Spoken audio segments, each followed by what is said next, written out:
Huaxia Country. Jingdu Base City. Beihai District Hongshui No. 1 Middle School. The scorching sun blazed overhead. The sky was a vast expanse of cloudless blue. Beneath the noonday heat, Chen Fan ran lap after lap on the sprawling playground. Beads of sweat as large as veins trickled down his back, soaking his black training uniform. Running and running again, Chen Fan's speed grew faster and faster.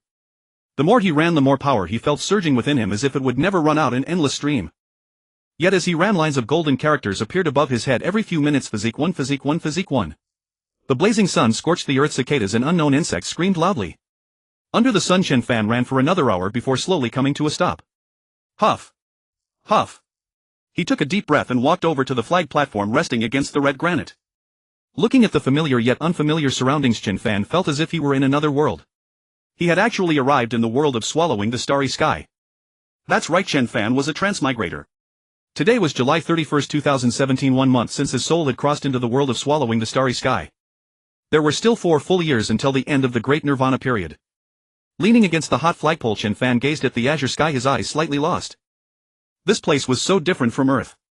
In the city, besides ordinary people, there were also martial artists who far surpassed ordinary humans and held a transcendent status. At that moment, scenes from his childhood escape involuntarily surfaced in Chen Fan's mind. He had witnessed countless humans being slaughtered by monster hordes. Even though these were memories of his past life, they still pierced his nerves deeply. In his memory, in just 2 years, the number of Huaxia base cities had plummeted from 10 to 8. Every day, countless humans faced the threat of terrifying monsters. Compared to the faster-evolving monster legions, the human situation was still deteriorating, with humans at an absolute disadvantage. Outside the base cities, countless ferocious alien beasts watched hungrily. They were ready at any moment to break through the defense bases and devour humans. The existence of these monsters constantly reminded Chen Fan, if he didn't strive to become stronger, death was the only end. There are still 4 years before we can develop the ultra-high-frequency laser cannon capable of threatening king-level monsters and beast emperors. Until then, everything depends on humanity itself. Huff. After letting out a long breath, Chen Fan put his hands on the ground and began doing push-ups. After finishing 100, he switched to one-handed handstand push-ups with his right hand. Another 100, then switched to the left hand, cycling back and forth. In less than half an hour, he completed 2,000 push-ups, gaining a 10-point physique boost. Both his strength and speed had increased considerably. At the same time, more and more girls' gazes gathered on Chen Fan. "Senior Chen Fan, can I exercise with you?" Finally, a girl with twin ponytails and a delicate appearance mustered her courage, ran over to Chen Fan and shyly spoke. Chen Fan slightly turned his head and said bluntly, "You can, but wait until I become a war god." "Senior. You." The girl who had run over ran away, crying in sadness. Chen Fan continued training, his expression unchanged. After a while, the training session ended. With a nimble forward somersault, Chen Fan landed steadily. Feeling the increased power within his body, a slight smile curled at the corner of his mouth. The next moment, Chen Fan's foot suddenly exerted force, the power traveling through his waist into his arm, and he threw a bow step punch straight ahead. Puff. Although the movement was not particularly graceful, it was full of powerful wind, the sense of strength maxed out. He withdrew his fist and stood satisfied with his power. Looking toward the teaching building, he glanced at the electronic watch on his wrist. It was already 1:30. There were only 30 minutes left until the 2:00 p.m. class. After a quick wash, Chen Fan changed into a set of casual clothes and strode toward the classroom. With his neat short hair, he attracted the attention of many girls along the way. At 17, Chen Fan already had a tall, slender body of 180 centimeters, and his angular face exuded a compelling heroic spirit. Girls naturally admire the strong, especially a handsome and tough senior student martial artist like Chen Fan. He was the dream lover of many. It was said that Chen Fan had advanced from an intermediate student to an advanced student in less than 10 days. This claim had once caused a sensation. But Chen Fan remained unmoved, striding forward without paying any attention to these girls. Class 5, Grade 3. Chen Fan's afternoon class was taught by an old professor with white hair who narrated the history of the origin of the RR virus. In this era of rampant monsters and the perilous Great Nirvana period, culture, economy, politics and history had all been replaced by martial arts and technology. Apart from technology, the only way to resist monsters was the peaceful method of martial arts. 3 minutes before class ended, the bespectacled old professor looked at the students below and said word by word, "Study hard for the continuation of the motherland. Strive to become a martial artist. Protect the country and our homes. Strive to be a martial artist. Protect the country and our homes. Strive to be a martial artist. Protect the country and our homes." The resounding answers echoed in the classroom. For a moment, Chen Fan's blood seemed to resonate burning hot. Following the tide of voices, he couldn't help but shout out, "Strive to be a martial artist. Protect the country and our homes." After a long time, Chen Fan gradually calmed his turbulent heart. Undeniably, this Huaxia country, like the motherland on Earth, was descended from the Yan and Huan lineage. No matter whether it's a parallel world or not, all descendants of Yan and Huan come from the same lineage. Huaxia country is worthy of my all. Chen Fan murmured softly, having made up his mind. For the continuation of the motherland and the race he would train hard to become stronger and survive the perilous Great Nirvana Era. Now it was time to undergo the martial artist assessment. After school, Chen Fan went straight to the Limit Martial Arts Hall in Beha District. Martial artist assessments were held there every day. Looking at the rows of armed soldiers at the entrance, Chen Fan took out his ID card and senior student card. Beep. Beep. A sweet-looking girl took Chen Fan's identity documents from the tablet computer and said with a smile, "Verification passed. Good luck." Chen Fan smiled back and quickly walked into the Limit Hall. Punching power 2,100 kilograms. Speed 48 milliseconds. Neural reaction speed intermediate warrior excellent. Quasi-martial artist assessment concluded. Standing at the entrance of the Limit Hall, Chen Fan looked up at the sky, his heart feeling unprecedented relief. He had passed the quasi-martial artist assessment and signed the actual combat assessment agreement. More importantly, Chen Fan had obtained the Gene Origin Energy Cultivation Method, the Ninefold Thunderblade and the Annihilation Sphere technique. Although both martial arts were only at the first level, they were enough for Chen Fan. Unlike later eras where martial arts had to be exchanged for contribution points and currency. During the Great Nirvana period, martial artists were united. Thunder God and Hong, two beings surpassing war gods, directly contributed their self-created martial arts. Whoever passed the quasi-martial artist assessment could obtain the first level of Hong and Thunder God's martial arts. Moreover, the first level of these two arts could be passed on to others. In addition, Chen Fan had received an olive branch from the Limit Martial Arts Hall. The war general in charge of the assessment sincerely invited Chen Fan to join Limit Hall after the actual combat assessment to jointly resist monsters and protect humanity. After all, a 17-year-old intermediate warrior was a treasure in any organization. With a little nurturing, he would soon become a war general-level martial artist. Moreover, Chen Fan had not yet cultivated Gene Origin energy, so his future improvement was still an unknown. During the Great Nirvana period, war general-level martial artists were already the backbone of all humanity. War god-level martial artists were few and far between, each one a guardian of a base city protecting a region's peace. Other levels of martial artists held the most transcendent status in human society. The reason was simple: martial artists could engage in one-on-one or one-versus-many battles with monsters. In this era of frequent large-scale wars between humans and monsters, martial artists had made indelible contributions to the stable development of humanity. In the end, Chen Fan declined the kindness of that supervisor. He had already made his choice: join the military, resist monsters in the Great Nirvana, and fully utilize his golden finger ability. Since he enjoyed the benefits and stability brought by the country, he had to contribute to national defense. Following the direction of the bus, Chen Fan ran all the way back to his home, Chapin village. In today's Jingdu Bay City, where every inch of land was precious, urban villages were the cheapest housing and were naturally snapped up by many. Chen Fan's parents had spent everything they had just to buy a small room of less than 20 square meters. In the disaster era, having a stable home was already a luxury for most people.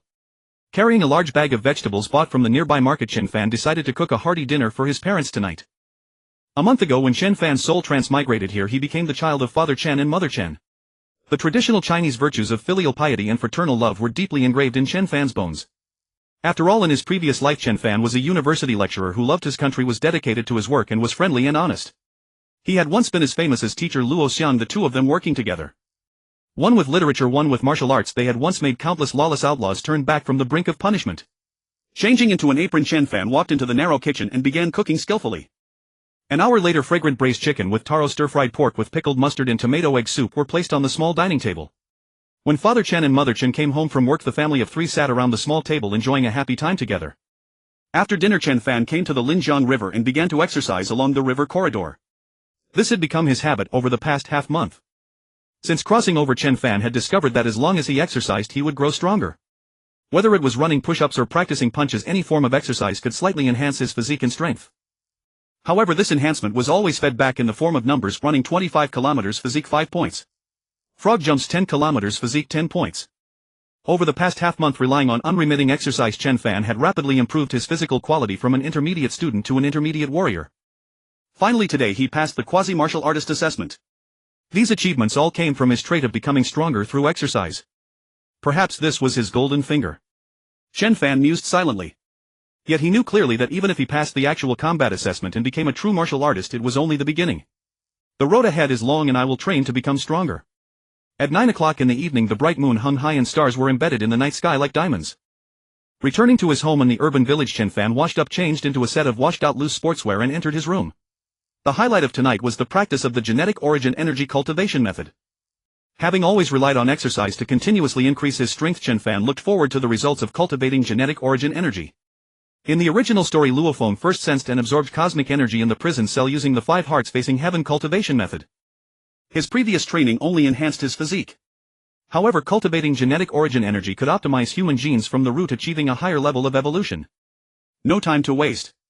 Chen Fan sat cross-legged on the single bed and began to practice the genetic origin energy cultivation for the first time according to the 5 hearts facing heaven method. Breathe out, breathe in. Gradually Chen Fan's breathing became slow and rhythmic and he felt completely silent. A month of training had cultivated excellent control in him. The core of the 5 hearts facing heaven cultivation method is to calm the mind and be natural, then in that natural state sense cosmic energy and absorb it. Comprehension of 5 hearts facing heaven cultivation method proficiency 50. A line of words suddenly appearing in his mind did not disturb Chen Fan's calm mirror-like state of mind. The pale golden characters vanished in an instant and Chen Fan immediately felt something different. As if an epiphany, strands of cool and gentle breath passed through the palms of his hands, soles of his feet and his Baihui acupoint slowly merging into his body. This feeling was like spring rain moistening everything silent and gentle. At the same time Chen Fan's body was undergoing subtle changes. A tingling sensation traveled through Chen Fan's entire body, extremely comfortable. So this is cosmic energy. It really is comfortable. Chen Fan calmed his mind and tried his best to maintain this meditative state. Strands of cosmic energy gathered around him, then converged into a small stream continuously flowing into his body. At this moment an intense hunger rose inexplicably in Chen Fan's mind. As soon as the cosmic energy entered his body, it was frantically devoured by every hungry wolf-like cell. Absorb cosmic energy genetic potential 100. Absorb cosmic energy genetic potential 100. As lines of small text appeared, Chen Fan clearly felt his body continuously changing. DNA was rapidly changing. Cells began to divide continuously. Almost every minute Chen Fan's body was undergoing changes. These changes were subtle, but accumulated water becomes an abyss, gradually bringing his body from quantitative accumulation toward qualitative change. This accumulation was the solid foundation for his path in martial arts. Having read Devouring the Starry Sky many times in his previous life, Chen Fan naturally knew that the first time one practiced the 5 hearts facing heaven method, the energy absorbed was also the most. Similarly, the fastest improvement in strength was also at this time. As his comprehension deepened, Chen Fan clearly felt cool breath entering his body from places beyond the palms, soles and Baihui acupoint. It seemed there was more than one place. At this moment a faint, barely perceptible light surrounded Chen Fan's body surface.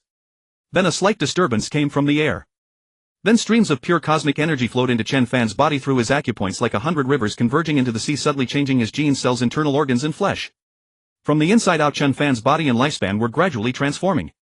Chen Fan could clearly feel every change happening in his body. He sensed that cells all over were devouring cosmic energy with gusto, becoming stronger and stronger.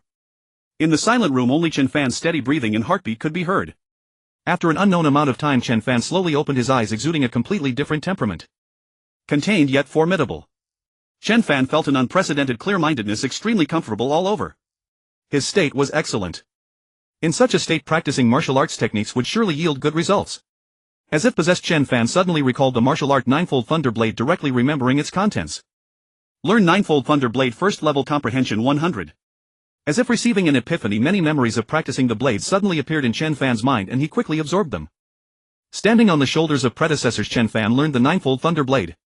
Silently thanking the Thunder God in his heart, he then recalled the contents of the World-Destroying Spear Art. Learn World-Destroying Spear Art, first level comprehension 100. Sure enough, the epiphany feeling appeared again. In an instant, scenes of small figures practicing spear techniques appeared in Chen Fan's mind. Sometimes the spear shot out like a dragon, overturning rivers and seas. Sometimes the spear swept across, imposing like 10,000 troops. Sometimes layers of waves multiplied too fast to catch. Scenes alternated and changed, and finally these spear-wielding figures converged into a single point of light, merging into Chen Fan's body. The sudden comprehension and muscle memory filled him with excitement, but Chen Fan did not slack off. Closing his eyes, he entered the state of emptiness again and continued the practice of 5 hearts facing heaven. The following noon, Chen Fan awoke from hunger only to find his body wrapped in a thin layer of calluses. After his bath he emerged reborn, his vitality and spirit reaching their peak. A night of cultivation had filled Chen Fan's hunger gauge to the brim. That single night's training had even endowed him with a newfound masculine vigor. Though only 17, Chen Fan now carried the bearing of a man in his 20s. Moreover, his eyes had grown clear and luminous like deep black crystal. Gazing at his transformed body, Chen Fan was astonished and even more eager to test the power his cultivation had granted him. He hastily grabbed a few bites from the table, then set off directly for the Limit Martial Arts Gym. Riding the wind, Chen Fan ran faster and faster, each stride more comfortable than the last. He sensed an almost boundless power surging within his body. Upon entering the advanced trainee section of the Limit Martial Arts Gym, he could hardly contain his impatience and immediately underwent tests for punching power and speed. Punching power 10085 kg. Speed 98 milliseconds. To achieve such a monumental breakthrough from merely the first absorption of cosmic energy. Chen Fan smiled and shifted his gaze away from the display screen, thoroughly satisfied with the results of his first 5 hearts facing heaven cultivation. Even without the guidance technique, his body was absorbing cosmic energy at an incredible rate. Perhaps this was another miraculous aspect of his golden finger. Chen Fan pondered silently to himself. With a graceful turn he strode confidently out of the Limit Martial Arts Gym, leaving the other advanced trainees staring in utter shock. Chen Fan was highly satisfied with these test results. Yet he had not abandoned physical training or cultivation. Equally, he was well aware in his heart. Good physical condition and excellent swordsmanship did not guarantee an easy victory over monsters. Data and actual combat could present two extreme opposites. Under such circumstances, the martial artist practical combat assessment became extraordinarily important. On one hand, it served to temper the mindset of aspiring warriors. On the other, it compelled warriors to accelerate their adaptation to life-and-death battles against monsters. Victory or defeat meant life or death. August 4, 2017. 3 days passed in a flash, and soon the martial artist practical combat assessment arrived. Following the instructions, Chen Fan took a specialized bus to the southern military district of the Kyoto Bay City. After a hearty lunch there, Chen Fan was taken along with the other aspiring warriors to the monster town for the practical combat assessment. This was Chen Fan's first time facing monsters directly, yet he felt not an ounce of fear. This stemmed from absolute confidence and 2 supreme martial arts techniques. Over these past few days, Chen Fan had completely etched the first level of both the world-ending spear technique and the 9 heavens thunder blade into his mind. Profound muscle memory allowed Chen Fan to unleash combat power far beyond the ordinary when facing monsters. In the original work, the monster cabin had been designed specifically to assess aspiring warriors. Chen Fan did not know whether the practical combat assessment during the Great Nirvana period would differ from later eras. However, all of this mattered little to him now. At this moment his confidence and assurance were at their peak. Pretending to be weak while hiding one's strength, Chen Fan had no interest in such tactics. In an era where monsters roamed freely and humanity stood together in mutual defense, this was precisely the time to demonstrate his strength and talent. The reasons were nothing more than 2. First, he too was a member of humanity and should contribute to the continuation of the human race. Second, only by revealing powerful talent could he catch the attention of other factions, thereby securing greater resource investment. Having lived 2 lives, Chen Fan saw everything clearly and knew exactly what he should do. After receiving his weapons and combat uniform, Chen Fan changed quickly. Carrying the first-generation Blood Shadow battle blade and a hexagonal shield, he stood quietly on the square in his all-black combat suit, awaiting the start of the practical assessment.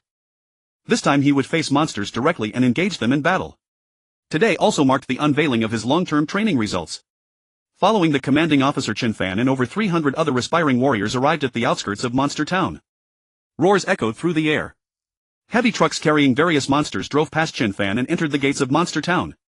Furious roars issued from the alloy cages of the trucks. Just hearing these sounds made some aspiring warriors' legs tremble, their pupils filled with terror. But most of the aspiring warriors stared back with blazing eyes, as if harboring an irreconcilable grudge against these monsters. For the first time facing monsters so closely, Chen Fan felt the thick aura of bloodlust and brutality. Aspiring warriors, face your fear and cowardice. Monsters will not show mercy to you. Remember, never be soft-hearted or overly compassionate.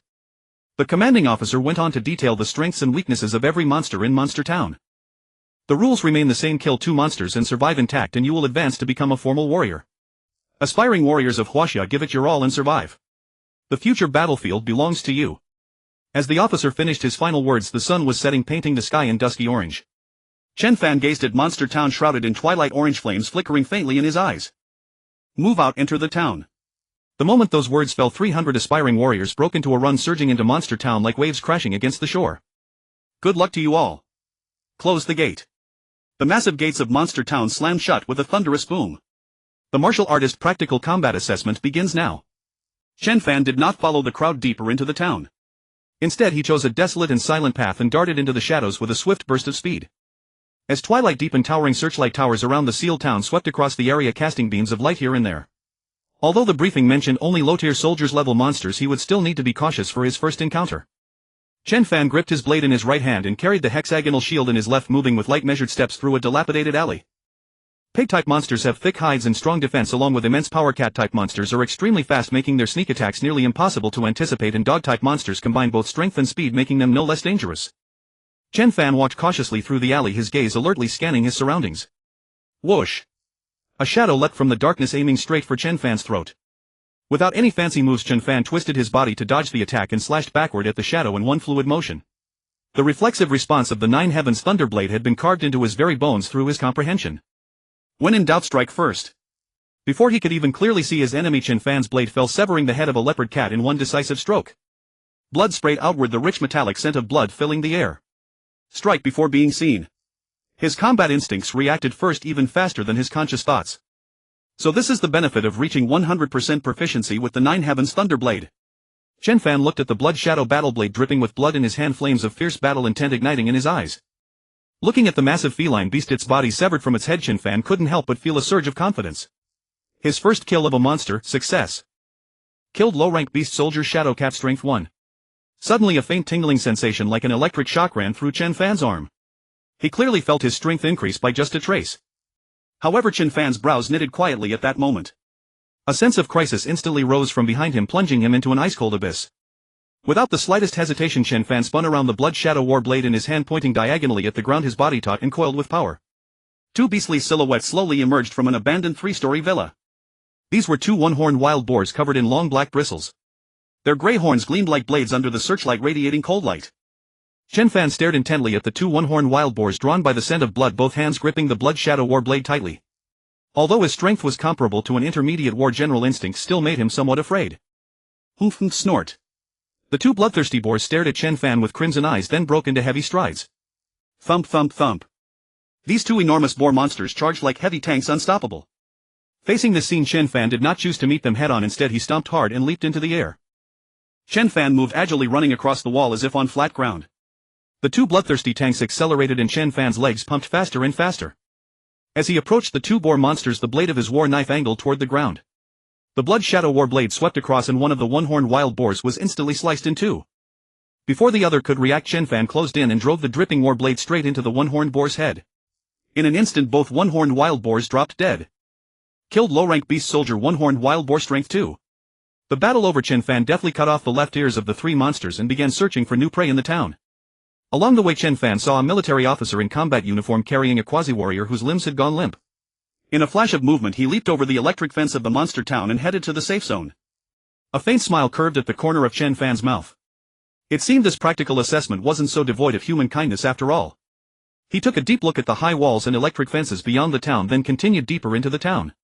His training was still ongoing. Chen Fan could still fight. With his advance, the monsters in the monster town were about to suffer another catastrophe.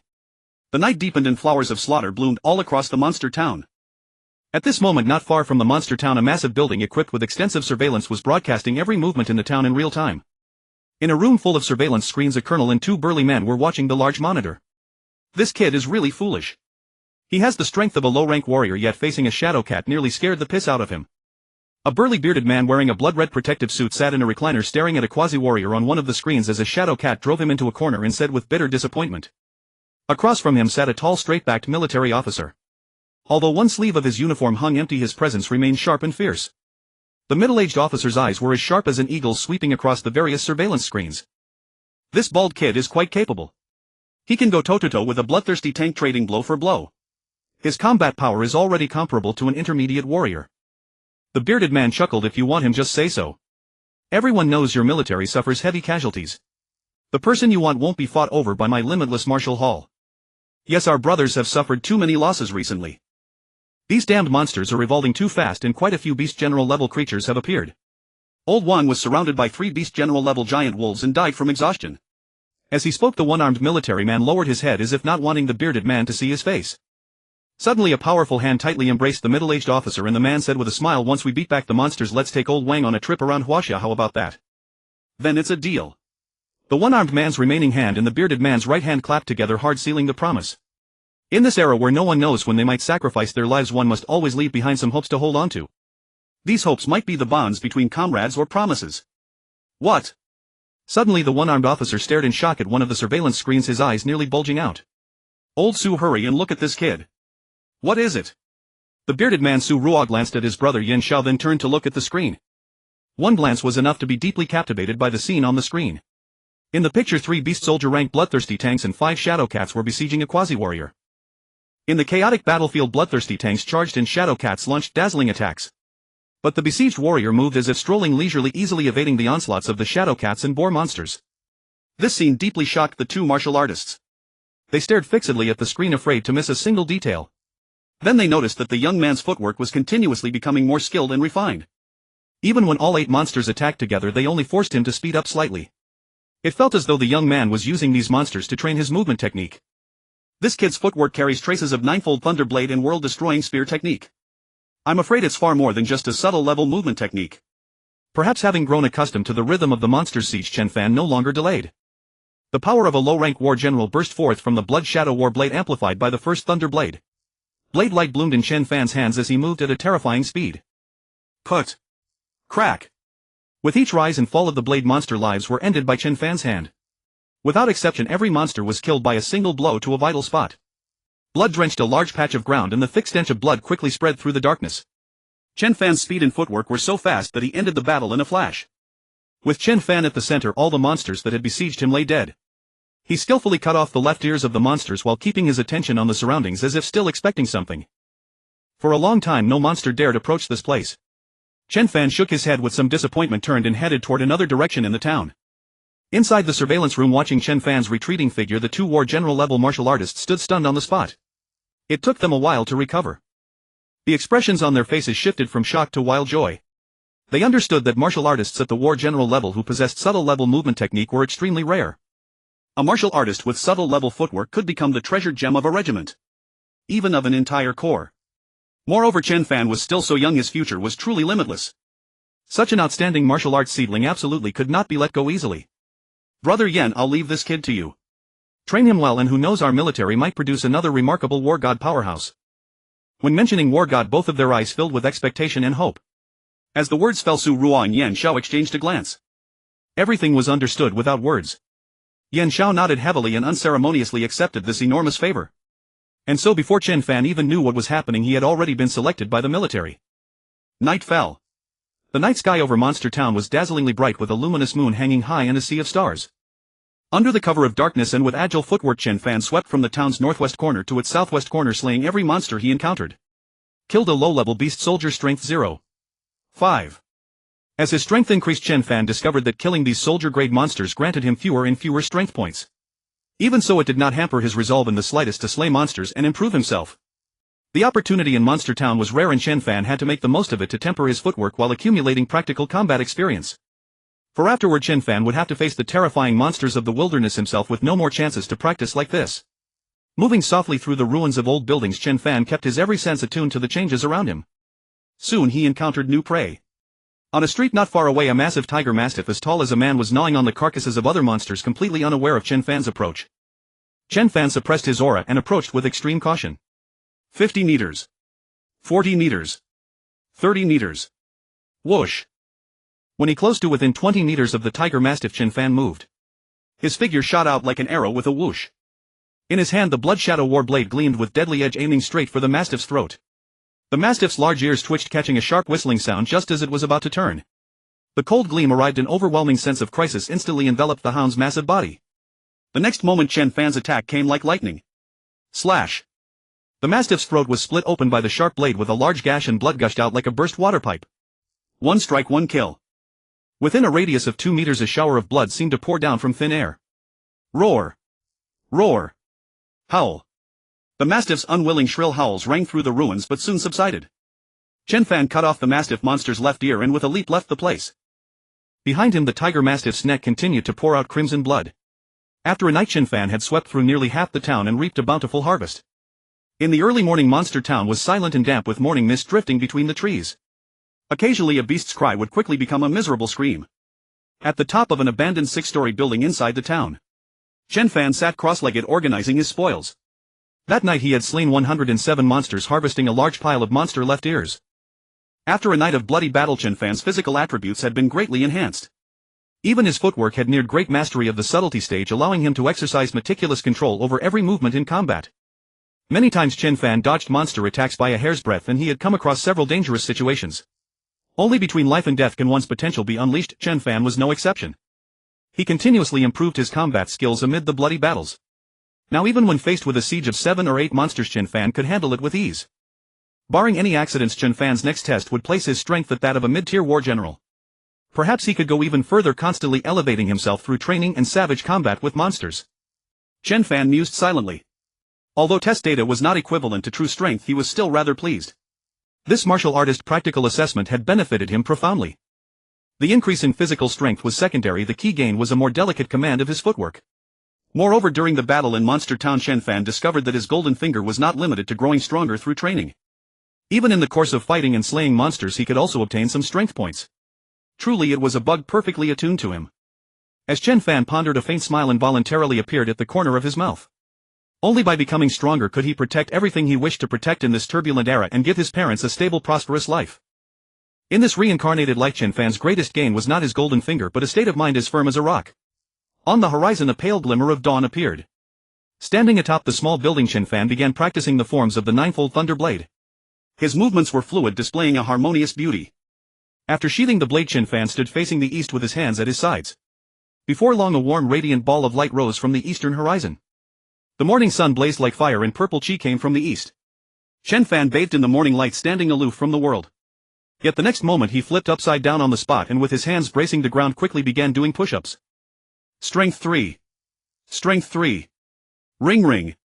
Ring ring. A sound like a school bell rang out across the town. By then Chen Fan had already walked out of Monster Town's gate carrying a bulging backpack. Behind him a large truck loaded with wounded soldiers followed closely. They brushed past each other. Chen Fan glanced at those scarred quasi-martial artists in the truck, some with missing limbs, and silently gave thanks to his golden finger. If not for that, he probably wouldn't have fared much better than these wounded quasi-martial artists. Now we will calculate your scores. Those who killed 2 or more monsters pass those who didn't come back next week. On both sides the officers who had long been prepared formed a line tallying the results of each quasi-martial artist. Wang Tang 7 monster left ear, slight leg injury. Not bad. Next. Tang San only 1 monster left ear. Right arm crippled. Come back next time. Han Li 11 pig type monster left ears. Pretty impressive kid. Fang Yuan 13 monster left ears and most are from tiger mastiffs. Impressive, impressive. In the queue, Chen Fan silently observed the blood-soaked quasi-martial artists around him as certain memories surfaced in his mind. The Great Nirvana period was highly unique, unlike the era of Luo Feng in later times. Here the martial artist practical assessment was conducted 4 times a month, once every week. The aim was to rapidly select martial artists and inject fresh blood into the major base cities. After all, the great war against monsters had persisted for years, with fierce battles raging ceaselessly. Every day the human army and martial artists suffered enormous losses. Thus the selection of outstanding martial artists was far more frequent than in later generations. Just as Chen Fan was about to hand over his backpack, 2 figures approached him cautiously. Before he could react, he was completely covered by a nylon sack. Then a brawny bearded man and a one-armed man in military uniform were seen carrying the sack away, beating a hasty retreat. Put bag, carry away. They were so skilled that it made people's hearts ache. Smack. Chen Fan's backpack fell to the ground and the scattered monster left ears attracted the attention of many quasi-martial artists.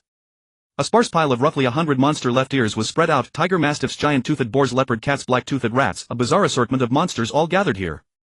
At that moment the very subject Chen Fan had already vanished from their sight. With a sack over his head, Chen Fan, who might have wanted to resist, chose not to act rashly. After all, this was a base in the southern military district. Nothing serious would happen, at most some sort of transaction. Amid the bumping, Chen Fan clearly sensed his 2 carriers make several wide turns and walk for about 10 minutes before stopping.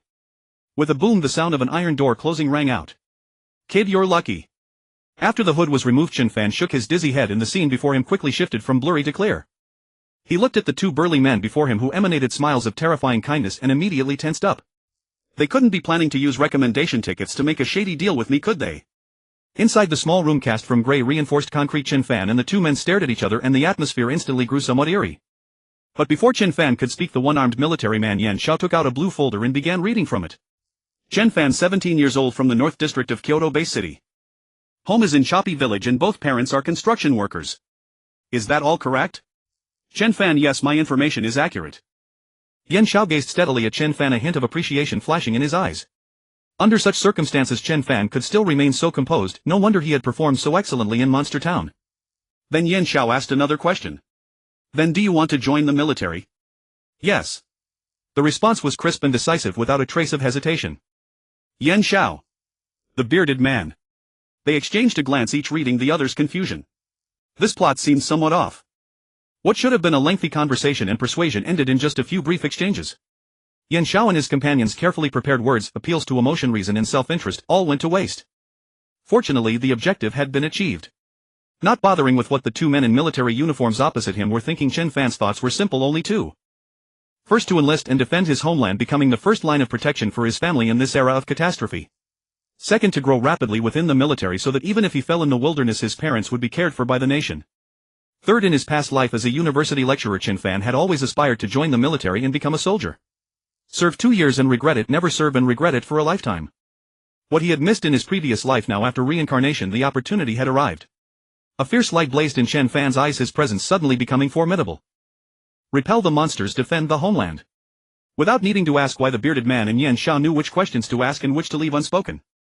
For someone like Chen Fan, ordinary in background yet extraordinary in martial potential, they would show the utmost respect. Then the three sat on the sofa in the small room sipping tea as they discussed matters concerning the wilderness zones and monsters.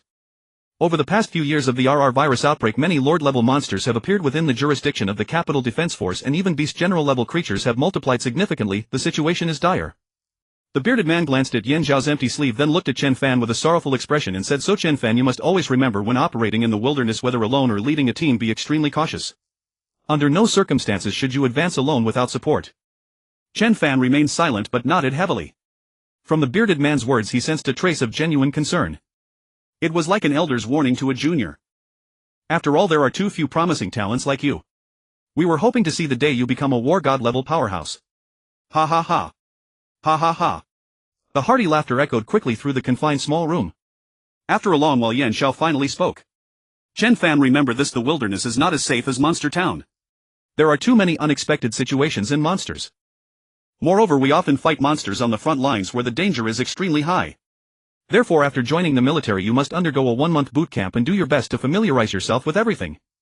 The one-armed military man said solemnly, "Our Capital Defense Force bears the responsibility of defending the entire Kyoto base city, but this does not mean we do not value talent. In these special times, every martial artist who joins the military is the future Great Wall of our nation. Even if we shed our blood on the battlefield, our sacrifices must be meaningful. That is why our Capital Defense Force has an unwritten rule." Chen Fan listened attentively.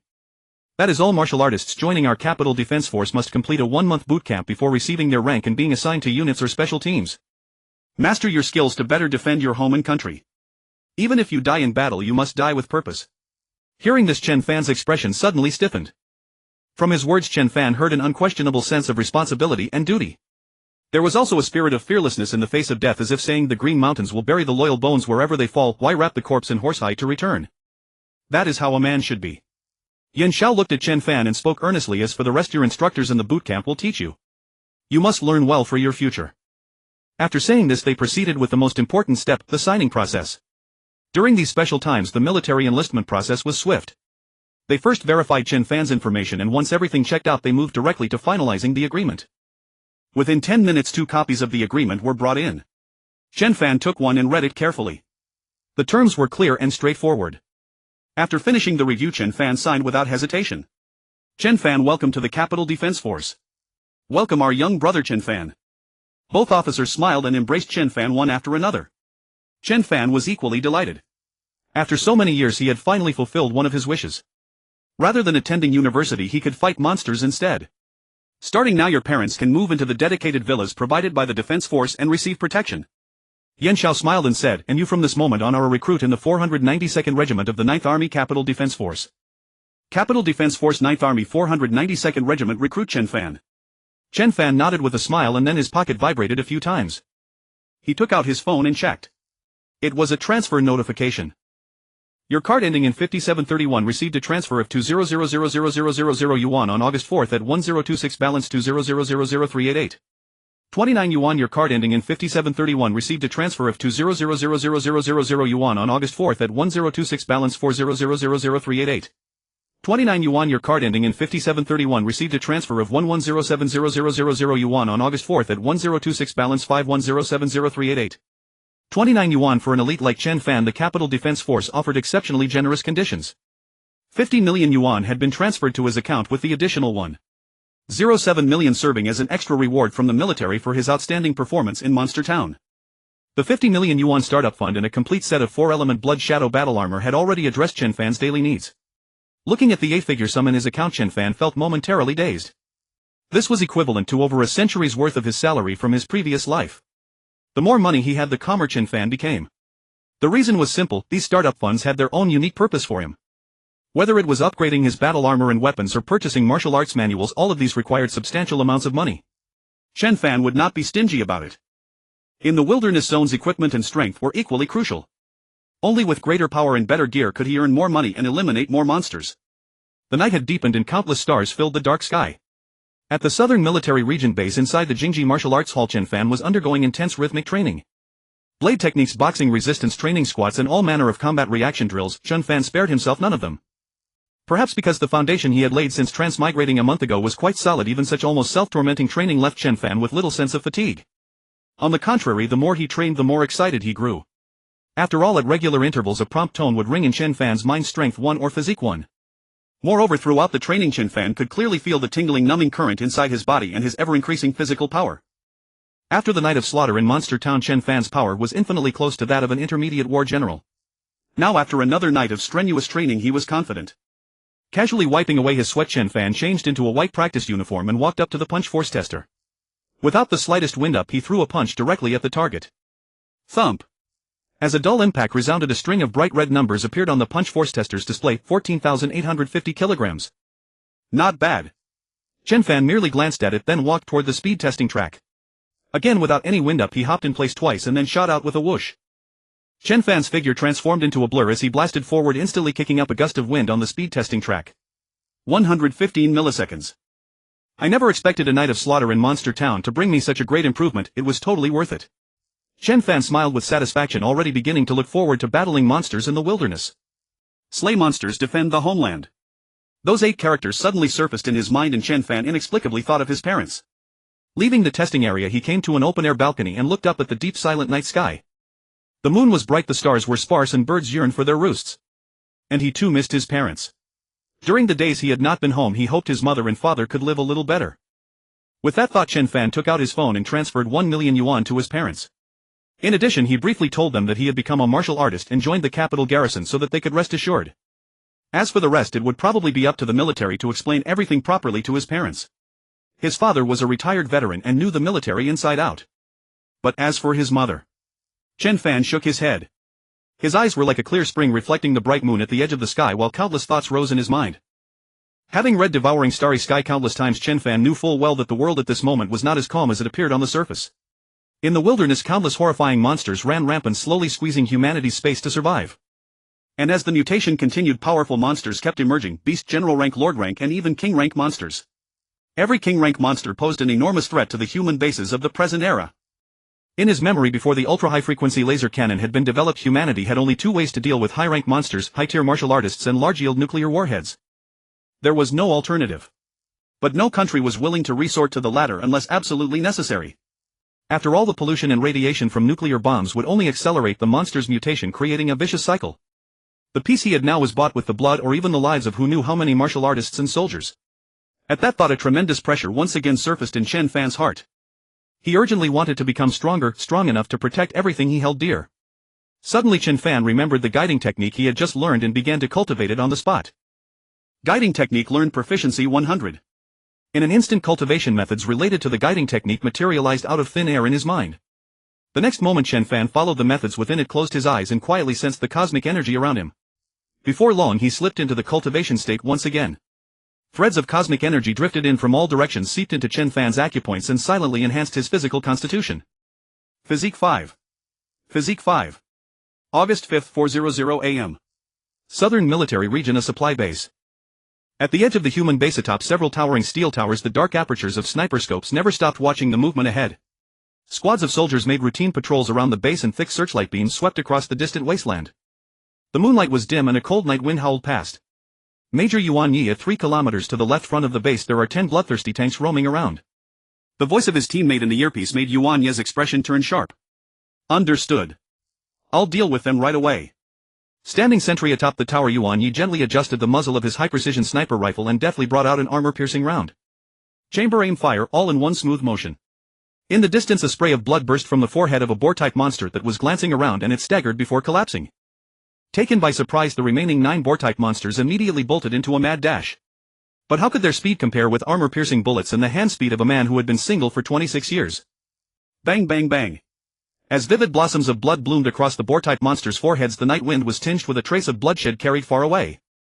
But Yuan Yi knew perfectly well that armor-piercing rounds alone, even fired from the ideal angle, could inflict only very limited damage on general-rank monsters, let alone the more powerful lord-rank monsters. Against them it was basically like scratching an itch. Yuan Yi cast aside the unnecessary thoughts and began to scrutinize his surroundings. The monsters in the wilderness had extremely keen noses, even the faintest trace of blood could attract predators from very far away. Hope it doesn't attract another beast pack, Yuan Yi thought silently. Commander, all targets have been eliminated. I've confirmed no other monster activity in the vicinity, so the prey can be harvested. Holding an infrared imager, Chen Fan quickly swept his surroundings and after confirming there were no other monsters in view directly sent the information back. Nice work. Third squad move out and butcher the catch, fourth squad cover them. As the commands were issued one after another, silence settled once more in Yuan Yi's earpiece. Yuan Yi put down his high-precision sniper rifle and gazed at the darker wilderness in the distance. Suddenly dense clusters of red dots appeared in the infrared imaging of his telescope. The sheer density of them sent a chill down Yuan Yi's spine. Searchlights extend the range another 3 kilometers. Everyone be on alert and prepare for battle. The sudden shout startled the personnel on the surrounding steel towers. Yuan Yi lit a cigarette and took a deep drag. The lingering smoke helped his mind cool down rapidly. Soon searchlights swept back and forth from every position, extending the field of vision into the even more distant wilderness. Over there. Southwest, there's a monster horde. They're wolf-type monsters, silver moon giant wolves leading them. Under the sentry's hoarse shout the wolf pack emerged into the searchlight's field of view. The monstrous tide of giant wolves, each the size of a horse, made the soldiers' scalps crawl at a single glance. Within sight, fully 2,000 to 3,000 wolf-type monsters followed behind, 4 exceptionally enormous silver moon giant wolves slowly closing in on the human base. The cold moonlight spilled across the earth and a shadow instantly shrouded every heart. Nearly 2,000 wolf-type monsters plus a dozen or so beast general rank silver moon giant wolves. With only us we won't be able to hold them off for even a short while. Send an urgent request for reinforcements to Southern Military Region Headquarters. Let's hope we can hold this supply base until the brothers of the 9th Army arrive. All troops prepare. First lay down suppressive fire. Make sure to expend every round, inflict maximum casualties on the monsters, and then follow me to death. Ding the ling. Ding the ling. As the alarm blared, soldiers rushed out of the base one after another, flooding into every heavy fire position, standing in strict readiness. The base gate swung open and one heavy tank after another roared out from the massive thick doors. 200 meters beyond the base, these steel behemoths lined up in orderly formation, serving as the base's second line of defense. Fully 20 main battle tanks with reinforced armor. Without the slightest reservation, the moment Yuan Yi made his move, he played a devastating trump card. The war between humanity and monsters had always been one of life and death, permitting no trace of restraint. The wolf pack continued to close in rapidly behind them. 4 beast general class giant wolves still advanced at a steady pace, appearing utterly unhurried. Was it once again the same cannon fodder tactic to drain human ammunition and energy? Yuan Yi plucked a thumb-sized bullet from the magazine on his chest. In the glow of the fire, the armor-piercing round emitted a distinctive metallic sheen. 6,000 meters. 5,000. 4,000. Aooo. Roar. When they were just 2,000 meters from the first line of defense, one of the beast general class giant wolves threw back its head and howled. Aooo. Aooo. Countless wolf howls resounded across the wilderness as if answering their alpha. As the sound died down, the pack broke into a sprint, charging forward all at once. As if meeting on a narrow path, the only choice was to charge with desperate resolve. Their fierce, bloodthirsty nature was laid bare at this moment. Thud. Thud. Thud. Dust and smoke rolled across the wilderness. The first line of defense was an electric net formed by high-voltage current of 100,000 volts. But clearly under the lead of the alpha wolf, these giant wolves had lost all timidity and fear. They surged forward one after another, charging recklessly as though throwing their lives away, until their massive bodies came into intimate contact with the high-voltage grid, then burst into flames. ZZZZT. ZZZZT.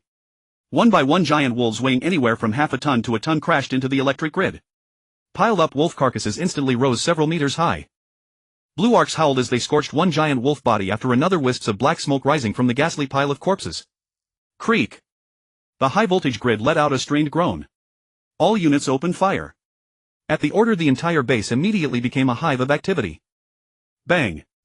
Bang. Bang. Rat-a-tat-tat. The net of heavy firepower immediately roared to life. Tons of flame desperately tried to hold back the approaching wolf monsters. Boom. Boom. Boom. Streaks of light tore through the night sky and smashed into the wolf pack. In the flames that shot skyward, the warbase was illuminated in an instant. Countless bullets, rapid-fire cannons, mountain guns, and heavy artillery formed a resplendent Milky Way, crazily pouring into the distant wolf pack and raising bursts of heart-rending howls. Even so, these giant wolves, seemingly unafraid of death, rushed one after another at the high-voltage grid. Roar. Awu. ZZZZT. At the cost of hundreds of giant wolves, the pack finally broke through the first line of defense formed by the high-voltage electric grid. Next, what awaited them was a massive network of firepower formed by 20 heavy main battle tanks. The dark muzzles of the cannon barrels had already locked onto the densest clusters of the wolf pack, waiting for them to come and meet their doom. Boom. Large-caliber high-explosive shells trailing dazzling tails of flame slammed heavily into the wolf pack. Boom. Boom. Boom. Flying mud mingled with a dozen giant wolves. Those monsters at the center of the blasts were torn into dismembered limbs and torsos, then swallowed by fire, turning into charred remains one after another. Roar. A thick stench of blood permeated from the smoke and dust, fiercely stimulating the already ferocious giant wolves. Provoked by the blood of their own kind, the wolves became even more frenzied. Their eyes turned blood-red, huge lamp-like wolf eyes gleamed with vicious bloodlust.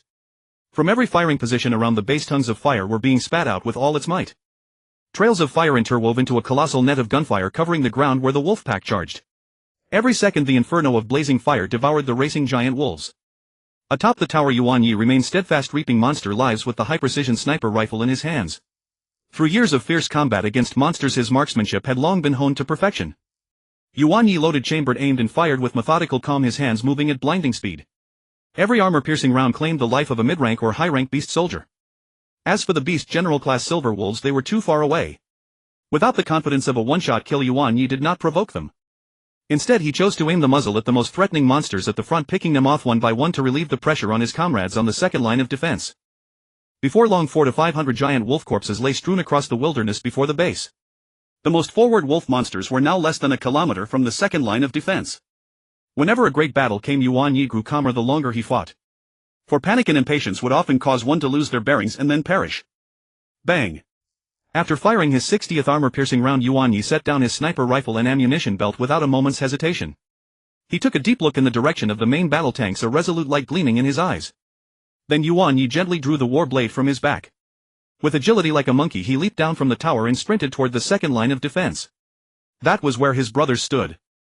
Hearing the sounds from the tank turrets, Yuan Yi rapidly calculated their ammunition consumption in his mind as he ran. They couldn't last more than 3 minutes.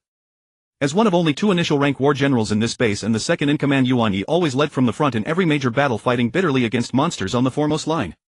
This time was no exception. With the war blade in hand, he would cover his brother's retreat and then make another stand.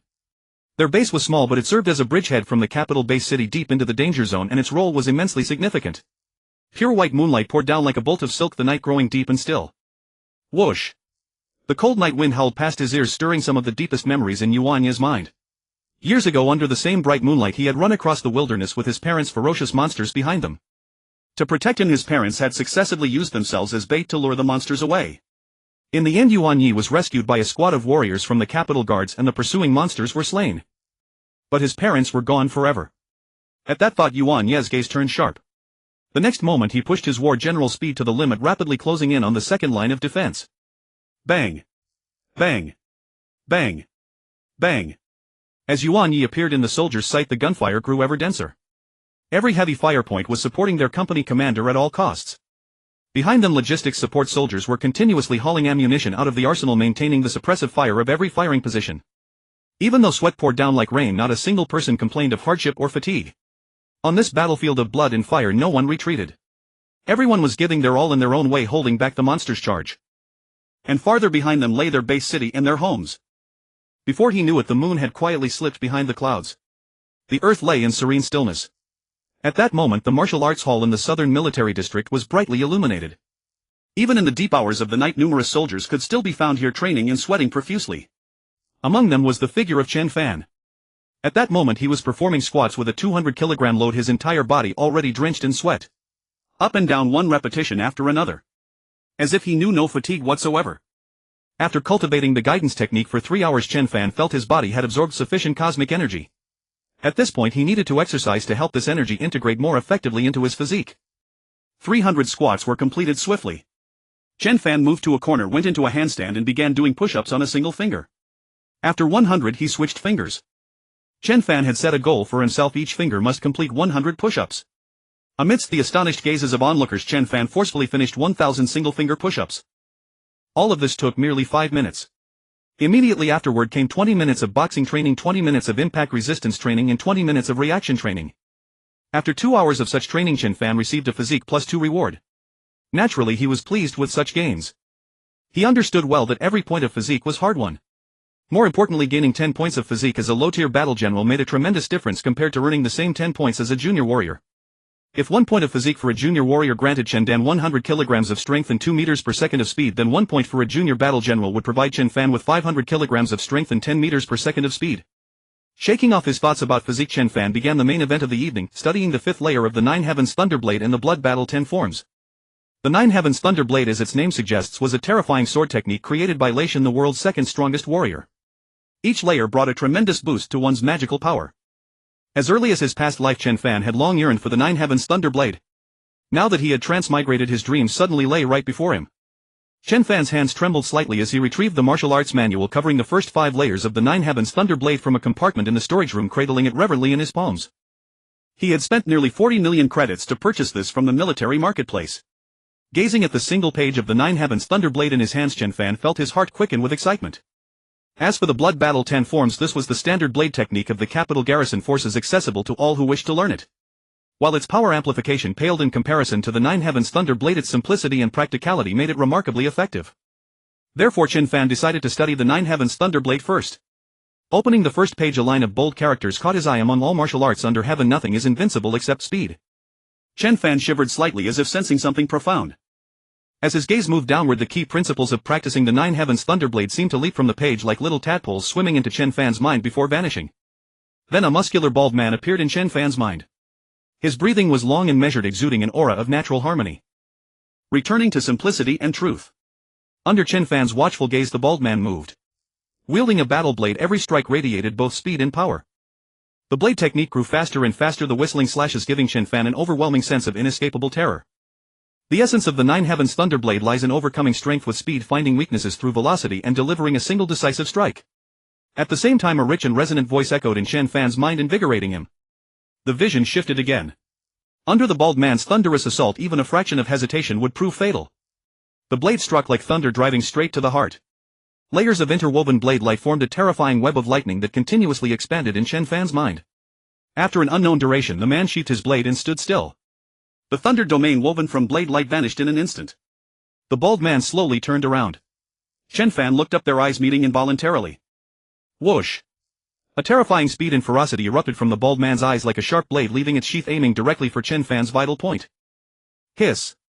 Chen Fan drew a deep breath, his training suit already soaked with cold sweat.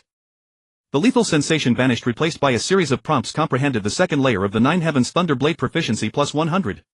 Comprehended the 3rd layer of the Nine Heavens Thunderblade, proficiency +100. Comprehended the 4th layer of the Nine Heavens Thunderblade, proficiency +100. Comprehended the 5th layer of the Nine Heavens Thunderblade, proficiency +100.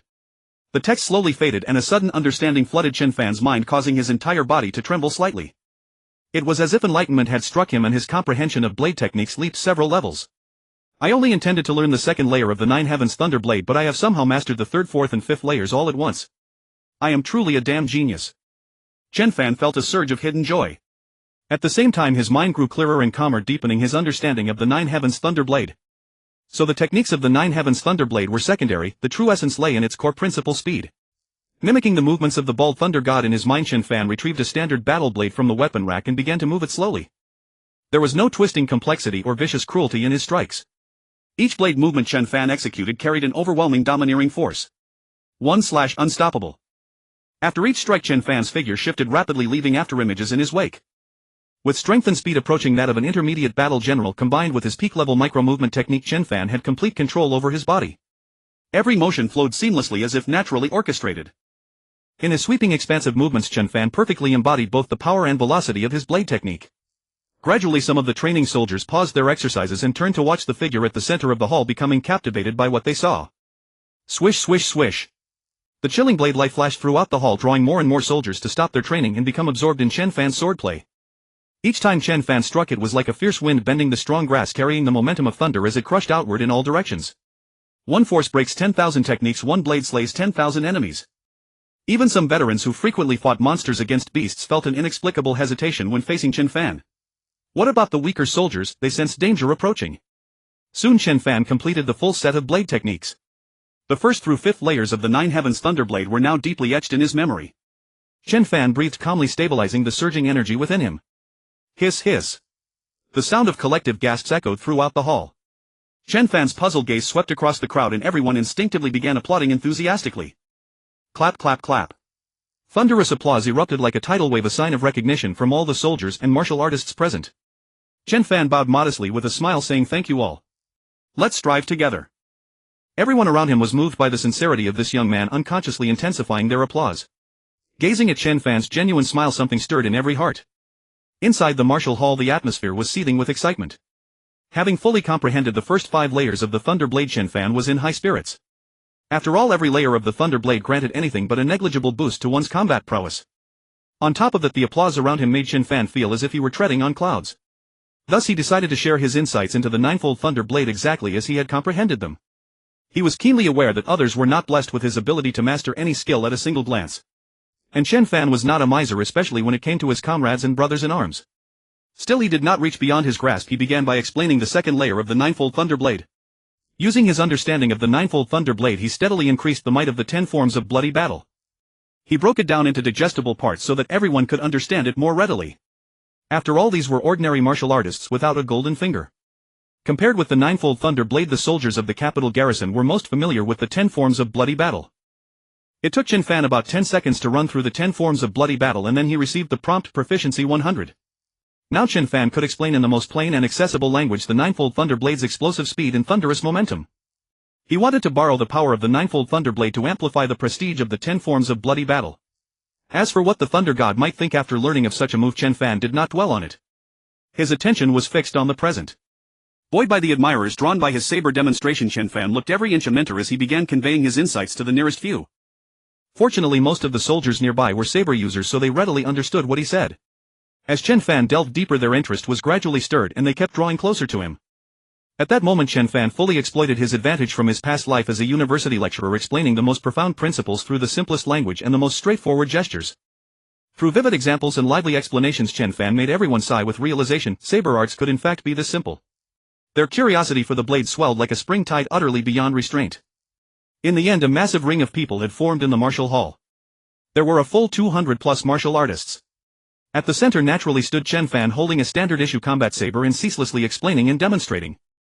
The circle grew ever larger to the extent that even some uniformed soldiers with drowsy eyes were dragged into the martial hall by their friends. All for the sake of watching Chen Fan's explanation of saber arts. In an hour and a half he had already broken down the ninefold Thunder Blade from its first layer into the second. Just as he was about to press his advantage and complete his explanation of the third layer in one go, ring ring ring. From the 4 corners of the martial hall, jarring sirens suddenly burst out. Chen Fan, who was just about to resume speaking, exchanged a look with the soldiers around him, then shot to his feet. Everyone's eyes turned stern. Defense Base 0231 is under assault by a wolf pack. All martial artists at advanced warrior level or above move out immediately to reinforce them. 3 Falcon-class helicopters are already waiting on the helipad. Advanced warriors and above, please board. Martial artists below advanced warrior level are to remain at the base and await orders. After the announcement had been repeated 3 times, some martial artists began to move. Yet even more stayed rooted to the spot, motionless.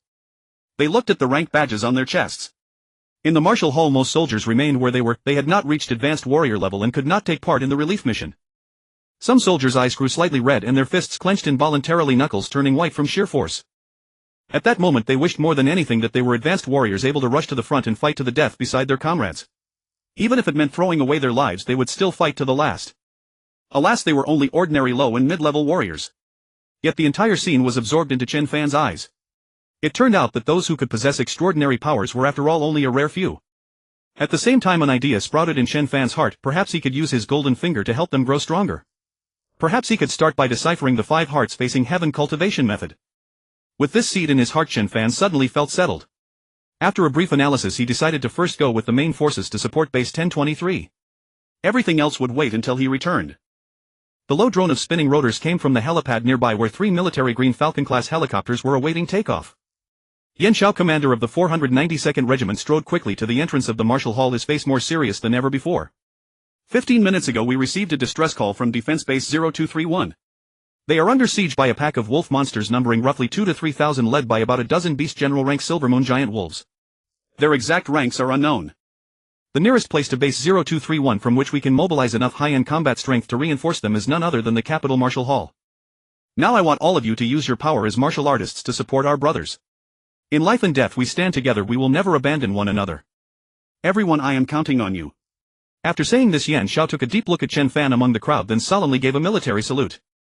With a sharp rustling sound everyone returned the salute as one. Even Chen Fan raised a somewhat imperfect military salute. In life and death we stand together, we will never abandon one another. In life and death we stand together, we will never abandon one another.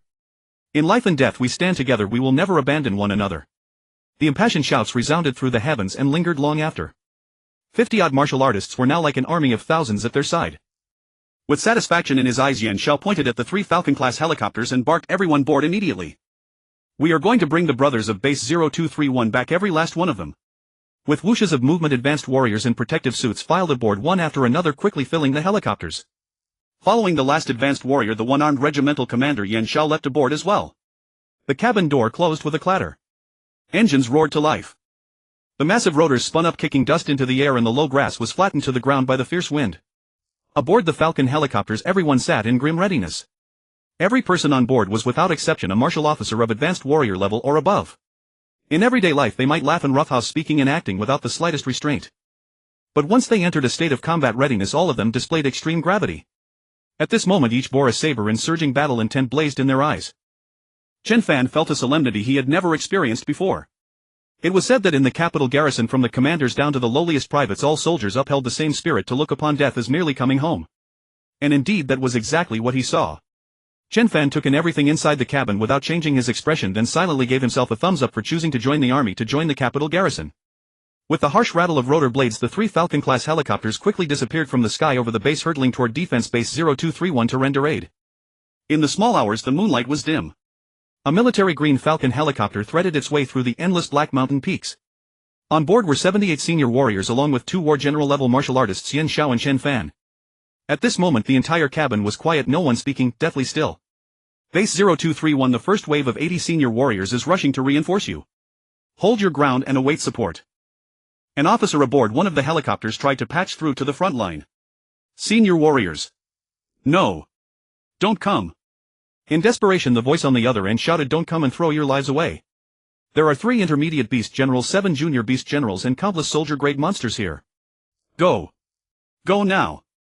His voice carried finality and despair. Even these iron-willed soldiers were moved. Surrounded by monsters, their first thought was still for the comrades coming to reinforce them. "This is Yan Xiao, commander of the 492nd Regiment. Hold your ground and await reinforcements." Yan Xiao picked up the communicator for the first time, lowered his head and spoke with a cold voice, "You must hold until support arrives." "That is an order, Commander." "Yan, don't come. These monsters are cunning. Hidden within the pack is a high-level beast general. A high-level beast general." At that one sentence everyone fell silent and the helicopter sank once more into deathly stillness. A high-level beast general was no longer something these senior warriors could join forces to destroy. Numbers meant nothing in the face of a high-level beast general. Moreover, 10 beast generals were eyeing them hungrily. The result of reinforcing Base 0231 this time would be nothing short of walking to their deaths. Yan Zhao's knuckles turned white as he gripped the communicator, his single arm trembling slightly as if he were wrestling with some agonizing decision. Snarls, screams, Vulcan cannons and heavy machine guns roared in fury. An unseen cruelty and bloodshed lingered here. Monsters were wreaking havoc, comrades were sacrificing themselves. Yet all they could do was remain silent. Without a doubt they were drawing ever closer to Base 0231, the terrifying battlefield encircled by monsters. But no one was afraid. 0231 squad.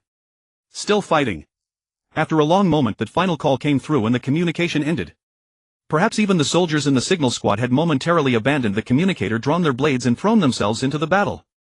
Gunfire, battle cries and the clash of weapons continued to sound from beyond the radio. Silence crept through the cramped cabin. 0231. They must be terribly lonely right now.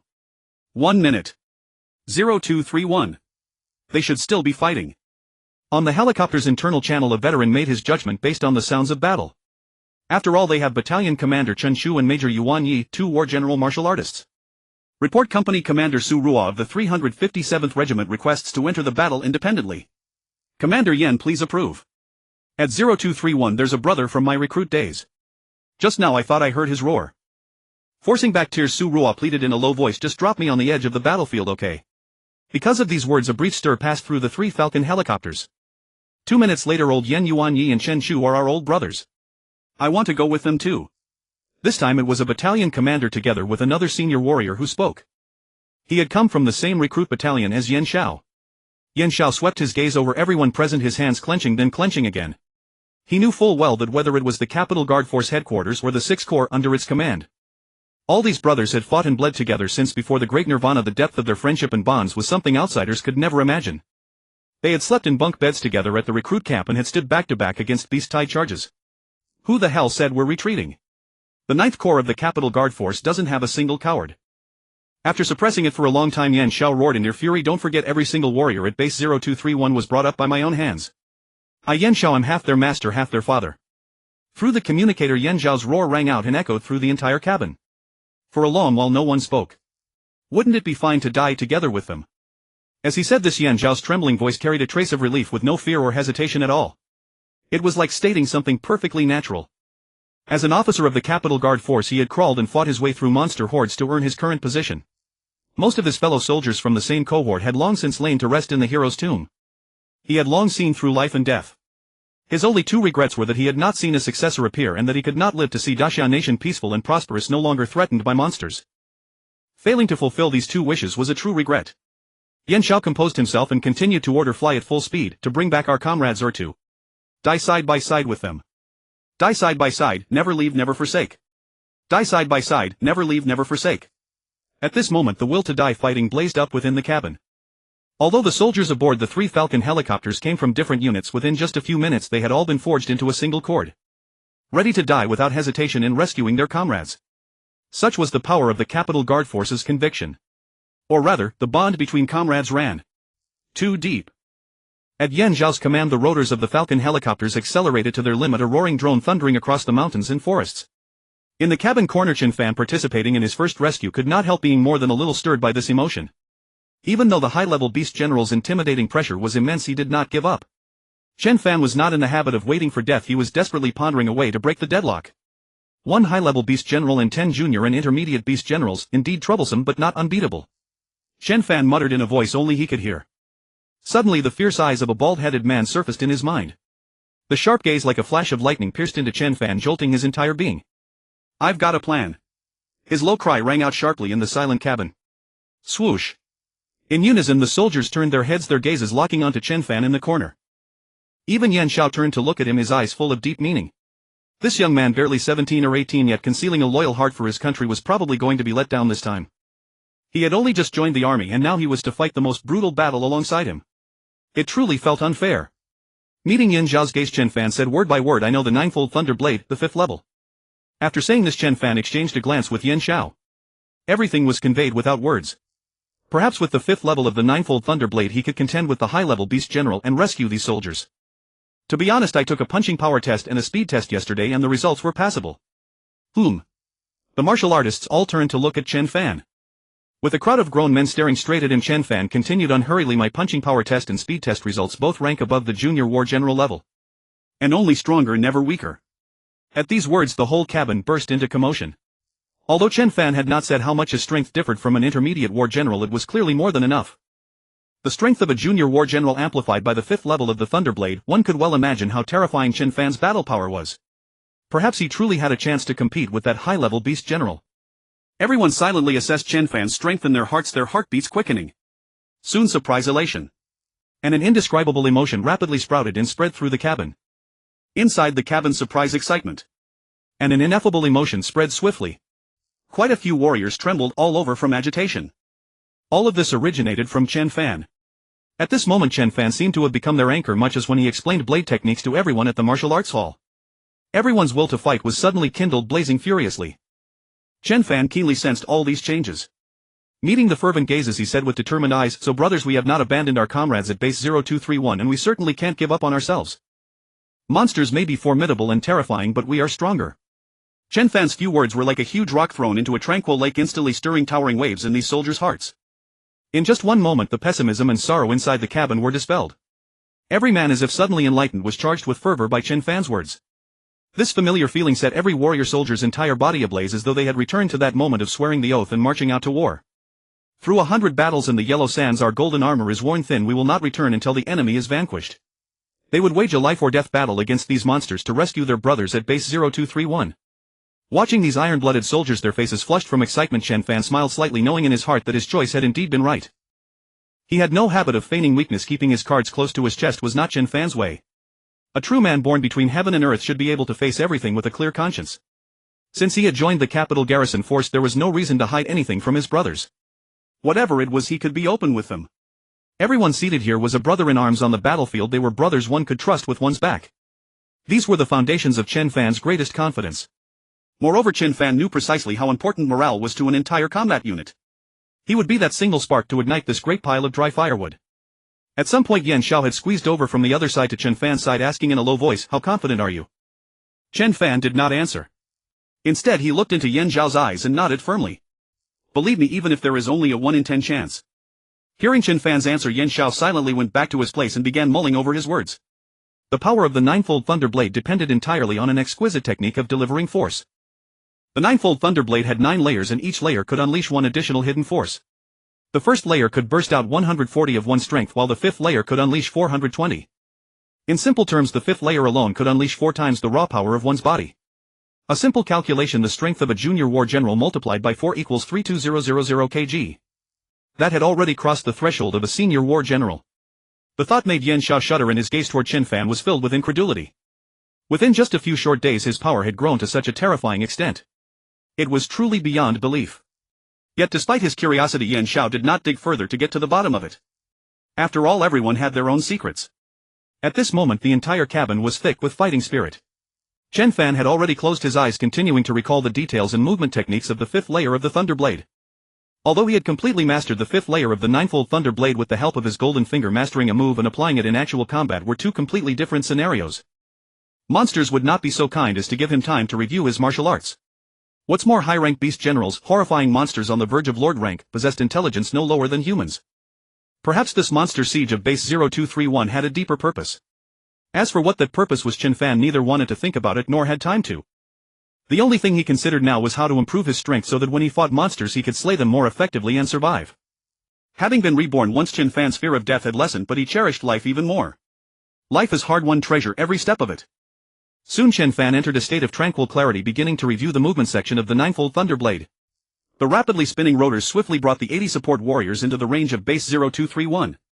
Through the helicopter windows everyone could clearly see dense masses of monsters surrounding a steel and concrete high-rise. Rat-a-tat-tat. The sound of light and heavy machine guns was no longer so frequent, as if they were losing their momentum. Now and then figures leapt down from the high-rise windows, clutching something tightly in their arms. Boo! A blinding ball of fire burst apart, instantly swallowing some monsters nearby. In the shooting flames, the indomitable spirits of heroes seemed to be mirrored. They were propping up the line with their very lives. In the cabin, some soldiers lowered their heads and silently wiped their eyes. A brick had somehow gotten into their eyes. Yan Zhao's eyes swept quickly around. Around the high-rise, several enormous grey wolves were licking their wounds. Their blood-red eyes, which they raised toward the high-rise now and then, radiated intense bloodthirstiness and cruelty. Not far from them, 2 giant wolves lay on the ground, already dead for a while. At that moment, the remaining 8 injured giant wolves, like foremen, commanded the wolf monsters to keep charging the high-rise. Yan Xiao lifted his gaze and looked further into the distance. At this moment, on a hill 600 or 700 meters from base 0231, an extraordinarily immense silver wolf stood with its head raised high, bathed in pale moonlight, its aura grim and dreadful. As if having noticed the 3 Falcon helicopters arriving in support, the giant wolf leader lightly licked its claw. The massive claw reflected a metallic razor-sharp gleam under the moonlight. Everyone check your equipment. We approach the battlefield in 30 seconds. Falcon helicopters, quickly clear a landing zone with your cannons. Rappel down to the high-rise and reinforce our comrades. Once we're down, we'll definitely face a fierce battle. We must, under the helicopters' cover, first dampen the monster's momentum. Inside the cabin, Yan Xiao took the war blade from his back and stood up. Gear check complete, he answered. Good. Prepare to land. The 3 Falcon helicopters quickly closed in on the high-rise and 2 huge gun muzzles emerged from their bellies. Boo! Boo! Boo! Endless blazing fire spewed from the muzzles, blanketing the monster tied around the high-rise. Before the Vulcan cannon's ultra-high rate of fire, even the monster soldiers could hardly bear it. Amid terrified howls, the wolf monster's charging formation began to crumble. A perfect opportunity. Rappel. At the command, Yan Xiao was the first to descend along the rope. One after another, the warriors followed, Chen Fan among them. Within 20 seconds, all 80 warriors had completed the rappel. With Yan Xiao and 2 other officers at the lead, the squad formed a pincer stance guarding the high-rise where the base 0231 team had gathered. Whirring, the Falcon helicopters lifted into the air, showering scorching fire down on the densest spots of the wolf monsters. In an instant, the entire wolf monster formation plunged into chaos. A howl tore through the night sky. The high-rank beast general-level silver moon wolf moved. Its vigorous forepaws trampled over the rubble of the wasteland, sending clouds of dust behind it as it charged straight toward Yan Xiao's position. On the human side, nearly at the same moment the giant wolf began to run, Yan Xiao gave the order, kill. Boo! Boo! Boo! 80 war blades in hand, all the warriors charged. The great battle was about to erupt. On the wasteland, a colossal wolf covered in gray fur with a tuft of white fur on its head howled and charged toward base 0231. More precisely, it was charging at the group of martial artists who had just joined the battlefield. From a distance, Chen Fan could sense the terrifying killing aura radiating from this silver wolf. Leave the other wolves to you all. I'll take on that high-rank beast general. After saying that, Chen Fan shot forward like an arrow. Before anyone noticed, the Blood Shadow Warblade had already appeared in his hand, slanting toward the ground as he charged into the wolf pack. Squelch! The Warblade in Chen Fan's hand traced an arc and easily cut down a beast soldier-ranked giant wolf blocking his way. This time there was no notification, but Chen Fan could still clearly feel a little extra something settling within his body. He and the other 79 martial artists split up, each charging toward their own opponent. Dense waves of wolf monsters surged in from every direction, blocking Chen Fan's path. Left with no choice, Chen Fan sprinted toward the weakest point in the monster tide. Swish! Swish! Sharp blade light flashed through the horde, and every time Chen Fan struck, another beast soldier rank monster fell. At the same time, the overwhelming combat power Chen Fan displayed gave the others hope. Facing the wolf monsters, these high-level warriors each used their own unique skills, dealing with the beasts through old seasoned experience.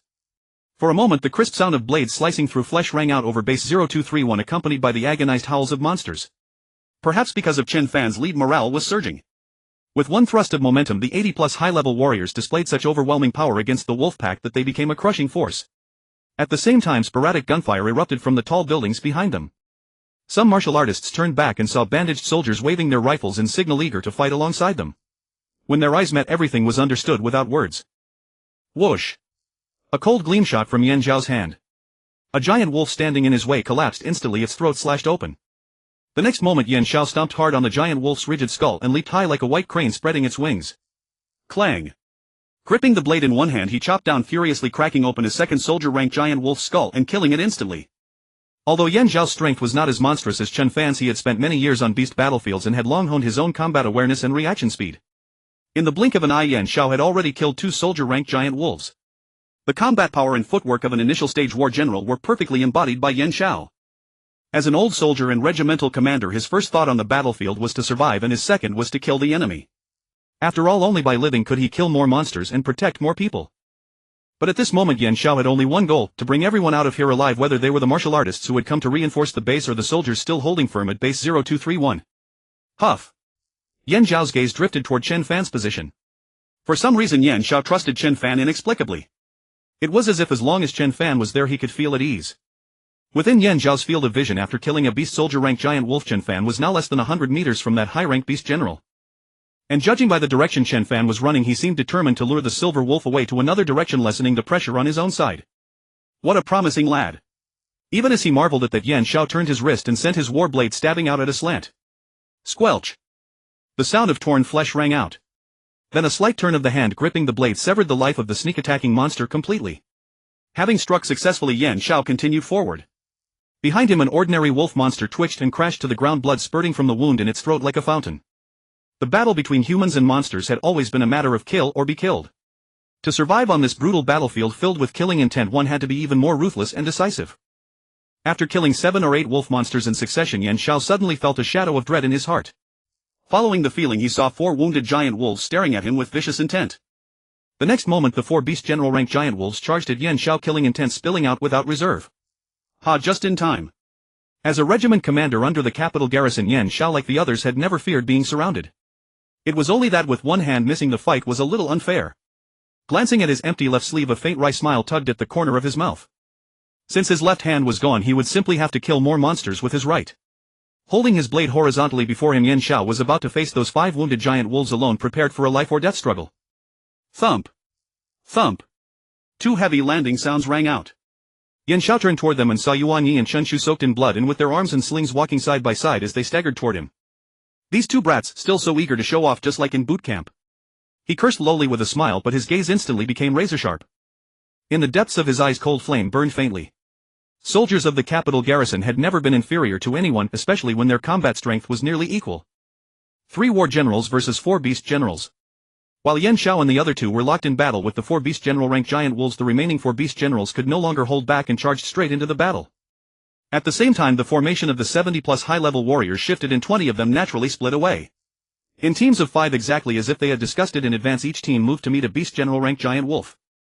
When it came to coordinated battle, the capital garrison was famous throughout Daxia, from officers down to the rank and file. From the day they entered boot camp, they had continuously drilled the formations for coordinated combat. The 5-5 battle formation could be said to be engraved into every soldier's bones. Other units might not know it clearly, but Yan Xiao understood very well that the capital garrison's greatest advantage was its long-term drill and attack defense in real combat. Whether it was the standard 5-5 battle formation or the 20-man killing formation, both could maximize combat strength. The purpose was to fight a stronger enemy with a weaker force and win. The moonlight was cold. Out on the wilderness, the battle raged fiercely. In the chaotic struggle against the monsters, everyone was fighting with all they had. A young soldier had just killed a giant wolf and risen to his feet when danger descended without warning. Not far away, another beast soldier-ranked giant wolf attacked in a sneak strike, lunging at the young man. Dodge! A thunderous shout came from behind him. A short old man holding a warblade shoved him aside, then hit the ground backfirst and kicked out with both legs. Like a rabbit kicking an eagle, he sent the huge looming shadow tumbling into the distance. The giant wolf shook its dizzy head and struggled to its feet. Chen Bui, Sergeant Major of the 357th Regiment 9th Army, had arrived. The short old man wiped the scarlet blood from the corner of his mouth, glanced around and cursed with a thick southwestern accent, "Damn your ancestors. With so many monsters, if only this old man had 2 more arms." With that, the short old man lunged forward, his war blade aimed straight at the giant wolf monster that had been knocked dizzy. Put! A sound like tearing cloth rang out as the beast's throat was pierced through completely, its life extinguished. On the blade, the crimson grew darker. One old man, one war blade. After slaughtering an ordinary monster, the short old man charged straight into the beast horde and cut down several more in a row. After that clean kill, the little old man showed no sign of stopping. He fought the monsters and pressed deeper into the encirclement until he reached a place beyond the young soldier's sight. Dense giant wolf monsters swarmed in from all directions, sealing him inside like a thick city wall. At the same time, the pressure on his comrades nearby sharply decreased. The young soldier vaguely heard the little old man's voice drift over, "You kids should live on well and see the coming of Daxia's golden age in place of this old wreck. The future belongs to you. Hey! You damned beasts, keep this old man company down in hell, ha ha ha." Sizzle. Amid the mad laughter, the sound of a burning fuse mixed with the thudding of running beasts. The giant wolves around the little old man were growing more and more numerous. In his blurred vision, it seemed he could see his son, his daughter, and his wife. "Ingzi, my boy. My girl. This old man is coming to keep you company, though I'm a few years late." As the words fell, a contented smile on his face, the old man hurled himself at the largest giant wolf among them. Boom! Boom! A pillar of fire shot into the sky, and the giant wolves within a dozen-odd meters were instantly blasted aside, alive or dead unknown. Amid the agonized howls of countless giant wolves, the flames continued to spread, shrouding more and more of them in an ever-expanding sea of fire. The young soldier did not pause. He continued forward, killing the enemy as 2 lines of clear tears slipped silently down his cheeks. At some point, the moon slipped behind the clouds. Darkness shrouded the earth as the cold night wind could not scatter the lingering reek of blood. Within base 0231, the great battle was at its fiercest. Charred black earth, billowing smoke, furious roars, and anguished wails. Flowing blood and countless piled corpses formed a bleak, tragic tableau. A killing mood spread across the battlefield. The war between humans and monsters had always been one of life or death. In this slaughter of blood and fire, only the strongest could live to see the end. Face to face with a high-rank beast, General Chen Fan did not panic. Instead, he grew increasingly composed and calm, his entire being turning clear and still. It felt just like comprehending the blade technique. Moreover, while fighting the giant wolf, Chen Fan could clearly feel his footwork constantly improving and advancing. Perhaps because it was his first battle at the beast general level, Chen Fan gave everything and raised his vigilance to the utmost. Every attack and counterattack he made was precisely measured. When an attack missed, he immediately withdrew. With the agility granted by the 5th layer of the ninefold thunder blade, Chen Fan could strike at will or retreat at will. His effortless, unhurried footwork left the Wolf King, a high-rank beast general, feeling as if its claws were pounding cotton, powerless to do anything. Even with fangs and giant claws that could easily tear a human apart, it still failed to intimidate the insignificant human before it. Deep frustration made this high-rank beast general Wolf King recall its last failed courtship. Roar! The Silver Moon Wolf King turned into a streak of silver lightning and lunged at Chen Fan in an instant, as if to cut him down under its claws. But as if Chen Fan had been expecting it, his figure shot backward, evading the Silver Wolf's attack and leaving an afterimage behind. Whoosh! The sharp claws tore through Chen Fan's body, yet not a single drop of blood splattered. A flicker of confusion rose in the huge wolf eyes. And then Chen Fan's figure had already appeared on a boulder not far away. It's nearly the speed of sound. After that brief clash, Chen Fan quickly assessed the silver wolf's level. At the same time, he secretly rejoiced in his mastery of the fifth layer of the ninefold Thunderblade, which granted him movement and combat power that ordinary martial artists could hardly imagine. Had it not been for that, he would already have been reduced to shredded flesh under the silver moon giant wolf's claws. Roar! A low savage roar burst from the silver wolf's throat. Chen Fan looked up and saw under the dim moonlight a pair of bone-chilling eyes glaring at him. That gaze seemed to wish nothing less than to swallow him alive. Huff! Chen Fan slowly exhaled a mouthful of turbid breath, his thoughts wholly occupied by the secrets of the fifth layer of the ninefold Thunderblade. Whether it was the technique of exerting force or the movement of his body, it all replayed endlessly in his mind. At the same time, Chen Fan mirrored the motions of the figure in his mind's eye. The twofold amplification of the fifth layer of the ninefold Thunderblade was pushed to its absolute limit by Chen Fan. After all, he knew perfectly well that fighting a high-rank beast general like the Silver Moon Giant Wolf, even a single moment of carelessness could bring catastrophe. Thus every attack and every dodge was made with all his strength. And as Chen Fan kept evading, his unique golden finger was slowly perfecting his movement techniques. At the same time, Chen Fan's subtle level movement, which had reached great success, was gradually climbing toward the perfect level. The war blade clashed against the sharp claws. Once again they fought with desperate life-staking fury as Chen Fan and the Silver Wolf closed into close combat. Bang! In the dull impact, the Silver Wolf retreated a step while Chen Fan stumbled back several paces with heavy thuds. Ugh! A wave of dull pain rose within him. Chen Fan suppressed the churning in his chest as trails of blood seeped from the corners of his mouth. As he retreated, his feet sank ankle-deep into the wild ground, and he was secretly shocked by the giant wolf's strength. A high-rank beast general, this terrifying. Chen Fan narrowed his eyes slightly, a strange glint flashing through them before vanishing. If a high-rank beast general was already this dreadful, he could only wonder how terrifying a lord-level monster might be. And so man and wolf faced each other in a standoff across the wilderness. The chill night wind whimpered as it blew, and crystalline white dew condensed on the grey wolf fur. Yet the Silver Moon Giant Wolf remained motionless, its enormous eyes radiating seething murderous intent. In the face of the Silver Wolf's threat, Chen Fan was as if deaf to it. Seizing the opportunity, he also glanced toward base 0231. The situation there seemed to have stabilized. 80 high-level warriors coordinated with 3 ammunition-laden Falcon helicopters. This lineup posed an enormous threat to the entire monster horde. Without the Silver Moon Wolf King holding the line, just a few wounded beast general giant wolves were nowhere near enough to keep the monsters in order. Especially before the battle formation formed by so many high-level warriors, even a mid-rank beast general could not gain the slightest advantage. Facing the humans, the wolf monsters tried to organize a countercharge, hoping to take down this human force while their Wolf King was absent. Clearly they were asking for too much. Every ferocious assault launched by the wolf monsters was beaten back, leaving behind even more wolf corpses. With the 3 Falcon helicopters providing overlapping cover, these high-level warriors unleashed their killing power to the fullest. The battle formation they formed was like a meat grinder charging straight into the monster horde. Near-perfect coordination and already formidable combat strength made their assault utterly unstoppable. For a time the wolf pack was massacred. Cries of agony rose all around. Their first charge was bold, their second faltered, and their third was spent. Repeatedly checked in their attacks, the wolves could only passively suffer the martial artists' battle formation, and soon they turned into one corpse after another. Although the soldiers had suffered considerable losses, the wolf monsters took far heavier casualties. Looking everywhere, corpses lay in heaps like a mountain of bodies and a sea of blood. Even the air was tinged with a faint bloody odor. In this battle, victory was beginning to show. Seeing this scene, an involuntary joy spread across Chen Fan's face. But before he could even breathe a sigh of relief, a sense of danger slammed into him. Almost by instinct, Chen Fan's body leaped high, dodging the Silver Moon Giant Wolf that flew at him. Whoosh!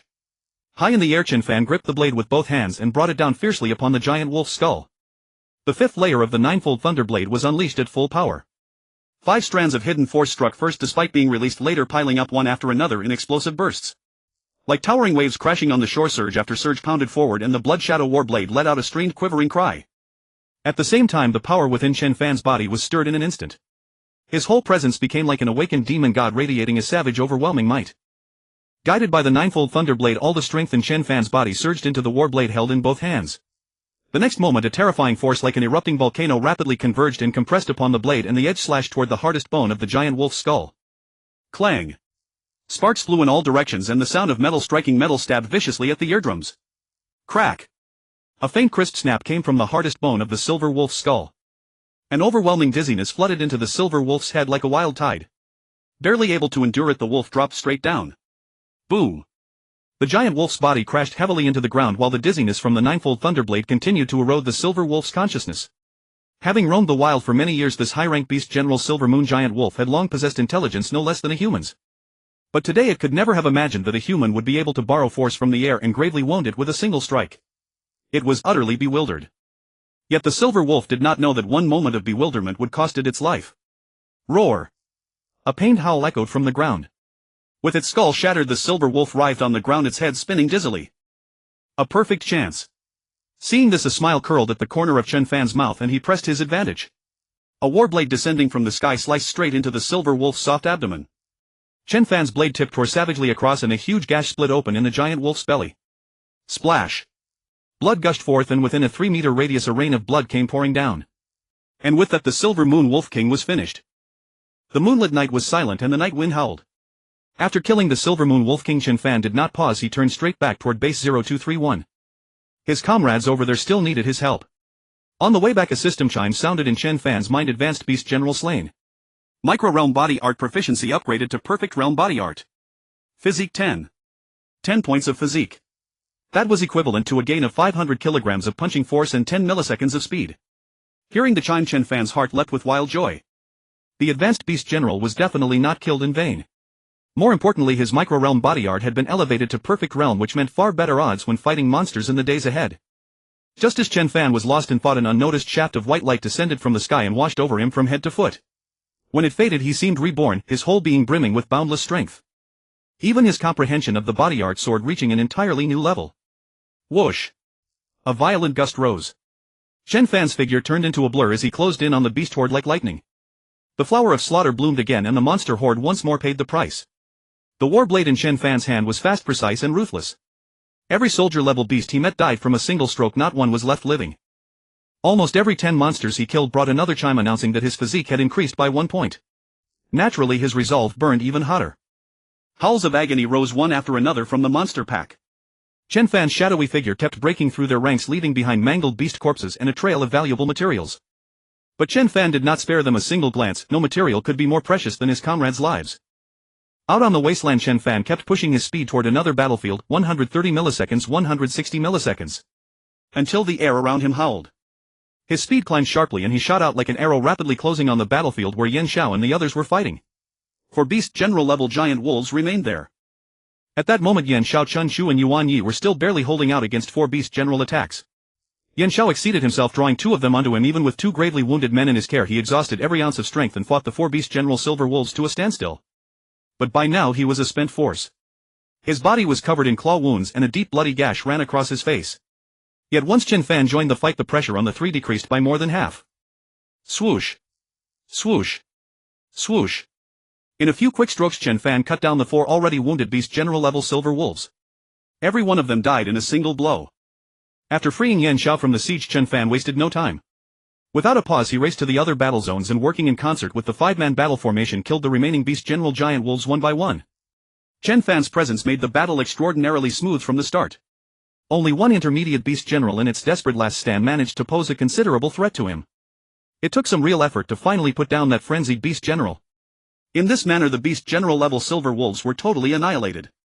Once Chen Fan's hands were free, he immediately threw himself into the rest of the battlefield.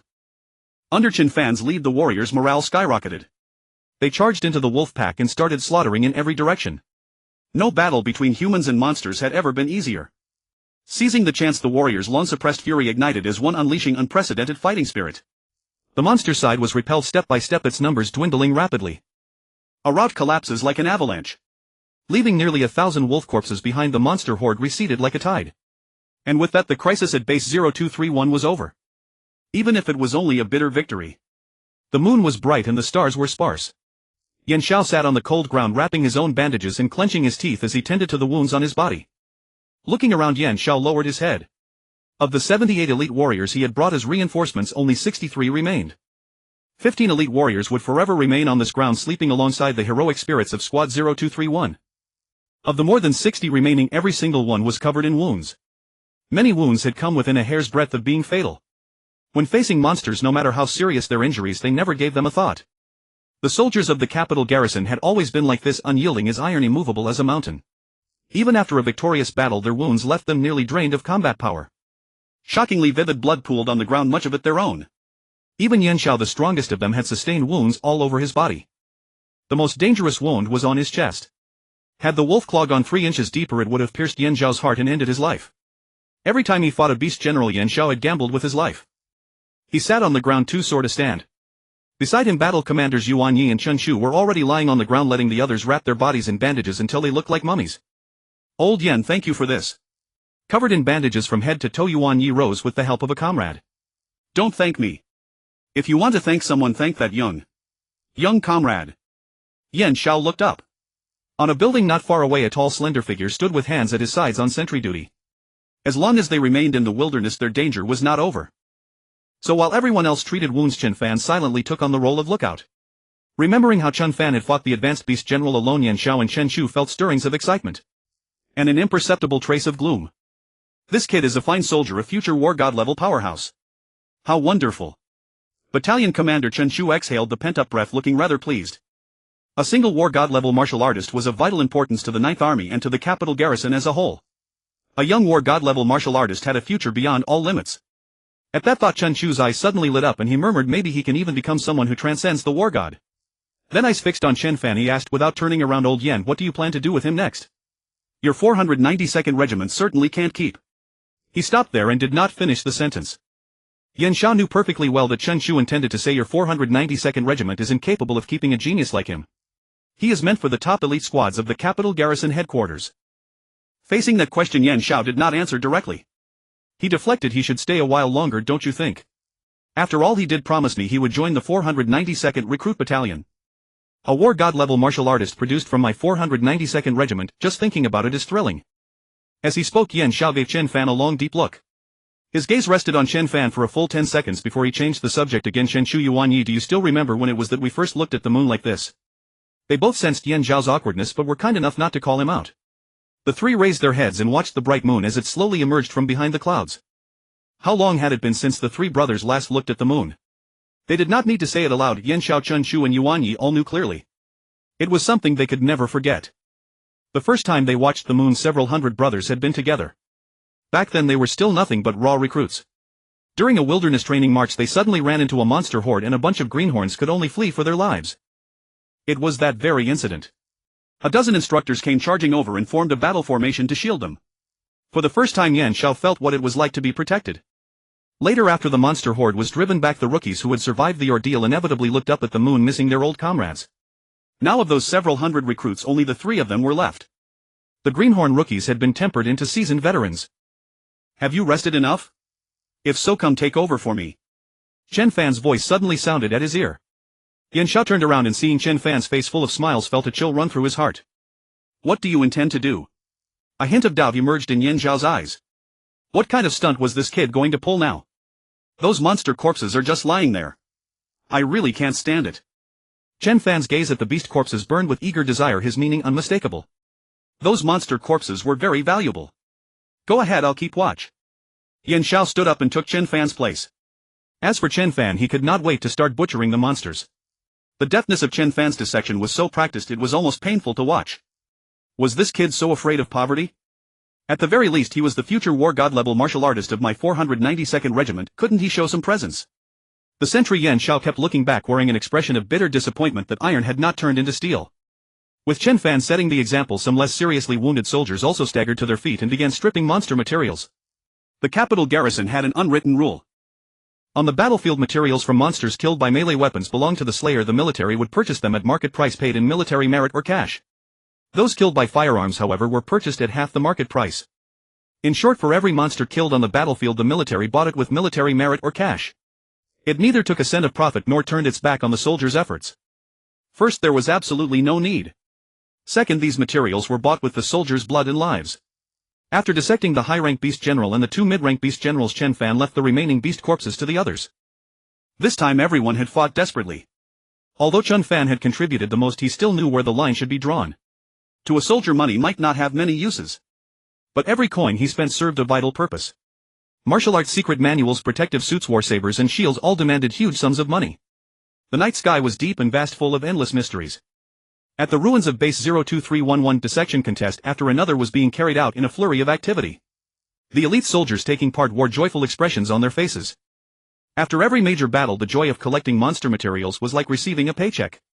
And so the intense dissection work went on in the wilderness. A rhythmic chop chop chop chop sound rang out. 6 military Green Falcon helicopters landed nearby. After 4 of them touched down, a batch of white-coated personnel came out to carry away the wounded, while some people in special suits collected blood and fur samples from the monsters. The other 2 Falcons loaded with ammunition circled overhead on guard duty. The one leading this operation was a colonel from the capital garrison. He was a middle-aged man of around 40 with a war saber strapped to his back.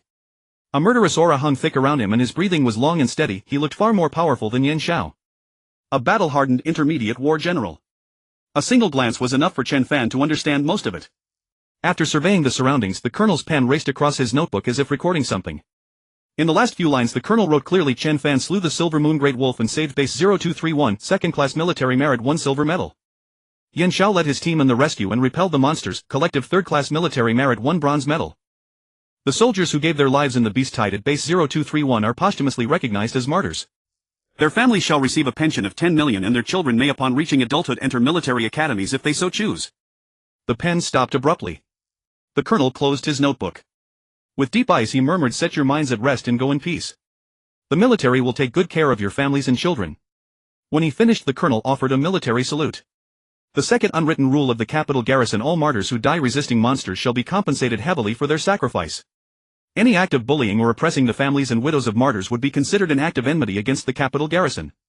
Such offenders would be executed without exception. Only such a stern decree could let soldiers fight without the slightest fear for what they left behind. For behind them stood the capital garrison and the armed forces of Daxia. When the colonel passed Chen Fan, he stopped and said, "On behalf of the 9th Army, thank you." Then he left and began directing the scene, rescuing soldiers, dissecting monsters, clearing the battlefield. Everything proceeded in an orderly manner. Chen Fan, Chen Shuyuan and I are heading back first. If you want to find me, come to the 9th Army Military Medical University. However, before that I still hope you will report to the recruit camp first.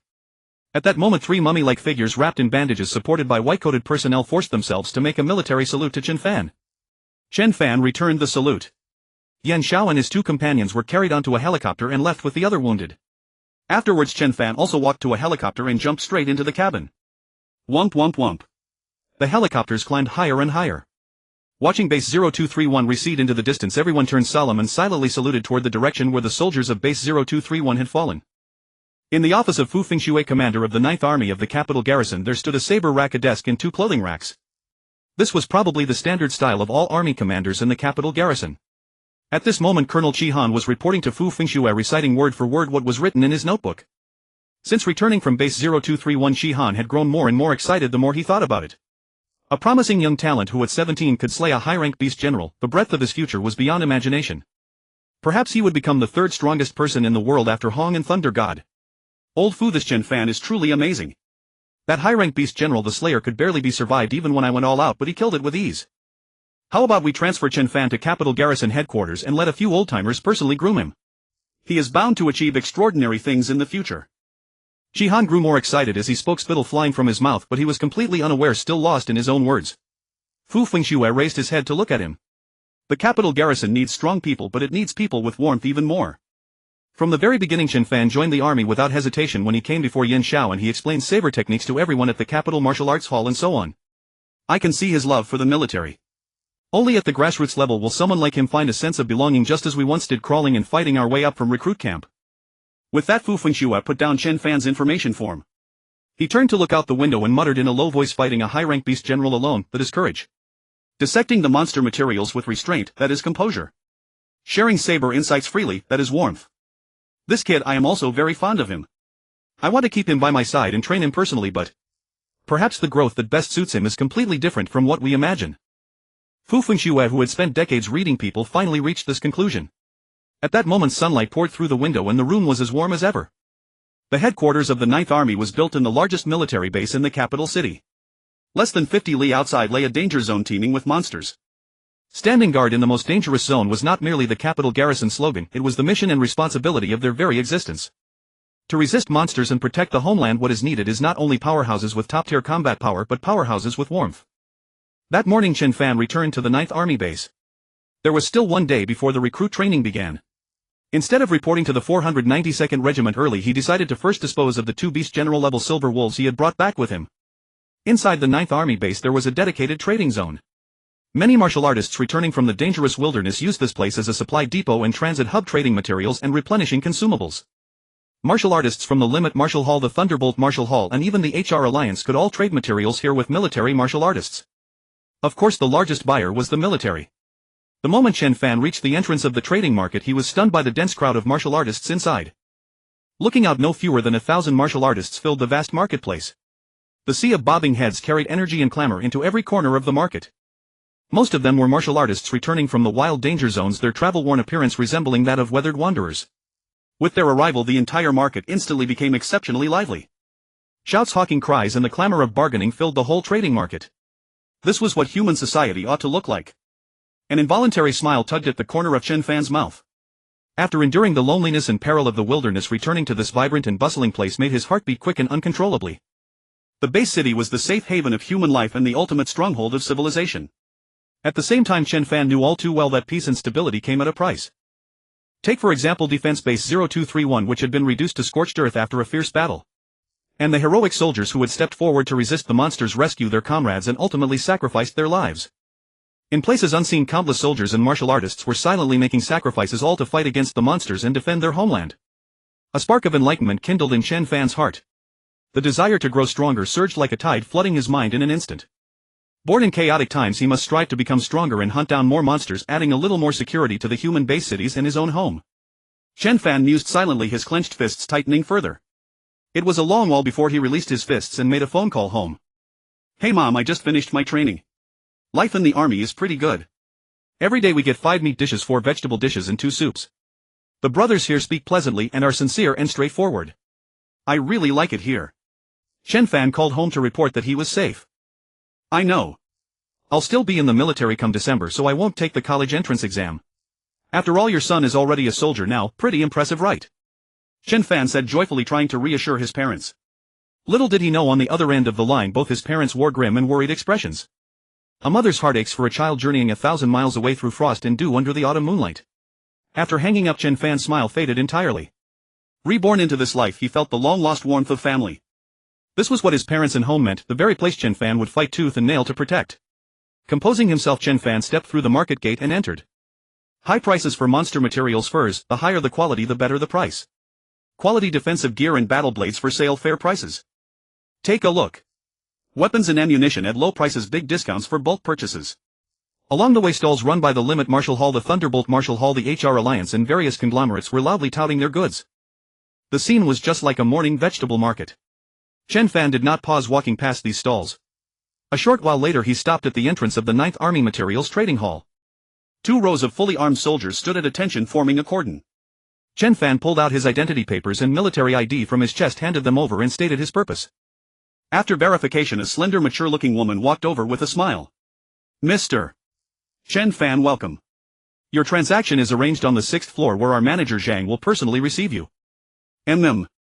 Chen Fan said nothing more and followed the capable woman into the hall.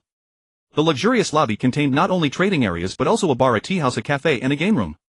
Although the 9th Army's regulations were strict, the private lives of its soldiers were the most comfortable among all the capital garrison forces.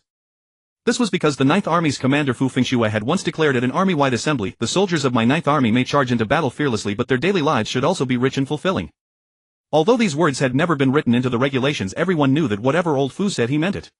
Chen Fan followed the woman into the elevator and arrived at the 6th floor.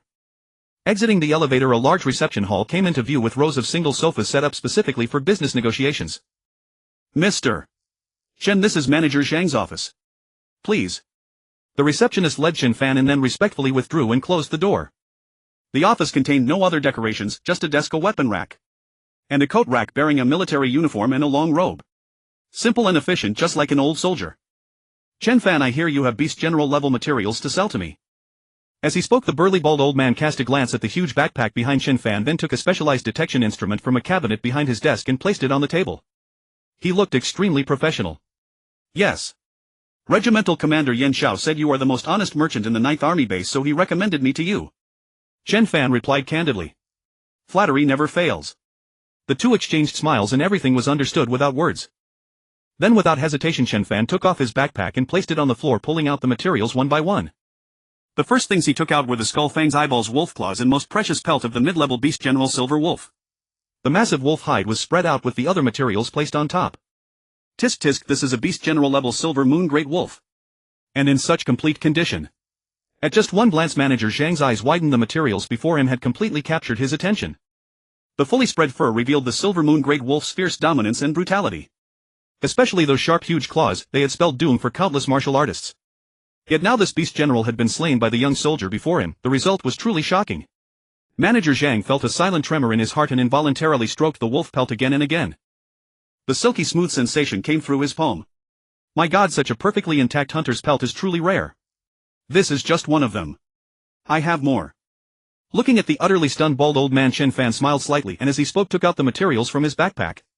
This time he produced all the materials from the high-level beast general. In the office the bald old man felt his heartbeat quicken. Before him an even larger wolf pelt was spread out and materials were placed upon it one after another. Chen Fan took out all the precious materials, the Silver Moon giant wolf's skull, eyes and claws, and piled them on the floor. This Manager Zhang was stunned by Chen Fan beyond words. Another beast general class predator, he really had no idea how many beast generals this guy had killed.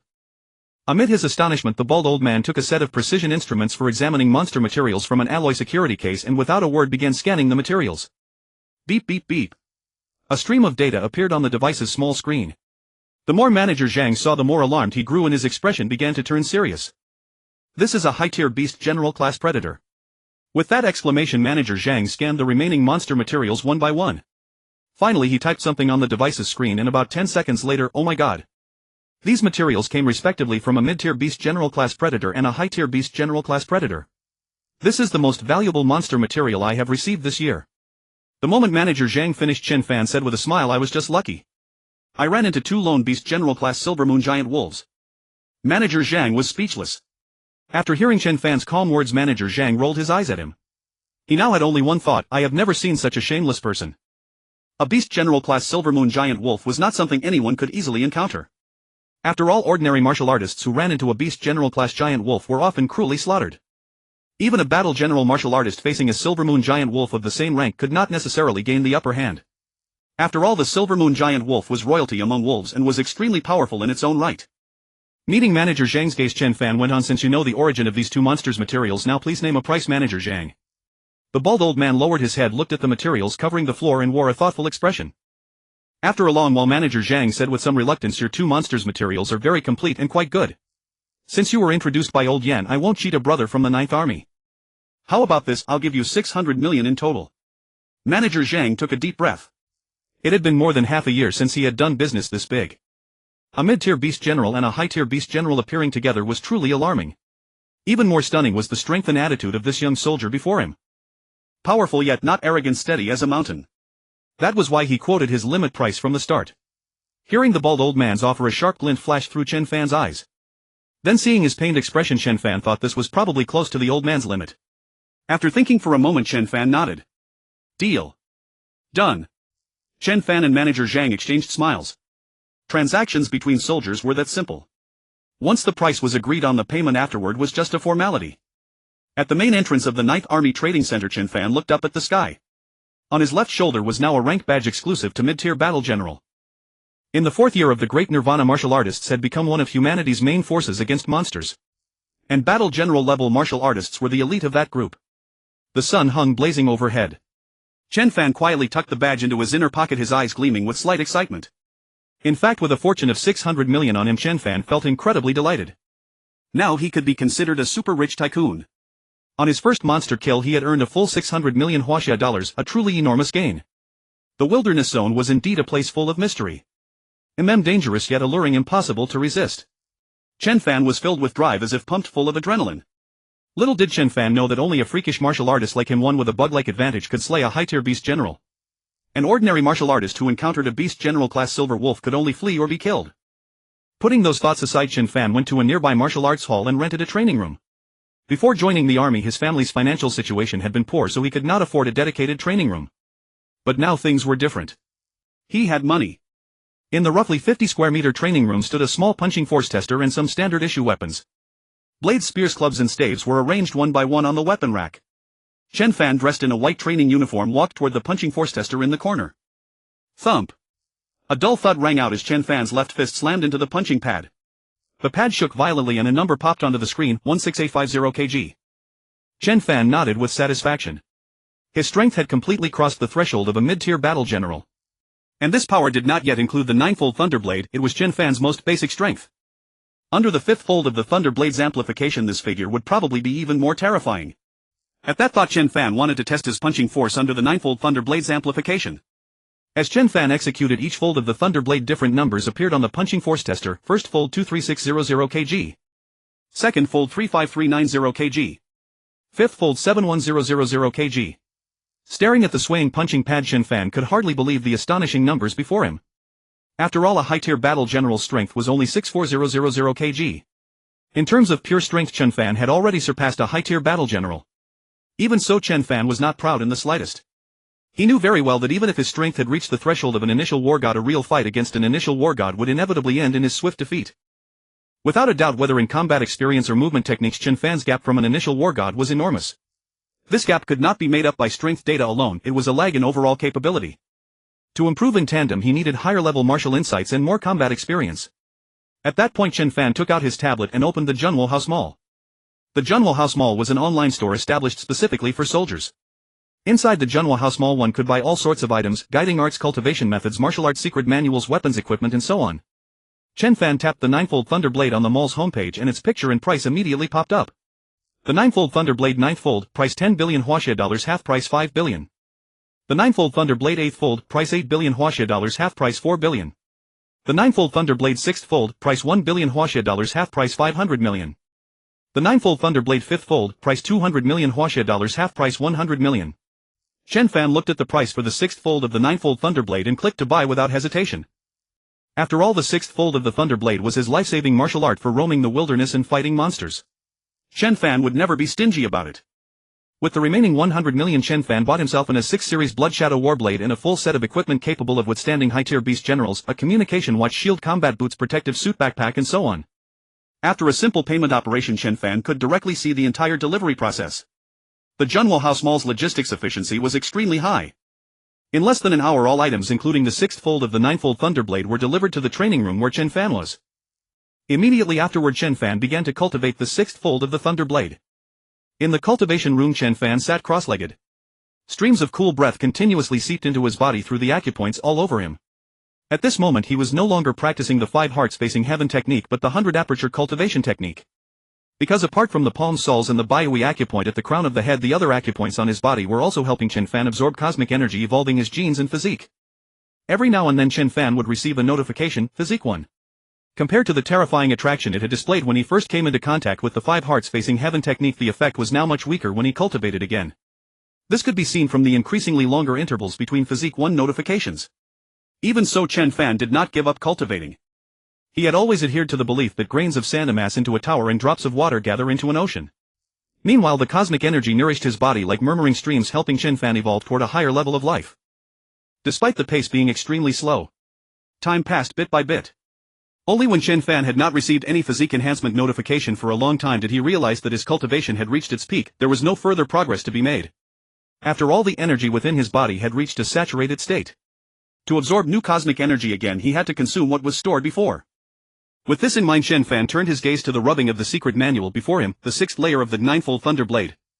Turning to the first page, the familiar sharp blade light rushed at him as if a lethal saber were slashing straight at him. Even now Chen Fan found nowhere to dodge. Chen Fan flipped through the manual page by page, reading it entirely from beginning to end. In the end, Chen Fan closed his eyes. All that remained in his mind was a single word: speed. Speed makes the opponent unable to dodge, leaving them no time to defend. Speed also allows one's blade to carry more terrifying might, capable of shattering anything. Chen Fan highly agreed with the insights provided by Thunder God, the founder of the ninefold Thunderblade. Yet though the principle was simple, few martial artists could actually achieve it. Chen Fan happened to be one of those few. As a notification chimed, learned the 6th layer of the ninefold Thunderblade, proficiency 100, the sensation of sudden enlightenment appeared once again. In Chen Fan's mind, numerous techniques regarding the 6th layer of the Thunderblade emerged as if from nowhere. For a moment Chen Fan felt immensely delighted, even eager to immediately take up the blade to practice.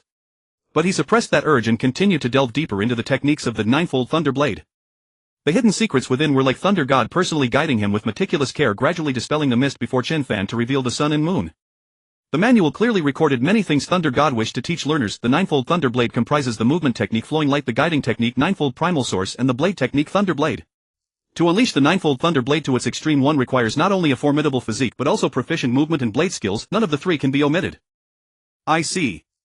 After finishing the final page, Chen Fan solemnly set the manual aside. The myriad insights in his heart interweaved and fused, soon becoming fully absorbed into his being. A smile curled at the corner of Chen Fan's mouth. He picked up the newly purchased Blood Shadow Blade. Compared to the military standard issue saber, the Blood Shadow Blade suited Chen Fan's current strength better. As for the standard issue saber, Chen Fan sheathed it in another scabbard at his back as a spare. Whoosh! The Blood Shadow Blade was drawn, its keen edge cut through the air, letting out a sharp whistle. As the blade swept out, Chen Fan's steps shifted, leaving after images in his wake. He struck another slash from a different spot. Then his figure blurred again. The Blood Shadow Blade struck like streaks of crimson lightning, lashing toward every corner of the cultivation room, endless deep whistles filling the air. At this moment Chen Fan drew his blade like thunder, darting through layers of thunder pools. The blade howled like thunderclaps, its light like lightning, as the cosmic energy within him poured down his arms into the Blood Shadow Blade. Chen Fan slowly closed his eyes. The blade light in his hand grew increasingly intense, as if transforming into a mass of silver thunder pool. Hum. The humming of the blade was resounding and overbearing. With it a fierce and domineering blade momentum rose from Chen Fan's body. That blade momentum tore through the air like thunder and lightning. In the cultivation room, Chen Fan practiced the Thunder Blade techniques over and over. From the scorching sun high in the sky to the setting sun in the west. Inside the cultivation room, Chen Fan was drenched in sweat, his momentum steadily mounting. Meanwhile, his proficiency in both blade technique and movement techniques was constantly improving. Combining his insights and practice of the ninefold Thunder Blade, Chen Fan elevated his combat power to an unprecedented level. At this point, Chen Fan had completely mastered the 6th layer of the ninefold Thunder Blade, able to unleash the force of 49 stacked layers, which was close to 5 times his original physical strength. After this bout of cultivation, Chen Fan's natural physical quality had improved further. The tested strength value had surpassed 17000 kg. With the 5-fold amplification factored in, Chen Fan's strength approached 85000 kg. This figure surprised even Chen Fan himself and then filled him with joy. Furthermore, Chen Fan felt that not only had his body movement become more agile, but his control over the power throughout his body had also become more precise. His hard work and sweat had not been wasted. After most of a day of arduous training, Chen Fan's physical strength was greatly consumed and much of the cosmic energy stored in his body had been released. Now was the perfect time to cultivate. Chen Fan sat down cross-legged and began absorbing cosmic energy once again according to the 5 hearts facing heaven cultivation method. Physique 1, Physique 1, Physique 1. After about half an hour, Chen Fan stood up and sheathed the Blood Shadow Blade. Grumble. His stomach made an untimely sound. Looking at the dim yellow setting sun outside the window, Chen Fan suddenly realized that he had not eaten all day. After a good hot shower, Chen Fan put on his combat suit, combat vest, and wrist guards in the cultivation room. Shouldering his hexagonal shield and warrior backpack, he inserted the Blood Shadow Blade into the scabbard at his back. The standard issue saber and the other Blood Shadow Blade were sheathed in the scabbards on the outside of his thighs for quick drawing at any moment. After enjoying a hearty meal in the Marshal Hall's dining room, Chen Fan stocked his backpack with some high-energy drinks and compressed rations for emergencies. Next, it's time to report to the 492nd Regiment Recruit Camp. Indeed, Chen Fan had previously promised Yan Xiao that he would join the recruit camp for a month of training. A word spoken is past recalling. Chen Fan regarded himself as a man of his word in this life, just as in his past life. Fully armed, Chen Fan walked out of the Marshal Hall gate under the astonished gazes of many martial artists. At the etiquette mirror by the door, Chen Fan paused briefly. Looking at his tall and lean figure in the mirror, he smiled slightly. Seems I've grown taller and become more handsome. He arrived at a military reporting station, boarded the 9th Army's designated vehicle and set off for the 492nd Regiment recruit camp together with other new recruits who were arriving one after another. Joining the army had always been Chen Fan's dream. Now the dream had finally come true. Jingdu Bay City, one of the 8 great base cities of the Huaxia nation, possessed immense strength and profound heritage. It was also the strongest base city in resisting monsters, bar none. There was once a saying in the Huaxia nation: no monster has ever left Jingdu Bay City alive. Not only did it gather countless plutocratic families and aristocratic clans, but it also housed the capital garrison headquarters and the 6 legions. Each legion held its own military district base, resisting the incursions of countless ferocious monsters to preserve the safety and order of Jingdu Bay City. Among the 6 legions, the 9th Army under Fu Hongxue and the 5th Army under Long Qianchong were the most powerful, standing guard on the northern and southern sides of the Great Xia imperial capital respectively. As an unremarkable infantry regiment within the 9th Army, the 492nd Regiment was tasked almost every quarter with training and delivering new recruits. The dedicated military vehicle departed from the reporting point in the dusk, heading deep into the 9th Army's base. The spacious compartment was wide enough for several people to stretch out at full ease. Chen Fan leaned back against the soft sofa and closed his eyes to rest. As he sank into focus, strands of cosmic energy gathered from around him, gradually drawn into his body. The cycle repeated, serene and slow. As dusk fell, the sun sank low, the base still retaining its lingering warmth. On a broad asphalt road tens of meters wide, the military vehicle advanced steadily. Surrounding them were row upon row of towering tung trees whose ancient and austere aura crept silently like drifting mist in the night. On the ground, cicadas and nameless insects shrilled at the top of their lungs. Chen Fan opened his eyes, allowing cosmic energy to flow into his body while watching the tree shadows sweeping past the window, his mind swirling with thoughts. As the RR virus raged, the number of mutated monsters multiplied at an alarming rate, and every single day humanity waged large-scale war against them. The numerous human outposts beyond the major base cities also served as buffer zones, repeatedly hammered by monster hordes, thereby relieving pressure on the base cities themselves. Elite warriors among humanity, whether voluntary or invited, would also travel to these outposts to stand shoulder to shoulder with the army in defending against monsters. To be able to garrison the front line and form the first line of defense against monsters was enough to satisfy Chen Fan. In his previous life he had taught and nurtured minds as a university lecturer. Now as a soldier of Great Xia he slew enemies to protect his homeland. Suddenly Chen Fan felt himself exceedingly fortunate. Although he had been transported into the world of Swallowed Star with no way back, he could only accept the arrangements of fate and continue living here. But the golden finger that fell from the sky seemed to open a new window for him. Warm gentle light streamed in from outside and Chen Fan saw hope. Compared with the countless people who in his predecessors' memories were killed by monsters and swallowed into their jaws while fleeing, Chen Fan felt blessed beyond measure. At the very least he could take up his war knife and fight against the monsters' madness and devastation. In this disastrous era later called the Great Nirvana, he would struggle with all his might to fend off monsters, then ceaselessly become stronger. Grow stronger, slay monsters, and so the cycle repeated. Chen Fan glanced at his A6 series suit, which could withstand high-level beast generals and the 6th stage of the ninefold Thunderblade that he had fully mastered. He smiled wordlessly. His arrival perhaps would become a variable in this catastrophic era. Especially his golden finger, which not only trained him to grow stronger but also granted him extraordinary comprehension of martial arts classics. His golden finger was like a point allocation system combined with supreme enlightenment now possessed by Chen Fan. There was no denying that Chen Fan also harbored a hero's dream, yearning to become the Halo-crowned protagonist. Now that chance had come. In just 1 month Chen Fan had risen from a middle-level trainee to a figure capable of slaying high-level beast generals. If this trend continued, his growth would likely be even faster and more formidable. Chen Fan mused quietly. Perhaps he could become a variable of this calamitous era. With his point allocation ability and supreme comprehension, Chen Fan was prepared to join all humanity in turning the tables on the Great Nirvana Era. Of course this was merely his beautiful aspiration. Even though Chen Fan was only a mid-level war general at the moment, he believed that in the near future he would grow into a power on his own. Perhaps even worthy of standing shoulder to shoulder with Hong and Lei Shun. This was the confidence and conviction that a transmigrator must possess. During the months since he had crossed over, Chen Fan had deeply felt how united humanity was in the Great Nirvana Era, all standing together against the monsters, no infighting, no mutual suspicion or sabotage. All surviving nations were huddling together for warmth. Their only goal was the survival of their own countries. And the continuation of human civilization. In the war between humans and monsters, if humanity lost, all of civilization would be lost with it. Take for instance certain island nations. Confronted with endless sea monsters, they obstinately refused aid from other countries, resolved to rely on their own national solidarity and advanced weaponry to repel these powerful mutated beasts. The outcome was all too predictable. Before long the entire island nation was engulfed by the relentless tide of sea monsters, becoming their breeding ground and paradise. Countless otaku beat their chests and stamped their feet, wishing they could transform into Ultraman and go save those pretty girls being ravaged by monsters. Chen Fan's only comment on such overreaction was, "Commendable spirit but foolish methods." Having read the original work many times, Chen Fan had a profound impression of this history. Mutated monstrosities were not like natural or man-made disasters, they could not be settled in a brief span. The war between humanity and monsters had been from the outset a bitter and prolonged war of attrition.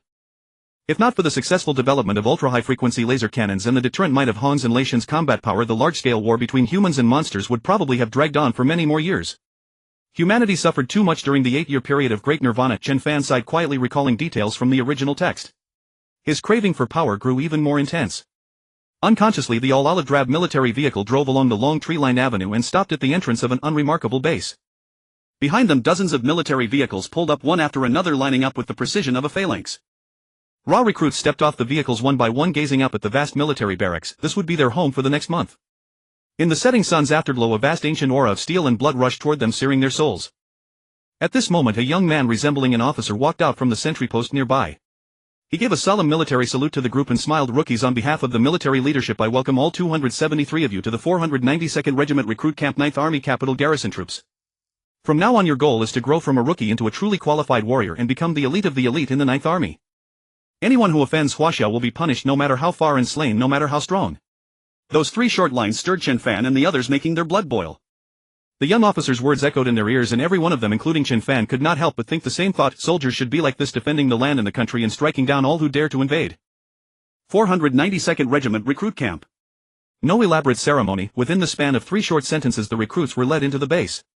Nearly 30 transports rolled through the thick city walls and drove straight to the training grounds. Wump wump wump wump. Beneath the deep blue night sky several Falcon helicopters descended slowly, the gale from their rotors flinging all the dust on the field into the air. On a hazy gray apron a man in military uniform with a long narrow war blade carried across his back stepped out of the helicopter. Swish! The soldiers waiting nearby immediately snapped to attention and saluted. The uniformed man strode forward with a solemn expression, his sharp hawk-like eyes sweeping over the assembled recruits.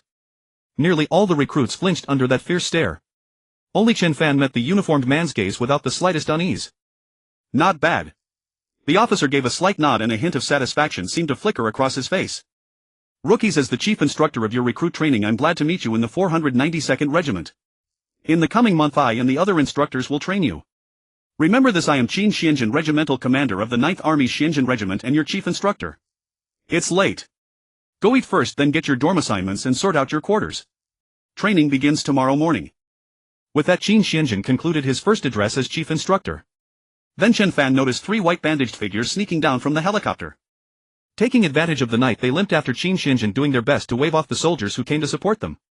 It was a rather comical sight. Some recruits were tempted to snicker at the sight. But when they saw Yan Zhao's single arm and the War General class insignia on his chest, every trace of their laughter was swallowed and they all turned solemn.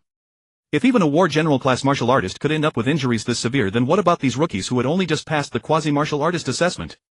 What right did they have to mock veterans? So the 3 were Yan Xiao, Chun Chu and Yuan Yi. As if sensing Chen Fan's gaze, they quickened their pace without looking back, as if they had never known him. 492nd Regiment Mess Hall. According to the 9th Army's tradition, dumplings were for departure and noodles were for arrival.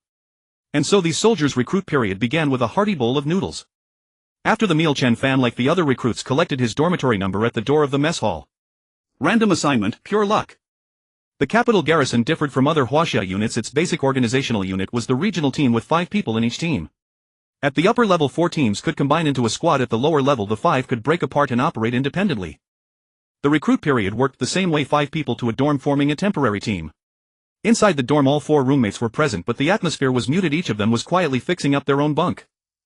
After lights out, Chen Fan lay silent in bed, unable to sleep. After thinking for a long time he finally spoke. Judging by the mood in this dorm, did all of you enlist because of social anxiety? Oh right. I'm Chen Fan. Glad to be your comrade. I joined the army to fight monsters and protect our homes. I'm Feng Pao Pao, no Feng Yin. From Jingdu 1st Military Academy, a sophomore. I'm crazy fast. Ling Chen. Jingdu Base City 1st Military Academy, graduating senior. Yun Feng from the Yun family of Modu. I graduated from Jingdu Base City 1st Military Academy. Xiao Han, also from the 1st Military Academy. Chen Fan was speechless. As his 4 roommates introduced themselves one after another, they had all come from the 1st Military Academy. The only one with the lowest education was him. An ordinary high schooler and not even graduated. So you're all college students and I'm the only little bro who hasn't finished high school. Chen Fan said self-deprecatingly. Suppressed laughter sounded in the dark. After a while room 648 fell silent again. Perhaps for first-time recruits everyone had their own thoughts. At the bunk by the window Chen Fan turned his head and quietly looked outside. The night was deepening and silence spread. The wilderness zone was like a monster with a gaping maw, always ready to devour the 9th Army base. He wondered whether Base 0231 had been rebuilt. Suddenly that stretch of scorched earth, veiled in drifting black smoke, surfaced in his mind. According to what Yan Xiao had revealed, Base 0231 was likely to be rebuilt and a new martial artist team would be dispatched to garrison it. Hey, has anyone here arrived after going through the martial combat assessment? Fang Yan, nearest the door, turned over in the dark and suddenly tossed out that question. For a moment nobody answered. No. No. No. After they all shook their heads, Chen Fan nodded and said without hesitation, I've taken it. Rustle, rustle, rustle. The 4 of them immediately sat up and the sound of them scrambling off their bunks filled the room as they gathered around Chen Fan's bed. Bro, can you tell us what the martial combat assessment is like? And how to pass it? The martial combat assessment. At this, Chen Fan also sat up and told his roommates in detail all about Monster Town. Oh, so as long as you kill 3 beast soldiers you pass. Fang Yan's voice was full of anticipation. Then you must know the 5 hearts facing heaven cultivation method. Chen Fan didn't answer, he simply got out of bed. Without turning on the lights, they all gathered in mutual understanding. Moonlight shone through the window into the dormitory where 5 young figures sat in a circle on the cold floor. Without holding anything back, Chen Fan directly shared what he had realized. They were roommates now, and on the battlefield they would become comrades. Whatever his reasons, Chen Fan hoped they would grow stronger and stronger. As everyone knows, the 5 hearts facing heaven cultivation method requires you to first sense the presence of cosmic energy. The others nodded solemnly, their attention focused entirely on Chen Fan. In the darkness people are most focused, it's also the best time to sense cosmic energy. As he spoke, Chen Fan began to demonstrate. As the 5 hearts facing heaven method was executed, wisp after wisp of cosmic energy slowly converged toward him. Close your eyes, calm your mind, and sense this mysterious power. Chen Fan's voice reached them, and Fang Yan and the other 3 all did as he said. They were only military academy cadets who had passed the quasi-martial artist assessment. They still needed to receive military training before they could participate in the martial combat assessment. And the result of that combat assessment would also affect their classification in military rank. The other 4 listened carefully to Chen Fan's words. Then, exactly as he instructed, they all pointed both palms and both soles toward the ceiling, quite an odd posture. Focus your spirit, gather your chi, and guard the dantian. As soon as he said this, Chen Fan intensified the pull of cosmic energy, making his whole body a giant vortex. At the same time, an endless stream of cosmic energy assembled from beyond the window, and even the moonbeams seemed to be dragged off course. The dormitory was utterly silent except for faint synchronized breathing. 5 minutes, 10 minutes. Half an hour, an hour. As cosmic energy continued to gather, a faint white mist had begun to hover around the 5 bodies. By now the 4 were nearly asleep. In a daze, Fang Yan finally felt a faint wisp of breath flow into his body through his palm. Is this cosmic energy? Fang Yan jolted awake. At the same time, the other 3 also sensed the cosmic energy. Absorb this breath with all your focus, don't get distracted. Chen Fan's reminder arrived just in time, and everyone obeyed. Immediately afterward, strands of cosmic energy like a murmuring brook flowed into Fang Yan, Ling Chen, Yun Feng, and Xiaohan, slowly altering their genetic blueprints and strengthening their physical constitutions. This process of transformation was very slow, so Chen Fan did not disturb them again. Instead, he began cultivating alongside them. Physique 1. Physique 1. Night faded into dawn. Amid the morning wake-up bell, the 5 roommates of room 648 rose from the floor. Crack! Crack! Crisp sounds of joints cracking filled the air. Fang Yan and the other 3 stretched lazily, then turned to Chen Fan with eyes full of admiration. After absorbing cosmic energy all night, they could clearly feel their strength growing. I think I'm much stronger than before. Me too. I seem to have become a lot stronger. Listening to their delighted words, Chen Fan merely smiled and said, same here. He knew very well that the human body had never actively absorbed cosmic energy since birth. Therefore, the first absorption was not only the most abundant but also the moment of the fastest improvement in strength. His quasi-warrior roommates would surely gain no small amount of power. Chen Fan thought to himself. Seeing the ecstatic roommates, he reminded them, at the right moment, the revolution has not yet succeeded, we must all keep striving. Fang Yan said, Thank you, brother Chen Fan. Chen Fan was like a teacher, reminding them at every turn. By then the looks Han Li and the other 3 cast at Chen Fan were full of reverence. This is only the beginning. Tonight I'll teach you something good. Under their expectant gazes, Chen Fan led everyone in, tidying up their quarters, washing up, and heading toward the training ground to assemble. The supersized track, at least 2,000 meters per lap, was probably prepared specially for warriors. A formation of several hundred recruits stood silently on the vast parade ground. On the rostrum ahead, Chief Instructor Qin Xianjin stood with his hands behind his back as if he had long been waiting for this group of raw recruits. Behind him, Yan Xiao and the other 2 were still wrapped in bandages, but their complexions were clearly much better. The 9th Army's medical care was indeed excellent. Nothing fancy, let's run 50 laps to warm up first. Qin Xianjin spoke the cruelest words with a smile. Attention. At ease. Left turn. Double time, march. At the commands, the recruit formation split into 3 teams and began their first training session. 5 laps, 10,000 meters. 10 laps, 20,000 meters. 50 laps ended before long. Every recruit was drenched in sweat and panting like an ox, yet not one complained of fatigue. Meeting Qin Xianjin's sweeping gaze, their eyes grew more resolute. Chen Fan was no exception. Qin Xianjin nodded with satisfaction. For quasi-warriors, this amount of training was merely a warm-up. But this was exactly the effect he wanted. What came next was the true main event. Attention. At ease. Toward the assembly hall, double-time march. In the spacious auditorium, several hundred recruits sat in absolute silence. Ahead of them hung an enormous screen spanning hundreds of square meters, just like a cinema screening room. Everyone waited quietly for the film to begin. Qin Xianjin together with Yan Xiao and the other 2 sat in the front row, their backs ramrod straight like blades driven deep into enemy lines. A young officer of about 24 or 25 stepped onto the stage. His warm smile gave one the feeling of a gentle spring breeze. My name is Feng Ying, your counselor, psychological instructor of the 492nd Regiment under the 9th Army. I'm very glad to meet you all here. Unfortunately, I won't have much time with you because my application was just approved. By the time your recruit training ends and you set off on your journey, I will also head to Base 003 to fight alongside the brothers of the 9th Army defending our land against the monsters. As he spoke, a smile lingered on Feng Ying's face. He showed no fear of going to the front lines, instead he was filled with a proud sense of having gotten his wish. As he spoke, Feng Ying walked over to a computer, his slender fingers dancing across the keyboard. When the lights went out, the auditorium was plunged into darkness. Images slowly appeared on the screen.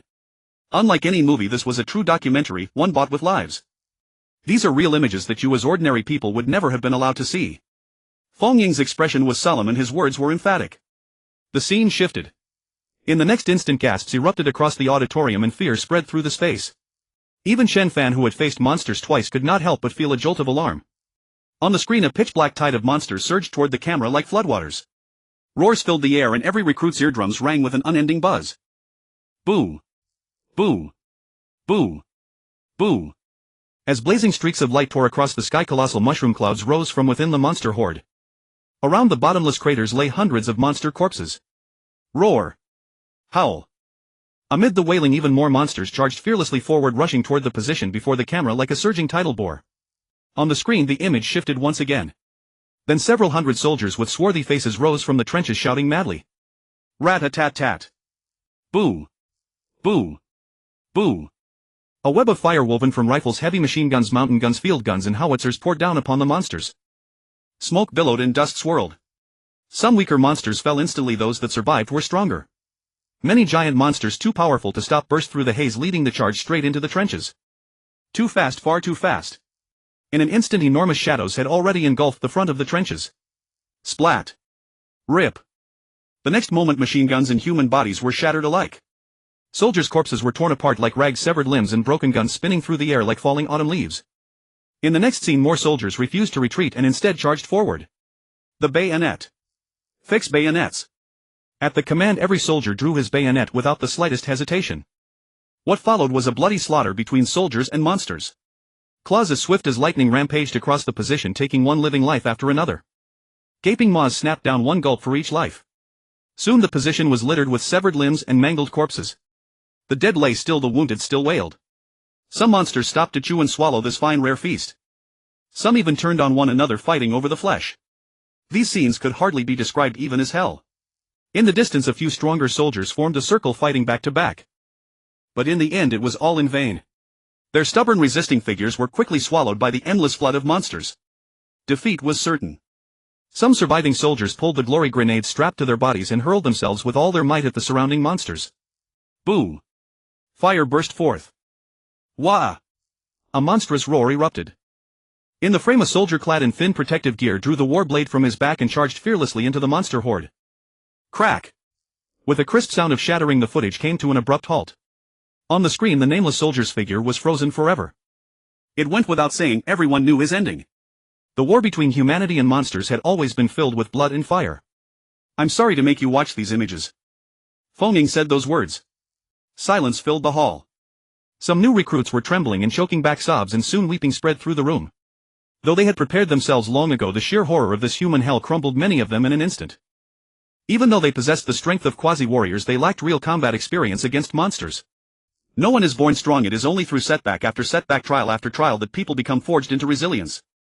The fundamental reason they had come to the 492nd New Recruit Battalion was not only because their hearts burned with patriotic fervor, but also to familiarize themselves in advance with the war between humanity and monsters, so they could grow faster and become the backbone of the army. Martial artists and the military had always been the first line of defense against monsters. Chen Fan was moved as well. He lifted his head and looked at the ceiling, silent. In the pitch-black darkness, Chen Fan could not help recalling the many heroic spirits of Base 0231. Even though his soul had crossed into this world, in the end he was still only human, with his own joys, sorrows, and the full range of mortal emotions and desires. And the war between humanity and monsters had always been filled with brutality and slaughter. There was no room for sentiment or innocence. The victor lives, the vanquished dies. The screen continued to play. This time, unlike the overseas scenes that had appeared earlier, the image appeared within Huaxia's borders. The background was a stretch of tender green grass just emerging from the earth, looking like a pasture. In the frame appeared large numbers of fully armed Huaxia soldiers and armored vehicles. Their expressions were grave as they stood ready in full battle formation. Dead ahead, a dense pitch-black mass rushed toward them, blotting out sky and earth. The unceasing drone of beating wings pressed against the ears and made their heads throb. Monsters! Mantis monsters! A recruit in the auditorium gasped under his breath, but no one answered. Everyone remained silent. At this moment their eyes were all fixed on the many herdsmen behind the soldiers and armored vehicles. Bent with age or led by the hand, the refugees moved forward very slowly. The leading officer glanced back at the crowds of civilians, then raised his right hand and slashed it down. A torrent of high-powered bullets blasted from the warplanes, pouring into the black cloud formed by the mantis monsters ahead. The armored vehicles' turrets adjusted their angles, locked on, and fired. Large-caliber high-explosive shells were loosed without hesitation. Boom! Boom! Boom! The great battle began amid a blinding blaze of fire. Rat-a-tat-tat! Boom! Boom! Boom! Wave after wave of bullets swept across the flock of flying mantises like rolling tides. Clang! Clang! Clang! Sparks flew as deafening roars burst forth. The flying mantises still surged forward. Even the armored vehicles and the fighter jets skimming low over the ground posed little deterrence to them. They continued diving forward at terrifying speed, their hideous, ferocious faces carrying an awful killing intent. Fear took root in the recruits' hearts, even separated by a screen they felt not the slightest bit safe. Were these monsters or demons? Rat-a-tat-tat! Dual-purpose anti-air and ground machine guns roared, tongues of flame lashing toward the mantis army. Unfortunately, there were simply too many mantis monsters. Only a small number were brought down. The birds and beasts that survived the RR virus had been enhanced not only in intelligence. Under nature's survival of the fittest, their strength and defenses had been pushed to an almost terrifying level. High-speed bullets struck the mantis's armored scales but could not break through. Some ultra-large mantises even tumbled and twisted through the air, relying on neural reflexes and speed to dodge the bullets. 12 armored vehicles and 8 fighter jets circling at low altitude were rammed and blasted apart by the surging swarm of giant mantises, and together with the soldiers inside they turned into dust scattered across the sky. Immediately afterward, dense ranks of giant flying mantises vaulted over the fire net, and their coldly gleaming twin sides of death mercilessly reaped the lives of those fleeing. Countless herdsmen fell like wheat before a scythe. Young children, old men, women, all were slaughtered without exception. Blood stained the early spring meadow red and trickled into the babbling stream. The spring was still bitterly cold. The chill seeped through the screen and settled over every recruit in the assembly hall, Qin Xinjin included. It was as if a huge hand had clamped down hard on their hearts, squeezing so tightly that they could not breathe from grief. At this moment every recruit, Chen Fan included, wished they could charge onto the battlefield themselves, stand shoulder to shoulder with those soldiers and save the tens of thousands of innocent civilians. But they were not gods, they had no power to reverse life and death. In just 5 minutes tens of thousands of fleeing innocent civilians were slaughtered to the last by the mantis monsters. Among them were hundreds of fully armed soldiers as well, all killed in battle. In full view of everyone they were butchered on that early spring meadow. The bitter wind howled past, but it could not disperse the congealed stench of blood. Pain. A dreadful heart-rending pain crashed over the new recruits like a tidal wave. This can't be real. I don't believe it. Some recruits could not accept the scene of blood flowing like a river before their eyes and rubbed their eyes hard again and again. Through their blurred vision the ground was still covered with severed limbs and broken bodies. Ah! Ah! A grief-stricken wail tore through the entire auditorium, piercing every new recruit's ears. In that moment sorrow and agony wove together into a huge net, smothering all the new recruits. Then sobs and choked weeping burst out from every row and every corner. Their grief was fierce and deep. They burned with passion, yet when faced with reality they were utterly powerless. Chen Fan's fingers clenched hard, his knuckles white. Even as his nails dug deep into his palm and blood seeped out, he felt no pain at all. At this moment he was completely swallowed by overwhelming sorrow. The feeling of powerlessness filled Chen Fan's entire chest. Suddenly he felt a soreness in his nose and forced his head up. Above the wailing that filled the hall, Feng Ying's voice rang out firm and unyielding. We failed to protect those people. All we can do is keep training, keep strengthening ourselves, and protect the people who remain. Can you do that? A soft voice echoed through the auditorium. All the new recruits could not help but nod heavily. In that moment they all seemed to have grown up a great deal. In the darkness no one noticed the faint arc that rose at the corner of Qin Xinjin's mouth.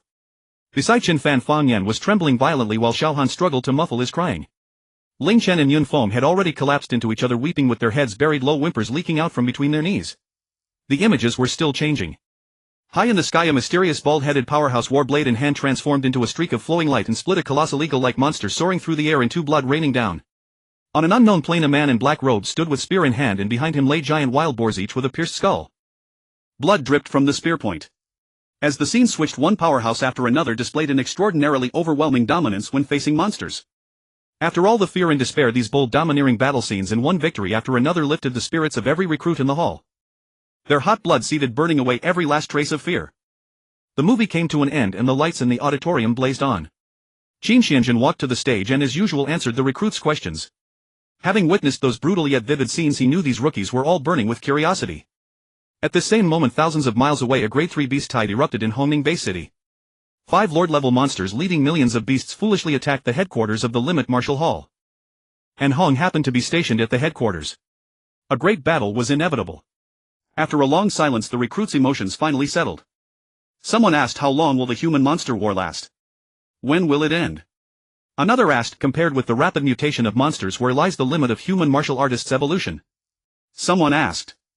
Chen Fan answered one by one, to be precise, I don't know when the large-scale war between humanity and monsters will end, and I don't dare to guess because the number of monsters is simply too enormous and their mutation speed is extremely fast. We have no suppressive weapons to deter monsters above the Lord level. With only Hong the Thunder God and a few who have surpassed the War God level, we simply cannot provide enough support. Hearing Chen Fan's answers, all the recruits fell silent. They knew the chief instructor was speaking the truth. Ever since the RR virus began to wreak havoc, the mutation rate of monsters has been accelerating daily. Ordinary monsters, beast soldier level, beast general level. Even lord level monsters now appear frequently on battlefields. Humanity has suffered devastating losses. Even the use of nuclear weapons and other high-powered armaments has yielded few results. Instead, they have worsened environmental pollution and accelerated the mutation rate of monsters. With their enormous biological base and lack of natural enemies, countless monsters mutate and evolve every day, becoming a colossal threat to humanity. In fact, many times the total number of monsters killed by humanity in a single day cannot match how many they spawn in one day. But there is also good news. The Science Bureau of the Human Alliance and the Monster Research Center are intensively developing a laser cannon, and it should be ready before long. Rarely had Chen Fan delivered good news, and the recruits' expressions eased slightly. Only Chen Fan still frowned deeply without the slightest relaxation. He knew it would take another 4 years for the overclocked laser cannon to be successfully developed. At that time, Hong and the Thunder God would carry the overclocked laser cannon to negotiate with the king-level monsters, ultimately ending the large-scale war between humanity and monsters. But before that, humanity had 4 more years of grueling struggle. During these 4 years, the threat of monsters grew ever more severe. Every day for humanity was a search for a chink of light. Now, with the number of mutated monsters surging dramatically, some smaller human bases had no choice but to unite, relying on the protection of the large base cities merely to survive. More remote bases had long been utterly destroyed and turned into monster paradises. A chill ran through Chen Fan's heart. Being intimately familiar with the original work, Swallowing the Starry Sky, he knew every critical juncture well. Whether the Battle of Hongzhe Lake or Dong Yingxiong's battle by the Yangtze River against the Tigerhead giant flood dragon and a host of lord-level monsters, humanity's losses were catastrophic. It was only by throwing their lives into the breach that warriors and soldiers finally repelled the assault of countless sea monsters. In the end, it was nothing more than a Pyrrhic victory. The atmosphere in the auditorium turned somewhat oppressive. Chen Fan continued to resolve everyone's doubts. Human evolution has not yet reached its limit. There are war general level, war god level, and beyond war god level powerhouses. As for the levels further beyond, no one knows. Among them, Hong and the Thunder God rank at the very top, with terrifying strength capable of cowing monsters in their domains. As for our Huaxian nation, he pondered for a moment, then went on, at present our Huaxian nation has 5 powerhouses beyond the war god level and more than 30 war god level martial artists. Without exception, they are the core pillars guarding their respective base cities. As for war general level martial artists, counting all base cities, the total is 2,430. Ring ring ring. Just as Chen Fan was speaking, an urgent ringing sounded from his wrist. He tapped his communicator watch to accept the call. As messages poured into his ears, his expression changed from shock to bewilderment and then to ecstasy. Are you sure that's accurate? After receiving confirmation, Chen Fan slapped his thigh. Good, excellent. With joy he could no longer restrain, his face flushed slightly and he nearly shouted, everyone here's good news from Hongning Bay City. Hongning Bay City. Chen Fan frowned. Wasn't that the base city founded by Hong? While he was puzzled, Chen Fan continued excitedly, Hongning Bay City was just attacked by a great 3-beast tide. The tide, composed of 5 lord-level monsters, over 1,000 beast generals and countless beast soldiers and ordinary monsters, has been repelled. Hong and the martial artists of the Limit Martial Hall exceeded expectations, annihilating all lord-level and general-level monsters. Only a few scraps of small fry escaped. This battle is a resounding victory for humanity. The base city of Hongning had completely annihilated the invading monsters. Like a stone dropped into still water, Chen Fan's words sent a thunderclap through the recruit camp. A thunderous roar. The entire auditorium instantly burst into flame, like a spark thrown into a pile of kindling with fire leaping into the sky.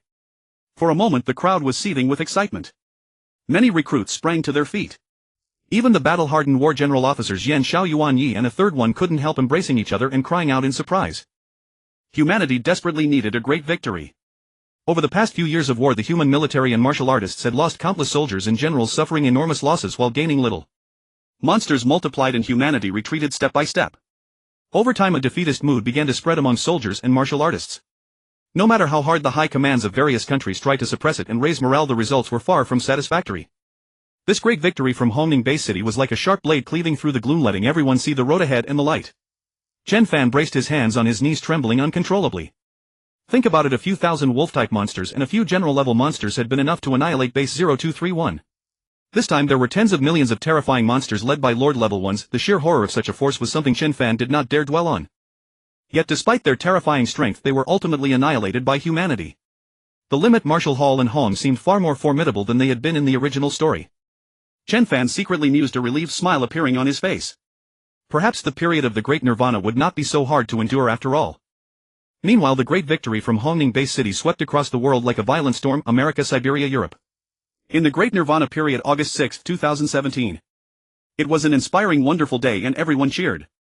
The victory was like a shot of cardiotonic piercing deep into the hearts of martial artists and the surviving nations. Humanity still had hope. Extra meals at noon today. We'll train together in the afternoon to celebrate this thrilling human victory. Excited Qin Xianjun waved his hand in a grand gesture. Swish. In the auditorium, all the recruits raised their hands in salute, their eyes resolute. The mess hall. Lunch consisted of 5 dishes and a bowl of soup with one glossy ruddy braised pork hock allotted to each man. Qin Xianjun never broke his word, just as he never hesitated to charge headlong across the battlefield. He was the one footing the bill. The entire mess hall fell silent as everyone kept their heads down, feverishly shoveling rice into their mouths. They entertained no other thoughts, they only wanted to eat their fill and begin training. An entire morning of screenings had made every new recruit viscerally feel the monstrous pressure of the beasts. At the same time, it let them understand the situation humanity found itself in today. In a corner of the dining hall, Qin Xianjun and Yan Zhao's trio were likewise gnawing on braised pork hocks, watching the batch of recruits who seemed to have narrowly escaped disaster with amused smiles. They looked exactly like the men they had once been. Here, your soy-braised beef, the best cut of the shank. A chef with 2 butcher knives hanging from his waist walked over, an old-style wooden lunchbox in hand. Yuan Yi could not wait. He grabbed a piece with his single arm and bit down. Juice burst through his mouth as a look of bliss settled on his face. Just as I thought, old Li's soy-braised beef is still the best. Let me taste it too. Count me in.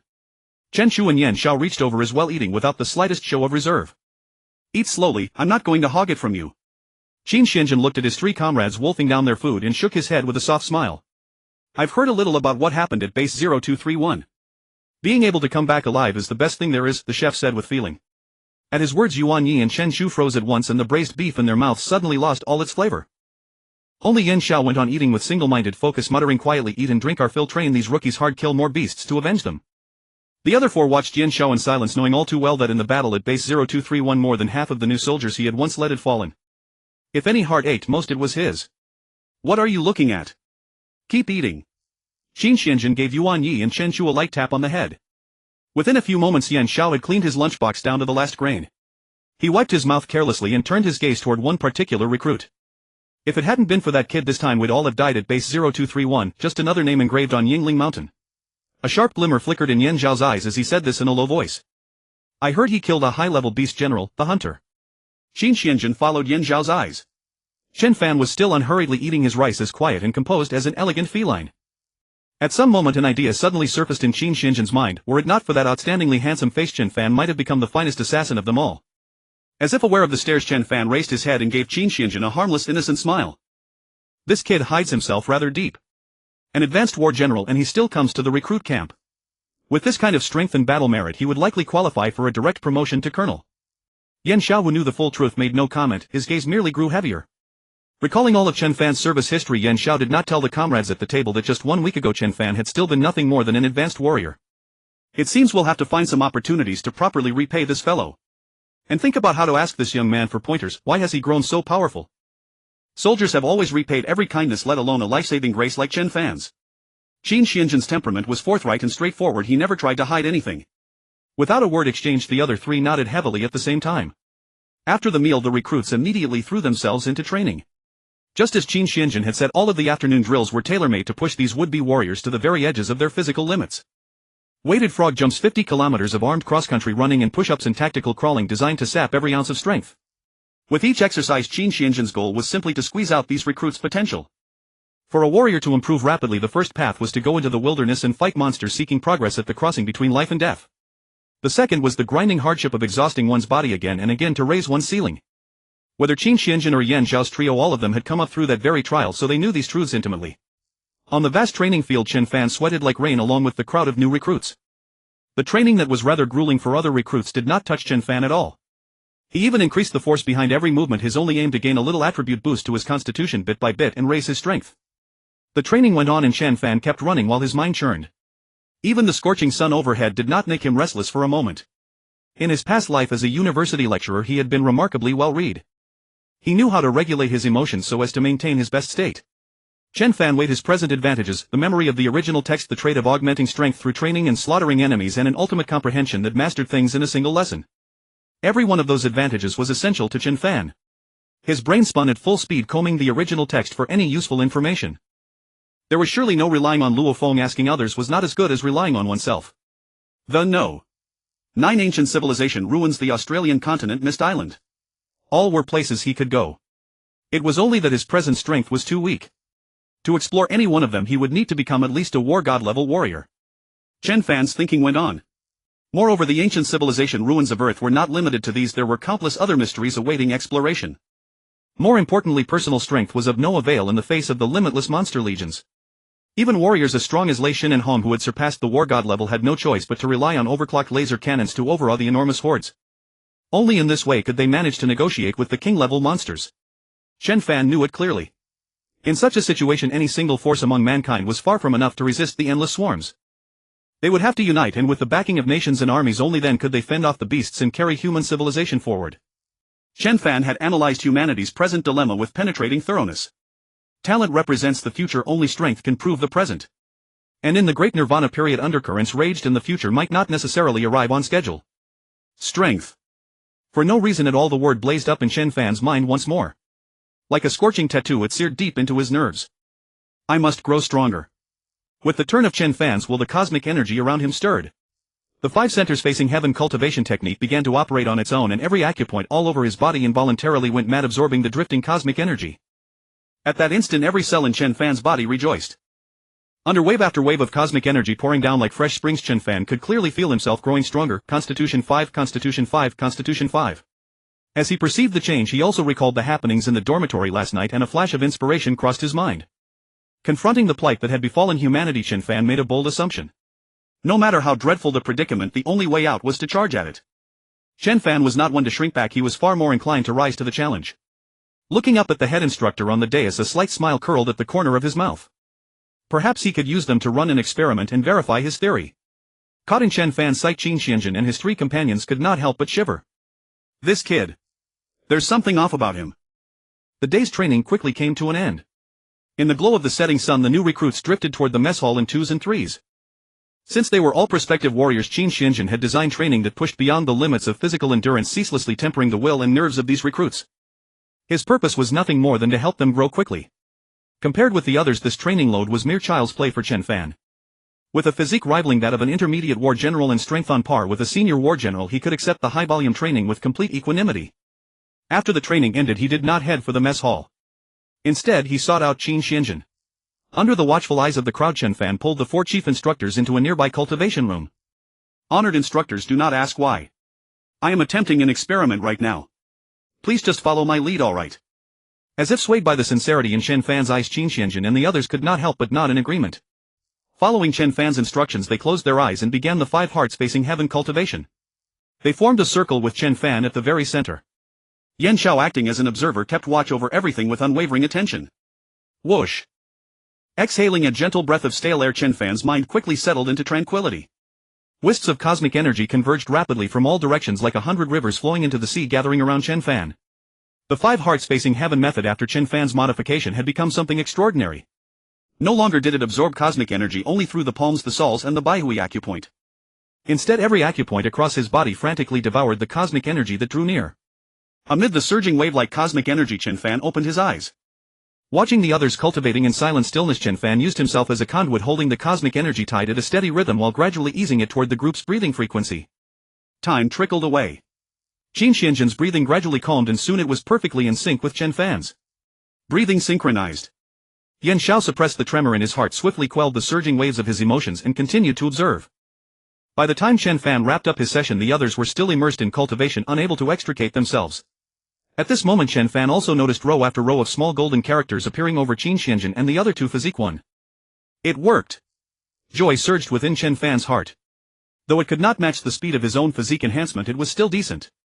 As old comrades in arms, they knew one another's cultivation speed through and through. But now everything had changed. Within his sight, Qin Xianjin's rate of absorbing cosmic energy was now 3 to 4 times faster than before. The implication was self-evident.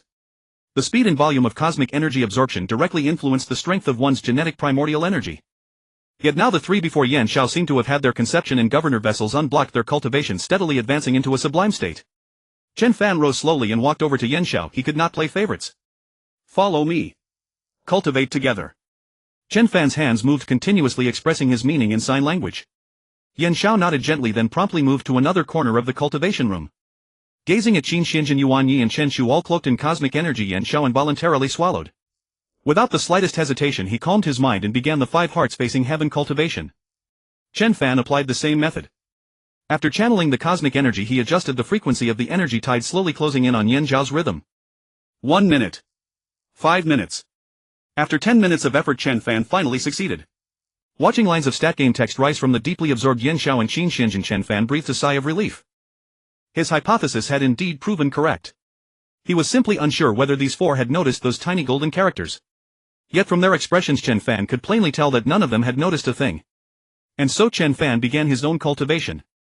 But he had only trained for a short while before he felt the energy in his body reach saturation. Only by releasing it could he continue absorbing more. The military was fine, but perhaps the wilderness zone suited him better. A thought surfaced in Chen Fan's mind. He was already at the intermediate war general level. If he wanted to keep improving, relying solely on cultivation and training would certainly be far from enough. Right now he was running desperately low on time.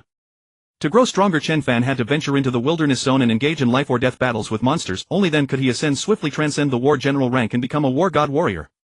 Gazing at the instructors breathing steadily, Chen Fan paced slowly to the window. In the martial arts hall across the way, lights blazed brilliantly. Veterans and new recruits trained side by side, each engrossed in their own exercises. Chen Fan's gaze swept from Qin Xianjin to the distant training hall, a hint of sharp light flashing in his eyes. Perhaps he could apply his method to all of them too. Time slipped by second by second. The moon climbed above the branches, slanting shadows spilling across the ground. Qin Xianjin and the others gradually roused from their cultivation state. Who? Stretching his limbs, Qin Xianjin felt an exhilarating ease flowing through his body as though he possessed boundless strength.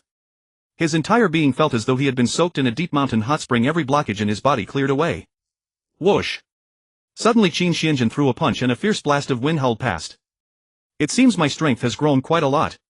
Qin Xianjin smiled at Chen Fan, his face full of gratitude. It's hard to say exactly how much yet, you can go test it over there. Chen Fan pointed at the punching power tester in the corner as he spoke. His words brimmed with confidence. He believed in his judgment, but he still needed facts to speak for themselves. Following that, Qin Xianjin and the other 3 began their punching power tests. After nearly 4 hours of cultivation and cosmic energy absorption, they also wanted to see what results they had reaped. This cultivation session had after all granted them a long-missed sense of power swelling. Words paled before action. Thump. Thump. Thump. Thump. A succession of heavy impacts exploded against the punching target. 26,175 kilograms. 19,450 kilograms. 20,423 kilograms. 40,000 kilograms. Bright red words danced across the screen of the punching power tester. Qin Xianjin, Yan Xiao and the other 2 gazed at their respective results, momentarily beside themselves with joy. This test showed that the strength of 1 intermediate war general and 3 junior war generals had increased by over 30% compared to before. And this was merely the beginning. One could well imagine how swift their future advancement would be. At that thought, Qin Xianjin and the other 3 felt a jolt of surprise, fixing their gazes on Chen Fan with unconcealed shock. Was this kid some kind of monster? Under 4 pairs of stunned eyes, Chen Fan walked up to the punching power tester and casually threw a punch. Bang! The punching target trembled violently and a number leapt onto the screen: 18,250 kilograms. Chen Fan found the result acceptable. The next moment the sixth level of the Thunder Blade erupted in an instant. 7 layers of hidden force crashed forward like towering waves striking the shore, each layer more ferocious than the last. Thump. Thump. Thump. Amid the dull impacts, the screen of the punching power tester flashed through several alarming figures before coming to rest at 89,425 kilograms. With the sixth level of the ninefold Thunder Blade empowering him, the force Chen Fan unleashed instantly reached a terrifying magnitude. For a moment the cultivation room fell into absolute silence, as if time and space alike had been frozen solid. Qin Xianjin. Yuan Yi. Chen Shu and Yen Xiao. The cool moonlight fell across the earth like a bolt of white silk. A night breeze gently brushed by and the sweltering heat inside the 9th Army base gradually faded. As the lights in the recruit dormitory went out one after another, Chen Fan slipped into the training ground with Fang Yanling, Chen Yunfeng and Xiao Han. It was already late at night. A few shadowy figures flickered across the vast training ground. Chen Fan and the other 4 arrived at an undisturbed spot at the center of the training ground. Under the dim yellow lamplight the 5 sat cross-legged on the ground. On the rubber-scented training ground, Chen Fan began to explain his insights and understanding of the saber arts patiently and meticulously. All martial arts under heaven can shatter any defense, but only speed is invincible. Quoting this line from the title page of the Ninefold Thunder Saber, Chen Fan officially began that night's lecture on saber arts. The way of the saber lies not only in fierce overbearing force and a fully exposed edge, but also in a kind of speed. When pushed to the extreme, nothing can withstand it. Speed not only gives the saber extraordinary power but also enables a lethal strike while the opponent is still caught off guard. This time he did not mechanically recite the text and explanations of the Ninefold Thunder Saber to Xiao Han and the others. Instead he slowly narrated the understanding and perception he had gained through his golden finger. Starting from the finest details often makes a principle easier to grasp. He combined theory with practice. As he spoke, Chen Fan picked up the war saber beside him and began demonstrating for the 4. Midway through, Chen Fan even invited Fang Yan to serve as his opponent, showing everyone more clearly what a swift and fierce saber technique looked like. Not far away. 9th Army Lounge. Fu Fengxue stood quietly at the window watching the lively gesticulating figures in the training ground, and a faint smile hung on his face. With ears as keen as a war god-level powerhouse, he could naturally hear Chen Fan's explanation clearly. He turned his head and looked at the 2 long sabers on the rack, a thoughtful gleam shining in his eyes. Whoosh! Whoosh! Suddenly 2 gusts of wind swept through the room and a blurry figure drifted past. When he stood before the window again, a long saber had already appeared in Fu Fengxue's hand. Knock, knock, knock. A crisp knock sounded at the door.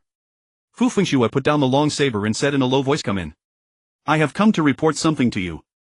"Go ahead." Qin Xianjin then recounted everything that had happened earlier in the cultivation chamber in full detail, including how he had helped them train and then enhanced their strength, leaving nothing out. This kid. He actually has such miraculous abilities. After hearing Qin Xianjin's account, Fu Fengxue narrowed his eyes slightly and gazed into the distance. At the center of the training ground, a young man in a white practice uniform stood holding a saber, seemingly gathering his momentum. In the next moment he moved. Under the dim yellow light his shadow darted like a mountain ghost. Chen Fan's saber technique was fluid, its broad sweeping movements revealing the true style of a powerful master. Whoosh! Whoosh! The saber light was biting its advance as steady as a forest. As Chen Fan's movements quickened, nearly every slash carried a whistling gust of wind. Before long, Chen Fan's saber technique became as fast as lightning, fierce and overbearing with an almost unstoppable momentum. It was as if the war saber in his hands had been given life and battle intent, its edge fully exposed. What a superb ninefold thunder saber technique! Fu Fengxue silently took in everything about Chen Fan, and his curiosity toward this young man deepened. An ordinary war general level martial artist reaching such a level of saber skill was already very difficult. Let alone a young man of such an age. He seems to be a little fellow with real ability. Fu Fengxue nodded, wearing a gratified expression. Even from several hundred meters away, Fu Fengxue could clearly sense the sharp aura emanating from Chen Fan. Like a warrior's iron-blooded murderous aura, this kind of aura needed to be nurtured over a long time to reach such a degree. It's hard to believe that such a young boy carries so many secrets. Fu Fengxue sighed in astonishment. The surprises Chen Fan had brought him were simply too many. Whether it was his strength in slaying a high-rank war general, his ability to help war general martial artists like Qin Xianjin cultivate and improve, or his status as a saber arts grandmaster on the training ground. Any one of these taken alone was not something a teenager could accomplish. Yet all of them were concentrated in a young man of merely 17 or 18 like Chen Fan. Amid his exclamation, Fu Fengxue's curiosity toward Chen Fan deepened once more. Moreover, with his keen perception, Fu Fengxue could naturally tell that Chen Fan's movement technique was extraordinary. With only the power of a junior war general, he can unleash enough strength to slay a high-rank beast general. At the very least, I have only heard of 2 people with such a record. As he spoke, Fu Fengxue looked at Qin Xianjin. Their eyes met and everything went without saying. Those 2 men with such brilliant records were naturally Hong the strongest in the world and Lei Shen the second strongest. Before the RR virus ran rampant, Hong had already been a famous killer. In the early days of the Great Nirvana he advanced by leaps and bounds, breaking through to War General, then War God, and finally surpassing War God. Leishan meanwhile had practiced the ancient yoga of the Shitsi kingdom and ancient Huaxia martial arts since childhood, and he combined the two to reach the state of unity between heaven and man, thereby breaking through to the War God realm. It was no exaggeration to say that Hong and Leishan were the pillars of the entire earth. If not for them putting out fires and deterring monsters on all fronts, humanity's situation today would probably be several times more dire. Withdrawing his thoughts, Fu Fengxue fixed his gaze on Chen Fan. Watching his flickering figure and increasingly condensed saber momentum, a thought flashed through his mind. A flood dragon is no ordinary pond creature. Once it meets wind and rain it transforms into a heavenly dragon. True powerhouses are not raised in martial arts halls or cultivation chambers. They must experience danger, face the terror of life and death, take risks at the blade's edge between life and death, and then repeatedly break their limits to improve swiftly. Of course Fu Fengxue only said these words in his heart. Secretly he had already arranged Chen Fan's next task. A few days in the recruit camp to get familiar with things was enough. His real stage lay in the wilderness zone. A greenhouse can never grow flowers that can withstand a violent storm. If one wants to become a powerhouse, one must take risks, break limits in life and death battles with monsters, and grow stronger. At this moment, as Fu Fengxue watched Chen Fan, a faint fire flickered in his eyes. Even Qin Xianjun was startled by the aura emanating from Fu Fengxue. It had been a long time since his immediate superior had shown such intense emotional fluctuations. This recruit Chen Fan was truly extraordinary. With this thought, Qin Xianjun took a deep look at the young recruit at the center of the training ground, still immersed in his saber practice, and genuinely liked the lad from the bottom of his heart. A seedling like this was the future of Jingdu Bay City and even the whole of Huaxia. After a long while, Fu Fengxue finally pulled himself out of his reverie. Natural talent and future potential must not be treated as the same thing. How far Chen Fan could ultimately grow was still something he would have to experience and improve on his own. Having thought this through, a smile played at the corner of Fu Fengxue's mouth, and his gaze at Chen Fan was filled with curiosity and expectation. Inside the army commander's lounge, Fu Fengxue and Qin Xianjun stood shoulder to shoulder, silently taking in everything happening on the training ground. To have a lad like Chen Fan is a blessing for my 9th Army and for the entire capital garrison force as well. After a long moment, Fu Fengxue sighed emotionally, his words full of gratification. Ha ha ha, look whose soldier Chen Fan is. The strength of a high-level war general, I wouldn't even dare dream of it. At that, Qin Xianjun also seized the perfect moment to flatter. Get out of here. Don't flatter me. You've been stuck at mid-level war general for a year or two, why not think about breaking through? I'm giving you 6 months. If you can't break through to high-level war general, don't come back to see me. Fu Fengxue's face was grim with not a hint of jest. I guarantee I'll complete the mission and not disappoint the chief's expectations. Qin Xianjun immediately became serious and said emphatically, 3 months. No, within 1 month. If I don't break through to high-level war general strength, I'll voluntarily train 3 more batches of recruits. Fu Fengxue stood with his hands hanging naturally, then slowly spoke in a solemn tone. I'll take that as a military pledge you've sworn. I guarantee I'll complete the mission. Inside the army commander's lounge, Qin Xianjun made his passionate military pledge. Knock knock knock. The sound of knocking came again, and both men turned at once. Enter. Shi Han pushed open the door. Commander Fu Xianjun is here too. What's up? You look anxious. Qin Xianjun teased with a smile. The two were old acquaintances, so their conversation was naturally casual. Reporting to the commander, we've received the latest news from Capital Garrison Force Headquarters. Some seed talents from the island nation, escorted by strong experts from Bolognese in their own country, will arrive at our Jingdu base city in a few days. The senior commander at headquarters wants our 9th Army to receive these island elites. Shi Han briefly recounted the matter, and a sharp glint flashed through Fu Fengxue's eyes. Genius elites. They're nothing but homeless dogs. What we need to focus on is our own strength and whether we can withstand the monster's attacks. As for other matters, we don't need to care too much. Just deal with it casually. Fu Fengxue's words carried an air of complete indifference. In his heart, no matter how brilliant the island nation's genius seeds were, none could compare to a single recruit under his command. Suddenly a sharp and solemn aura emanated from him. Shi Han and Qin Xianjun both stiffened. They knew their commander was somewhat annoyed. They knew even better his protective nature. If those island geniuses tried any tricks, it would probably be hard to bring things to a good end. Pass on my order, have the Dragon Breath Squad make preparations and come to the recruit camp tomorrow morning. I have some arrangements. As he spoke, Fu Fengxue whispered to Qin Xianjun for a while. Hearing Commander Fu's words, the colonel and regimental commander who had followed Fu Fengxue for many years first looked solemn, then a look of keen interest spread across his face. This way of doing things was interesting. After receiving the order, Qin Xianjun left directly. At the lounge window, only Fu Fengxue and Shi Han remained. How is monster activity at the various bases lately? At Fu Fengxue's question, the two began chatting casually. Recently around Jingdu Bay City, all military districts have reported that monster activity has grown much more frequent. Not just the Ninth Army's 3 defense bases, the other 5 armies are the same. At that even Shi Han, a colonel, could not help showing a worried expression. More frequent monster activity meant more troops were needed to guard the line and greater sacrifices would follow. Autumn is approaching. The high-rank monsters are about to start contending for the positions of Lord and King. In early September last year, a Tiger Mastiff Hound Lord and an Ironclad Dragon Lord appeared in Zone 1123 and Zone 1045. Fortunately, the distance was not too great at the time. This year I estimate Lord rank monsters will soon appear too. Past the order strengthened the alert. At that moment even Fu Fengshue's face took on a hint of gravity. Though he was a mid-level war god, if these Lord-level monsters attacked locations too far away he couldn't provide support right away. In the entire Ninth Army he and 2 other war gods jointly guarded a territory of more than 300,000 square kilometers. And how many high-rank monsters would appear across this wilderness of hundreds of thousands of square kilometers Fu Fengshue did not let himself think about. If only a few more martial artists could break through to war god, the pressure on the entire Ninth Army and even the capital garrison force would be much lighter. And the sacrifices would also be much fewer. As he spoke, Fu Fengshue looked at Chen Fan, his eyes full of expectation like an elder watching a brilliant young successor. On the other side, at the center of the vast training ground, Chen Fan continued his blade practice. Under the starry night sky the blade light was piercingly cold.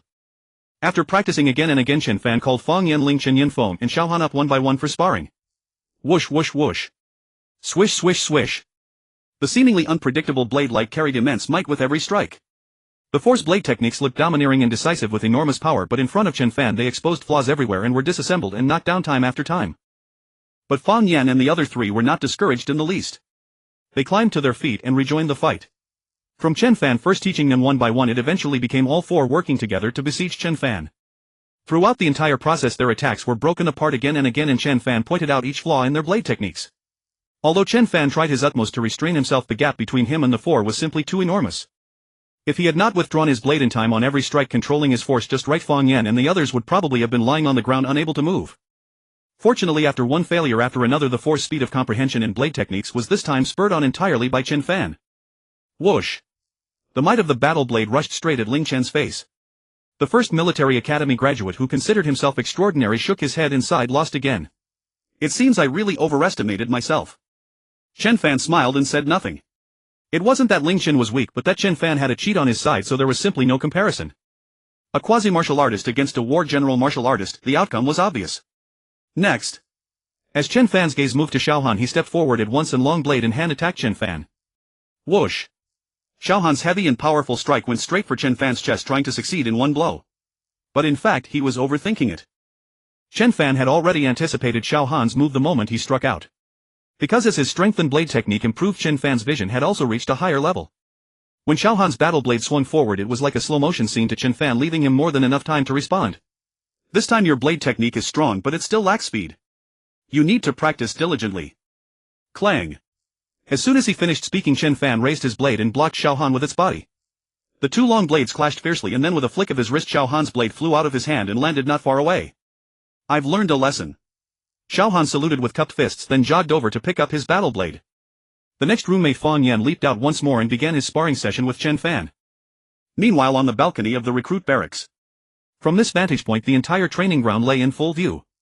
Gradually more silhouettes gathered on the balcony, a growing number of recruits clustering together, their eyes fixed on the parade ground. That guy's saber work makes my scalp tingle. A recruit with a crew cut watching Chen Fan and Fang Yan practicing with their blades could not help but shudder. Judging by this saber technique, it's likely something even ordinary martial artists wouldn't possess. Every strike lashes out like a crack of thunderbolt, yet the moment it draws close the force is withdrawn with perfect restraint. Some recruits who excelled in the blade also recognized the unusual nature of Chen Fan's technique. Let's go ask him for some pointers. I was just thinking the same. I'm in too. Soon recruits came down from the dormitory in groups and made their way to the training ground. They surrounded Chen Fan, a swarm of eager gazes locked hungrily onto him. Don't rush. One at a time. I'll explain it slowly for everyone. Facing these sincerely inquiring recruits, Chen Fan did not hold back or conceal his skill. He refused no one. Joy shared with others is joy multiplied. Moreover, the faster these recruits improved, the happier Chen Fan was. And so he combined theory with live demonstration. While practicing the saber, Chen Fan used slow-motion replay to merge the ninefold thunder blade with the 10 bloody battle forms, meticulously explaining the crucial secrets and the methods of exerting force to all the recruits. Thanks to the supreme comprehension granted by his golden finger, Chen Fan had fully mastered the first 6 layers of the ninefold thunder blade and the 10 bloody battle forms. Whoosh! Whoosh!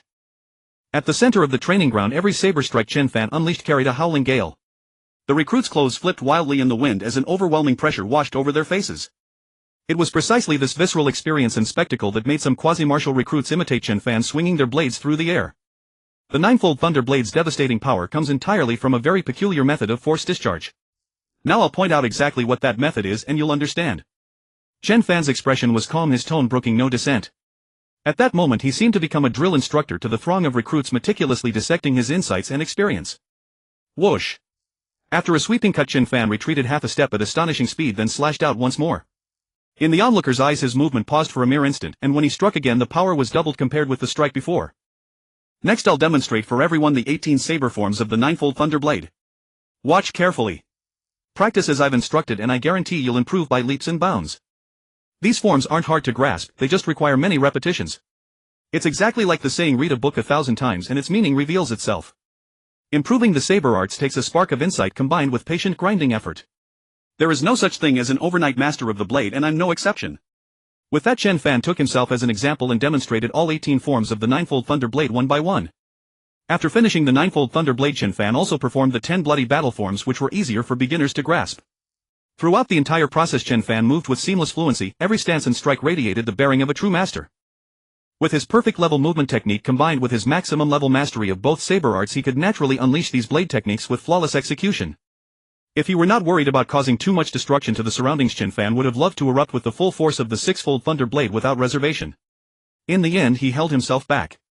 Even so, Chen Fan's saber arts left the watching recruits utterly awestruck. More than that, it elevated their own understanding and comprehension of the blade. After all, some crucial points only needed a single nudge to be understood. If no one had pierced that window paper for them, they might have spent a great deal of time grasping the mysteries on their own. But now Chen Fan voiced all of these insights without holding anything back, shattering the bottlenecks that had constrained the recruits. As his instruction went on, more and more recruits gathered around him. The entire recruits' dormitory was now all but deserted. Filled with excitement, they crowded around Chen Fan, watching him lecture on the saber arts with such focus that they unconsciously sank into the lesson. At that moment the moon was bright and the stars sparse. On the training ground of several hundred people no one spoke. Every recruit listened intently to Chen Fan's explanation, some even took notes while listening, just like students cramming for exams in their school days. Meanwhile, some veterans and instructors of the 492nd Regiment were drawn over by the extraordinary scene. After listening for a short while, their interest was sparked, and soon they too were completely engrossed. At this moment Chen Fan fully brought out his advantage as a university lecturer. Before him there was no longer any distinction between recruit and veteran. There were only students eager to learn and grow stronger. And so Chen Fan held back nothing, pouring out everything he knew. Whenever necessary, while keeping full control of the scene, Chen Fan also revealed a portion of his true strength. The sharp saber edge radiated outward and everyone felt an unprecedented pressure bearing down on them. Not only the recruits, even veteran soldiers at the warrior level caught a whiff of danger. Through countless life and death battles with monsters on the battlefield, they had long developed a keen instinct for approaching crisis. Even though Chen Fan was not targeting anyone in particular, the power he casually unleashed was enough to make them feel immense danger. They believed that if Chen Fan truly intended to strike, everyone present combined would not be able to withstand him. This was a precious intuition forged in blood and bone, hard-earned experience from veterans who had walked through mountains of corpses and seas of blood. And this too was a declaration of strength. Through his saber practice, Chen Fan made everyone recognize his power, even though it had all been revealed unintentionally. The quality of this year's recruits is astonishingly high.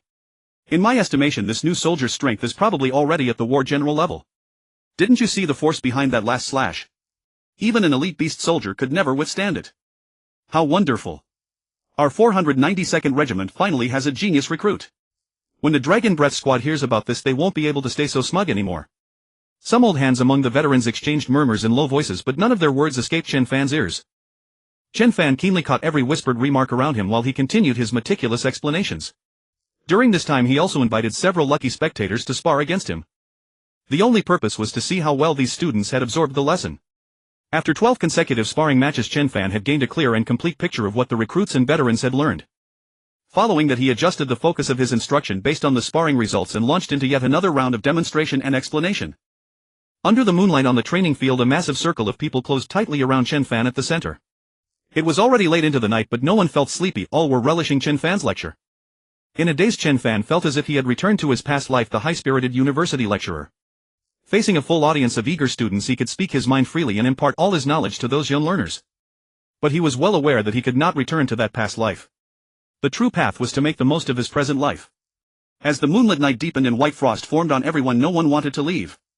The reason was simple: Chen Fan's narration was simply too captivating. Even after such a brief encounter, both new recruits and seasoned veterans had in their hearts come to regard Chen Fan as their own teacher. After finishing the lesson on blade techniques, Chen Fan turned straight to strength training. Not until 2 or 3 in the morning, seeing that the others were still full of energy, did an involuntary wry smile surface on Chen Fan's face. These fellows were even more tenacious than he had imagined. However, upon reflection, Chen Fan felt at ease. In order to quickly boost their strength and combat ability, they were indeed pushing themselves too hard. Within the crowd, Yuan, Yi Chenshu and Yen Xiao were also mixed in, silently becoming devoted fans of Chen Fan. Finally, at 4 in the morning, Chen Fan forcibly dispersed the reluctant crowd of students by citing tomorrow's training. Seeing that everyone was still relishing the moment, Chen Fan couldn't help but smile. This feeling was quite wonderful. After the crowd dispersed, Chen Fan did not return to the dormitory with Fang Yan and the other 3. Instead, riding on his excellent condition, he began engaging in some training to enhance himself. As the moonlight faded, lines of small text kept appearing above Chen Fan's head as he trained. Physique 0. 1 foot. Physique 0. 1 foot. Physique 0. 1 foot. At such improvements, a helpless smile crept onto the corner of Chen Fan's mouth. It could only be said to be better than nothing.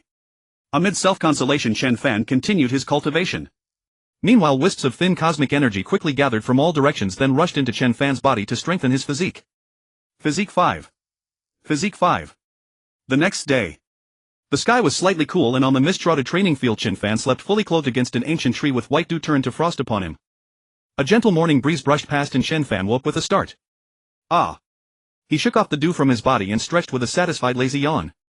The temperature gap at the 9th Army base was enormous, giving rise to the saying, wear a padded coat in the morning and a gauze veil at noon.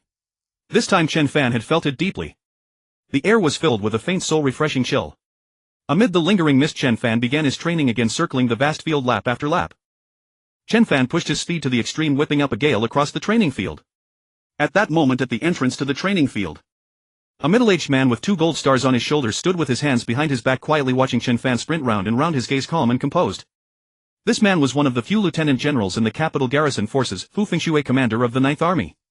A wandering dragon should not be trapped in shallow waters. The vast wilderness might be where you spread your wings and soar.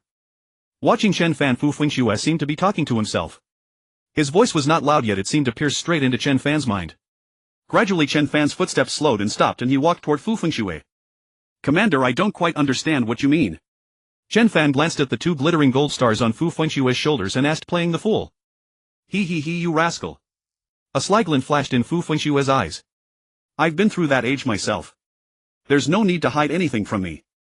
Chen Fan, with your intellect, it is impossible for you not to understand my words. What I cannot understand is why you choose to confine yourself to a single place. Though your explanations are detailed and earnest and everyone has improved considerably, have you ever considered that your talent lies not in being a teacher? At that point, Fu Fengshui gave Chen Fan a deep look and asked earnestly, can 100 junior soldiers defeat a single war god level powerhouse?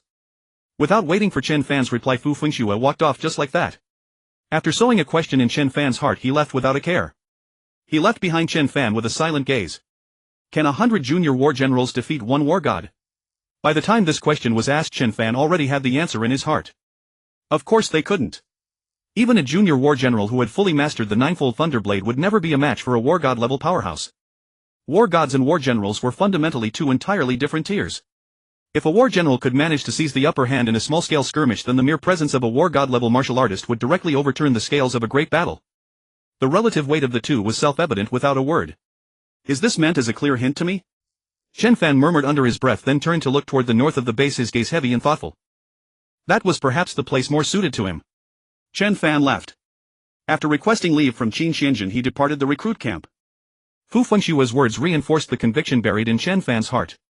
He wanted to become strong, and the only way was to leave the greenhouse behind to face storms and life and death battles so that he could grow at a rapid pace. Staying within the comfort zone meant he could never become what he aspired to be. Therefore Chen Fan temporarily left the recruit camp. Meanwhile, hundreds of kilometers north of the 9th Army's military base, a powerful earthquake occurred. On the land, an oppressive pitch-black expanse of monster silhouettes was densely packed. This was the defense line of the War Dragon Regiment of the 9th Army. As one of the 4 main regiments of the 9th Army, the War Dragon Regiment, the Fierce Tiger Regiment, the Iron Blood Regiment and the Independent Regiment were stationed on 4 sides of the military base guarding the 9th Army headquarters. At this moment, before the War Dragon Regiment's position stretched an endless tide of beasts. A legion formed by countless rat-like monsters was charging straight at the War Dragon Regiment. Like a sky-darkening black tide. At the very front of the battle line, martial artists wearing complete D6 series protective suits formed 5-man battle formations, coordinating with one another to tear apart the rat monster formations. The roar of artillery, the shrieks of agony, and the squelch of war sabers piercing and ripping through flesh interwove into a symphony of blood and fire. These martial artists in advanced protective suits were without exception junior to senior war generals. A vanguard force made up of no fewer than 40 war general martial artists. In other words, it was the wedge for breaking enemy formations. This was the Dragon Breath Squad. They formed 8 battle arrays, slaughtering the surging rat monsters like meat grinders. Behind the Dragon Breath Squad was the entire defensive position of the War Dragon Regiment. Beyond that lay the War Dragon Regiment's base. At this moment a powerful fire net woven from bullets, artillery shells and flamethrowers was tightly suppressing the rat monster's charge. Unlike the defenses of Base 0231, the War Dragon Regiment's equipment and its heavy firepower configuration in particular far surpassed that of regular units. Rat-a-tat-tat. Boo. Boo. Boo. Countless scorching torrents of steel poured into the monster horde, drawing up countless wails. Rat-a-tat-tat. Boo. Boo. Boo. In that moment the entire War Dragon Corps base seemed like a war juggernaut awakened from slumber, roaring in fury at the colossal tide of rats.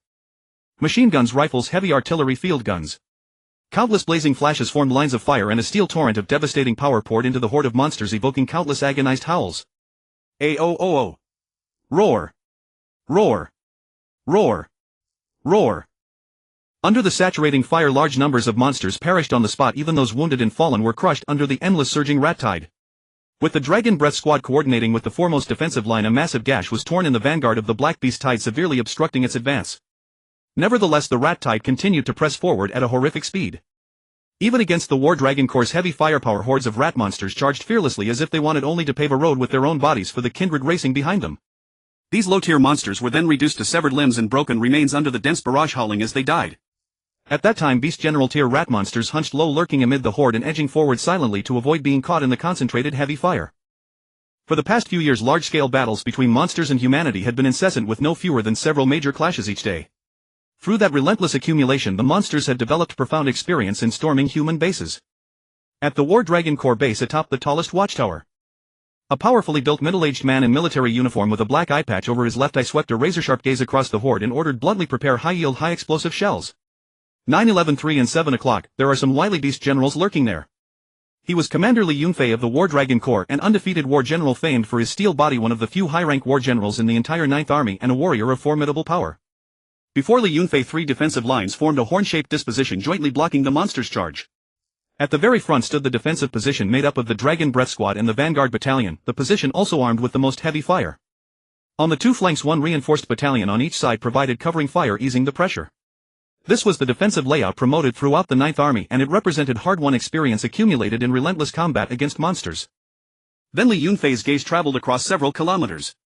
In his sight the war generals of the Dragon Breath Squad were tightly interwoven with the frontline defensive positions withstanding the crazed onslaught of the rat tide. As foolish as this tactic might seem, there was truly no alternative. If the rat tide were allowed to rush unimpeded, the entire War Dragon Corps base would be surrounded, and by then they would find themselves in a real death trap. Rather than sit still and await death in a cornered struggle, it was better to strike first and search for a way to break the rat tide's attacking rhythm. With the first charge morale surges, with the second it wanes, with the third it is spent. This was the crystallization of ancient wisdom now carried onto the battlefield against monsters. As long as they could disrupt or even sever the beast tide's offensive momentum, the scales of victory would already have tipped in the War Dragon Corps' favor. However, this third-tier beast tide contained no Lord-class presence.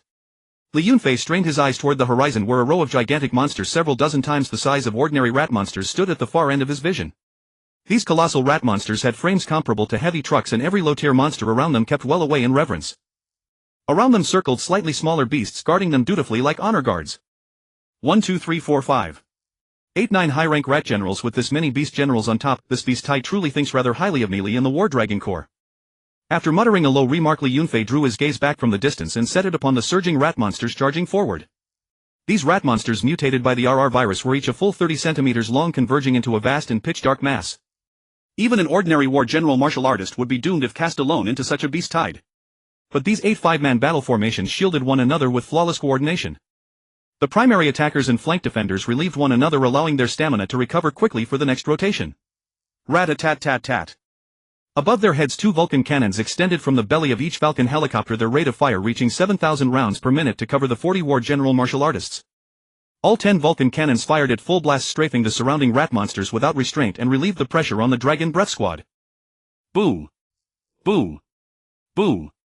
Crimson tongues of flame spat out, and one wave after another of gigantic rat monsters were reduced to ashes in the inferno, dying with agonized shrieks. Even so, the unrelenting rat tide stretched for thousands of meters. One glance was enough to stir a feeling of powerlessness. Although these 40 war general martial artists were extremely strong, they still felt like a drop in the ocean against this monstrous beast tide. Against the inexhaustible sea of beasts, the 5 Falcon helicopters were nothing at all. Suddenly Li Yunfei's gaze turned sharp. In the distance he could see several beast general tier monsters slowly shifting position during the charge, trying to bypass the Dragon Breath Squad's battle formation and fall upon the human warriors from the sides. Humph, these cunning bastards! Li Yunfei muttered inwardly before immediately issuing the order: Heavy Artillery Battalion and Howitzer Battalion, hold back 3 to 5 shells each. They are for those beast generals looking to fish in troubled waters. Rapid Fire Artillery Battalion and Field Artillery Battalion, at all costs fire off every round as fast as possible, then grab your firearms and sabers and reinforce the frontline position. These damn monsters have gotten smarter. Zhao Lengzi, Tini Yoshiezi, follow me to reinforce. If the commander dies, the battalion commander takes over. If the battalion commander dies, the company commander takes over. Remember my words, this battle must be won. After giving these 3 urgent orders in rapid succession, Li Yunfei vaulted over the railing and dropped directly from the 5-story watchtower. At the same time, a line of silhouettes also descended from the 3 watchtowers around Li Yunfei. He had no habit of asking for help, nor would even the 9th Army's 3 main regiments ask for reinforcements. When confronted by monster assaults or even encirclement, they would choose to fight to the death. Even if they ultimately fell, they would use their glory grenades to take a huge swath of monsters with them. The title of the 4 Ironblood main regiments had been forged in one brutal battle after another. Only those who had undergone the baptism of blood and fire were worthy of the War Dragon Corps' glorious designation. A dragon battles in the field, its blood runs dark and yellow. Just before landing, Li Yunfei planted both hands on the tower wall, performed a somersault in midair, and landed steadily. Whoosh! A blur streaked past as a high-rank war general's speed was pushed to its limit, and Commander Li closed in on the front line at 200 milliseconds. Behind him 3 figures followed at full tilt, forming a spearhead formation. A point of cold light arrived first, and then the spear lunged out like a dragon. At that moment all of them pressed forward without hesitation, their expressions carrying a look of death-defying resolve. For there ahead stood not only the Dragon Breath Squad but also his brothers of the War Dragon Corps. In front of the War Dragon regiment's base, artillery fire filled the sky. Wave after wave of rat-like monsters charged the human positions, only to be mowed down in batches like wheat. Rat-a-tat-tat. As countless low-tier monsters were turned into corpses beneath the artillery fire, the net of gunfire was inevitably weakening. At that moment the first Blackfang rat of beast general rank finally broke through the blockade, its body as large as a young calf. Just as it dragged its heavily wounded body forward, eager to slaughter freely, several senior warriors who had long been poised for action leaped up and surrounded it completely. A bloody battle was about to erupt. Meanwhile, the other Blackfang rat generals pressing toward the line seized the moment, surged through the breach, and leaped up onto the positions. Several warriors too slow to dodge were torn apart in an instant. Whoosh! Just as these beasts were about to display their fearsome rat prowess, Li Yunfei and his men arriving from the watchtower burst into the battlefield at shocking speed, a murderous aura sweeping in with them. Whoosh! Within a single breath, a fierce blade light surged in from afar toward the rampaging Blackfang rat general. Slash! There was nothing ornate about his technique. Li Yunfei simply raised his hand lightly toward the beast general, then brought it down with brutal force. A domineering blade light slashed straight down. The blade fell and the beast general rank rat head rolled across the ground. Blood gushed like a torrent, but Li Yunfei did not even blink. He merely glanced at the Blackfang rat general, whose eyes were still wide with rage, then rushed straight to the next breach to meet the beast generals. Swish! Li Yunfei's arm suddenly shook and the already swift blade light swelled even brighter, silently streaking toward the Blackfang rat's neck. Roar! The Blackfang rat general, marked by Li Yunfei, instinctively shrank its neck back, trying to intimidate the human before it with its roar. But it was all in vain. A flash of blade light glimmered and vanished. An enormous rat head was severed in an instant. Before a battle-tested high-rank war general like Li Yunfei, a junior beast general had absolutely no strength to resist and was struck down on the spot. In the distance, 9 beast generals watched from afar, observing the battle from the sidelines with no intention whatsoever of joining in. It was as if the monsters being sacrificed had nothing to do with them at all. Li Yunfei's face hardened slightly and he quickly understood. This was a war of attrition. These high-rank beast generals were trying to use the sheer numbers of low-tier monsters to exhaust the humans' ammunition and fighting strength, all the while reaping the benefits. How infuriating. Do they think we human warriors are that easy to bully? In his fury, Li Yunfei split the high-rank beast soldier blocking his path in half, then raced across the front to support every position and slay every enemy who came. Behind Li Yunfei, the 3 war general martial artists who had come to reinforce him split up as well, charging to meet the beast general monsters that had torn through the lines. The fight between war generals and beast generals was about to erupt. Swish! Under Li Yunfei's command, squads of 3 to 5 intermediate and senior warriors worked together to besiege the beast generals that had breached the line, striving to buy their comrades a chance. The soldiers who had not yet become martial artists took advantage of the moment to pull back slightly, fighting the boundless rat tide with firearms in their hands. In the close quarters battle they could clearly see the black fawn rat's razor-sharp black fangs and blood-red eyes. Yet not a single one of them was afraid, for every one of them was a battle-hardened veteran. Every soldier of the War Dragon Regiment from top to bottom had been forged through mountains of corpses and seas of blood. Every soldier could claim battlefield merit for no fewer than 10 monster lives. At the very front, the 40 war generals of the Dragon Breath Squad were still locked in a life-and-death struggle against the nearly endless black tide of beasts. Steady in 5-man battle formations, they did everything possible to reduce the pressure on the rear positions. Meanwhile, on both flanks of the positions, teams of intermediate and senior warriors continuously marched out, charging toward the foremost frontline positions. The battle grew ever more intense, blood and fire spreading across the land. Chen Fan left on the second day after entering the recruit camp. He had only asked Qin Xianjin for leave before walking out of the camp alone.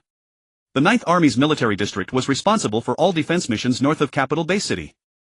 Moreover, as the largest supply and transit hub within 1,000 li, it supported the daily lives and trading needs of tens of thousands of martial artists of every rank. At the martial artist supply base, Chen Fan, dressed in his Blood Shadow suit and carrying the A6 series Blood Shadow battle blade, quickly bought what he needed. He bought 2 weeks' worth of dry rations and a month's worth of drinking water, along with some protective gear and high-energy drinks. At the base gate, idle martial artists gathered in small groups, shouting and calling out to every passerby. The scene was almost exactly like players forming parties to enter a dungeon in a game. Chen Fan moved through them, hoping to use his silver tongue to gain some useful experience. He did not quite trust the information he had read on forums and message boards. Just then, martial artists with sandbags tied to their arms and thighs staggered into the base gate, supported by their teammates. Some, even worse, were carried into the base on stretchers. Seeing this, the martial artists at the gate quickly retreated, clearing a wide path. "Brother, what happened to you?" Some curious martial artist stopped a returning martial artist who was relatively lightly injured and asked hurriedly, "Did you run into a beast tide?" "No, it wasn't a beast tide. We ran into a level 3 rat tide." The martial artist, dirty-faced and covered in scrapes, hung his head low and said weakly, "A level 3 rat tide." Everyone was stunned at the words. Any beast tide that received a rating had to number over 1,000,000. And a level 3 beast tide was known to contain lord-rank monsters. Even a level 4 beast tide, after all, had several hundred beast generals and more than 1,000,000 ordinary monsters. The very thought of such a scene made every martial artist tremble with cold dread. Millions upon millions of rats in a black mass surged toward us. If not for the Dragon Breath Squad and the War Dragon Regiment joining forces to hold them back, we probably wouldn't have made it back at all. Perhaps because it was his first time experiencing such a horrific rat tide, the martial artist's mind had been completely broken. "What about the Dragon Breath Squad and the War Dragon Regiment?" another martial artist asked in concern. After they helped us fight our way out of the encirclement, they stayed behind to cover our retreat and buy us time. I'm afraid the War Dragon Regiment's base has already been surrounded." After saying this, the martial artist glanced back, lowered his head again and walked unsteadily into the distance. "Surrounded?" Some martial artists murmured, their eyes vacant. Suddenly a deathly silence and grief spread across the base gate. The feeling of helplessness in the face of a beast tide churned in the hearts of most martial artists. After a long pause, "Damn it. We can't let the Dragon Breath Squad and the War Dragon Regiment get surrounded, they're our elites." Honk. Honk. Honk. A burly bearded man driving a heavy truck rolled down his window and bellowed, "Any brothers willing to go with me to reinforce Dragon Breath and the War Dragon Regiment, get on board now, there's no time." Honk. Honk. Honk. "I'm going. Count me in." "I'm coming too." The moment the words were spoken, volunteers flocked in like clouds. The rear door was thrown open and the martial artists closest to it jumped on without a second thought. Immediately after, more figures followed in rapid succession. Some familiar figures appeared in Chen Fan's eyes. At both sides of the base gate, martial artists who half an hour earlier had been haggling over a bottle of high-energy drink were now leaping directly onto the truck without the slightest hesitation. Standing in the crowd, Chen Fan watched these martial artists, at most warrior rank, swarm forward without the slightest trace of fear. For a moment he was actually stunned and lost in thought. When one place is in trouble, all sides come to its aid. In this perilous era of the Great Nirvana, humans looked out for one another and pulled through the crisis together. To have been reborn into this world, he was truly beyond lucky. With that thought, Chen Fan grabbed a heavy truck that was roaring past, flipped onto its roof and boarded the reinforcement vehicle heading in the opposite direction. Facing the vast desolate wilderness, one heavily loaded truck after another carried martial artists toward the War Dragon Regiment's position. Roar! Roar! In front of the War Dragon Corps position, the roars of monstrous beasts rang out in an unbroken cascade. An absolutely colossal horde of rat beasts was closing in at terrifying speed, seeking to tear through this human position and charge farther into the rear. By now every member of the War Dragon Corps from the highest to the lowest was utterly exhausted. Yet they still held the line with iron resolve without giving an inch. Because every soldier knew in their hearts. Behind them lay not only the 9th Army base but their home. In front of the position, waves of low-rank black-toothed rats continued to charge with reckless abandon. The unending tide of rats was enough to make any heart seize with dread. They poured through the high-voltage electric fence long since trampled beyond recognition and charged into the War Dragon Corps' fire blockade. Rat-a-tat-tat. Compared to the overwhelming firepower at the start, the steel torrent of gunfire had now weakened several-fold. It was time to pull back. Spurred by the scent of blood and flesh, these enormous black-toothed rats grew even more maniacal. More and more War Dragon Corps soldiers were drawn into the melee and the carnage intensified. The sounds of close combat gunfire, anguished howls, and the wet sounds of flesh being carved interwove across the battlefield, swelling to a fever pitch. Crack! Li Yunfei snapped the neck of a colossal black-toothed rat that lunged at him, then pivoted sideways and hurled the beast's corpse like a cannonball with a whoosh. Whump! Amid the dull impact, no one knew how many beasts were crushed to death. Li Yunfei had no time to dwell on it. He charged toward the right side further ahead to reinforce it. Their more beast generals had broken through the defensive line. In the fight against the beasts, Li Yunfei poured most of his strength into every blow for the sake of efficiency, so his stamina drained with frightening speed. Beast generals he could have finished with a single blow before now required 3 or more slashes to kill. The toll on his body was beyond ordinary comprehension. He burst left. He surged right.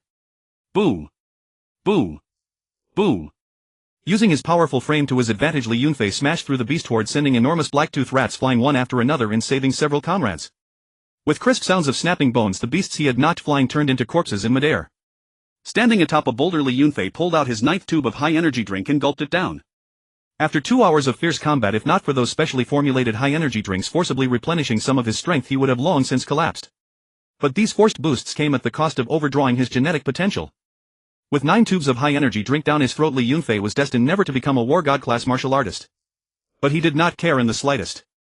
To Li Yunfei, only the brothers at his side right now mattered. As for the future, he would only have the right to talk about it after winning this battle. Feeling the partial clarity returning to his mind, Li Yunfei gazed into the distance. The Dragon Breath Squad's battle formation had dispersed, doing everything they could to support the battlefield and hold back the charging beast horde. As one of the 9th Army's top 3 martial artist squads, they now looked distinctly ragged.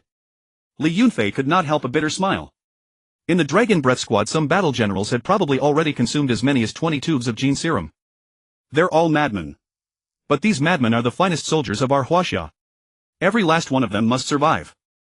Amid his reflections, Li Yunfei's warblade lashed out and pierced the heart of a high-rank beast soldier black-toothed rat, snuffing out its life in an instant. With a light flick of his arm, he shook the rat off his blade and swept his gaze across the battlefield. He killed beasts to support his comrades while watching the movements of those high-rank beast generals. For Li Yunfei, and indeed the entire War Dragon Corps, those 9 high-rank beast generals were the most terrifying presence on the field. Even standing there motionless, they were a tremendous threat to the soldiers. As a commander, he had to keep constant watch over the surrounding situation and make precise judgments. Farther into the distance, packs of black-toothed rats swarmed in, using their overwhelming numerical advantage to surround the warriors of the War Dragon Corps one after another. After bitter hand-to-hand fighting, a warrior on the verge of total exhaustion dragged his battered, broken body toward the densest cluster of black-toothed rats and leaped with all his remaining strength. Hiss! A brilliant spark blossomed in the wind. Then a massive ball of flame erupted from the warrior's body. Li Yunfei's pupils constricted sharply. That flash of fire came from the high-yield explosives strapped to those warriors. Boo! Boo! Boo! In the column of fire, a huge swarm of rat beasts was blasted into the air. The flames spread and more beasts instantly caught fire, shrieking as they died. Boo! Boo! Boo! Before Li Yunfei could even grieve, several more familiar explosions sounded from afar. Thick black smoke rose from every corner of the battlefield, and the spreading flames devoured the lives of countless rat beasts. As fearless warriors of the War Dragon Corps, even in death they were determined to take some enemies down with them. When the glory grenades detonated, every one of them was a hero and a martyr. Boo! Boo! Boo! Roar! Roar! Roar! The smoke that rose from every direction and the anguished roars of beasts intertwined, soon becoming the battlefield's dominant refrain. The great battle between human warriors and beasts was unspeakably brutal. Li Yunfei took out another tube of high-energy drink, but before he could swallow it, a shadow swiftly closed in on his senses. Danger! Li Yunfei dodged in a flash, his blade like a bolt of lightning. Clang! Amid the sparks, Li Yunfei and the dark shadow each took a step back. So it was a mid-rank beast general, black-toothed rat. The calf-sized black-toothed rat general stared with blood-red eyes at the battle general who had nearly sliced through its tough hide with a single strike. Every strand of its black fur stood on end. From this human it sensed an inexplicable and immense danger. Yet its limited intelligence told it that this human had expended too much stamina and was likely no match for it. Roar! Roar! The mid-rank beast general at full strength bared its fangs at Li Yunfei. Just as Li Yunfei was staring at the beast before him searching for an opening, the sound of something cutting through the air came again. Another low-rank beast general seized the chance to launch a sneak attack trying to clamp onto Li Yunfei's throat. But Li Yunfei was no ordinary novice martial artist fresh out of the gate. He was a veteran high-rank battle general forged through mountains of corpses and seas of blood. Whump! Li Yunfei shifted his body slightly, evading the beast general's pounce by a hair's breadth. As it flashed past, Li Yunfei could clearly feel the cold gleam on the black-toothed rat general's fangs. But as a high-rank battle general, he would never let such a sneak attack go unanswered. It would be impolite not to reciprocate. Li Yunfei kicked out at the black-toothed rat general in midair, concentrating immense force at the tip of his foot and slamming it viciously into the low-rank beast general's body. Thud! As if struck by a giant hammer, the low-rank beast general tumbled through the air like a blood-soaked sack. Roar! The gravely wounded low-rank beast general rolled several full turns on the ground before scrambling up and fleeing into the distance in disgrace. Li Yunfei's gaze followed it into the distance, and a grim smile crept across his lips. If I let this beast escape so easily, my name Li Yunfei would be written backwards. Not far from the battlefield, the black-toothed rat general that had been sprinting at full speed, believing it had escaped, suddenly froze as if a paralysis spell had been cast upon it. It was locked in place, unable to move in the slightest. A moment later, its whole body began to tremble violently, its limbs staggering and tangling like a drunkard's. Seconds later, the black-toothed rat general lurched and toppled over while large surges of bright red frothy blood poured from its body. Poof! If I had let you run away, my name would be written backwards. A cold gleam shot from Li Yunfei's eyes as he withdrew his gaze and stared fixedly at the detestable monster before him. He remembered this black-toothed rat. It was a mid-level monster general. It was this very creature's sneak attack that had caused the War Dragon regiment to rapidly lose dozens of warriors. Earlier, Li Yunfei had not had the chance to hunt it down. Unexpectedly, this wretch had delivered itself to his doorstep. Enemies truly cross paths on a narrow road. Li Yunfei cast a cold glance at the black-toothed rat general's neck. Around him, hulking black-toothed rats of monster soldier rank were closing in from every side, trying to encircle him. Danger lurked everywhere. With a shing, Li Yunfei did not hesitate for an instant. He decided to strike first. The battlefield would not permit him to delay. More importantly, his stamina would not hold out. Whoosh! As the sound of tearing wind rang out, Li Yunfei's figure turned into an afterimage. The man had not arrived, but his blade was already there.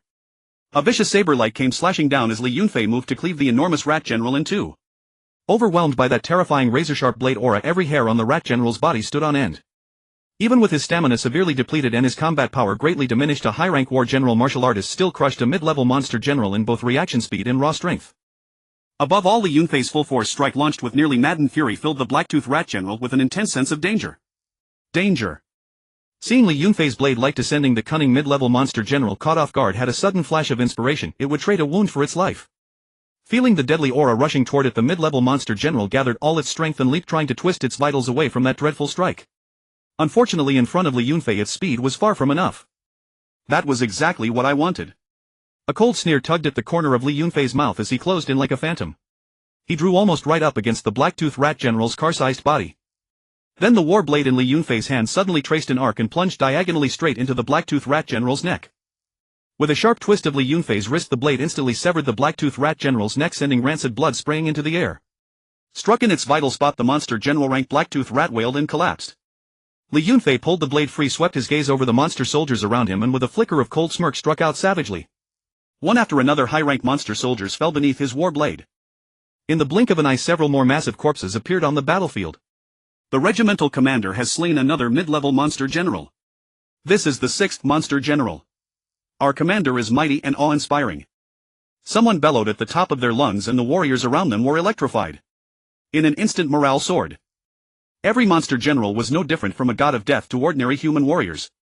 And the monster general-ranked black-toothed rat, bearing both speed and agility, was one of the finest among them. That was why black-toothed rat generals were also called black-tooth hunters by many martial artists. Not only could their sharp fangs tear through warriors' protective suits and inflict devastating wounds, but what posed an even greater threat was the terrifying virus carried on their horrible black teeth. This cunning black-toothed rat general had sneak-attacked countless warriors moments ago, leaving a trail of blood deaths. But now it had been outwitted and executed on the spot by Li Yunfei, and the morale of the surrounding warriors soared. He truly deserved the title of commander who mastered a killing saber art. Even among high-rank war generals, Li Yunfei stood out as one of the strongest. Li Yunfei's exploits spread throughout the ranks, inspiring all the warriors. Even the speed of their saber swings increased considerably. For a time, the black-toothed rat tide was being killed off at a far faster rate. Ha! Watching the warriors fight with ever more valor, a gratified smile appeared at the corner of Li Yunfei's mouth. Although Li Yunfei was well aware that most of the high-energy drink he had just consumed had been expended during the recent battle, he still felt it was worth it. It was worth it. On the War Dragon Regiment's position, the terrifying bloody battle raged on. The deafening roar of artillery, the howls of monsters, and the crisp sounds of war blades tearing through flesh interweaved into a battle hymn of blood and fire. Facing the almost endless tide of blacktooth rats, the soldiers of the War Dragon Regiment suffered tremendous losses despite their abundant kills. But the disparity in numbers was simply too great. In less than 2 hours of defensive counterattacks, the War Dragon Regiment had consumed 90% of its ammunition. Even its fighting strength had been reduced by 1/5. Over 1,000 elite soldiers of the War Dragon Regiment had stained the position with their blood in battle, forever buried on this very ground. And the number of wounded was climbing at a horrifying speed. Even so, no one gave up and no one ran. They knew that human running speed was far inferior to that of monsters of the same rank. On this boundless open plain, competing against the rat tide in a race meant only one road: death. Moreover, on the road of retreat, monster generals would catch up to them and the swarm would tear them apart and devour them. At that point, even the weakest ordinary monster would get a share of their flesh. And even if a war general rank martial artist might escape with his life, what about the remaining martial artist soldiers and the ordinary soldiers who had not yet become martial artists? What should they do in the face of the endless, terrifying monster tide? The answer was to huddle together for warmth and resist the monsters shoulder to shoulder. Never abandon, never give up. This was no mere slogan, it was a belief. Not only the War Dragon Regiment but the 9th Army, and indeed the entire capital garrison force, upheld this spirit. Never abandon, never give up. In the bitter battle between humans and monsters, no officer would abandon even a single brother to preserve effective strength. They were all comrades in arms, how could anyone leave another behind? No one knew when the next great monster tide would arrive. No one knew whether they would be the next to be surrounded. Under such circumstances, no one chose to be a deserter.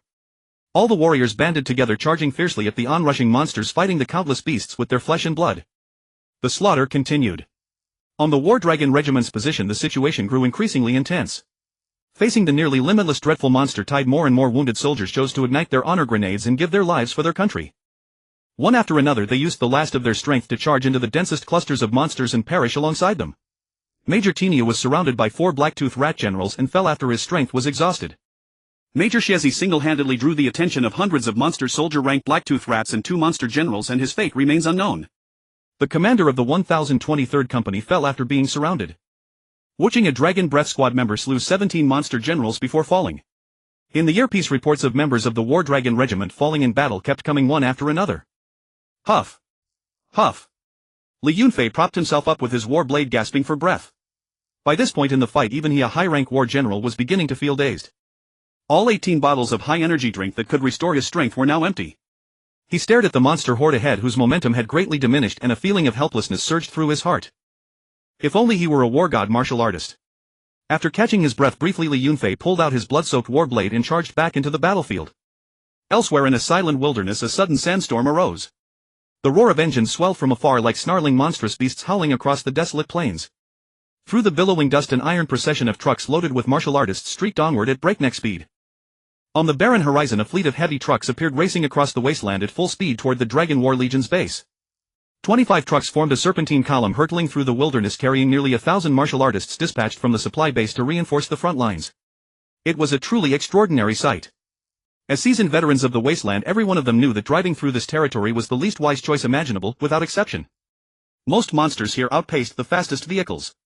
Driving through the wilderness was nothing more than sealing oneself inside a metal coffin. Even most martial artists could outrun a vehicle's top speed. Thus, in this perilous wilderness swarming with monsters, vehicles were utterly useless. Chen Fan stood silently at the front of the truck, braving the howling wind that lashed against his face, standing tall and gazing toward the distance. A black fortress loomed between 2 mountain slopes like a natural chasm, slicing the vast wilderness into 2 halves severed at both ends.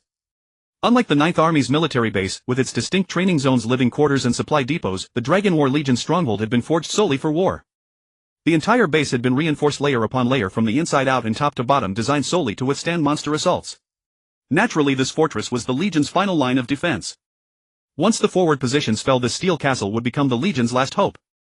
At that moment, along the ridges on both sides, streaks of light flashed continuously as artillery thundered, transforming the stronghold into a war fortress, a vanguard base for humanity's resistance against the monster tide. As one of the 4 main regiments of the 9th Army, the Dragon War Legion was not only formidable in strength but also immensely wealthy.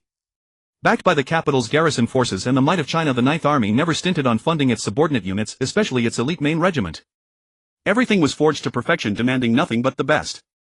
Had it not been for a terrifying tide of beasts as colossal as a Tier 3 monster surge, the Dragon War Legion's fortress could easily have repelled any ordinary beast tide.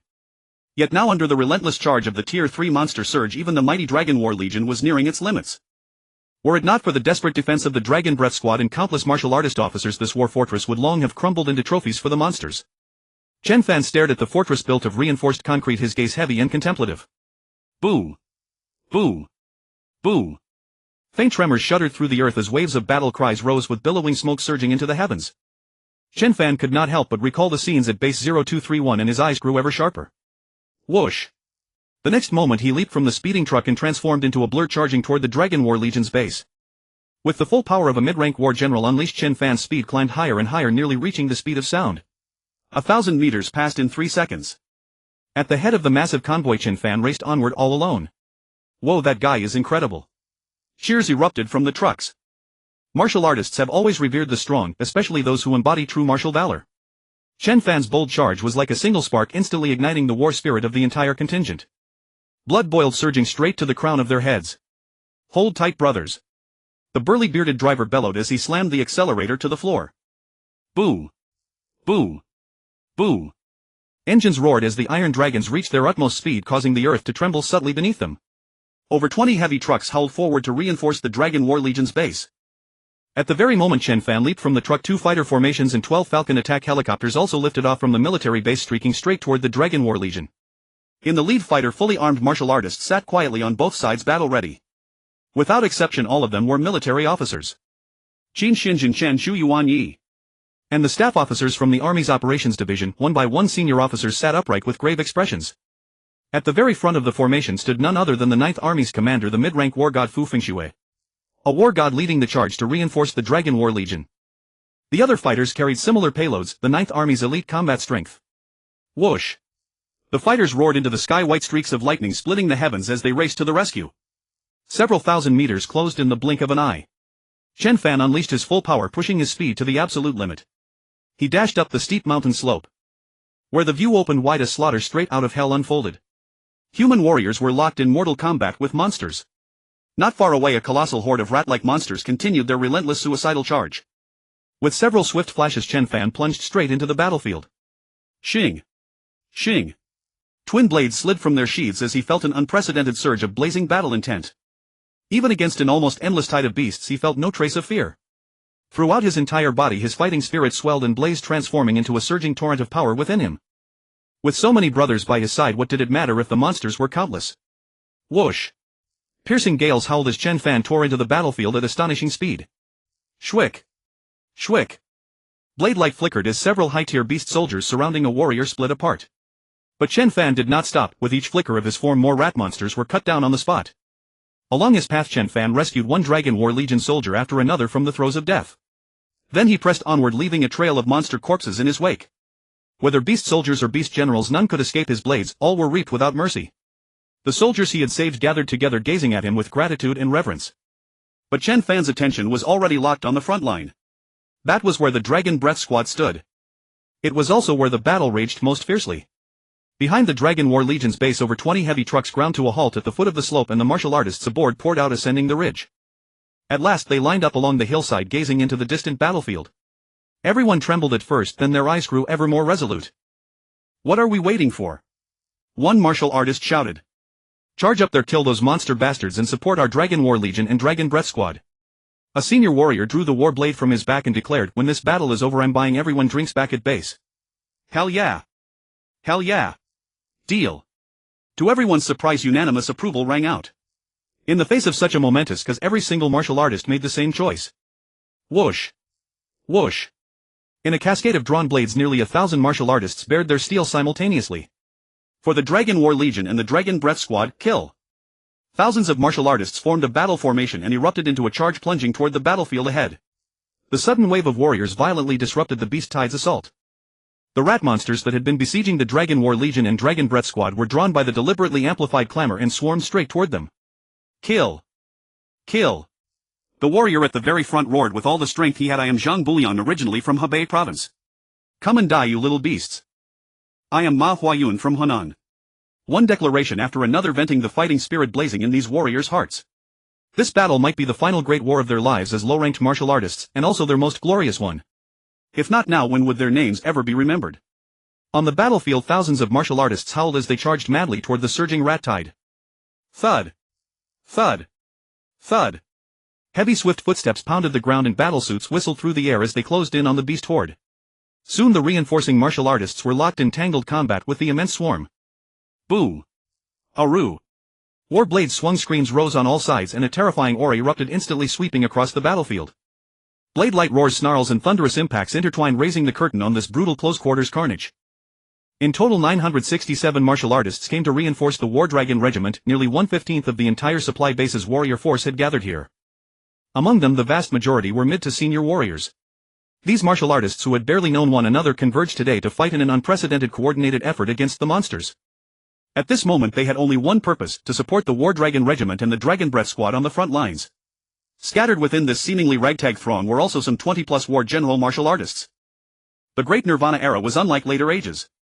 Human martial artists were already scarce. 1 in 10,000 would hardly be an exaggeration. Not only were war god level warriors rare, those beyond even war god rank were virtually unheard of. War general rank already counted as elite among martial artists. Scattered through the crowd, these war generals served as living bonds, binding the fighters together as one. Forming a colossal battle formation, they charged madly forward, striking against the beast tide with a concentrated massed countercharge. Even before the boundless flood of beasts, these warriors showed not a trace of fear. Having resolved to reinforce the War Dragon Regiment and the Dragon Breath Squad, they cast all else aside. What followed was a desperate, life-risking charge by these martial artists. Like living blades, they tore savagely into the surging tide of rat monsters. The war generals scattered throughout proved especially decisive. These war generals, hardened in the wilds, were all battle-seasoned veterans with consummate skills. They knew exactly how to leverage their strengths and combat power, striking above their weight while conserving energy to sustain prolonged battles. Under their lead, warrior after warrior was forged into a single rope, their united strength far exceeding what each could achieve alone.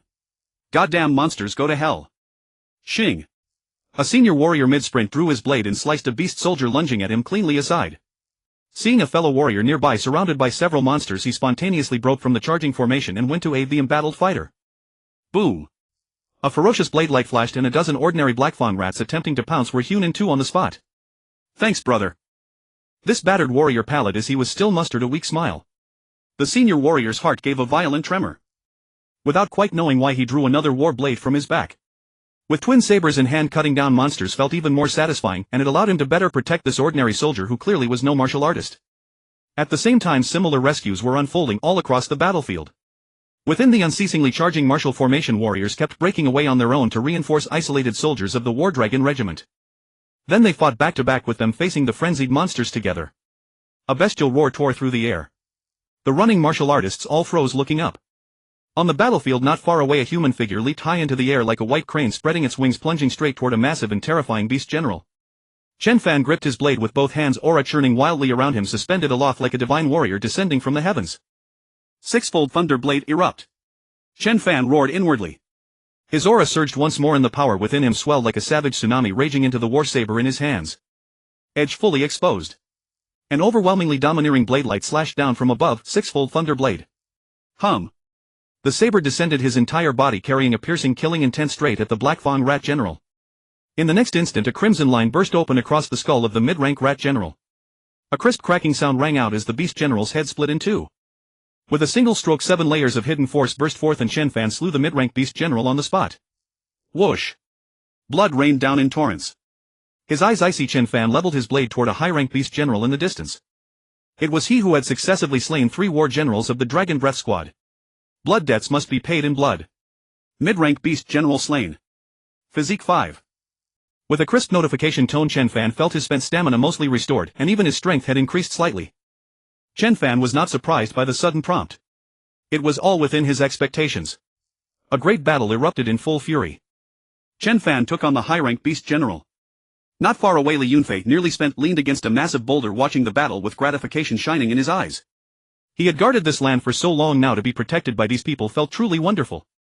As expected, the land of Huaxia never lacks talent. Even this young man can be so formidable. Good, good. Cough.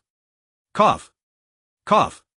Amidst the violent coughing, Li Yunfei seemed to catch sight of that young figure flashing past the high-rank beast general. His speed was even a bit faster than Li Yunfei's own. These are the martial artists of our Huaxia. Li Yunfei watched the many warriors battling everywhere to rescue the War Dragon regiment, a pleased smile tugging at the corner of his mouth. This battle also ended quickly. With his flawless movement technique and the sixfold Thunderblade working in concert, Chen Fan swept through everything in his path. No overwhelming aura erupted on the battlefield. Relying solely on his subtle strength and footwork, Chen Fan finished the high-rank beast general in a remarkably short time. He watched as this ferocious rat general, which had roamed the wilds for years and slain many human martial artists, closed its eyes in utter unwillingness. A gleam of fierce satisfaction flashed through Chen Fan's eyes. Then a line of faint golden script surfaced in his mind: high-rank beast general slain. Physique 10. The characters vanished in an instant and a tingling sensation spread through his body. At that moment Chen Fan felt surging power flowing through his limbs. The feeling was exactly the same as when he had grown stronger through training. In that instant his exhaustion scattered completely in Chen Fan's battle-intent sword. His war saber pointed diagonally at the ground as his whole body blazed with fierce sharpness, like a blade bared to the world. As he turned his head, a pair of pitch-black death godlike eyes locked onto a high-rank beast general not far away. And so this high-rank beast general, one that required several Dragon Breath squad members working together to barely hold back, became Chen Fan's target. Since that's the case, he might as well kill it. A voice screamed within his heart and a dense killing intent flooded his mind. An even greater power churned within him, agitating Chen Fan's spirit. Boom! The ground beneath him caved into a deep footprint as his body shot toward the high-rank rat general like a loosed arrow. Chen Fan's speed had already far surpassed that of an ordinary mid-rank war general. With the explosive power of the sixfold Thunder Blade, his speed ascended to yet another level. Bang! Chen Fan blazed forward, dull sonic booms thundering along his path. Crackle! At such extreme speed his twin war sabers scraped against the air and flared with dazzling blue sparks. At this moment, in the eyes of countless War Dragon soldiers, Chen Fan had become naught but a blur, hurtling straight at the high-rank Black Fang rat general, a monster clad in heavy pitch-black armor and radiating appalling murderous aura. Wherever his blade pointed he swept all before him. Bang! Chen Fan sprinted at full speed, dull sonic booms detonating along the way. Countless War Dragon Corps soldiers and martial artists raised their heads, and in their eyes a blur flashed past as it charged toward the battle formation at the very front. There not only were several high-tier beast generals that posed a huge threat to the entire battlefield, but there was also a contingent of war general-level martial artists from the Dragon Breath Squad. As one of the top 5 elite squads of the 9th Army, every member of the Dragon Breath Squad had been selected from the lowest-ranked soldiers and forged at enormous cost into a war general-level martial artist. In this Great Nirvana era where monsters ran rampant, one extra war general-level martial artist might tip the scales of victory one more inch toward their own side. Crackle! At extreme speed the twin war blades scraped against the air and threw off dazzling blue sparks. At that moment, to the eyes of the War Dragon Corps soldiers, Chen Fan himself had already become a blur, charging straight at the high-tier Black Fang rat general, which wore pitch-black heavy armor and exuded an astonishingly fierce killing intent. Wherever the blade's edge pointed, nothing could stand in its way. With a bang, Chen Fan's war blade smashed into the Black Fang rat general's heavy armor, sparks bursting in all directions. But it only hurt and did not wound. In this probing exchange Chen Fan was slightly outmatched. Still, it made him take this Black Fang rat beast general seriously. There was nothing simple about this. In front of the War Dragon Corps base the battle was raging fiercely. On the battlefield Chen Fan, carried by immense wind pressure, slashed at the Black Fang rat general. Clang! Clang! Clang! With 3 dazzling bursts of sparks a mighty whirlwind tore loose, flinging up countless bits of sand and stone. As the storm rose, their first exchange came to an end with Chen Fan holding a slight edge. In battle, Constitution 1. In battle, Constitution 1. In battle, Constitution 1. Lines of pale gold text floated up from above Chen Fan's head, and his strength and physical toughness soared rapidly during the fight. What a truly wonderful feeling. Chen Fan locked his gaze on the high-tier Black Fang rat general ahead, whose body was a full size larger and his face carried not the slightest hint of ease. The reason was simple. From that first exchange Chen Fan had gauged the enemy's strength, peak high-tier beast general. If he wasn't wrong, this rat general was separated from the Lord tier by only a hair. Its agile frame and ferocious explosive power all demonstrated the gap in strength between it and ordinary high-tier beast generals. Generally speaking, an ordinary high-tier beast general would not put much pressure on Chen Fan. Just like when he had slain a mid-tier beast general and a high-tier beast general earlier, it had been no great effort. But this high-tier beast general was clearly anything but ordinary. Chen Fan remained calm, only gripping his war blade tighter with both hands. Even though he had gained a slight upper hand, he still did not underestimate the enemy one bit. No high-tier beast general could be ignored, let alone this Black Fang rat that was already infinitely close to Lord tier. Even if he unleashed all his power, victory and defeat would probably be a 50-50 split. But fortunately Chen Fan could continuously improve and recover during battle. That was his greatest advantage. Even by pure attrition he could drag this high-tier beast general to death. The surging dust shrouded both Chen Fan and the rat general. In the sandstorm 2 silhouettes could be vaguely seen crossing each other, while deafening clashes rang out one after another, striking deep in the heart. Roar! Snarl! Terrifying screams poured from the dust storm, shaking the soul. Countless soldiers raised their heads toward Chen Fan's battle circle, and worry was written on every face. That was a high-tier Black Fang rat. On the smoke-filled battlefield, Chen Fan faced this high-tier beast general. The Black Fang rat, larger than an off-road vehicle, had metallic luster all over its fur and two enormous black fangs like a pair of daggers. Under the noonday sun, those two daggers flashed with a cold, piercing radiance. If a mid-tier Black Fang rat beast general was a compact pickup truck bursting with power, then a high-tier beast general was a heavy truck, savage and wild. Squeak! Squeak! The Black Fang rat shook its head, hissed at Chen Fan, and fixed a pair of reddened rat eyes on him. On this human it sensed fierce killing intent and an immense threat. High-tier beast generals were already no less intelligent than humans. This high-tier rat general, evolved from countless Black Fang rats, was particularly sharp. Whoosh! This time the high-tier rat general chose to strike preemptively. Feeling the tremendous pressure Chen Fan brought, it decided to make the first move. A streak of black lightning shot toward Chen Fan, poised to kill in one strike. At the critical juncture of life and death, Chen Fan only grew more composed, his mind clearer and more serene. In that moment nothing else existed in Chen Fan's heart, only the Black Fang rat at the peak of high-tier beast general. Whoosh! Blade held across his chest. Chen Fan did not retreat but advanced instead, charging head-on at an even more terrifying speed. When two powers collide, the stronger one wins. Compared with the gigantic Black Fang rat, Chen Fan's frame was slightly smaller, but he excelled in agility and intelligence. Human intelligence, after all, often far surpassed that of ordinary monsters. Chen Fan's perfect grade movement technique was on full display in that moment.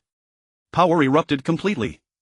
Twisting, leaping and dodging, his entire body reached a new level under precise, powerful control. Whoosh!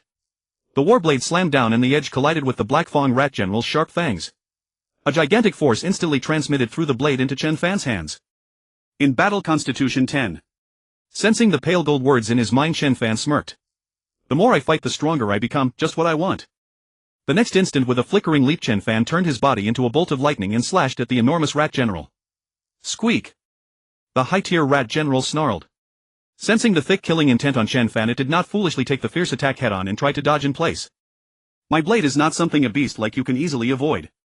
In midair, Chen Fan suddenly erupted with ultimate speed, his whole body as if launched from a catapult, shooting toward the high-tier beast general even faster. Realizing something was wrong, the high-tier beast general, no fool, immediately turned its head and bit at Chen Fan with its pitch-black fangs as if wanting to shred him apart. This is the opening I've been waiting for. The next instant, Chen Fan contracted his body and ghost-like slipped past the Black Fang rat general's fangs and teeth. In the same instant, blade light bloomed. The sixth layer of the ninefold thunder blade erupted. Vast blade pressure swept down from all directions, overwhelming everything. This rat general's mind was on the verge of exploding. Why had it run into such a terrifying human powerhouse today? In the past, the human martial artists it encountered had all been prey, toyed with, then slaughtered and devoured. But now the tables had turned. The hunter had become the prey, and this high-tier beast general had become Chen Fan's plaything. It could not understand what was happening despite its powerful physique, but that was all it would ever know. The war blade arrived in a flash. Chen Fan had found a vital spot on the Black Fang rat general's neck. With his full power unleashed, even this peak high-tier beast general had no chance to dodge. For a moment the Black Fang rat general's movements faltered. Squelch! A crisp sound of broken armor rang out as Chen Fan's war blade hilt included sank entirely into the rat general's neck. Crack! Crack! Pressing his advantage, Chen Fan's wrist snapped violently as he twisted the blade inside the rat general's throat, shredding its life force. At the same time, the other war blade in Chen Fan's hand pierced straight through the rat general's chest and into its heart. Shing! Shing! After the blade ran through its heart, Chen Fan pulled it out. The Black Fang beast general let out two mournful wails, then collapsed feebly to the ground, its massive body convulsing without end. The peak high-tier beast general, the mastermind behind the third-tier beast tide, had fallen. At the same time, a crisp chime sounded in Chen Fan's mind: killed peak high-tier beast general Constitution 50. Killed a peak high-level beast general Physique 50. A crisp notification sounded in Chen Fan's mind. He was stunned at first, then gradually overwhelmed with ecstasy. A sudden overwhelming power surged through his veins like a river rushing into the sea, spreading into every limb and bone. Feeling the inexhaustible strength flowing within him, a guess immediately arose in Chen Fan's mind. Slaying monsters not only brought him an endless supply of physique bonuses, the stronger the beast he killed, the more significant the enhancement. If that were true, didn't it mean he could become infinitely stronger? At this thought, Chen Fan gradually settled from his wild joy into calm. This was not the time to be pleased. Looking up, the surrounding rat tide continued its fearless charge. As long as the rat generals were not dead, the rat soldiers would not stop. On the battlefield, the great battle was growing ever more intense. Even with nearly 1,000 additional martial artists reinforcing them, they had only temporarily relieved the pressure on the War Dragon Legion. The root crisis had not been eradicated. The reason was simple: the sheer number of monsters was too enormous. Even with these martial artist reinforcements, they still could not reverse the disadvantage. Wherever Chen Fan looked there was a dense pitch-black sea of rats. Even more crucial, there were still several giant presences. At a rough count there were 4 or 5 high-level beast generals as powerful as the one he had just faced. The greatest threat was far from eliminated. These high-level beast generals combined with the million-strong rat tide remained a tremendous menace to the human side. In that case he would keep charging forward. Chen Fan thought quietly to himself, determined to do all he could to resist the monsters. With his endlessly replenished physique buffs and a golden finger that grew stronger the more he fought, he could charge into the monster horde and cut his way out 7 times over without any trouble. Boom! Chen Fan stamped hard on the ground and shot forward like a cannonball toward the most monster-dense area where the Dragon Breath Squad was fighting. By now the Dragon Breath Squad had become a thorn in the beast tide side one it desperately wished to rip out. Unfortunately the Dragon Breath Squad's formidable combat strength and unyielding death-defying will had stubbornly held the line before the beast tide for nearly 2 hours. Not to mention the unbroken waves of powerful fire support from the drones above which disregarded the cost of ammunition. The members of the Dragon Breath Squad were already martial artists of exceptional combat ability and experience. Now the Dragon Breath Squad had one newly joined member, Chen Fan. Whoosh! A man-made gale swept across the battlefield. The wind howled and dust flew everywhere. Chen Fan's figure became a blur as he shot toward the monsters ahead. Crackle! Azure sparks burst forth as the warblade in his hand swung viciously, taking monster lives. Crack! A crisp sound of severing rang out as yet another high-level beast general had its head split from its body, becoming another slain soul beneath Chen Fan's blade. Compared with the peak high-level beast general from just now, this Black Fang rat general was far weaker. Killed a high-level beast general physique 20. A faint tingling current spread through his body and Chen Fan could clearly feel his power increase by another small margin. Since killing enemies allowed him to grow infinitely stronger, then he would keep charging. What? That guy has monstrous combat power and such agile movement. Incredible, such a young lad and yet he can unleash such terrifying battle intent. Extraordinary. Some martial artists accidentally caught sight of Chen Fan's entire process of slaying a high-level beast general and immediately revealed looks of pleasant surprise. After all, most martial artists nowadays were low-level. This guy. Seeing a group of monsters in the distance surrounding a seriously wounded member of the Dragon Breath Squad, Chen Fan no longer hesitated and hurried over to support. His twin war blades swung with the might of a meat grinder. In just 10 seconds Chen Fan cleared away the dense cluster of monsters with the speed of a storm sweeping through clouds. Killed 30 beast soldier monsters physique 3. 10 soldier grade monsters only gave 1 physique point. Chen Fan silently complained that his golden finger was truly stingy. If you're not going to give me more physique bonuses, I won't kill any more monsters. Even though that was what Chen Fan thought, his body submitted to the irresistible appeal of more power. As Chen Fan's war blade swung, he carried away wave after wave of low-level monsters. In front of a martial artist with strength at the high-level battle general rank like Chen Fan, soldier-grade monsters and even Black Fang rats at the beast general level simply were not worth mentioning. Schlick! Schlick! Accompanied by crisp tearing sounds, every strike of Chen Fan's blade claimed another monster. Along the way he left one monster corpse after another and rescued one War Dragon Legion soldier after another from the brink of death. By this point all the soldiers of the War Dragon Legion were exhausted, relying solely on their last shred of tenacious will to withstand the monsters. Were it not for that, the entire War Dragon Legion would have already collapsed like a mountain, falling, becoming prey for the horde of rat monsters. Only now did Chen Fan understand how important a top-tier combatant was to the overall battlefield situation. If there had been no martial artist with combat power far surpassing ordinary battle generals like Chen Fan to provide support, it was easy to imagine how many soldiers would have died defending the War Dragon Legion's position. Blood pooled everywhere, soaking the surrounding land in a swath of scarlet like a true hell of blazing fire. At the same time Chen Fan harvested large amounts of physique points, continuously raising the strength of his physical body. Strength, agility and speed had all improved by a considerable degree. But for Chen Fan this was only the beginning. This monster horde of colossal numbers had become the perfect place for Chen Fan to reap achievement points. With 2 war blades in hand he seemed to transform into an Azura, returning from hell, mercilessly harvesting every rat-like monster in his path. Killed 30 beast soldiers physique 2. Killed a mid-level beast general physique 10. Killed a low-level beast general physique 3. As the slaughter of monsters continued, Chen Fan was astonished to find that the physique points he gained were slowly declining. It was as though the stronger his physique became, the weaker the increases gained from killing low-level monsters. The water rises and the boat rises with it. After figuring out this principle, Chen Fan changed his strategy and directly locked onto those massive Black Fang rats at the beast general level. The great battle still raged on. In this large-scale battle against a third-rank rat tide, the War Dragon Legion had already lost a quarter of its members, with more than 1,000 warriors buried on this battlefield. Even the nearly 1,000 martial artists who had come to reinforce the War Dragon Legion had suffered a fifth in casualties, and the casualty rate was still climbing rapidly. The war between humankind and monsters was always filled with blood and cruelty. No martial artist could stand aloof. Slaughter filled the entire battlefield. The blood of humans and monsters had nearly soaked every inch of this wasteland plain. Drip drop drip drop. Scarlet blood dripped from the war blade in Chen Fan's hand. Roar! Roar! The monster's charge grew more frenzied. Amid the low hideous roars came an unending series of attacks, biting, pouncing and encirclement. But every time Chen Fan responded with calm ease. His body was far more agile than the average battle general level martial artist. Even within a throng of monsters he remained completely unflustered. Only when he encountered an especially troublesome beast general level monster would it take him more than half a minute. Chen Fan smashed through everything in his path and quickly rejoined the Dragon Breath squad standing shoulder to shoulder with them against the beast tide. Amid the continuous slaughter of monsters, Chen Fan's physique and strength were rapidly improving bit by bit. Clang! Chen Fan left high twin war blades in hand and brought them plummeting down in a vicious vertical cleave upon a Black Fang rat general. The tearing sound of rent air burst forth as the blades howled with a piercing keening screech. Squeak! Squeak! The Black Fang rat general locked in Chen Fan's aim let out a panicked furious screech, desperately trying to spring away on all fours to evade the descending strike, but its entire body convulsed and refused to move. Under Chen Fan's oppressive might, let alone a junior beast general, even an intermediate beast general would have its will to fight utterly crushed. Clang! A crisp metallic clash rang out amid a shower of flying sparks as the war blade sank into the rat general's neck with a wet viscous squelch. Chen Fan twisted his wrist, the razor-sharp edge carving a smooth arc through the air, and the rat general was decapitated in an instant. From beginning to end the battle had not lasted more than 10 seconds. Chen Fan's blade speed was blinding, yet his own speed was even faster, his strength swift, savage and utterly overbearing. Junior beast general slain. Physique 2. Having reaped yet another increase to his physique, Chen Fan turned his gaze across the field seeking out high-ranking beast generals. But under his ferocious sweep of slaughter within a 3-li radius not a single beast general remained alive. Chen Fan's gaze stretched toward the distance. The sprawling rat tide spanned more than 10 kilometers and the number of beast generals within it was surely substantial. At that thought Chen Fan did not hesitate in the slightest, hefting his blade he charged straight for it. Nothing on earth could stand in the way of his ascension. In the next instant Chen Fan sprang into the air and streaked toward the distant battlefield like a loosed arrow, a sharp swoosh trailing in his wake.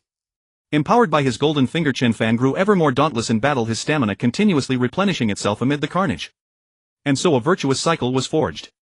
In short, as long as battles raged on, Chen Fan's improvement knew no ceiling. Combined with his virtually inexhaustible endurance, he could be deemed unbeatable. As long as he was not killed instantly by a single blow, Chen Fan could slowly grind down any opponent of comparable might until they died of exhaustion. This was his greatest reliance amid the desolate rat tide. Furthermore, Chen Fan had relied on his supreme comprehension to perfectly master and seamlessly fuse the first 6 layers of the ninefold Thunder Blade with the 10 forms of bloody combat. The mastery of its first 6 layers granted Chen Fan more agile footwork and more refined control over his strength. One could say that explosive burst and enduring stamina coexisted within him in perfect harmony. By harnessing the 6-layer Thunder Blade, Chen Fan could unleash 7-fold hidden force, amplifying his strength 5-fold. For one who already commanded the power of an intermediate war general, such a monstrous amplification was nothing short of terrifying. Under the 5-fold boost, Chen Fan's power reached the level of a junior war god. Combined with his deft and masterful techniques, his combat capability had been elevated to an entirely new height. Wherever Chen Fan passed, he swept away every manner of rat monster as effortlessly as a whirlwind scatters clouds, rescuing numerous soldiers and martial artists of the War Dragon Legion along the way. Roar! Roar! His twin blades wreathed in a piercing sharp-edged aura. Chen Fan drove straight into the rat tide. For a moment anguished howls and shrieks rang out in an unbroken chorus. Everywhere Chen Fan passed he left behind a trail strewn with Black Fang rat remains. While Chen Fan blazed forward on another battlefield roughly 2 kilometers away, an elite 8-man squad was also swiftly clearing out rat monsters, helping the War Dragon Legion soldiers rebuild their defensive positions. These 8 warriors clad in black combat suits each bore the insignia of 2 crossed axes upon their chests. They were the famed Mad Axe Squad of Jingdu Bay City. The Mad Axe Squad consisted of 8 members and all 7 used cold weapons, while the last wielded a high-precision sniper rifle of immense destructive power nicknamed the Cannon. Unlike the other warriors' headlong assault tactics, the Mad Axe Squad chose to first purge the remaining monsters within the defensive lines, rescuing as many War Dragon Legion soldiers as possible. Through the coordination of the squad's 3 junior war generals and 5 senior warriors, they soon saved dozens of soldiers on the verge of doom. In the process, the Mad Axe Squad also collaborated to kill an intermediate beast general and 4 junior beast generals, a bountiful harvest indeed. Whoosh! Brother Chen, that's the 17th rat soldier. A hulking warrior standing 2 meters tall, still grinning, glanced toward Captain Han Chen, who was meticulously searching nearby even as he split a Black Fang rat soldier that had lunged at him clean in half. That counts as a great deed for you. I'll give you a little extra when we get back. Brother Chen, sporting a boss-style haircut and wielding 2 long axes, gave the giant man a look and said with complete seriousness, "Just don't let me get my hands on the head honcho of these beast generals, because if I do you're going to suffer." As the captain of the Mad Axe Squad, Han Chen had strength at the junior war general level. Beneath his twin axes, even ordinary beast generals of equivalent rank would not dare to take his strikes head-on.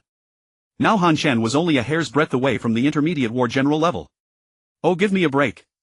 You're merely at the peak of junior war general, the leader of this beast tide is at least a senior beast general. The gap is still too wide. Brother Chen, if you break through to senior war general, I'll treat you to a full week of nights in the most thriving red light district in Jingdu. Same for me. Scram scram scram, Han Chen said. Let's finish this battle first, who knows, I might just break through to intermediate war general on the spot. With that, Brother Chen spun the two great axes in his hands, the blades stirring up fierce gusts that howled through the air. We've reaped quite a harvest this time, almost as much as the total of our past 2 months. The Mad Axe squad members all broke into laughter. Amid the teasing and mock scolding, the squad advanced swiftly, fanning out to search their respective zones, war generals at the front, warriors at the back. If they stumbled upon a particularly troublesome beast general, they would gang up and besiege it together. Boo! Boo! Boo! Rat-tat-tat-tat. An ear-splitting thunderous roar rolled from far away, swelling as it approached. Han Chen and his men raised their heads one after another. At the same time, every surviving War Dragon Legion soldier turned their eyes toward the sky. Several tiny black specks in the azure heavens gradually grew larger, flying toward them. It turned out to be 2 fighter formations and a Falcon helicopter formation. When they discerned the markings on the warplanes, everyone was struck with excitement beyond all restraint. That was the personal plane of Fu Fengxue, commander of the 9th Army. As one of the ultra-rare war god martial artists of mankind, Fu Fengxue's existence was not only the spiritual beacon of every soldier in the 9th Army, but also one of the greatest killing instruments of the capital garrison and indeed of the entire Huaxia military. To put it bluntly, every army commander in the capital garrison was a war god-level martial artist. Only war god powerhouses could lead these fierce wolf and tiger-like warriors to repel monsters and defend the homeland. At that moment, watching the fighter planes streak across the sky ready to airdrop, and Li Yunfei revealed a wry smile. Old fellow, you've finally come. This time. Thank you. Cough cough cough. Amid the violent coughing, Li Yunfei's brows gradually relaxed and he pulled a Furongwang cigarette from his jacket and lit it. Puff. After one drag consumed over half the cigarette, Li Yunfei planted the rest into the ground and rose to his feet again. He stared deep into the direction where the aircraft hovered, his gaze heavy with thought. At the beginning of the beast tide, Li Yunfei had failed to gauge its true scale. His confidence in the War Dragon Legion's combat power and the fortress's firepower led him to misjudge their chances of successfully repelling it. After all, on many previous occasions the War Dragon Legion had defended with ease, cutting down the majority of the enemy that came. But this tide had been split into a vanguard and a main force. The vanguard wave was nothing more than a feint meant to deceive. Only when an endless stream of black rat heads poured forth from the burrows did he hastily send an urgent request for reinforcement to headquarters. At this point, mulling it over was pointless. Li Yunfei dismissed his thoughts and gazed at the senior officers descending like heavenly soldiers. His exhausted body regained a hint of strength enough to charge forth once more. Kill! Li Yunfei roared silently in his heart, then turned and rushed onward. Whoosh! The fighter jets hovered low at the very front of the beast tide as the cabin doors swung open. One after another, elite warriors in combat suits, shields and black straight sabers in hand, leapt down from the hatches. Thud! Thud! Thud! Just before landing, these well-trained soldiers performed a forward somersault to absorb the impact. At that moment, twin cannons extended from the belly of every fighter, their dark muzzles aimed directly at the place from which black fawn rats were relentlessly pouring out. Rat-a-tat-tat. Scorching torrents of steel erupted from those muzzles and swept over the rat horde ahead, sealing off the monster's path of advance.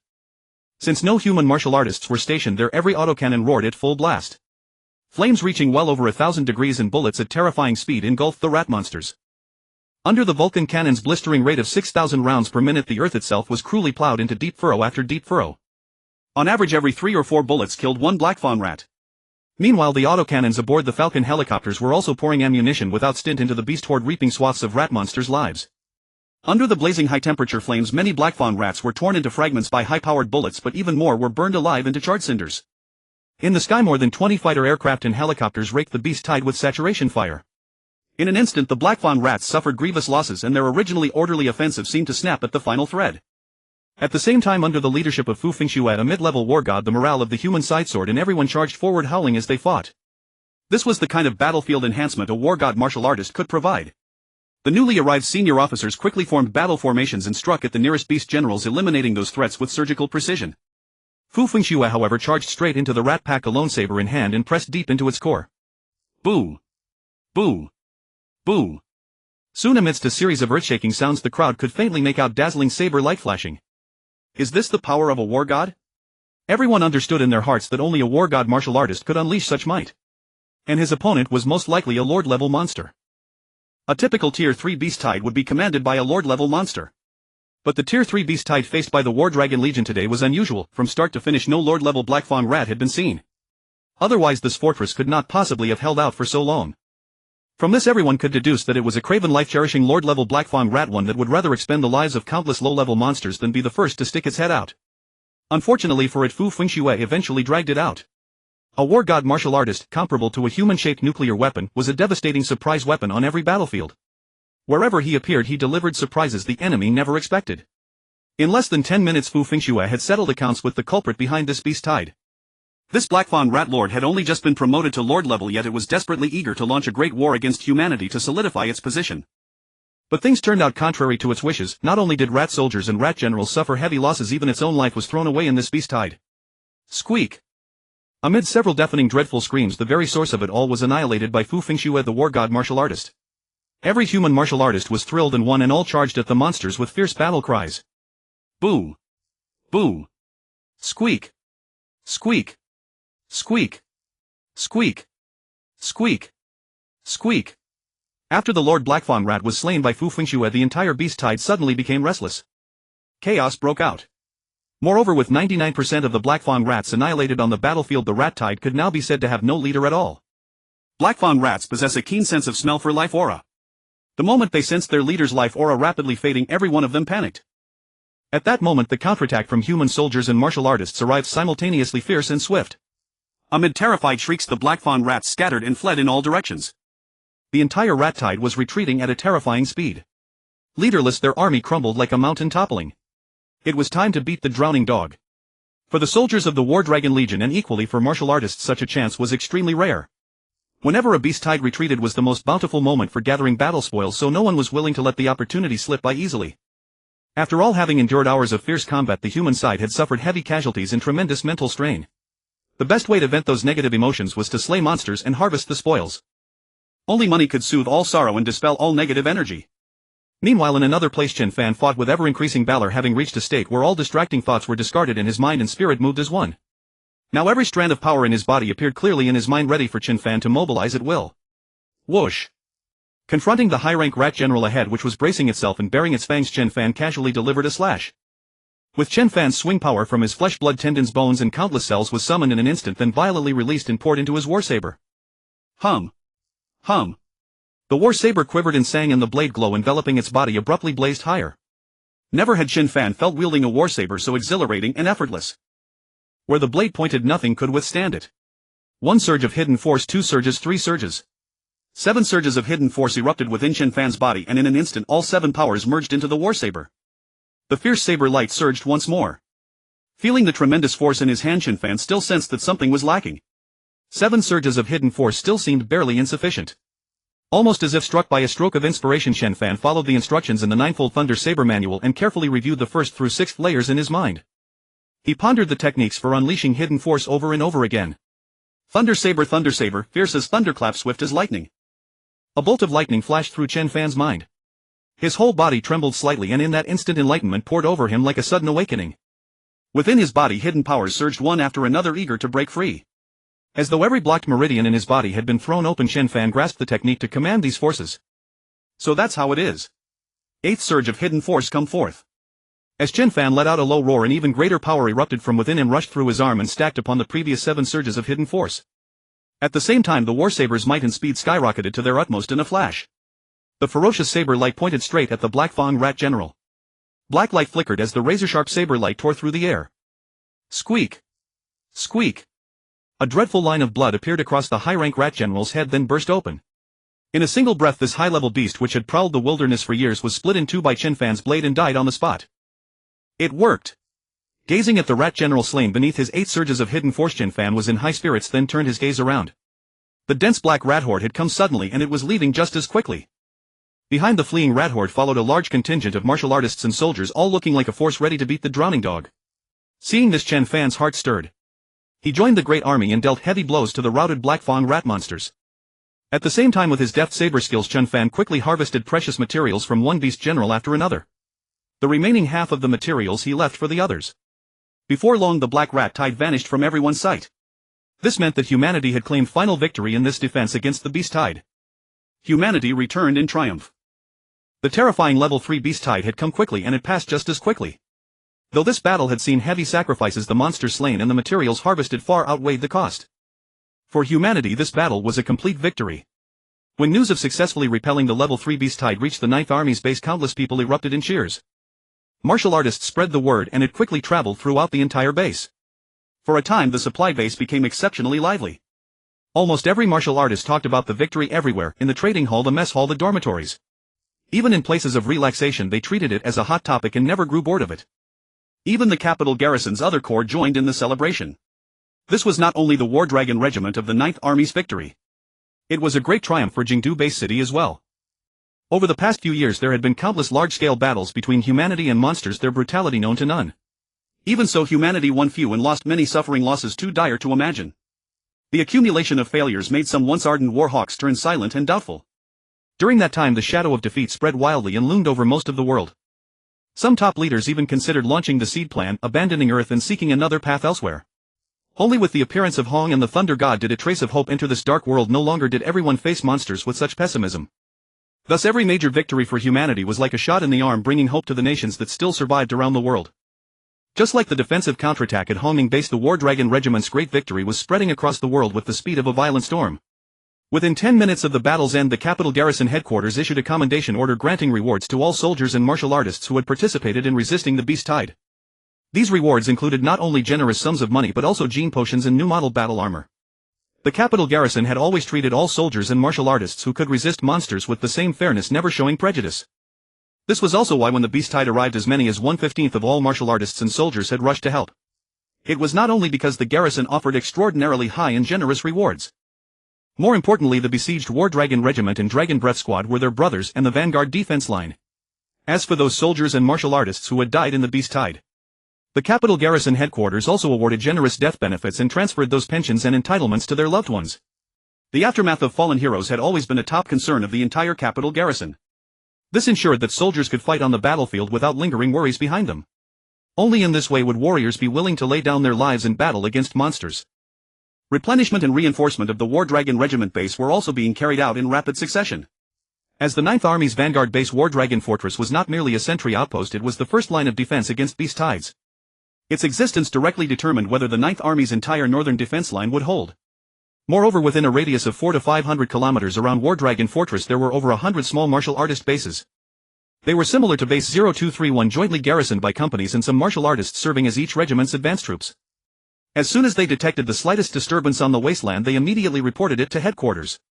Because the scale of these small bases was limited, they basically did not dare to venture deep into the wild. Otherwise a pair of high-level monsters could easily destroy them. They relied on their respective defensive lines and were bound together into a single whole. So long as no exceptionally urgent situation arose, they could generally reinforce one another. The exception was the massive beast tide at Base 0231 last time, when even high-tier beast generals had been mobilized. At noon that same day, Chen Fan returned to the supply base aboard a heavy truck. On the way back he was surrounded by many martial artists. They enthusiastically introduced themselves, hoping to make their faces familiar. The reason was simple: he had performed so outstandingly on the battlefield, slaying numerous beast generals with his twin blades single-handedly and still managing to come away unscathed. Quite a few of them had stayed near Chen Fan and thus gained no small amount of spoils from the leftovers. Now in the eyes of these martial artists who idolized the strong Chen Fan was no different from a brilliant star on the rise. A high-level war general, this Yuan was destined to bear the potential of a war god. The martial artists quietly wondered whether there were any fine unmarried eligible girls near them whom they could introduce to Chen Fan. Despite being surrounded like the moon amid stars, Chen Fan showed not the least pride. He replied courteously while concentrating on sorting the materials from the great battle. The most precious black fangs from 25 low-tier, 13 mid-tier and 4 high-tier beast generals, all carefully wrapped by Chen Fan. As for the other half of these beast generals' materials, Chen Fan left them behind as usual. One reason was that his backpack lacked space and could not hold too much. Another was that Chen Fan's combat strength was already sufficient; killing beast general level monsters no longer gave him much trouble. By Chen Fan's own estimation, after this great battle his power was already very close to the level of a high-level war general. Exactly how much remained missing could only be determined through a punch force test. Chen Fan was thinking about this when a greeting suddenly interrupted his train of thought. "Hello, big brother." Chen Fan turned. Not far away a handsome youth with clear, refined features was waving at him with an eager expression. He introduced himself as if they had long known each other. "Hello, big brother. My name is Wang Tang from the Wang family of Jingdu Base City. I have the deepest admiration for you." "Hello, Wang Tang. I am Chen Fan." Chen Fan nodded faintly in response. Since he was not familiar with this young man, he could only speak politely. Wang Tang, however, was the exact opposite. On the battlefield, because Wang Tang had been not far from Chen Fan, he also picked up a great deal of the monster materials Chen Fan had deliberately left behind. Along the way, after Chen Fan eliminated the more dangerous monsters, he left Wang Tang ample room to perform. The low to mid-level beast soldiers were nothing remarkable to Wang Tang. This was Wang Tang's first true battle since the practical combat assessment at Monster Town. Thus this battle was extremely important to him. Not only did he fight monsters face to face at the risk of his life, but he also cut down many of them in succession. For a time Wang Tang's confidence multiplied, and it laid a deep foundation and unshakable confidence for his future journey on the martial path. At the same time Wang Tang set a new goal in his heart: Chen Fan. A favor received must be remembered in the heart. This was the Wang family's tradition, and Wang Tang, a brilliant young man, kept it firmly in mind. More importantly, Wang Tang made Chen Fan his goal and spiritual pillar. Chen Fan looked at the deeply excited Wang Tang, smiled slightly, and patted him on the shoulder, saying, "I can see you have an extraordinary bone structure. You have the makings of a war god." "Thank you, brother Fan." Having been praised by his idol, Wang Tang was so excited for a moment that he did not know what to say. In the end, Wang Tang said with a slightly flushed face, "If brother Fan and all the brothers here do not mind, I will play host tonight at Platinum Han in Jingdu. Let's drink to our heart's content. Any princesses, take your pick, I will cover them all." For a moment the truck fell into silence, with only the sound of wheels grinding against the ground. The other martial artists. "We never expected you to be this kind of Wang Tang." After a long while the atmosphere in the truck gradually recovered. "I will take two." An excited voice broke through the awkward silence. His words were like a spark thrown upon a pile of dry firewood, instantly setting off a towering blaze. "I want 3. I want 12 too." At noon that day, Chen Fan and the martial artists who had gone to reinforce the front rode back to the 9th Army Supply Base by vehicle. Compared with the number of martial artists who had gone to support the War Dragon Regiment in the morning, the returning personnel were greatly reduced. Nearly a third of the martial artists had forever remained on that land, holding the line with their lives and blood. Everyone were almost at the base. "Please take care of your brothers and bring them home together." At that same moment all the martial artists serving as drivers said this phrase in unison without prior arrangement. Chen Fan's expression grew stern. He knew exactly what this phrase meant. This was a custom for those returning from the wilderness area. Almost every martial artist who came back to the supply base would utter this sentence. Because no one knew when they walked out of the supply base they might never return. Everyone remained silent. Screech. The truck stopped in the dedicated parking lot outside the base. Rows of martial artists stood beside the trucks, gazing north with solemn expressions. They seemed to bid farewell to their fallen brothers with their eyes. Chen Fan did the same. The sunlight is just right, and life is meant for struggle. Since we live, let us live boldly without regrets, even if tomorrow is the end of the world. Chen Fan looked at the many martial artists in their high spirits and couldn't help saying such a sentence. It was like a single stone rousing 1,000 waves. Chen Fan's words seemed to open the emotional floodgates that had been congested in many martial artists' hearts. Grief, anger, anticipation, doubt, hope. Countless emotions were vented at this moment. To hell with the beast tide. I'm going to cultivate hard and become stronger and kill all those damn monsters. Xiao Qiufeng, rest easy. Your wife and children, I'll take good care of them. This is a brother's promise to you. When will we ever develop weapons of mass destruction against monsters? I'm already tired of these days of helplessness. Why am I not a war god martial artist? Watching the martial artists who were venting their emotions, Chen Fan gave Wang Tang a pat on the shoulder and asked, "Young Master Wang, after this life and death battle, do you have anything to say?" Wang Tang paused, then said, "My thoughts. Actually, I don't have any particular thought. I just want to become stronger. Ever since I was born, my family said I was born with extraordinary talent and would surely achieve great things." As he spoke, Wang Tang looked down at his lower body and said, "But mine really is big." This time it was Chen Fan's turn to be dumbfounded. Chen Fan had been talking serious business with Wang Tang, but he never expected this guy could drive even on such a narrow road. The wheels practically rolled right over his face. "Do you have anything else to say? If not, then let's go." Chen Fan urged, because he was in a hurry to trade monster materials and see if he could purchase the 7th layer of the Thunderblade.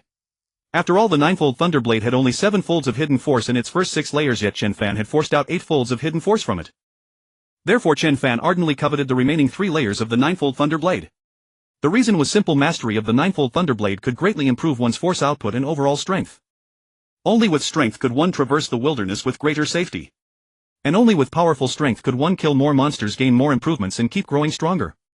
And so it repeated, forming a positive cycle. "No more talk, let's go." Wang Tang shook his head.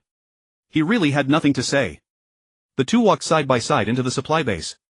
At that moment a dense crowd of waiting martial artists had gathered at the base gate. Chen Fan glanced at their anxious expressions and understood everything immediately. What they were waiting for was the brave warriors who had returned from defeating the Tier 3 beast tide. This battle, fought with the blood of the War Dragon Regiment and many martial artists, enabled humanity to defeat the Tier 3 beast tide known as the Death Beast Tide, bringing new excitement and hope. Looking at the low-level martial artists and quasi-martial artists, each with excitement in their eyes, Chen Fan was deeply moved. So this was the mutual aid of the Great Nirvana Era. At that thought, a faint arc appeared at the corner of Chen Fan's mouth and he turned to wave at the crowd at the base. We won. We have repelled the Tier 3 rat tide and achieved final victory. At this moment Chen Fan roared with all his might, pouring out the joy in his heart. As if infected by Chen Fan's words, Wang Tang also waved to the crowd and said with excitement, we defeated the Tier 3 rat tide. Humanity will prevail. Amid the crowd's worshipful gazes, Chen Fan and Wang Tang walked into the base with heads held high. Returning warriors deserved such honor. As soon as he entered the gate, Chen Fan caught sight of rows of familiar figures, several hundred people in all, quietly waiting in a corner. They were his comrades from the recruit camp, Fong Yan, Ling Chen, Yin Feng Xiaohan, and the many trainees of the recruit camp. Sharp-eyed Fong Yan was the first to spot Chen Fan. Since the returning martial artists were not many, he noticed Chen Fan and Wang Tang at a glance. Brother Chen Fan. Brother Chen. Instructor Chen. Chen Sir. With Fong Yan's shout, all sorts of titles were called out by the recruits. Hearing these various forms of address, Chen Fan revealed a gratified wry smile at the corner of his mouth and said calmly, everyone, it's been a while. I'm back. Welcome back. After a brief farewell, Chen Fan and Wang Tang went together to the trading market of the supply base. Chen Fan knew the place like the back of his hand and quickly found the same manager Zhang from last time. After an inspection, Chen Fan sold him the materials of 25 initial beast generals, 13 intermediate beast generals and 4 advanced beast generals all at once. After all, the foundation for cooperation was already there, so this transaction went smoothly again. The total is 2106730000. Chen Fan, please take a look and confirm first. Old manager Zhang took the card out of the POS machine and handed it to Chen Fan, full of amazement at the young martial artist's extremely formidable combat power. Not much time had passed and he was already bringing in this many high-grade materials again. This harvest was enough to equal an ordinary battle general squad's entire year of income. With Wang Tang stunned into silence, the deal was completed. Chen Fan put away his bank card and directly took his leave. He still had things to do. Beep beep beep. At that moment Wang Tang's phone rang at an extremely inappropriate time. Wang Tang answered the phone and his expression grew increasingly interesting. After hanging up, Wang Tang said excitedly to Chen Fan, Brother Fan, my family has sent someone to pick me up. Then go back if they're here to pick you up. Chen Fan glanced at Wang Tang and said indifferently. It's not about that. An elder of my family accompanied the patriarch of the Bolognese family to this base. It seems they plan to establish an HR alliance trading market here. My elder simply came along. To avoid misunderstanding, Wang Tang quickly explained. Chen Fan nodded, indicating that he understood. Then his mind began to race, recalling certain plot details from the original story, the Bolognese family, Scorpion, Wainina, Vulture, Liao. Wainina, little ant. Chen Fan suddenly thought of something and muttered in a low voice. In the supply base, Chen Fan set aside some inappropriate thoughts and looked at Wang Tang, saying, let's call it a day. Go meet up with your family and let them know you're safe. I still have things to do, so we part ways here. With that, Chen Fan gave Wang Tang a faint smile, then turned and left. Under Wang Tang's astonished gaze, Chen Fan's pace grew faster and faster until he vanished from sight. This Chen Fan is quite intriguing. Worth befriending. Wang Tang withdrew his gaze, a sharp gleam flashing in his eyes, then headed toward the Wang family's compound. In the warrior supply base there were not only stalls run by the military and the 2 great martial halls, Limit Hall and Thunderbolt Hall. There was also a place for the HR Alliance. As one of the 9 great families of the HR Alliance, the Wang family, though ranked low, still held a place of status. At least being able to enter the HR Alliance was itself a testament to strength. Chen Fan found a martial hall in the base and reserved a private training room. This time he was going to do something big. Chen Fan took out his tablet from his backpack and began browsing the Military Arms Home Forum. Not only did it gather all sorts of information, but it also housed the Military Arms Mall, where one could quickly purchase whatever they wanted. Chen Fan had tried it again and again with satisfying results and had grown fond of the experience. When he opened the Military Arms Home Forum, a line of bold red lettering leapt into view. The 9th Army's War Dragon Regiment, together with thousands of warriors, repelled a level 3 beast tide. Immediately afterward, many comments appeared beneath the pinned post.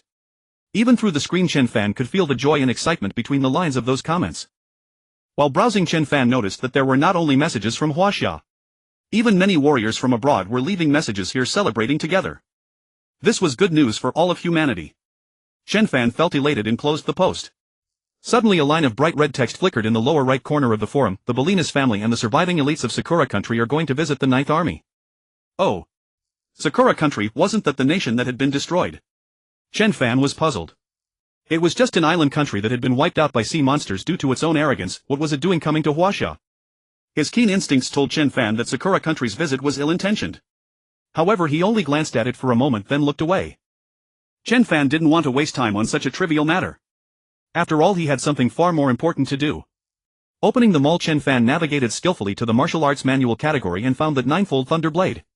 The price was still the same, the 7th level of the Ninefold Thunder Blade cost 1.9 billion, half price 900 million. Oh. This time it's actually 100 million cheaper. Not bad. Without hesitation, Chen Fan chose to buy it, clicked pay and went through the series of operations. Ding. A bank notification arrived. 1.9 billion had been transferred directly away and Chen Fan received the notification that delivery was in progress. He estimated it would take about 20 minutes to arrive. During the spare time, Chen Fan chose not to cultivate. After all, it was too short a time, completely unnecessary. So Chen Fan walked out of the private training room and came to the martial practice hall.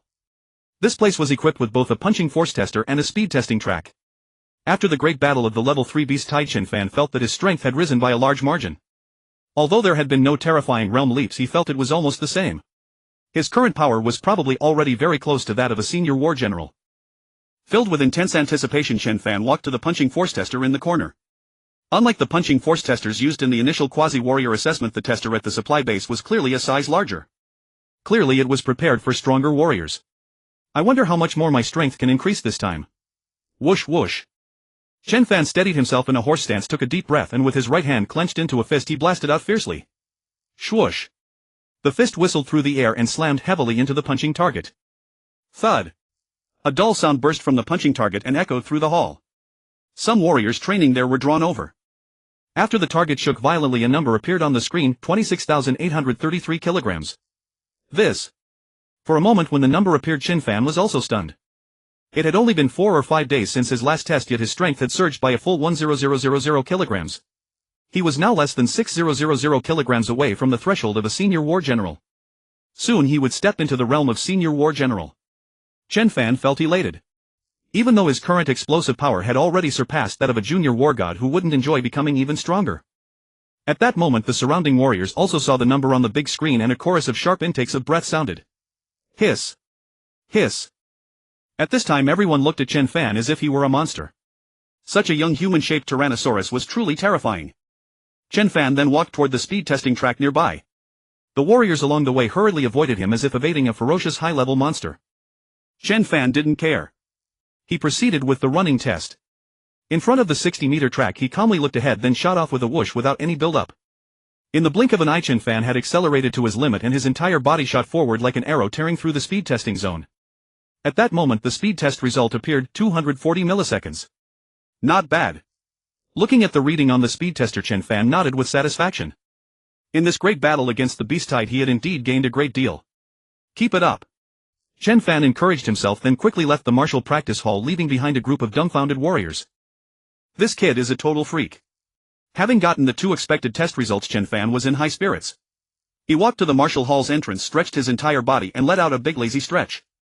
Beep beep beep. A horn suddenly blared. Chen Fan saw a military green van emblazoned with DF Express speeding toward him from not far away. At that moment the phone in Chen Fan's pocket vibrated. He answered and a respectful, courteous voice came from the other end. Hello, is this Mr. Chen Fan? This is DF Express. The item you purchased from the mall has arrived. This is Chen Fan. I'm right at the martial hall's main entrance. With that, Chen Fan walked toward the military green delivery van. After a brief exchange, Chen Fan completed the delivery. Holding the aluminum alloy delivery box, which was 50 centimeters in each dimension, Chen Fan strode briskly to his private training room. Shortly after Chen Fan left, a group of young warriors wearing clothing completely different from Huaxia's entered the martial hall and headed straight for the martial practice hall on the 3rd floor. Around them rows of black uniformed warriors kept a vigilant watch on their surroundings, exactly like bodyguards. Their auras were powerful, each and every one of them was a war general level warrior. Their purpose was also to protect these Dongying elites who had fled after their island nation sank. Of course Chen Fan did not witness this imposing scene. Inside the training room, Chen Fan hugged the alloy box, his face full of joy. The 7th level of the Ninefold Thunderblade has finally arrived. Filled with intense anticipation, Chen Fan quickly unboxed the delivery, held the manual in his hands and began flipping through it rapidly. Half an hour later, when Chen Fan turned the last page of the Ninefold Thunderblade, a clear notification tone rang in his mind. Study the 7th level of the Ninefold Thunderblade.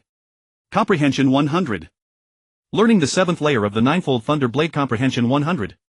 A crisp notification sounded in Chen Fan's mind as he finished flipping through the secret manual. Who? On the floor of the training room, Chen Fan took a deep breath, his face revealing an expression of, just as I expected. With the 7th layer of the ninefold Thunderblade, Master Chen Fan could now unleash a ninefold hidden force amounting to 63/10 of his full strength. In other words, he could exert a full 6 times his original physical power. That was equivalent to 26800 kilograms multiplied by 6. For a moment Chen Fan was beside himself with joy. Thank you, Golden Finger. Silently offering his thanks, Chen Fan placed the ninefold Thunderblade manual beside him, sat cross-legged on the ground and began cultivating by absorbing cosmic energy. The 5 hearts pointing to heaven technique ran in silence as a vortex roughly 2 meters across converged rapidly around Chen Fan. Soon Chen Fan's breathing grew slow and rhythmic, every inch of his body utterly relaxed as if awaiting the infusion of cosmic energy. The training room fell into dead silence. Wisp after wisp of cosmic energy like 100 rivers flowing into the sea converged from all directions and through the windows, ceaselessly streaming into Chen Fan's body through his acupoints. Compared to others who absorbed energy through their palm soles and the Baihui point, Chen Fan's speed was immeasurably faster.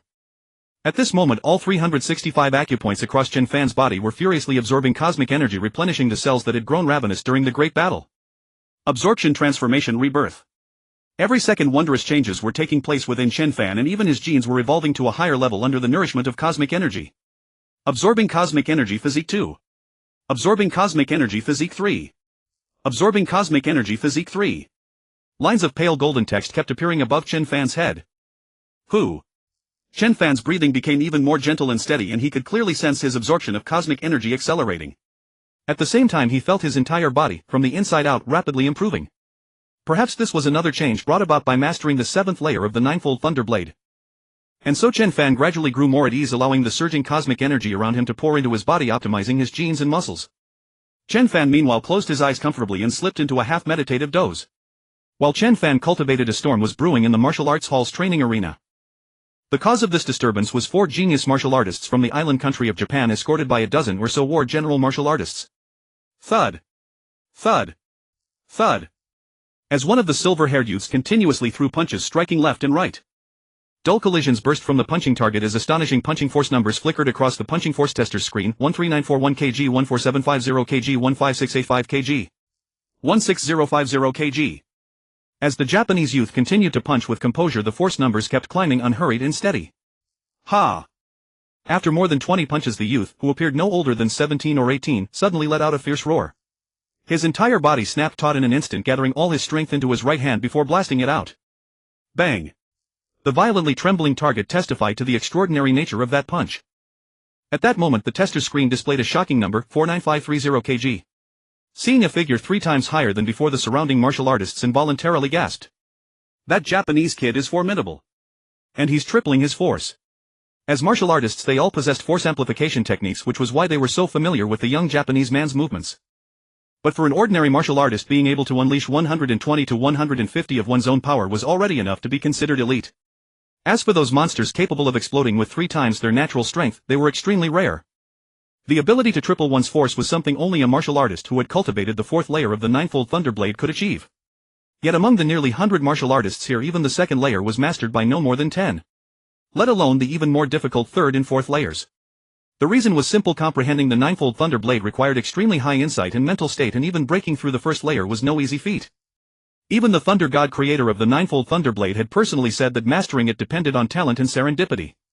If an ordinary martial artist failed to grasp its hidden knack, they might remain at the 1st or 2nd layer for a lifetime.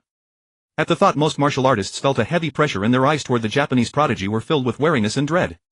So young and already so powerful, he would likely become a war god in the future. He might well become another fearsome enemy of China following war god Chiba and war god Yamamoto. Now the island nation had perished under the siege of sea monsters, much to everyone's delight. Yet a centipede, though dead, never stiffens. Who would have thought they would refuse to give up? For a moment the martial arts hall's training arena was engulfed in deathly silence.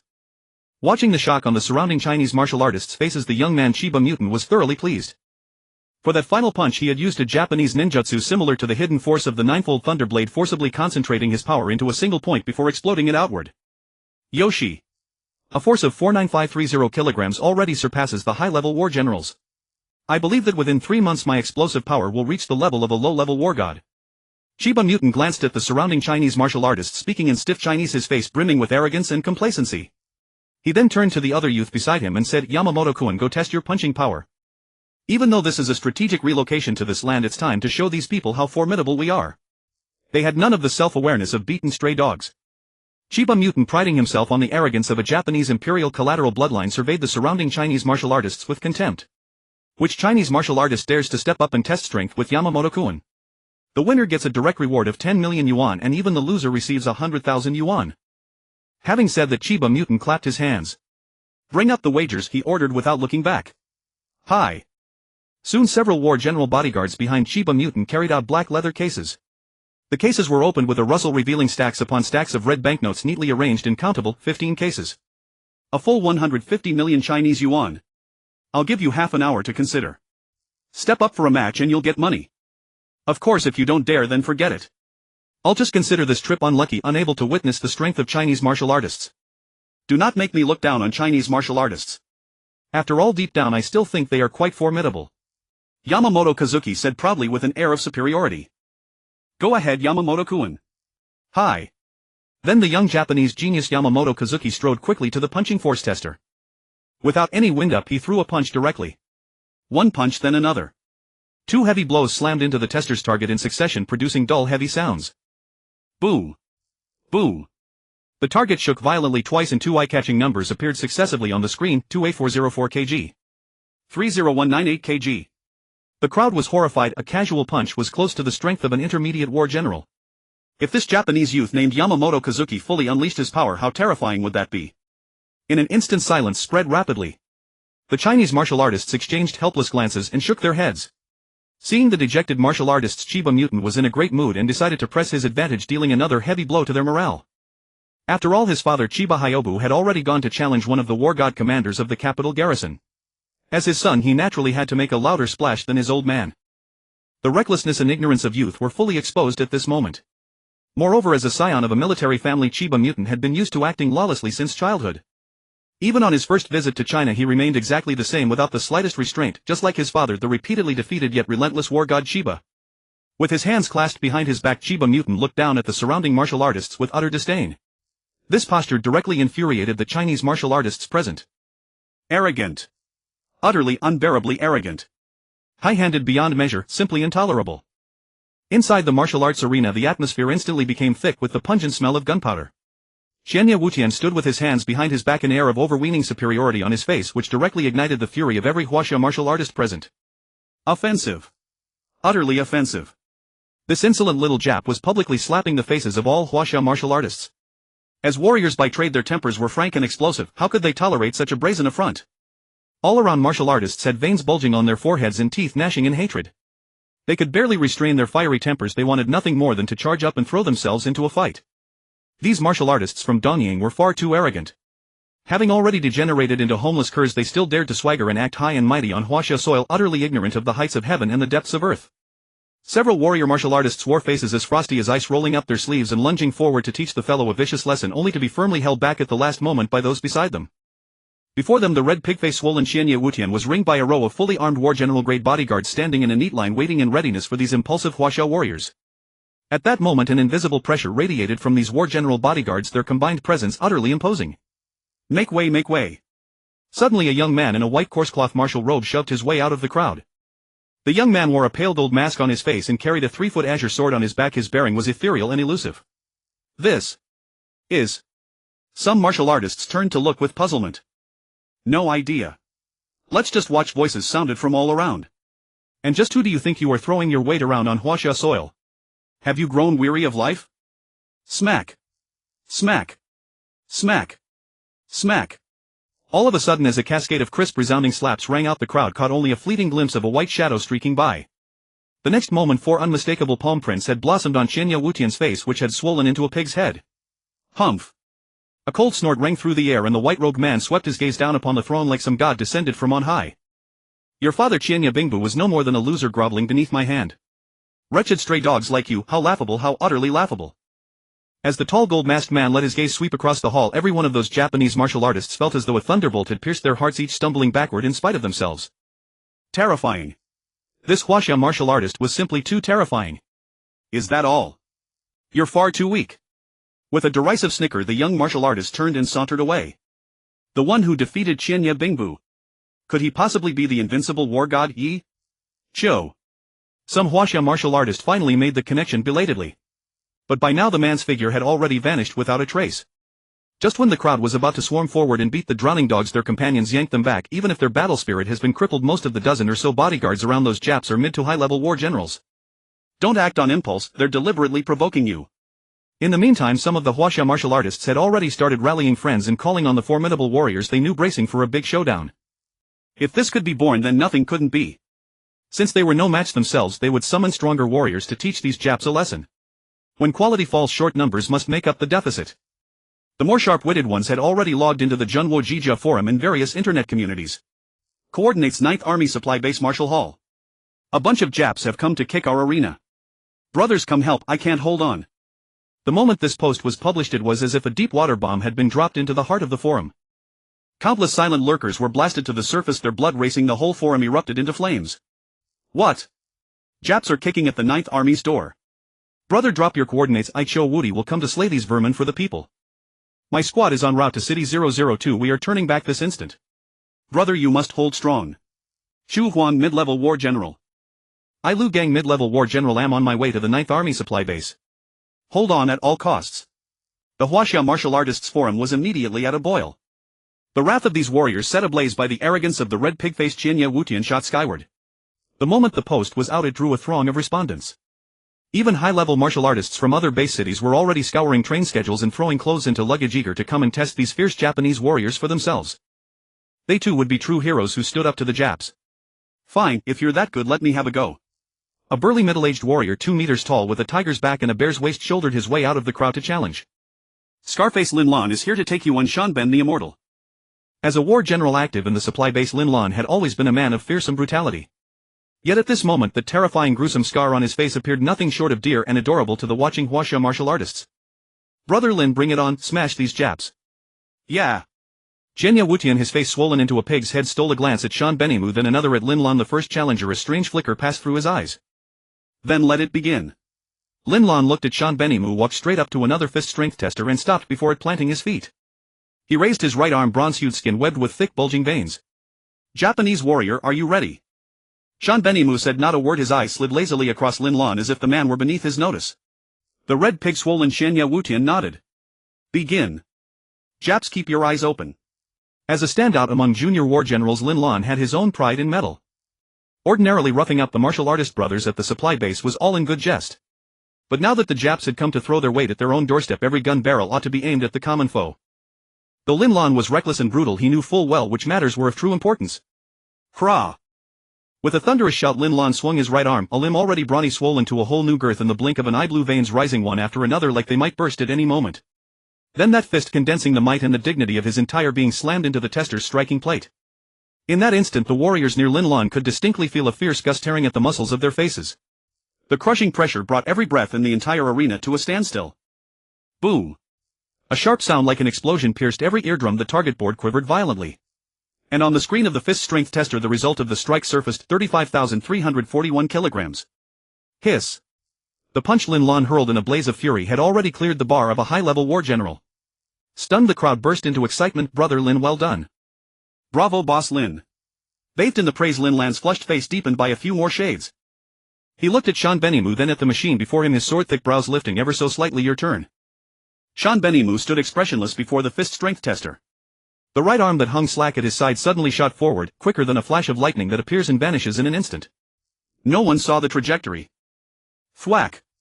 A collision far more muffled than the previous one erupted. Everyone felt as though something had clubbed their skulls, leaving a dull buzz ringing in their heads. At that moment a number also appeared on the screen before Shan Benimu: 55,365 kilograms. The instant that number appeared, the entire arena went deathly silent. The clamorous warriors hushed as one. The ones who had been dancing with excitement over Lin Lan's result were suddenly doused with a basin of freezing water. An icy chill spread through their hearts and not a sound was made.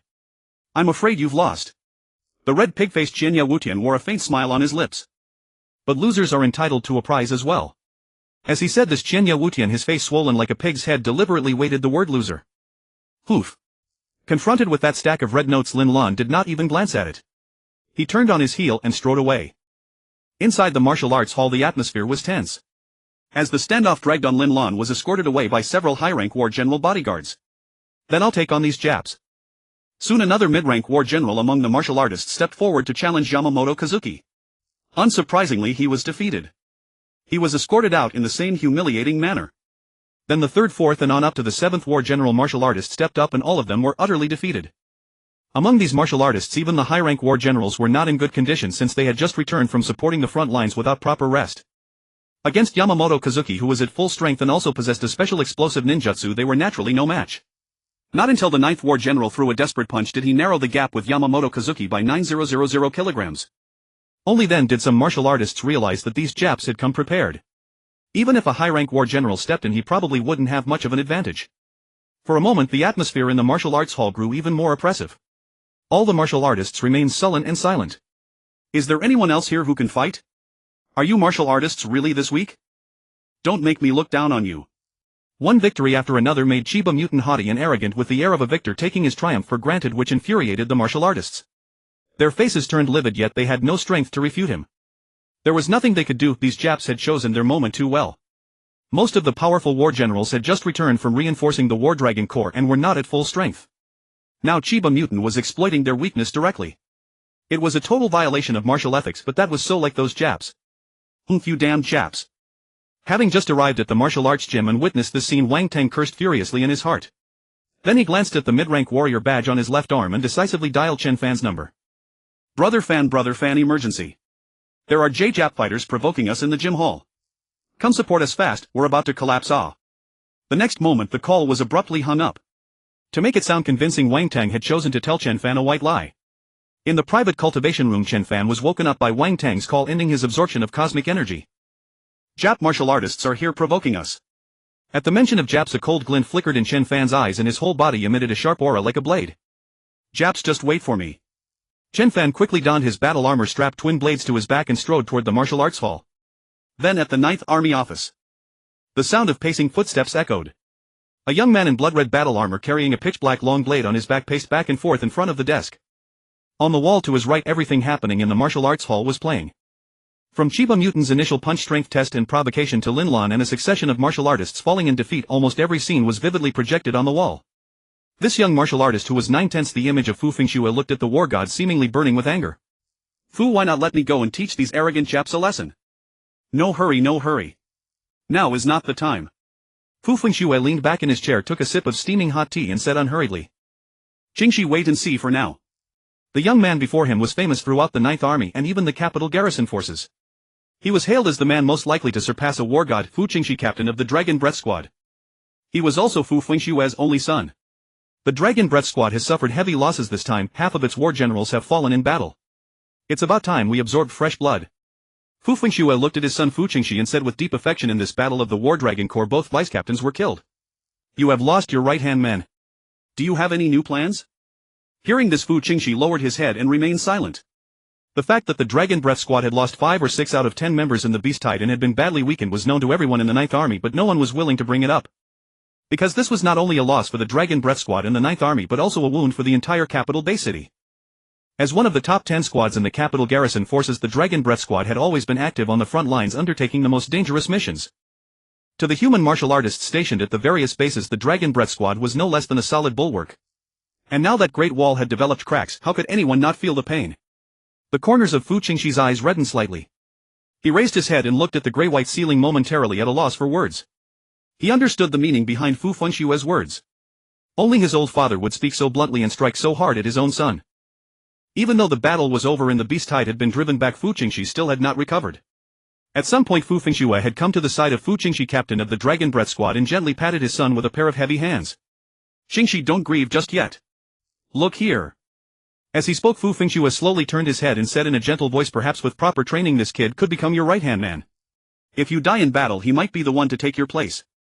Fu Fengxue continued speaking, but his gaze fell on a young figure moving rapidly across the screen. That person was none other than Chen Fan, rushing to the martial arts hall. A cold snort rang out. Chen Fan had already reached the entrance of the martial arts hall. Taking in the whole scene before him, his heartbeat quickened. You're pretty arrogant, aren't you? How about adding me to the mix? The moment he entered and saw Chiba Mutant so wildly overbearing, Chen Fan was instantly furious. He decided to teach these Jap martial artists a little lesson. Clad in a blood-red battlesuit, Chen Fan moved like a terrifying, ferocious beast with its bloody maw wide open, lunging forward.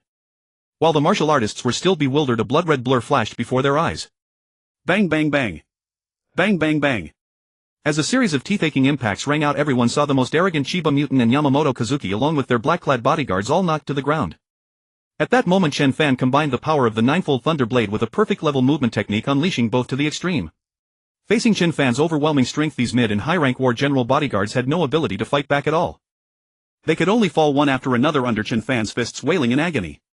Even Yamamoto Kazuki and Chiba Mutant could do nothing but be beaten, receiving his special attention, the kind with every punch landing squarely on flesh. In the flash of an instant Chen Fan threw who knows how many punches, then swiftly ended the battle. Even though he was burning with fury, he kept his strikes well measured, only injuring, never killing. Looking at the Jap martial artists rolling all over the floor, Chen Fan was certain they would not be able to get out of bed for at least 3 or 4 months. Especially Chiba Mutant and Yamamoto Kazuki, the ones who had shouted the loudest and thought most highly of themselves, received Chen Fan's special care. They had even been thoroughly taken care of and straightened out from top to bottom, inside and out. Chen Fan had always been like this: if someone showed him a foot of respect, he would show them 10 feet. If someone wronged him, he would repay them tenfold, especially toward Japs with whom he already had a blood feud. A smile curved at the corner of Chen Fan's mouth. Watching the Japs wail and writhe on the ground, he was in a great mood. These Japs would have trouble even walking without half a year of rest and half a year of rehabilitation. "Don't worry," he said. "I'll pay for your medical bills." As he spoke, Chen Fan casually kicked over the suitcase before him. Whoosh! Swirling red banknotes rained down like snowflakes, covering the Japanese martial artists rolling on the ground. "Great, well done. Brother, you're mighty, a real beast." Chen Fan's gratifying act was nothing short of cathartic to the martial artists who had been suppressed for a long time. For a moment the pent-up frustration in the martial artists' chests, which had been bottled up for a long time, was swept away. Their gazes toward Chen Fan were filled with excitement and awe. Satisfying. Utterly satisfying. Across the hall agonizing cries filled the air, all of them from the little island warriors Chen Fan had struck down.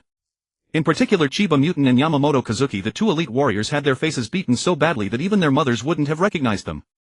When it came to face-slapping, Chen Fan was a true virtuoso. These days he had achieved perfect control over his strength, whether deciding where to strike or how much force to apply he could adjust it with effortless precision. The sudden reversal took everyone by surprise. But when they saw the island warriors all wearing masks of agony, their spirits soared at once. Satisfying. Utterly satisfying. At that moment the suffocating frustration that had weighed on the warriors' chests was swept clean away. The looks they cast at Chen Fan grew increasingly fervent and reverent, as if they were gazing upon a hero.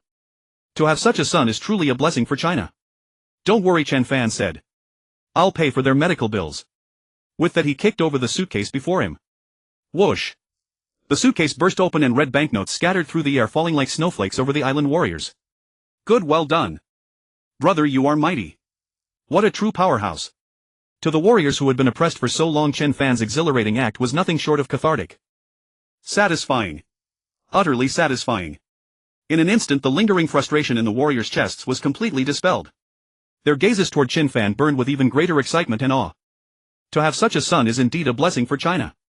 "You are truly pathetic, so many of you, yet none of you could defeat even one of me. A pack of trash. No wonder your island nation was destroyed. It is because you were far too arrogant and far too conceited." Chen Fan declared bluntly, his words like salt rubbed into their wounds, lashing the islanders without mercy. "A pack of ungrateful white-eyed wolves, pa." Chen Fan made a show of spitting heavily. He harbored not the slightest goodwill toward those islanders. If the place had not been inappropriate, every one of these island warriors would already have been slain. "Well said, brother. They are nothing but ingrates who bite the hand that feeds them, smashing the pot right after their meal." "Pa. Pa. Pa. How shameless. No wonder you fled your own country and took refuge here." Like a single stone stirring 1,000 waves, Chen Fan's mockery seemed to unlock the floodgates of speech among the surrounding Chinese warriors. They all talked endlessly. Chen Fan, hands clasped behind his back, walked up to Chiba Mutant and declared from above, "I did strike first by surprise, and my martial virtue may not have been in full supply, but with so many of you, you still could not defeat me. Isn't that just pathetic?" Chen Fan's words pierced Chiba Mutant's heart like a sharp blade, the pain twisting his face. Chen Fan pressed on, following up with his advantage. When it came to mockery, Chen Fan feared no one. He had merely been immersed in cultivation and self-improvement. Yet the rhetorical expertise from his days as a university lecturer had not faded in the slightest. At that moment Chiba Mutant seemed to feel no pain at all. Trembling, he raised his head and stared with difficulty at Chen Fan, his eyes filled with incredulous ash and despair. After a long moment Chiba Mutant moved his blood-flecked lips and muttered in bitter, stiff Chinese, "Impossible. This is impossible. You are clearly so young, so how can you be this powerful?" Earlier victories had lifted Chiba Mutant to the clouds, but Chen Fan's arrival had kicked him down into a bottomless abyss. The immense contrast was nearly impossible for this favored son of the island nation to accept. Why was the young warrior before him so terrifyingly powerful? He was so strong that they had no opportunity to resist and were beaten down within moments. Chiba Mutant also believed that had Chen Fan nursed murderous intent, not a single person present could have escaped. His keen instincts revealed the cruelest truth: Chen Fan was far beyond anything their war generals could measure up to. You say impossible. Impossible. Chen Fan rose to his feet with a cold smile. Why is it impossible? Most of the warriors you challenged today did not take part in this morning's monster defense battle. Do you know how bitterly we fought? You took it for granted that you were powerful, never knowing that we had just endured a Tier 3 rat tide and repelled hundreds of millions of terrifying monsters. Do you have any idea how many warriors we lost and how many high-ranking war generals were drained of every ounce of strength in that battle and still haven't recovered? Ha ha ha. You have always believed yourselves mighty, swaggering with a few power control tricks and trampling on the dignity of warriors from other nations. Do you deserve that? Deserve? You deserve jack shit. Chen Fan spoke in a low voice, and a sinister icy aura spread outward from his body, nearly freezing Chiba Mutant's blood. He knew this was a warrior's killing intent. Chen Fan had already formed the will to kill. Yet Chen Fan did nothing rash. Suppressing the fury in his heart, he locked eyes with Chiba Mutant and asked calmly, "Do you have the courage to fight a high-tier beast general to the death? Would you dare amidst a beast tide of tens of millions to spend your very last ounce of strength and shed your very last drop of blood?" Chen Fan's tone sharp and pride radiating from him as he showed not the slightest respect to these mid and high-ranking war generals. After all, they were the ones who had discarded their dignity and invited humiliation. And what face could homeless stray dogs possibly have left to speak of? You would not. You do not have that courage. As if answering his own question, Chen Fan shook his head. His eyes as he looked at the island warriors brimmed with disappointment. As warriors, it was truly tragic that they had not died on the battlefield defending their homeland, but instead had fled here to swagger and throw their weight around. For warriors like them, no matter how strong they became, it was all in vain. Every word Chen Fan spoke struck straight to the heart, each sentence piercing and incisive, leaving the island warriors even more unbearably ashamed. Some of them even felt like dying. On the other hand, the Chinese warriors present were inwardly exultant. Chen Fan's words sounded in their ears like heavenly music. The more the enemies suffered, the happier we were. At this moment, Chiba Mutant's eyes were filled with dead grey despair. Even a shameless man like Yamamoto Kazuki felt shame, unable to summon even a trace of anger. A warrior this powerful was fully entitled to crush and despise them. Yamamoto Kazuki's strength had been obvious to all. As an elite and seated warrior of the island nation, his entire life had gone smoothly. In his own country, he had slain mid-tier beast generals and defeated war generals. Even here, he had beaten more than a dozen Chinese war generals with his fists alone, tasting not a single defeat. But today, in a single battle, Chen Fan had shattered all of his pride and spirit. Though Yamamoto Kazuki, like Chiba Mutant, had a war god for a father and possessed talent and aptitude far beyond ordinary people, their talents, no matter how extraordinary, still lay within the bounds of normal humanity. Chen Fan, however, was a cheat existence armed with a formidable golden finger. Inside the hall, silence reigned. Only Chen Fan's stern, questioning voice echoed without cease. "Since you dare to come to our huaxia and flaunt your might, why don't you fight to the death against the monsters invading your own country? Why would you choose to be cowards, deserters who turn their backs on their own country? Don't your consciences ache?" After being reduced to a sorry state by Chen Fan's beating, the many island country warriors said nothing, only lowering their heads even further. Chen Fan glanced over them and then looked away. Letting out a long breath, Chen Fan's mood brightened at once. For a moment he felt as if he had returned to the lectern of his previous life once again, that spirited, commanding university lecturer. Chen Fan looked at these island country warriors, heads lowered, groans fading, and a sharp glint flashed in his eyes. He went on. "Since you don't dare to fight the monsters to the death and instead choose to be deserters, then you come to challenge us warriors who dare to fight fiercely against monsters to the last. I ask you, are you worthy?" After asking, Chen Fan paused a moment. He looked around at the huaxia warriors and gently nodded with a smile. As his gaze swept over them, one warrior after another straightened their backs and lifted their chests as if standing for a commander's inspection. After surveying the entire hall, Chen Fan took in the expressions of several hundred warriors, then drew a deep breath and proclaimed loudly, "You stray dogs are certainly unworthy.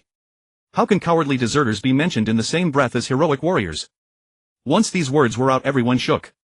Chen Fan had nearly shouted the sentence. And it was the same sentence that stabbed deep into the hearts of the island country warriors, shattering their self-respect, self-confidence, and even their spirit all at once. Xianya Wutian's gaze contracted violently as if pricked by a needle.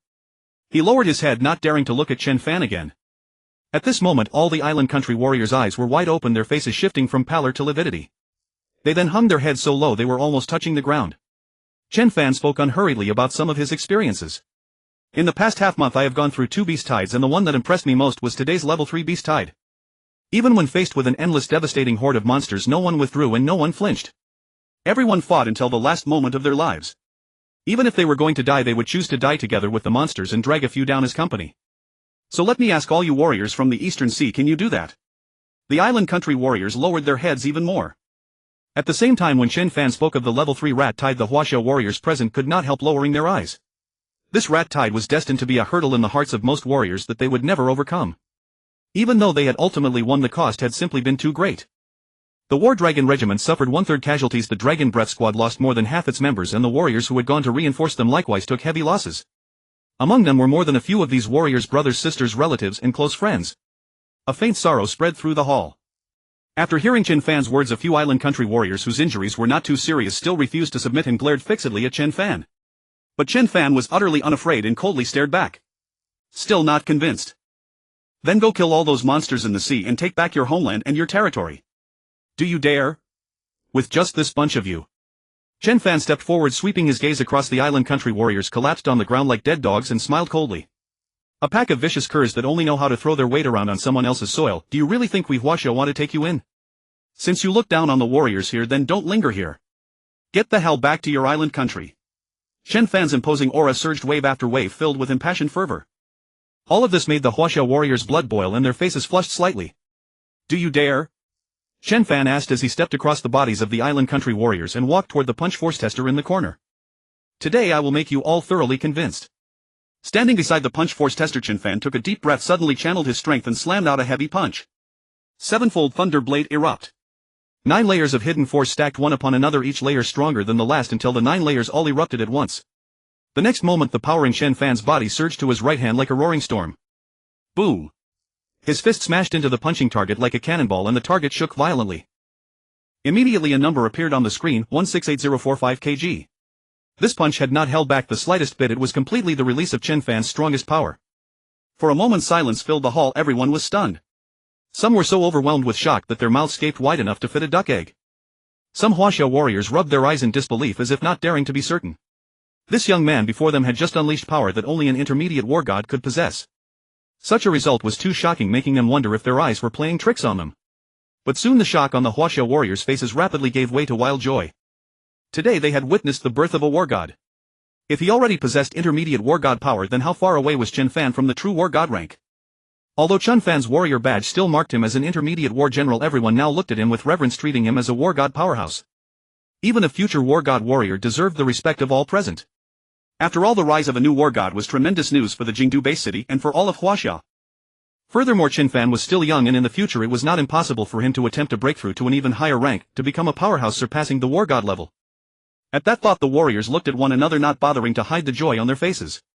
Especially Shan Benimu, with one eye half open, wore an expression of utter disbelief. Shocked out disbelief and fear mingled on Shanben's face. After the test was complete, Chen Fan did not stand on ceremony and said directly, "Did you see that? This is the power I have when I am going all out." Jianye Wu Tian. Shan Benimu and the Eastern Sea warriors were all speechless. This time they had truly kicked an iron plate. So in my eyes, be you elite warriors or genius warriors, you are all nothing more than this. Chen Fan spoke word by word, his tone calm yet imposing. After all, he knew very well what that test result of 160000 kilograms truly meant. From this point on, I'm afraid things won't be too peaceful. Chen Fan thought to himself. Sure enough, he keenly noticed that some warriors in the crowd had already pulled out their phones or tablets and were carefully choosing angles to take close-ups of him. Faced with that, Chen Fan merely smiled at the people taking photos and stopped paying attention. His gaze once again fell upon Jianye Wu Tian on the ground, and a cold gleam flashed in the depths of his eyes. A chilling cold surged over Chiba Mutant, almost freezing his blood. You. Just who on earth are you?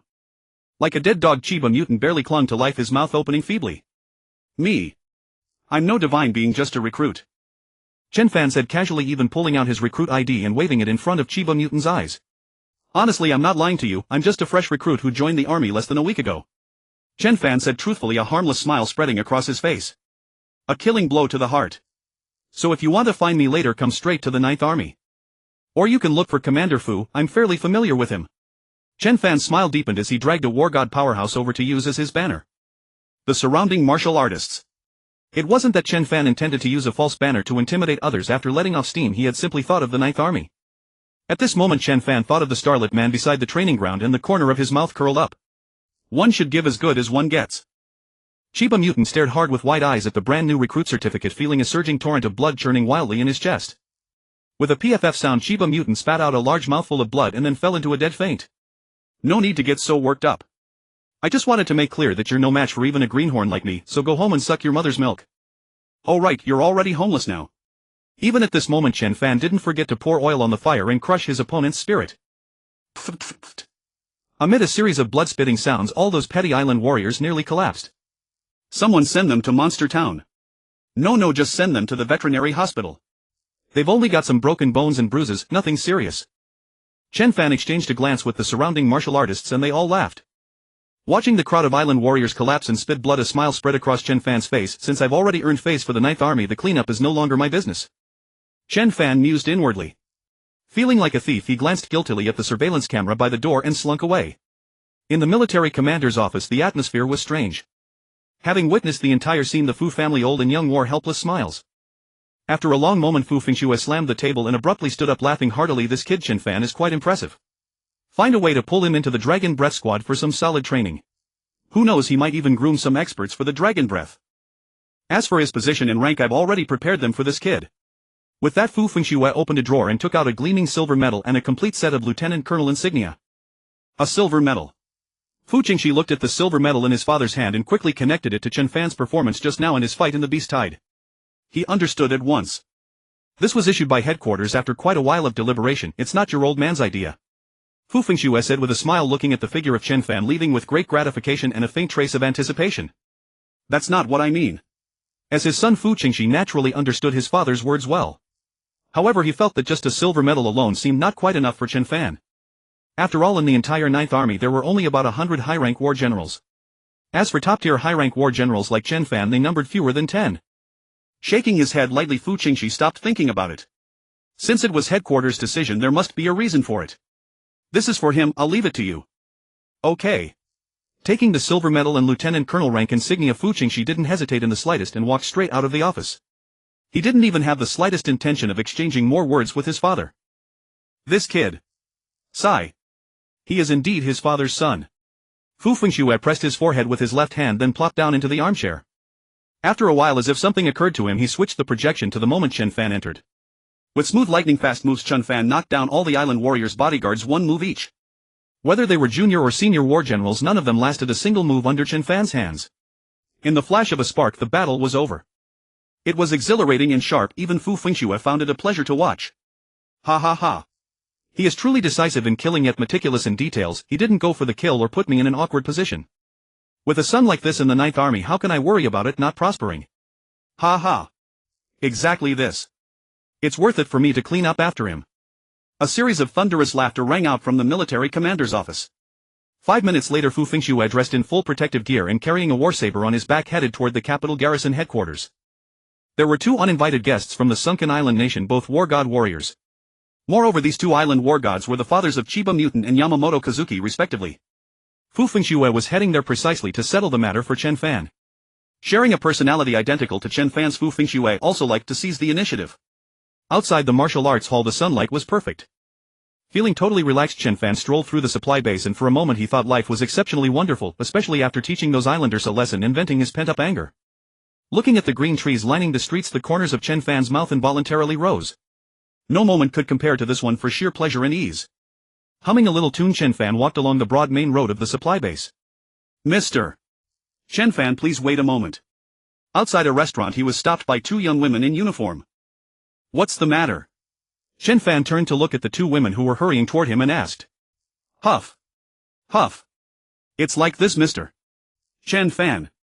A young woman of passable appearance gave a slight bow and said respectfully, you traded materials from several high-grade beast generals under Manager Zhang, which proves that your strength has reached the level of a high-rank war general. We came this time to deliver the high-rank war general medal and update your information as well.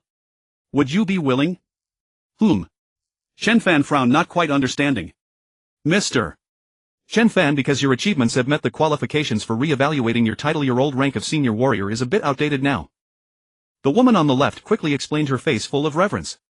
It was worth noting that every martial artist they had previously received for evaluation of the high-rank war general title was at least 25 years old or older.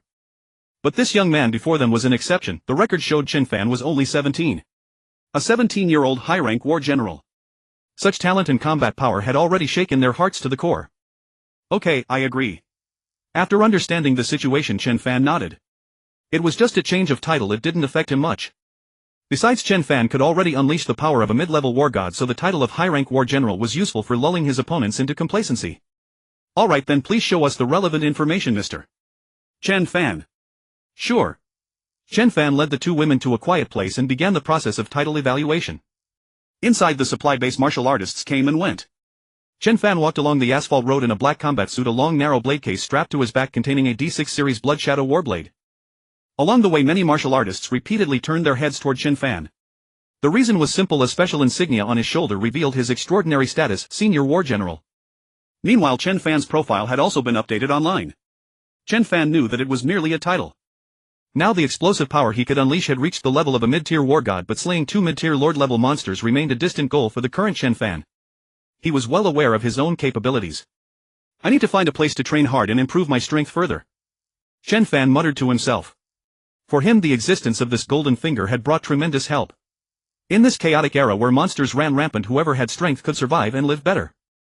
As for the source of that power, no one cared. Strength alone was the foundation of everything, because only strength could allow human civilization to continue and avoid being devoured by monsters. At that thought, Chen Fan solidified his resolve to grow stronger. Only by doing so could he protect everything he held dear. His past life had scattered like fleeting smoke. All Chen Fan possessed now was the present. It's time to go home and take a look, Chen Fan murmured, lowering his head to glance at the protective suit covering his body. I haven't seen my parents in a long time. I wonder if they'll be shocked to see me like this. After only a month out, Chen Fan had already experienced two beast tides, one major and one minor, and he had grown somewhat familiar with the current frequency of monster attacks. Then Chen Fan's gaze swept over his Senior War General badge, secretly imagining the surprised expressions on his parents' faces. Gradually a smile tugged at the corners of Chen Fan's mouth. Screech! The sound of braking rang out as a military green six-wheeled Hummer stopped beside Chen Fan. A beautiful woman in sunglasses rolled down the window, looked at Chen Fan flirtatiously, and said with a smile, "Handsome Chen, get in and chat for a bit. Our captain wants to see you." "Oh right, the Dragon Breath Squad." "Ha!" A hint of confusion appeared in Chen Fan's eyes. Why would the captain of the Dragon Breath Squad want to see me? As if possessed by some unseen force, Chen Fan climbed into the six-wheeled Hummer. The space inside was spacious, like a reception room. Leaning alone against the soft sofa, Chen Fan looked at the beauty driving and asked, "Miss, may I ask what your captain wants with me?" His honeyed words flowed easily as his gaze quickly swept over the woman. She wore a light green military uniform with a slender waist. Even while sitting and driving, her pert buttocks were still visible. Chen Fan knew that such a figure could only be forged through intense training. Further up, two towering peaks abruptly came into view. So big. Gulp. Chen Fan instantly felt his mouth go dry, so he calmed his mind and suppressed the impure thoughts stirring in his abdomen. Put. Don't call me sister. Just call me Chu Zi. The woman turned back, glanced at Chen Fan, who was sitting with his eyes closed, and said softly, "Okay, Sister Chu Zi." After about 10 minutes, the Hummer stopped in front of a quiet bar. Chen Fan got out and followed Chu Zi into a private room. Pushing the door open, Chen Fan saw a few familiar faces. Qin Xianjin, Yan Xiao, Yuan Yi. Of the four people Chen Fan had first met, three were here, all except Chen Chu. Chen Fan's gaze landed on a young man seated at the center, and his expression jolted in shock. Had he not met Commander Fu Fengxue just a few days ago, Chen Fan might have thought the young man was the commander. "Chen Fan, come, sit down, sit down." Seeing Chen Fan arrive, Qin Xianjin was the first to stand up and warmly invited Chen Fan to sit beside him. "Chen Fan, let me introduce you. This is Fu Qingxi, captain of the Dragon Breath Squad, a senior war general. He is also the only son of Commander Fu Fengxue."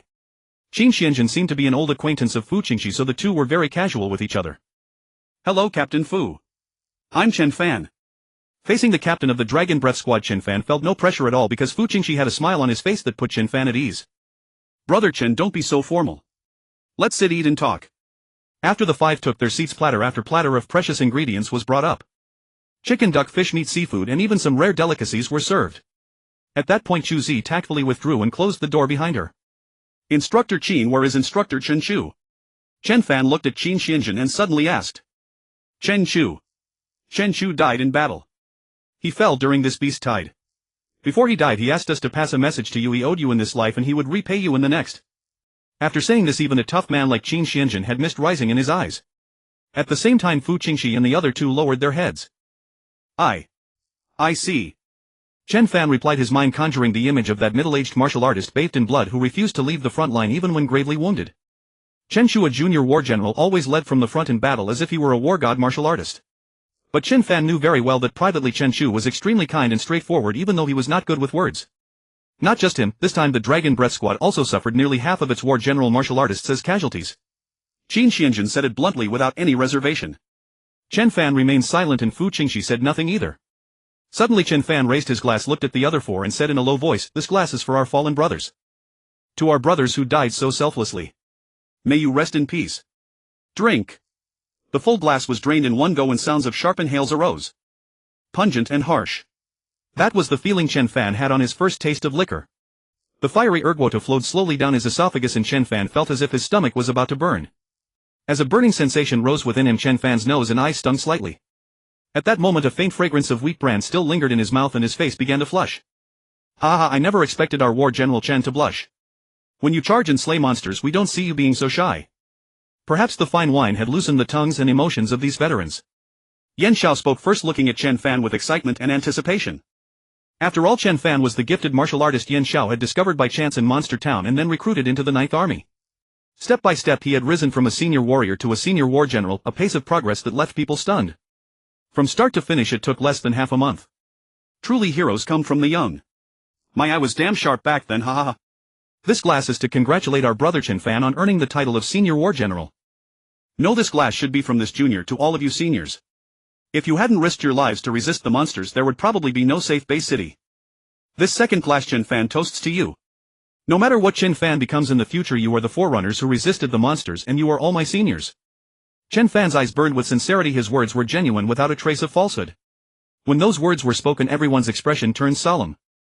Bang! After the crisp clink of glasses another full glass went down. This third glass I Chen Fan the unworthy wish to toast our Chinese Yanhuan bloodline passed down from generation to generation never to be severed. The threat of monsters will sooner or later be completely eliminated by us. As he spoke Chen Fan couldn't help but recall Luo Feng Hong and Lei Xin from the original novel Swallowing the Starry Sky. As well as the 5 earth powerhouses who had sacrificed their souls to destroy the golden horn giant beast Mo Handiz and Yisite and Jiai. A deep gleam flashed in Chen Fan's eyes. Living in a chaotic era dominated by monsters was beyond one's control, but to have traveled alongside such heroes Chen Fan felt deeply honored. With that thought Chen Fan drained the wine in his glass. The turbid wine went down his throat and his lofty aspirations were fulfilled. While Chen Fan was drinking and chatting with the 4 instructors at the 9th Army Base, a monumental event was brewing in Hongning Base City, thousands of miles away. At the landing pad of the Limit Martial Hall, over a dozen ultra-large fighter aircraft packed with martial artists soared into the sky, tearing through the air toward a location in South America. Every aircraft was filled to capacity with martial artists. Fully armed and equipped, their expressions were grim and utterly serious.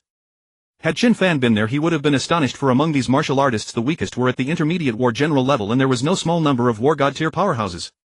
All the martial artists aboard the aircraft wore solemn countenances as though marching into a final decisive battle. Their bodies radiated a fiercely sharp aura and their condensed tangible battle intent seized the hearts of all who beheld it. One after another the fighter aircraft split the sky and vanished into the distance. Moreover, back at the Hongning Base City military installation, fighter jets, interceptors and bombers were already loaded to the brim with ammunition and weaponry.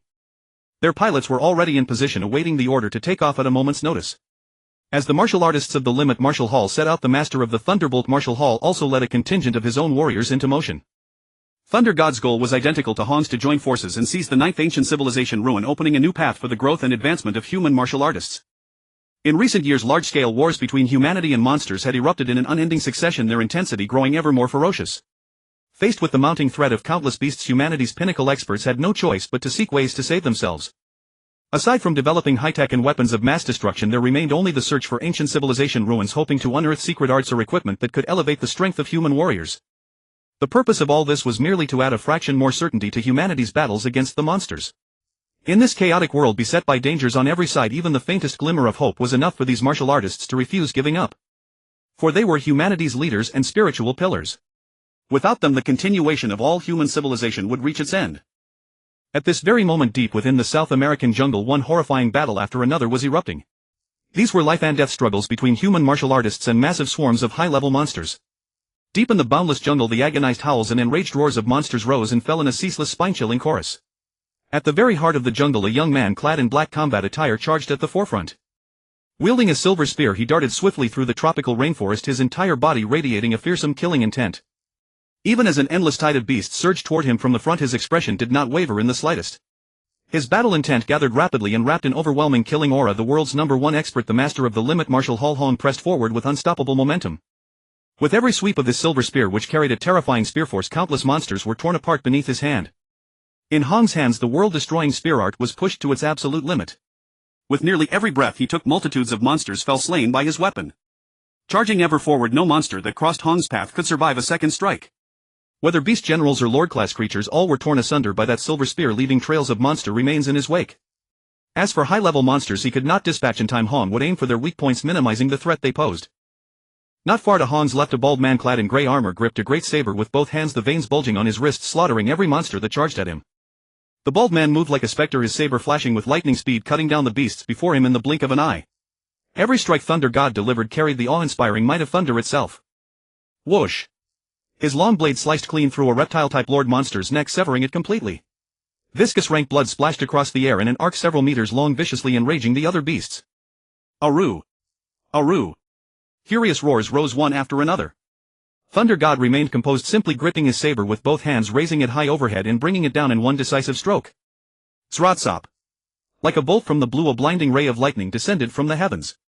For a brief moment all who witnessed it felt a dizzying flash as the immense saber force barreled toward them, overwhelming their senses. The blade's terrifying might descended like heavenly thunder, engulfing and utterly annihilating every monster before him. Boom! Amidst a deafening roar, lightning wreaked havoc in the space ahead of Thunder God, carving a monstrous chasm several zhang deep into the earth. Ancient trees in the vicinity had been uprooted and cast about in a chaotic mess. The monsters, who had not even had the time to cry out in agony, were reduced to scattered corpses by that devastating strike. A single blow and victory was secured. Thunder God and Hong exchanged a glance, then both nodded. They pushed their speed to the absolute limit, their steps pounding heavily into the soft earth, every footfall leaving a deep impression in the soil. Boom! Boom! Boom! The ground began to tremble slightly. Hong and Thunder God alone seemed to unleash the thundering momentum of an entire army on the march. Some distance ahead of them, the charging monsters were deeply shaken by this dreadful killing intent and came to a halt, ceasing their advance entirely. But their stopping did not mean that Thunder God and Hong would stay their hands. With their goal not yet achieved, there was absolutely no possibility of these two pinnacle martial artists letting up. Within the jungle, fierce gusts of wind howled. Hong and Thunder God moved ever faster, charging forward like two bolts of lightning. From a distance the two of them resembled a pair of enraged heavy tanks silently hurtling forward. In the space of a single blink, Thunder God and Hong had already plunged deep into the monster horde. The slaughter began in an instant. The gleam of blades, the shadow of the spear, agonized wails and enraged roars intertwined into a tragic, stirring symphony. Behind the two, the elite martial artists of both the Limit Martial Hall and the Thunderbolt Martial Hall surged forward. They formed a massive battle formation, with Thunder God and Hong at its very tip, plunging straight into the heart of the monster swarm like a spear thrust. Flanking the spear's edge were escorts composed of 2 planetary-level martial artists and 45 war god-tier martial artists, whose duty was to eliminate the high-tier monsters that posed a threat to the rear ranks and clear the most difficult obstacles for the forces following behind. War god and planetary-level combatants on both flanks struck out, frequently dispatching the lord-class monsters that had already been gravely wounded by Hong and Thunder God. The first and second echelons charged forward together, clearing out a massive vacuum in the rainforest. Yet the number of monsters in the Amazon jungle far exceeded those of the inland regions.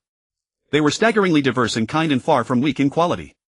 From insects and reptiles to birds and beasts, every imaginable type of monster could be found. From the surrounding jungle, all manner of unheard of monstrosities continuously emerged, hurling themselves at the human battle formation.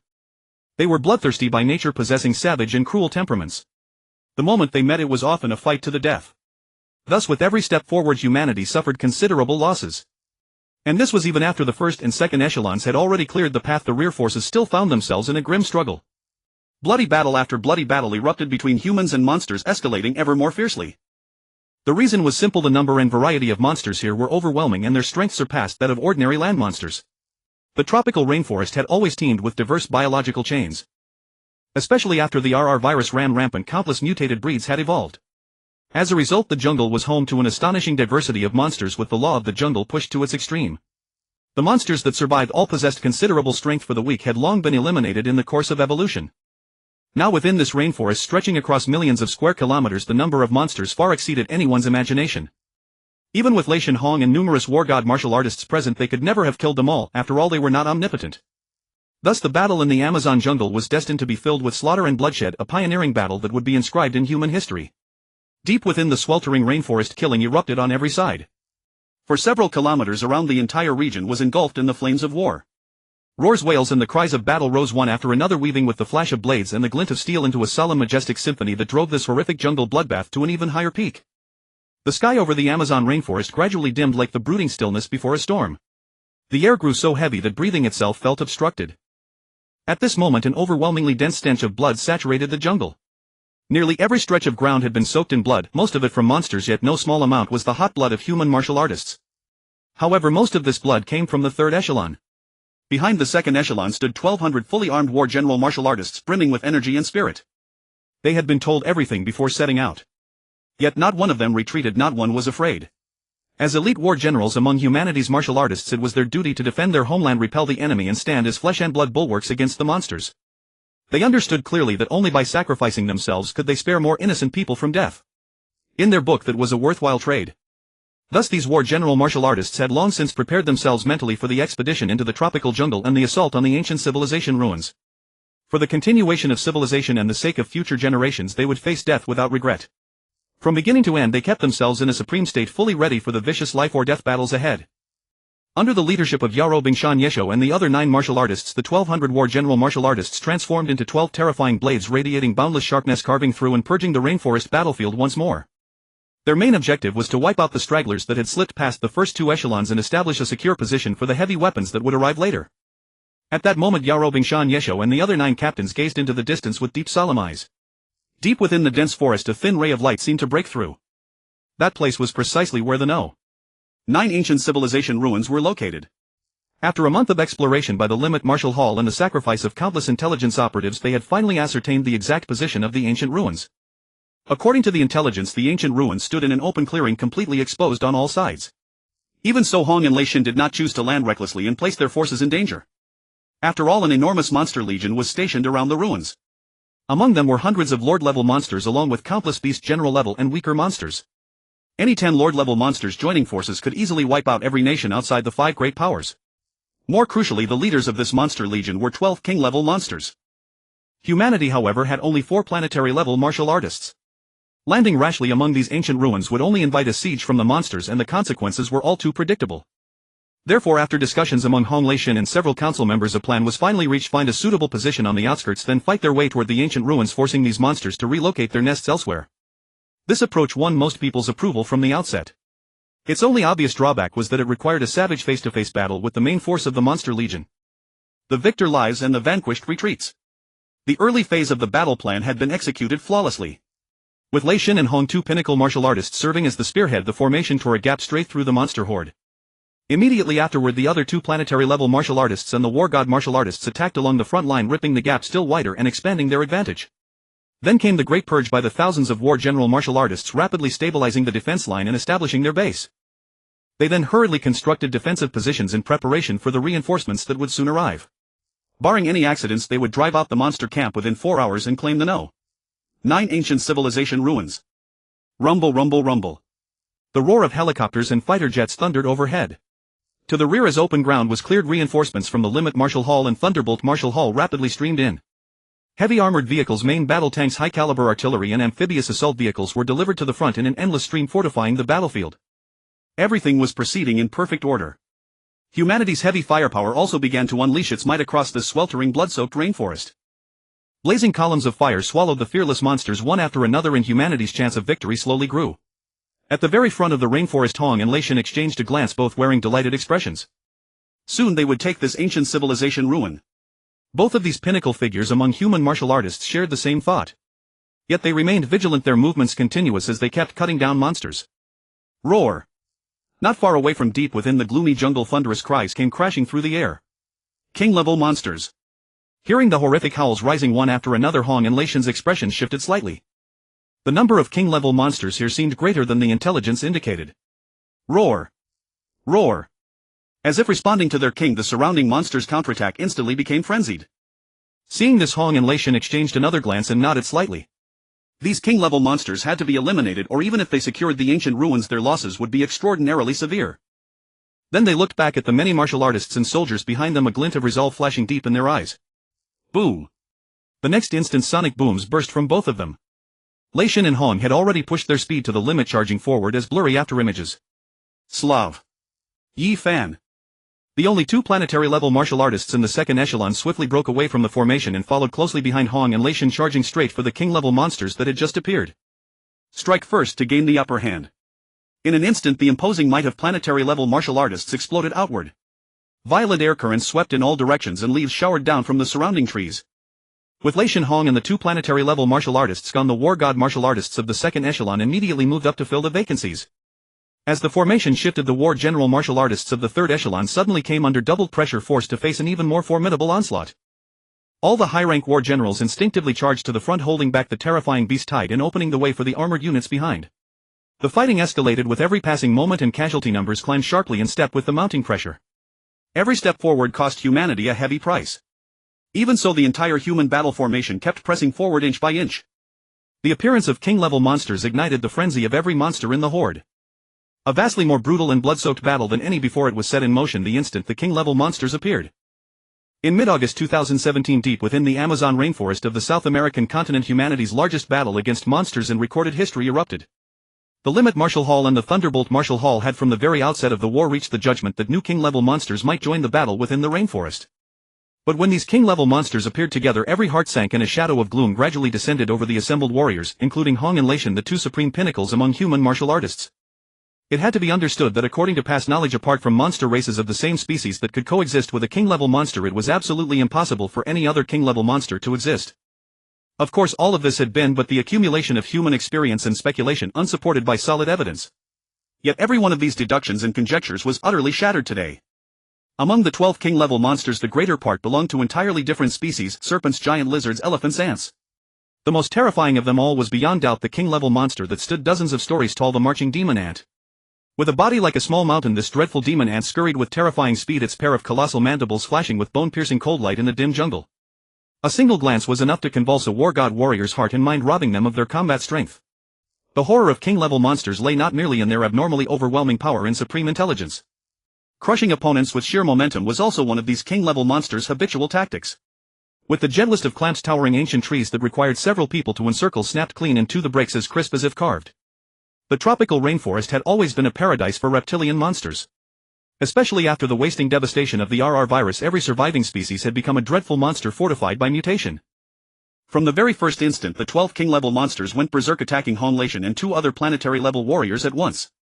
The mighty battle burst forth without delay and was thrown directly into a white-hot climax. With the 12 king-level monsters entering the fight, all the other beasts grew even more frenzied and excitable, their offensive posture reaching a pitch of sheer madness.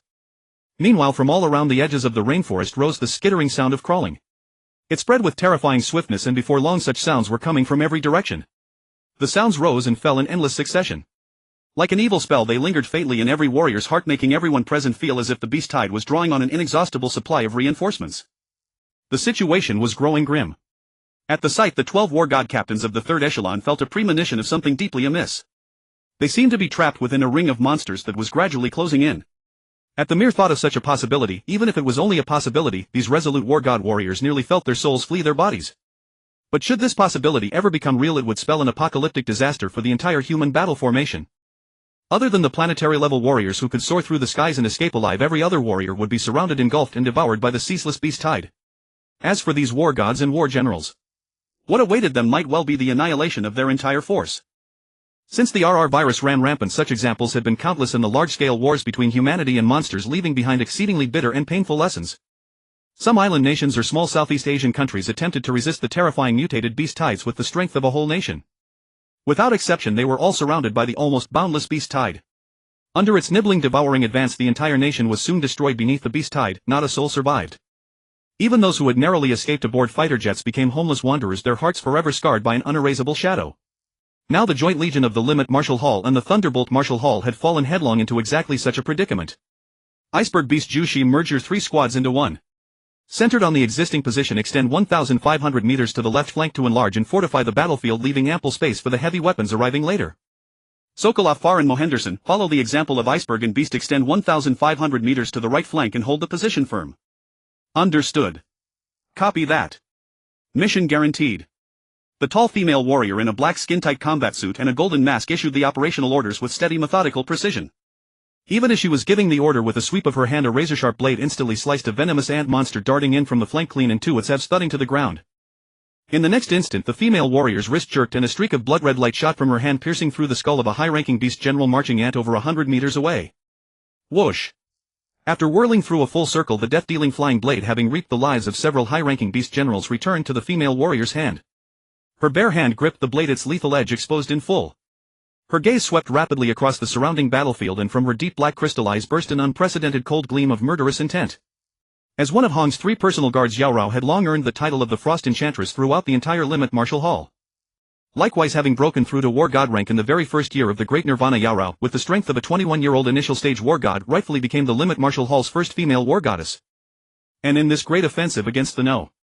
9 ancient civilization ruins, Yao Rao was likewise entrusted with a crucial task by Hong. As the supreme commander of the third echelon, indeed of the entire Joint Legion, Yao Rao held the special privilege granted by Hong Enlation, the authority to mobilize all combat strength of both the Limit Martial Hall and the Thunderbolt Martial Hall. Even the right to petition the 5 great powers, the HR Alliance and the Mercenary Alliance, for aid had been granted to her in advance by those 2 mighty figures, all for the sake of coping with the most critical situations. With such a powerful enemy before them, the 2 martial halls naturally cast aside all their estrangement and disputes, devoting themselves wholly to the battle against the monsters. All the quarrels and frictions of the past vanished completely in the face of the great foe. After all, in the eyes of Hong Enlation, the continuation of human civilization outweighed everything else. After Yao Rao gave the order, the 2 swiftly reorganized squads exploded with formidable power. Under the leadership of 6 war gods, they seized the momentum to break forward, driving as deep into the beast tide as possible to carve out wider positions. Despite the heavy casualties among war generals, the charge showed not the faintest sign of slackening. Sweeping the battlefield with her eyes, Yao Rao, long hair drifting softly, exuded an unmistakable air of heroic grace. Thereupon a shadowy gleam flickered in Yao Rao's eyes beneath her golden mask, and she gave the order in slow, resolute words: "Apart from the squad under War God Young Hui, which will cover the entry of the follow-up heavy weapons and hold the rear, the remaining 5 squads will charge with me, break through to the second echelon and hold the passage at all costs." Having said this, Yao Rao paused, a faint dark glimmer swirling in her frost-clear eyes as if weighing some thought. A few moments later, Yao Rao issued another command: "Relay my order, send this information back to the headquarters of the Limit and Thunderbolt Martial Halls and instruct them to muster all initial stage war general warriors at the fastest possible speed and dispatch them here for reinforcement. Furthermore, keep the intelligence channels open with the 5 great powers, the HR Alliance and the Mercenary Alliance. Perhaps we will have need of them." Whoosh! As soon as the words fell, Allure's slender figure transformed into a blur of motion, a gust of wind rising and howling past. Allure moved as fast as a ghost, darting through the depths of the dark, dense forest. As she swung her arms, crisp sounds of flesh being cut rang out. The wind howled and the war blades in Allure's hands grew increasingly fierce and sharp. At this moment, not far behind these warriors, one after another massive transport aircraft escorted by fighter formations continuously dropped heavy firepower at the center of the battlefield. Boom! The sounds of gunfire, roaring, wailing and desperate struggle rang out throughout the rainforest, lingering without end. Dense hordes of various crawling monsters rapidly emerged from the depths of the rainforest, swarming toward the human warriors. The most ferocious were the marching demon ants, terrifying with their crushing bite, their bodies as large as dogs. They attacked a warrior in groups of 3 or 5 from all directions, making it impossible to defend. As for the greatest number and variety, they were insect-type monsters. Biologists had once estimated that before the RR virus wreaked havoc, the entire Amazon rainforest was home to over 17,000 species of organisms. Of these, the vast majority were reptiles, birds and insects. After the RR virus, the unknown mutated monster species in the Amazon jungle became impossible to know.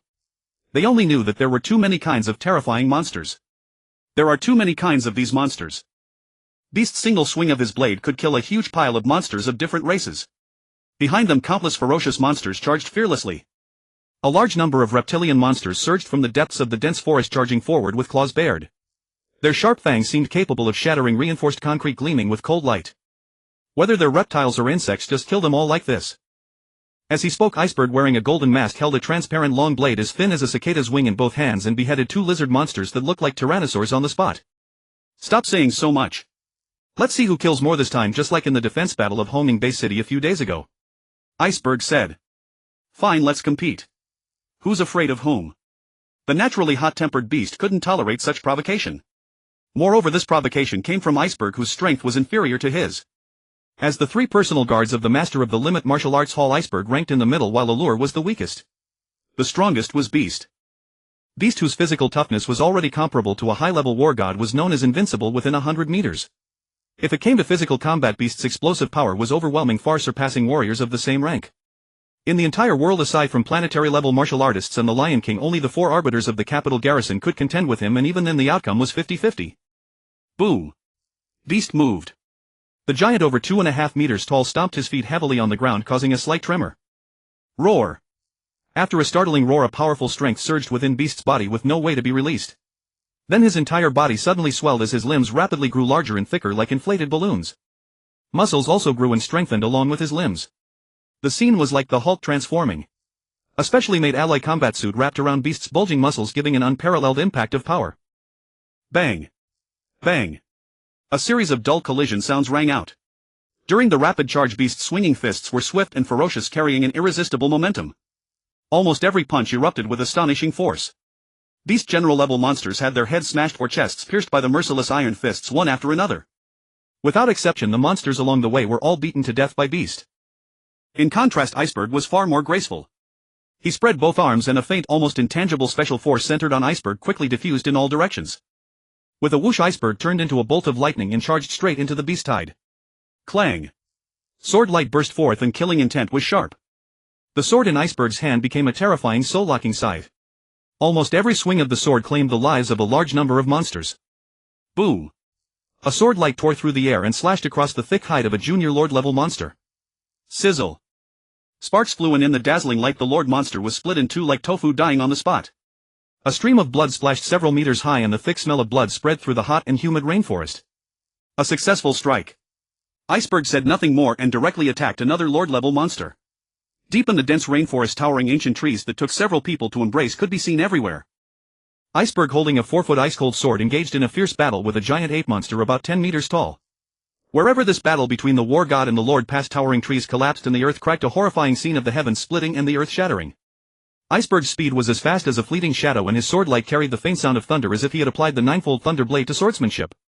As one of the top 3 among ape monsters, the long-armed ape king, a dominant overlord, not only possessed a giant body but also moved through the jungle at speeds exceeding the speed of sound, extremely agile. Under the ravaging sharp sword light, the ground was cut with one mark after another. As the mud churned, all the secrets buried in this rainforest for unknown years were exposed. At this moment, the long-armed ape king targeted by Iceberg was covered in wounds. Blood oozed from the wounds, a miserable sight. In the distance, whether human war generals or monsters, everyone instinctively avoided the battlefield of the war god and the lord monster. Crack! In less than 2 minutes of battle, with several crisp breaking sounds, the long-armed ape king's arms and head were sent flying one after another. Iceberg won. The long-armed ape king died. Iceberg glanced at Beast, who was still fiercely fighting the lord-level Tyrannosaurus giant lizard, and the corners of his mouth curled up slightly. He turned and continued charging forward, cutting down the monsters around him. From the nearby battlefield, bursts of roars came. Beast, whose body was swollen like the Hulk, swung his iron fists, pounding again and again on the head, chest, and back of the Tyrannosaurus giant lizard. Blow after blow. As an elite among mid-level lords, the Tyrannosaurus giant lizard possessed immense strength and was covered in a layer of bronze skin as hard as diamond. Even high-powered bullets and artillery shells could not cause the slightest damage. It should be known that when ordinary monsters reached the lord level, their entire bodies underwent earth-shaking changes, becoming far harder than one could imagine. But in front of Beast, the mid-level lord Tyrannosaurus giant lizard's strength advantage was severely suppressed, and it could only passively take hits. As the battle continued, Beast's advantage grew greater and greater. Bang! With a crisp sound of shattering, Beast's powerful blow directly smashed the Tyrannosaurus giant lizard's head. Boom! The enormous body, like a small mountain, crashed to the ground. This mid-level lord was finished. Rumble! A tyrant lizard over tens of meters tall had its skull blasted apart by a single punch from the Beast, snuffing out its life. Then, with a fierce stamp on the mid-level lord's corpse, the Beast executed several somersaults and landed steadily. Watching the colossal Beast's corpse crash to the ground, the Beast kicked hard at its Tyrannosaurus-like skull, then leaped up bodily. A pair of footprints was deeply imprinted in the rotting soil. The ground trembled violently as the Beast's entire figure shot forward like thunder, charging toward the lord in the distance. With a thunderous boom, the oppressive aura of a high-level war god erupted, sending leaves rustling down. Wherever the Beast passed, a rain of leaves fell from thin air. The Beast watched Iceberg, who had already taken a commanding lead, then pulled his heavy mountain staff from his back and began to swing it. Whoosh! Whoosh! Whoosh! The howling wind was biting, blowing every leaf around. This heavy mountain staff, forged from a special alloy and weighing thousands of kilograms, whirled in the Beast's hands, creating gusts as if it were an extension of his arm. At the same time, an even more majestic pressure spread silently from the Beast, rolling outward in all directions. Perhaps other warriors did not know, but everyone in the extreme martial hall understood. Whether the Beast had the heavy mountain staff in hand was completely a matter of two different concepts. After all, the outside world's perception of the Beast, the bodyguard of the extreme martial hall's master, was still stuck on his fierce bravery and brute strength. In fact, that was merely a case of being blinded by a leaf. If the Beast, fighting barehanded and relying completely on brute force, was an ordinary high-level war god in terms of combat power, then with the heavy mountain staff in hand, he was an extremely top-tier existence even among high-level war gods.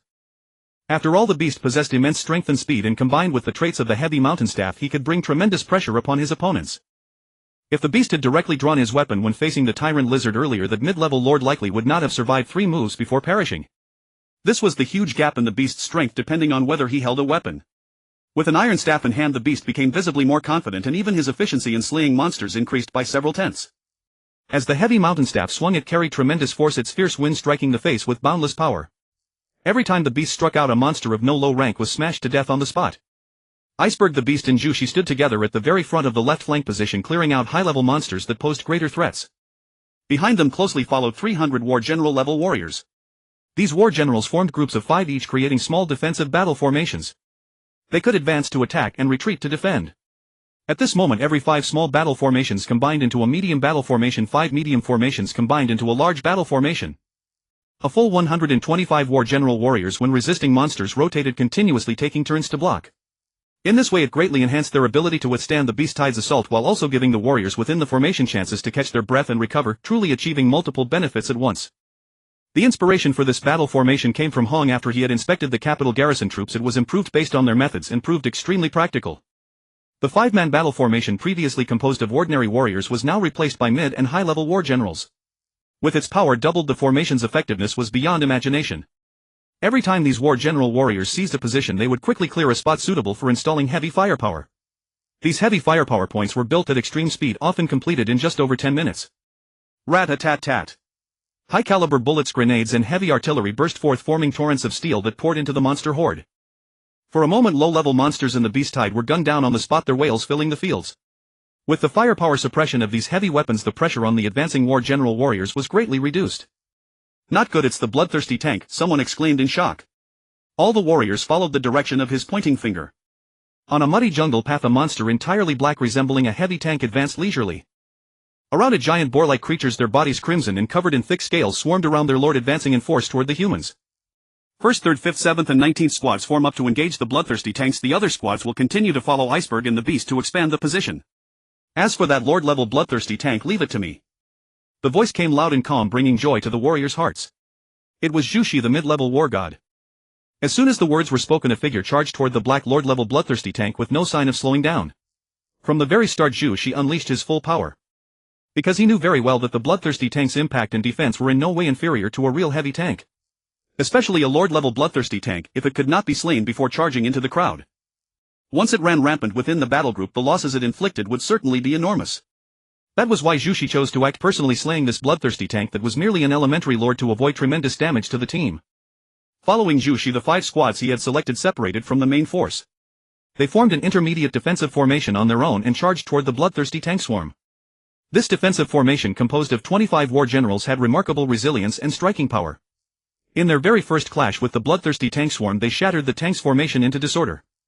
Leaving behind corpses of bloodthirsty tanks, blood slowly flowed from their bodies, seeping into the soil. The thick stench of blood spread swiftly, turning the eyes of these boar monsters crimson, and their attacks became increasingly frenzied. The pressure on these 5 war general squads instantly multiplied several times, yet no one flinched or withdrew. Instead, they grew braver with each fight. Roar! Accompanied by the agonized howl of the lord-level bloodthirsty tank, the white blade went in and the red blade came out. Jushi's movement was like slaughtering a pig during the new year. He drove the war blade in his hand along the vital point of the bloodthirsty tank's neck, burying even the handle inside. Next, Jushi violently twisted his wrist. A crisp crack resonated, the clean sound of something breaking. Bang!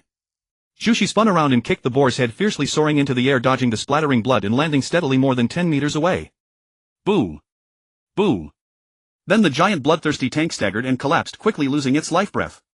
Jushi did not even glance at it, turning at once to help the 5 squads clear out the remaining bloodthirsty tanks. With this mid-level war god joining in, the entire defensive formation's combat power instantly soared. In less than 2 minutes, the entire group of bloodthirsty tanks was completely wiped out, leaving only a field strewn with corpses in chaotic disarray. The battle ended and no one bothered to clear the battlefield. Soon the 5 squads along with Jushi merged back into the grand formation and continued charging forward, killing as they went. Along the way, monsters were slain on the spot, one after another. Likewise, many warriors shed their blood here. Even when some warriors were severely wounded, they merely applied simple bandages, then threw themselves back into battle, gritting their teeth and persevering. The reason was simple: these war generals were the elite among warriors, bearing the mission of protecting humanity. Therefore, in the war between humans and monsters, they never allowed themselves to retreat. Even if they fought to the last moment of their lives, they would not regret it in the slightest. Even in death, no regrets. Night descended. Over South America stars dotted the sky like brilliant diamonds and laid one after another into the deep black veil of darkness. Deep within the Amazon rainforest fierce battles raged on without cease. War general martial artists from the Limit Martial Hall and the Thunderbolt Martial Hall had carved out a vast zone and erected a temporary base. At this moment helicopters and fighter jets shuttled to and fro across the sky in frantic activity. Large transport aircraft with blinking red warning lights swept low over the clearing, airdropping weapons and equipment. In the designated landing area newly arrived war generals were ferried in by helicopters. Martial artists' weapons and ammunition streamed into the battlefield without end. Deep in the heart of the jungle the fighting still raged on. The second and third echelons pressed forward steadily, constricting the beast tide's territory step by step and gradually approaching the No. 9 ancient civilization ruins. The price had been steep, but at least they were drawing closer to their target. At the very front the four planetary-level martial artists Hong, Leishan, Yifan and Salafu were withstanding the frenzied assault of 12 king-level monsters. Hong and Leishan, the two peak powerhouses, were especially reckless in their actions, each drawing the attacks of 4 king-level monsters. Meanwhile Yifan and Salafu, the two planetary-level martial artists, joined forces to battle 4 king-level monsters. As the battle stretched on, the overall tide of the battlefield increasingly leaned toward the monsters. As the sovereigns of the beast hordes, these king-level monsters could command every beast within their tribes. Under their orders other monsters continuously came forth to harass the 4 human powerhouses, draining their stamina and dulling their focus. Over the 6 hours of intense combat Hong alone had slain no fewer than 15 lord-level monsters that tried to exhaust him, let alone Leishan and the other 2 planetary-level beings. Yet even amid the near-endless relay of lord-level monsters charging to their deaths, the 4 planetary-level martial artists still slaughtered 5 king-level monsters by sheer force. As a consequence Yifan and Salafu, whose strength was slightly inferior to Hong's, were repeatedly caught in encirclements, each time brushing death's doorstep and narrowly slipping past the Grim Reaper. By this stage of the battle all 4 had sustained wounds of varying degrees. Leishan and Hong bore the lightest injuries while Yifan and Salafu suffered the most severe. The most perilous wound had nearly ripped open Yifan's chest. The monster's claws were less than 3 centimeters from his heart. Had they gone just a little deeper and pierced it, Yifan would have been undoubtedly dead. Fortunately Leishan rushed to his aid in time. With the explosive eruption of the ninefold thunderblade he forcibly drove back the attacking king-level monster, sparing Yifan from disaster. Nevertheless the beast's attack had gravely wounded Yifan and drastically diminished his combat strength. And the architect of all this was none other than the 9-life cat demon, a king-level monster. Ever since the 9-life cat demon first appeared in the world it had been hailed by humanity as a legendary existence. Such was its terror that virtually every martial artist who encountered it perished without exception. Humanity had only caught fleeting traces of the 9-life cat king through high-definition cameras. Even the weakest 9-life cat demon discovered to date was a horrifying existence of high-rank lord level. The most fearsome among the 9-life cat demons, however, was the 9-life cat king, whose power surpassed the lord level, a king-level monster. With 9 tails, the 9-life cat king moved as swift as lightning, excelled in hunting and sneak attacks, and possessed strength no less formidable than that of ordinary king-level monsters. It was practically an all-round king-level monster. Moreover, the 9-life cat king not only made a habit of hunting lord-level monsters, even king-level monsters weaker than itself were not spared.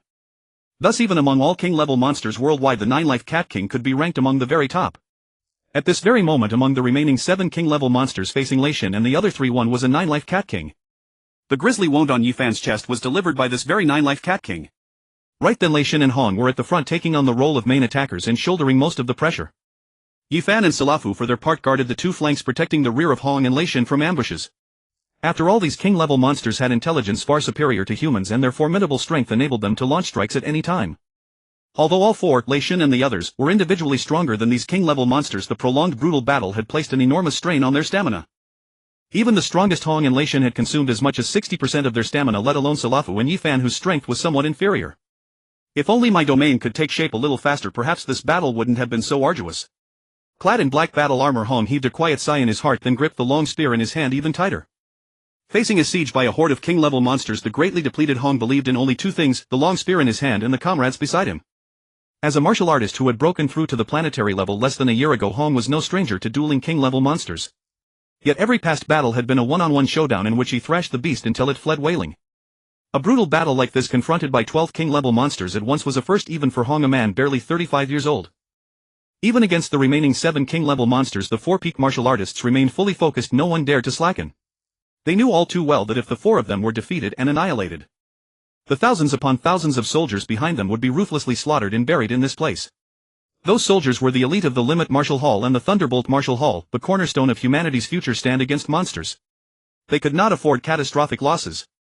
If a fracture appeared in their ranks, humanity's situation would become incomparably critical. No one dared to slacken. They neither wished to nor dared to. They absolutely must not lose. Gazing at the 9-life Cat King guarded at the center by 6 king-level monsters like a moon encircled by stars, Hong and Lei Shan exchanged a glance and a hint of resolve rose simultaneously on their faces. Protect yourselves. We're moving in. With just that one instruction, Hong and Lei Shan had already shot across the sky, their figures turning into a blur of speed. Blade light and sword shadows rent the air, charging straight toward the heart of these king-level monsters, the 9-life Cat King. Meow. Meow. Not far away, the 9-life Cat King seemed to sense the killing intent from Lei Shan and Hong. With a furious roar, the 6 king-level monsters at its side immediately sprang into action. Even the king-level ant monster that lorded over the rainforest, the marching demon ant, began to move under the 9-life Cat King's orders. These king-level monsters seemed to have forged some strange pact, standing united to resist the human assault. Watching Lei Shan and Hong about to collide head-on with the 6 king-level monsters, a flash of human-like derision flickered in the 9-life Cat King's enormous lantern-bright eyes. Then 9 colossal tails writhed wildly behind it like a legion of demons dancing in frenzy. In an instant, Hong and Lei Shan clashed head-on with the 6 king-level monsters and a great battle broke out. Deep within the towering sky-shielding forest, a furious melee erupted between human powerhouses and king-level monsters.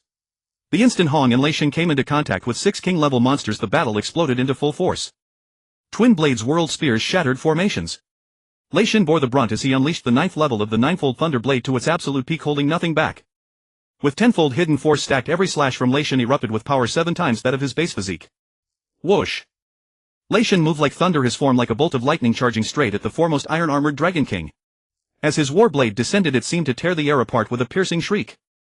The long blade carried the force of 10,000 Jun as it struck the armored beast. Clang! Clang! Clang! The edge met iron armor, producing a grating cacophony of clashing metal. Immediately a shower of dazzling sparks burst from the iron-armored Dragon King's body. Unfortunately, it was only pain, not injury. The king-level iron-armored Dragon King's defense was astonishing. Its entire body was clad in a thick layer of black armor, making it seem virtually impervious to blades and spears. The first strike failed. Lei Shan kicked hard with his right foot, spinning at high speed like a top blade, first grinding against the air and sending out dazzling azure sparks. Sizzle! Sizzle! Sizzle! As the only planetary level tier 3 warrior in the world today, Lei Shan's strength even surpassed Hong's by a full tier. From childhood he followed his father, a master of Chinese martial arts, cultivating the ancient Huaxia martial arts. Later he studied ancient yoga in the Shitzi country. Combining the two, he leaped to become the pinnacle warrior on Earth. Then Lei Shan reached the state of unity between heaven and man, and through it broke through to the planetary level. Mind-body movement and blade technique fused into one, his combat power skyrocketing to a truly terrifying extent. It was also through this that Lei Shan created the prototype of the 9-fold Thunder Blade and then gradually refined it, until he had fully developed all 9 levels of the 9-fold Thunder Blade. Even with most of his stamina exhausted, Lei Shan's combat prowess could not be underestimated in the slightest. With the 9-fold Thunder Blade fully unleashed, his entire presence surged in an instant. He bounded hundreds of meters into the air, then brought his blade crashing down upon the iron-armored Dragon King. The iron-armored Dragon King also leaped up almost simultaneously, seeking to pounce on Lei Shan. But Lei Shan would not grant it such a fine opportunity. Midair, his posture shifted in an instant, suddenly forming the stance of an eagle swooping upon a rabbit. Twin blades in hand, his whole body shot toward the iron-armored Dragon King like an arrow. More precisely, Lei Shan's target was the Dragon King's soft underbelly. The iron-armored Dragon King, its body as hard as diamond, was impervious to blades and spears. Its only weak point was its completely undefended belly. This was not unlike a crocodile armored all over, yet there is always one fatal vulnerability. It was precisely this weakness that Lei Shan had probed out. Splurt! A sharp tearing sound rang out as Lei Shan, blade and body alike, pierced straight through the iron-armored Dragon King's belly. A roar! The iron-armored Dragon King writhed and howled on the ground like it had eaten something bad. After a while the thrashing gradually subsided. The iron-armored Dragon King was down. Lei Shan tore his way out of its belly once more. At that moment the 9-life Cat King made its move. The 9-life Cat King turned into a bolt of lightning, lunging straight at Lei Shan, its razor-sharp claws carrying the killing intent of death. The 9-life Cat King's sense of timing was simply impeccable. Sensing the dense killing intent from behind, Lei Shan instinctively dodged to the left and forward. Rai up! The claws tore through an afterimage. The 9-life Cat King returned with nothing. Had Lei Shan's reflexes been a fraction slower, he might have been torn apart, body and armor alike, by those sharp claws. Such was the terrifying threat of the 9-life Cat King. It never struck unless it struck with deadly intent, and when it did, it was always layered with killing moves. In the distance the fierce battle raged on while Salafu and Yifan stood quietly in place, watching Lei Shan and Hong fight for their lives against the 6 king-level monsters. Moreover, they had to be constantly alert to the 9-life Cat King's sneak attacks. The pressure was beyond ordinary imagination. Hearing Hong's words, Yifan and Salafu, already severely wounded by the king-level monsters, exchanged a glance. The next moment both of them pulled out a vial as crimson as blood from the side of their arms. Without a moment's hesitation they tore off the special protective cap and drove the needle straight into their chests. This was the greatest research achievement in human genetic history, the Bloodburst Potion. As one type of genetic potion, the Bloodburst Potion acted with overbearing direct efficacy. Once inside the body, it would burn all of a person's potential in an extremely short time, forcibly squeezing out genetic potential. The Bloodburst Potion used genetic potential and life force as fuel, burning everything to unleash combat power far beyond the ordinary. It was a means to die together with the enemy, a last-ditch struggle. For war god level warriors and above, it was absolutely forbidden unless all hope was lost. The ban on using the Bloodburst Potion was the consensus of every war god level warrior. But on the other hand, every war god warrior would keep a Bloodburst Potion in the safest place on their person. "Hey Salafu, do you know where my hometown is?" Just as the dark-skinned warrior was about to inject himself with the Bloodburst Potion, Yuan turned to Salafu beside him and suddenly asked, "Isn't your hometown in Beha District, Jingdu Bay City?" Salafu answered stiffly, wondering why his companion would suddenly ask such a question. While still puzzled, Salafu felt the weight in his hand suddenly lighten. When he regained his senses, the Bloodburst Potion was already in Yuan's hand. With one Bloodburst Potion in each hand, he wore a faint smile. Salafu asked in confusion, "Why?" "Because you deserve to live more than I do." With that, Yuan glanced at the gruesome wound on his chest, its meaning self-evident. Then without another word, he pressed the needles of both Bloodburst Potions into his chest and pushed the syringe like plungers. The scarlet liquid slowly flowed into Yuan's body, leaving the vials empty. Salafu did not even have time to stop him, everything was already decided. The planetary-level warrior from a destroyed nation in South Africa, his face full of bitterness, said, "Fan, this way you will die." After the Bloodburst Potion entered his body, Yuan felt surging torrents inside him. Even his hearing was briefly drowned out by the great waves. He only saw Salafu's lips move and gently shook his head. Yuan no longer cared about much now. Then he closed his eyes, quietly feeling the potion take effect within his body. Thump. Thump. Thump. His heartbeat was steady and powerful, each beat as resonant as a bell or drum. Waves of scorching heat pulsed through his heart, rushing rapidly to every limb and bone. Clutching the two empty vials, Yuan watched his own flesh and blood repairing itself. The grisly wound healed rapidly before his eyes. Soon a fearsome aura rose from Yuan, carrying an overwhelmingly powerful presence. It felt wonderful, truly wonderful. Feeling the renewed strength that far surpassed his former power, Yuan gave Salafu a long look, a gratified smile appearing at the corner of his mouth. "If you ever have the chance to go to Huaxia, remember to visit my hometown. The people there are warm and hospitable. I guarantee you'll linger on without any thought of leaving." Before the words faded, Yuan burst forth with strength far greater than before. A sonic boom erupted. When he reappeared, he was already in the central battlefield 1,000 meters away, joining Lei Xin and Hong against the 6 king-level monsters. That night, exceptionally brutal battles broke out all across the Amazon jungle. Above all, the fiercest fighting took place on the battlefields where Hong, Lei Xin and the second echelon, composed of dozens of war god-level martial artists, were fighting. The situation soon reached a fever pitch, and the human martial artists all fought with bloodshot eyes. With their unstoppable killing intent and frenzied counterattacks, the human side gradually gained control of the battle and even pushed the beast tide back. Combined with the constant influx of heavy weapons, their firepower proved devastating to low-tier monsters. This also allowed the war general-level martial artists to free themselves up to deal with high-tier monsters. In this battle, the small 5-person battle formations and the medium 25-person battle formations displayed absolutely terrifying dominance. These fighters were already war general-level martial artists with formidable combat strength, and through the formations they could unleash even greater power. Able to attack when advancing and defend when retreating, these war general-level martial artists became even more flexible in their attacks. Yet no matter how seamless their coordination was, the monsters were simply too numerous, charging forward in endless waves without any fear of death. Even with battle formations to assist them, all the warriors, including those from the 2 martial halls, fought through the night. They had nearly reached the absolute physical limit. After a night of desperate battle, not only had their physical strength been consumed enormously, but their willpower was also being worn away into numbness. Almost every warrior was dragging an exhausted body, holding on until now through sheer tenacious will. In the rainforest, the roars of monsters gradually faded and monster corpses could be seen everywhere on the ground. At 5 in the morning, as the first pale light of dawn appeared, Hong and Lei Xin joined forces to kill the last king-level monster. Dragging their exhausted bodies, Hong and Lei Xin began to collect the bodies of Yuan and Slav. The final victory against the 6 king-level monsters was inseparable from the two. Without exception, both had injected the bloodburst serum, fully resolved to die. At the cost of burning away their life force and potential, they erupted with overwhelming power and helped Lei Xin and Hong slay the remaining 6 king-level monsters in one stroke. Otherwise, the outcome of this battle would have remained uncertain. Through this battle, the human side slew 12 king-level monsters at the cost of 2 planetary-level martial artists. This battle could well be called the greatest victory humanity had ever achieved. Looking around, one could see the deep black earth that the monster hordes had repeatedly churned up, as well as the beast tide receding in the distance. This battle was indeed difficult to put into words. Even though humanity had won a temporary victory, the overall war situation remained extremely grave. From the very beginning, they had somewhat underestimated this Amazon rainforest, which was known as a death zone. Around them stretched an endless tropical jungle hiding who knew how many unseen dangers. I hope that the 9 ancient ruins we captured can point a new way forward for humanity. Lei Shan rubbed his gleaming bald head and murmured softly to himself. It definitely will. Hong's tone was resolute. Even though his black battlesuit was tattered and worn, his goal and direction had never wavered. At dawn, wisps of mist crept up from the ground everywhere. The entire rainforest was suddenly shrouded in clouds and mist as if it had become a fairyland. But their expressions were grave and not a single person relaxed. Only by being here could one truly feel how perilous and terrifying this rainforest was. At the outermost edge of the position, monitoring posts and defensive positions were swiftly established one after another. As orders were issued in rapid succession, vigilant martial artist squads spread out far into the distance. As the eyes of the entire allied legion, these scout martial artists were all exceptionally nimble and keen-witted. At all times they fed back every change in their surroundings, remaining alert against a counterattack from these terrifying monsters. The vast majority of the remaining martial artists scattered, each finding a place to rest and regain their strength. Many of them used specially made whetstones to sharpen the weapons in their hands. Due to a shortage of crow alloy raw materials, the Extreme Martial Hall and the Thunderbolt Martial Hall produced very few high-grade weapons. For this reason, the two martial halls always gave priority to the most powerful martial artists.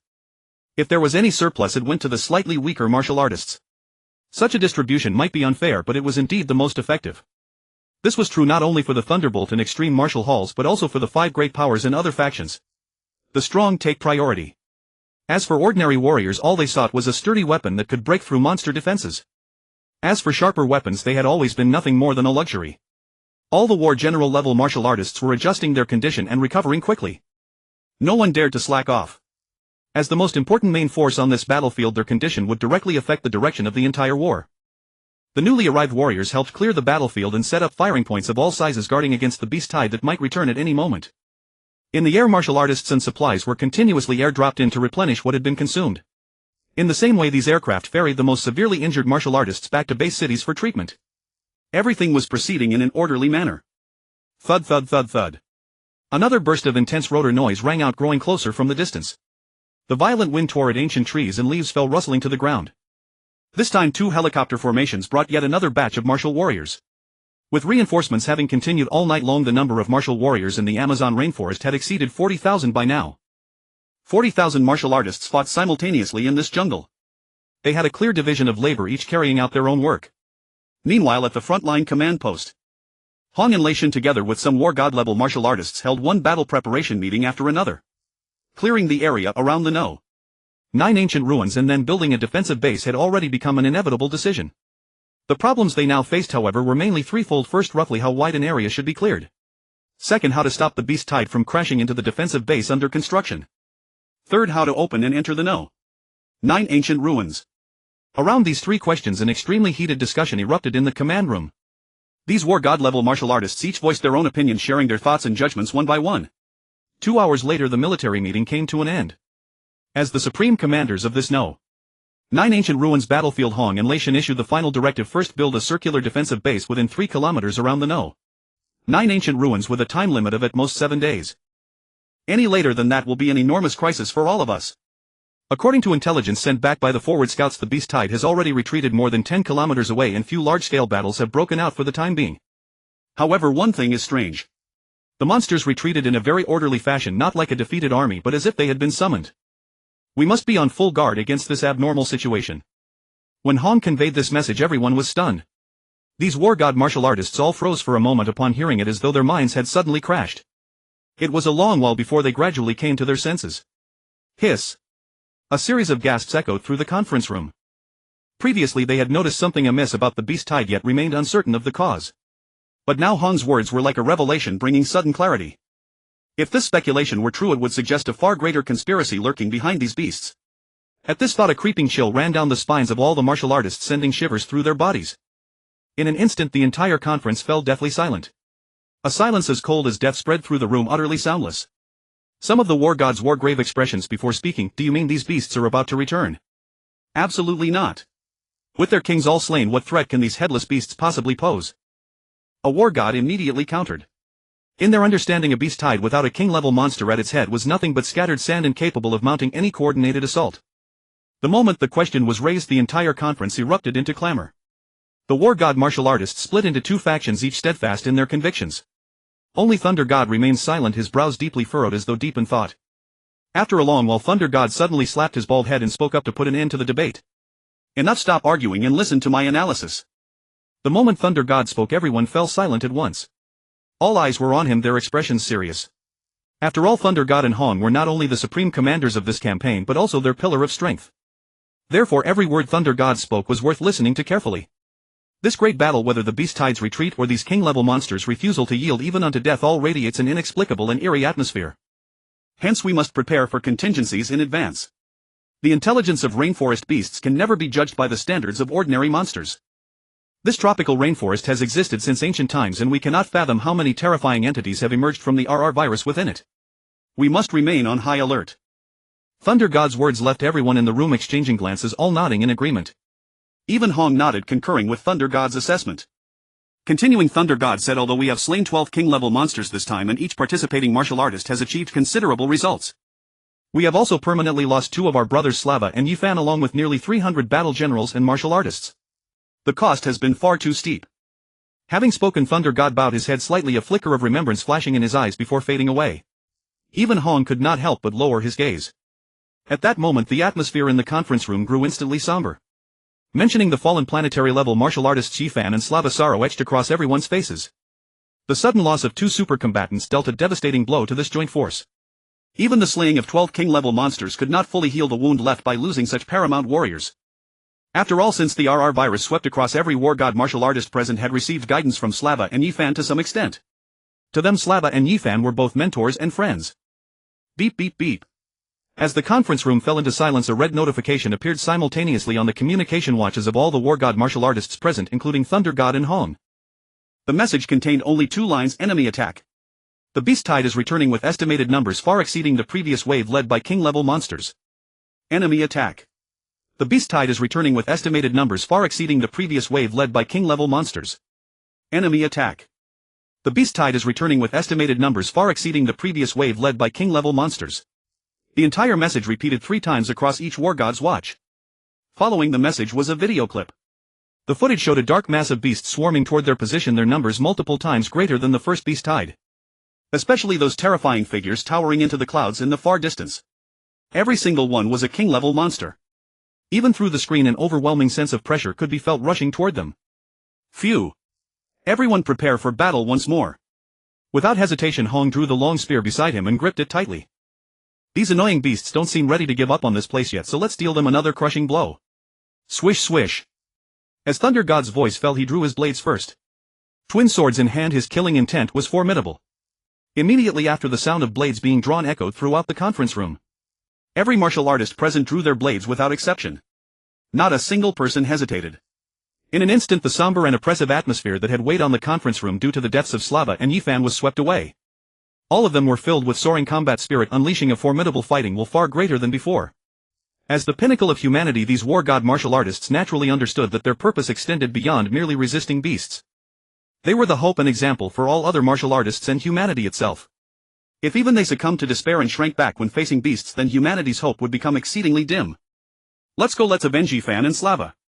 Since we can repel this beast tide once, we can repel it a second time, a third time. Kill. Kill all these detestable beasts. In an instant, the entire conference room erupted with passionate fervor.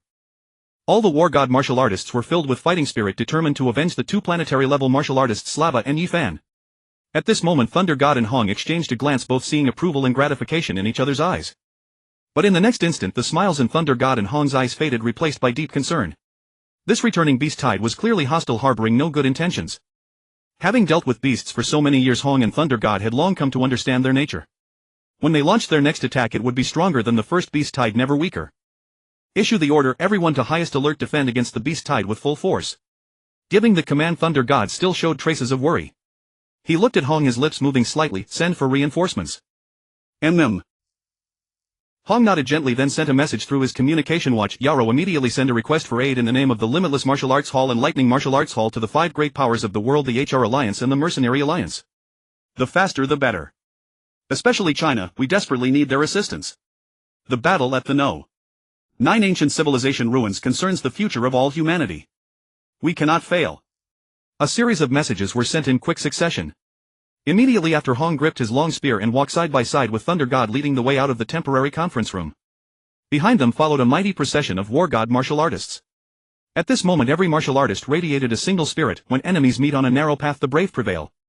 That afternoon after a simple meal with the captain of the Dragon Breath Squad at the 9th Army base, Chen Fan took a dedicated train back to Jingdu Base City. Chen Fan politely declined Fu Qingxi's offer to serve as deputy captain of the Dragon Breath Squad. He still decided to be a lone warrior and become an external affiliate of the 9th Army. In this way his benefits and position remained unchanged, he simply gained more freedom. For the Chen Fan of today this was the best possible arrangement. He had to make this choice because he needed to grow quickly. Chen Fan had a premonition that staying in the army would not advance him as fast as venturing alone into the wilderness. Fu Qingxi and the others did not refuse Chen Fan's decision.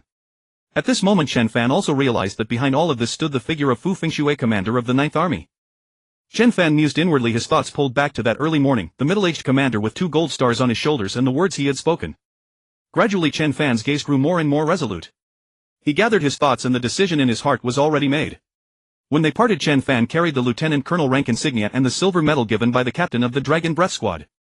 For a moment Chen Fan found it hard to remain calm. From a 17-year-old high school student to a lieutenant colonel at the senior war general level he had taken less than a month. Dear passengers, please take your valuables and luggage and prepare to disembark. The female attendant's voice rang out. Dressed in casual clothes Chen Fan shouldered his backpack and stepped down from the train. I'm home. Watching the bustling lively train station Chen Fan even felt a surreal sense of having returned from another lifetime. After 2 consecutive beast tides Chen Fan had felt deeply the cruelty and desolate solitude of the wilderness. Surrounded by monster hordes like surging tides, the warriors who survived were few indeed. Every time they returned these warriors had to give heartfelt thanks to the weapons in their hands. Dense crowds of waiting passengers moved back and forth through the station building and more than a few among them were warriors. With Jingdu Base City's population of over 300 million, one could imagine just how boisterous its station would be. What a wonderful feeling this was. Back in the safety of the base city, feeling once again the presence of civilization and human warmth, a realization surfaced in Chen Fan's mind: the base city was the final bastion of human civilization. When this bastion was threatened by monsters, warriors with extraordinary power were duty-bound to step forward to protect the base and hold back the beasts. Especially a senior war general like himself, capable of erupting with power far beyond his own strength, could easily slay a beast general with a casual strike. If ordinary people were armored and sent into battle, even 1,000 of them would not be enough before an ordinary beast general-level monster slaughtered them all. Such was the immense gap between ordinary humans and mutated monsters. For this reason nations and even the entire world granted warriors privileges and extraordinary status. Only by hunting down more monsters could the safety of humanity's base cities be preserved by even a little. Suddenly Chen Fan thought of his parents. Hey mom. He dialed the home phone and called the parents of this lifetime. Xiao Fan. Hearing her son's voice, his mother was clearly overjoyed. What do you want to eat? I'll have your dad go to the big supermarket outside to buy it. Life here is fine in every way, but the place is just too big. Every grocery trip takes forever. After dinner your father and I will take you around. Compared to Chapi village where our home used to be, this place is simply heaven. Listening to his mother's rambling, Chen Fan felt a slight sting in his eyes and said no need to go to any trouble. Just a few home-cooked dishes will be fine. All right. All right. His mother's voice came through brimming with joy and Chen Fan felt a warm current surging in his heart. Beihud District, Shanshui Residential Community. As the sun set, the orange-gold light bathed the entire villa district in color with layered trees clad in green, a beautiful autumn scene. A taxi stopped at the main gate of the residential community and was allowed inside only after Chen Fan presented his ID. Honk honk honk. The taxi pulled up before a 3-story villa. Its terrace style was pleasing to the eye at first glance. Compared with the dirty, chaotic and dilapidated urban village they had lived in before, the environment here was better by far, many times over. At the villa's entrance a large crowd had already gathered, Chen Fan's parents and relatives as well as teachers, the director of academic affairs and several principals from Hongshui High School. There were even some middle-aged men in suits and leather shoes, their dignified bearing making them look like senior officials within the establishment. Chen Fan opened the car door and stepped out, spotting his parents at the very front at first glance. Xiao Fan. His mother was the first to call out. Xiao Fan. Chen Fan. Mom, dad, teachers and principals. Chen Fan hugged his parents and teachers one by one. He could feel the joy of his family and teachers. Beside them the group of suited men also looked quite excited. Xiao Fan, let me introduce you. This is the district chief and deputy district chief of Beihud district along with the relevant officials. Chen Fan's father took his hand and introduced every guest present one by one. Chen Fan smiled courteously and nodded in greeting. Lieutenant Colonel Chen Fan, how do you do? I am Zhangzhe district chief of Beihud district.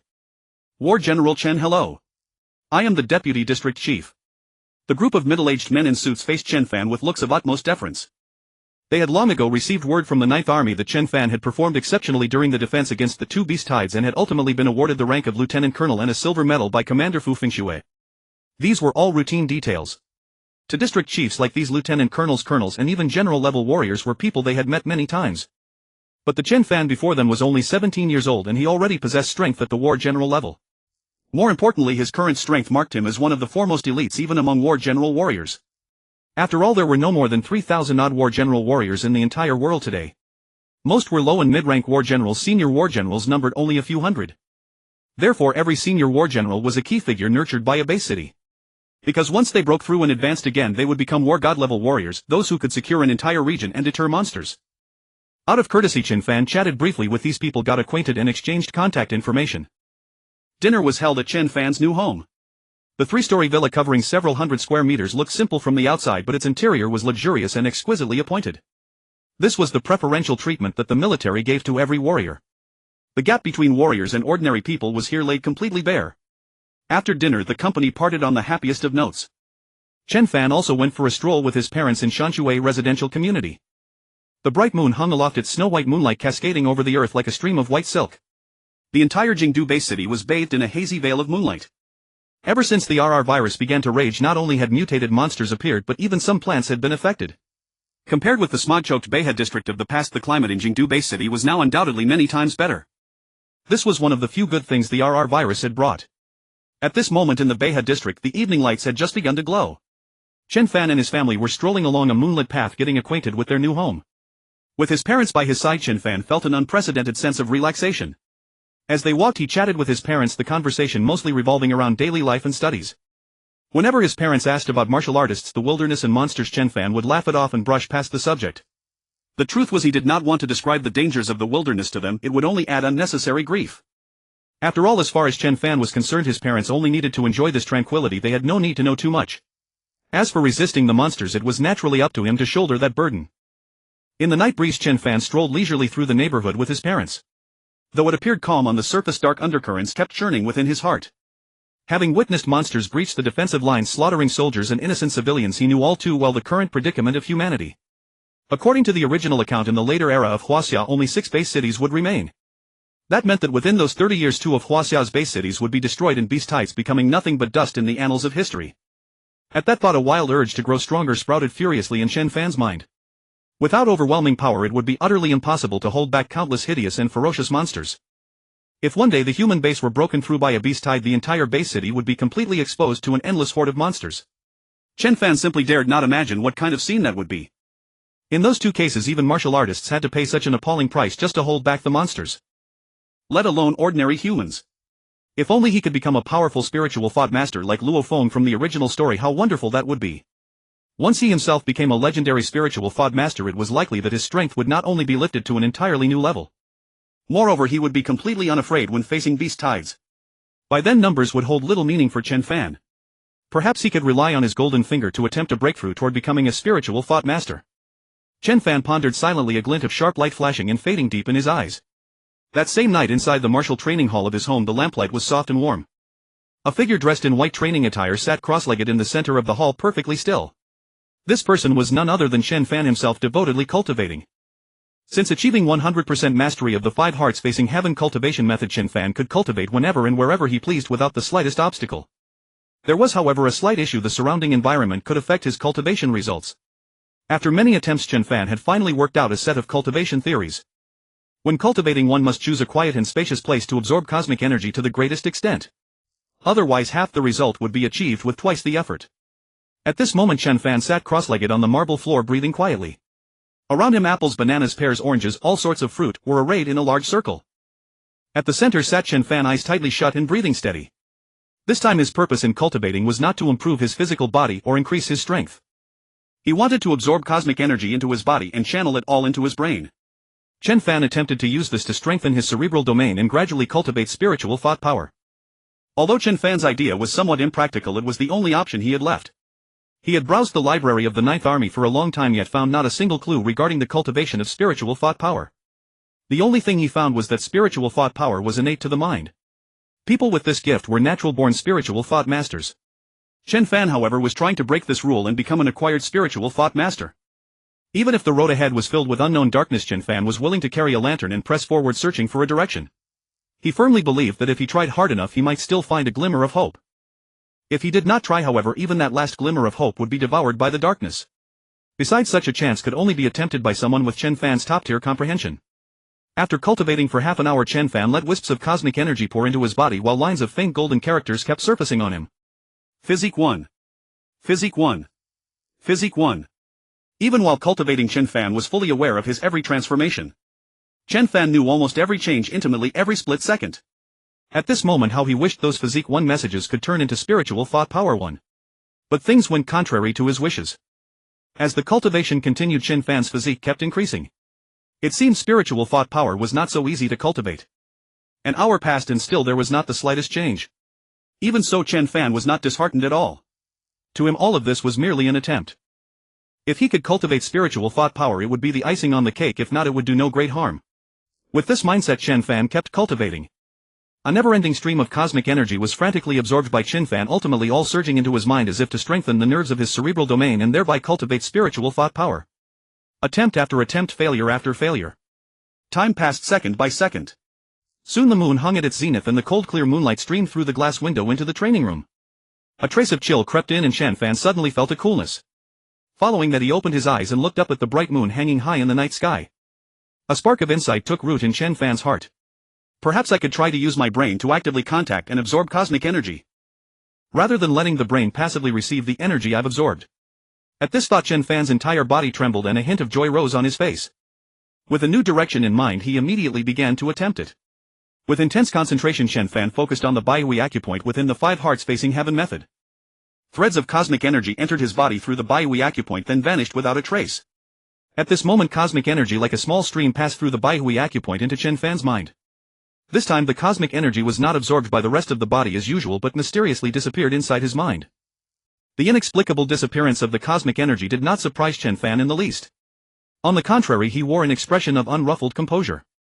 It was as if all of this lay completely within his control. At this moment an extraordinary change was taking place within Chen Fan's mind. Stream after stream of subtle mysterious energy surged forth from his mind, rapidly integrating into every inch of his body. This sensation was entirely unlike his previous experiences of absorbing cosmic energy. The mysterious force pouring through his body was gentle and pure, possessing an astonishing degree of compatibility with the cells of Chen Fan's flesh and blood. It felt just like when he first cultivated genetic energy. This might actually work. Joy blossomed in Chen Fan's heart, but soon waves of faint pain began to radiate from his head. Without the slightest warning, the pain slowly intensified, growing ever more fierce. In no time, countless strands of minor aches converged and a monstrous wave crashed through Chen Fan's mind. The agonizing pain swept in like a raging tide, almost drowning Chen Fan in its surging ferocity. At that moment, Chen Fan could clearly feel the Baihui acupoint atop his head absorbing cosmic energy at a considerably faster pace. Meanwhile, this mysterious power also gushed wildly from Chen Fan's mind, ceaselessly washing over his flesh, bones, muscles, organs and cells. Under the nourishment of this supremely pure mysterious force, Chen Fan's body was transforming almost every second. Psychic Power 1. Psychic Power 3. Psychic Power 5. Rows of dense tiny characters emerged above Chen Fan's head. And yet Chen Fan was entirely devoted to his cultivation, not noticing the changes in his body. The night had grown deep. After an unknown stretch of time, the violent pain in his mind receded. This change had arrived quickly and it vanished just as quickly. Chen Fan opened his eyes, a faint glimmer flashing and fading in an instant. Then Chen Fan rose to his feet and took a turn around the training hall. At once he discovered in astonishment that not only his vision and hearing but all 5 of his senses had undergone a terrifying enhancement. This enhancement far surpassed even the amplification he had gained from first cultivating Wuxin Xiangtian. Sensing the changes within himself, a gratified smile spread across Chen Fan's face. He had finally succeeded. Next, Chen Fan's gaze fell upon the fruits on the marble floor. As his thoughts stirred, an invisible force seemed to materialize out of thin air, lifting apples, bananas, oranges and other fruits one by one into the air. Under Chen Fan's will a large pile of fruits floated in midair. At this moment the invisible force could not be seen with the naked eye. Yet Chen Fan could clearly feel that this invisible force emanated from his mind, connecting with the fruits and allowing him to manipulate their movements. So this is psychic power. Truly miraculous. For a moment Chen Fan was intensely fascinated, his heartbeat quickening slightly. After lowering the fruits back to the floor, Chen Fan shifted his attention to the protective suit, battle saber and shield hanging on the wall. Come here, you all. Chen Fan murmured with a soft smile. As the words faded, the entire protective suit instantly floated up. Chen Fan then looked at the high-energy drink on the rest chair. A cup of azure liquid rose into the air as well, drifting steadily into Chen Fan's hand. It felt as if there were an extremely close bond between Chen Fan and the drink, like an extension of his own arm. Gulp! Gulp! At once Chen Fan was in excellent spirits. After taking a big gulp of the high-energy drink, he quickly put on his protective suit. Before the full-length mirror, Chen Fan looked at himself, no longer callow but somewhat more mature, and a smile involuntarily appeared on his face. Indeed, nothing tempers a person better than fighting monsters in the wilderness. Letting out a quiet sigh, Chen Fan's gaze swept across the room. Weapon rack, desk, treadmill. One by one, every piece of equipment and item in the entire training hall was lifted into the air by Chen Fan. Through this process, Chen Fan soon grasped the methods of using psychic power. Now every object in the training hall hung suspended in midair as if gravity had ceased to exist. Psychic power is truly fascinating. Chen Fan murmured softly, then ceased his movements.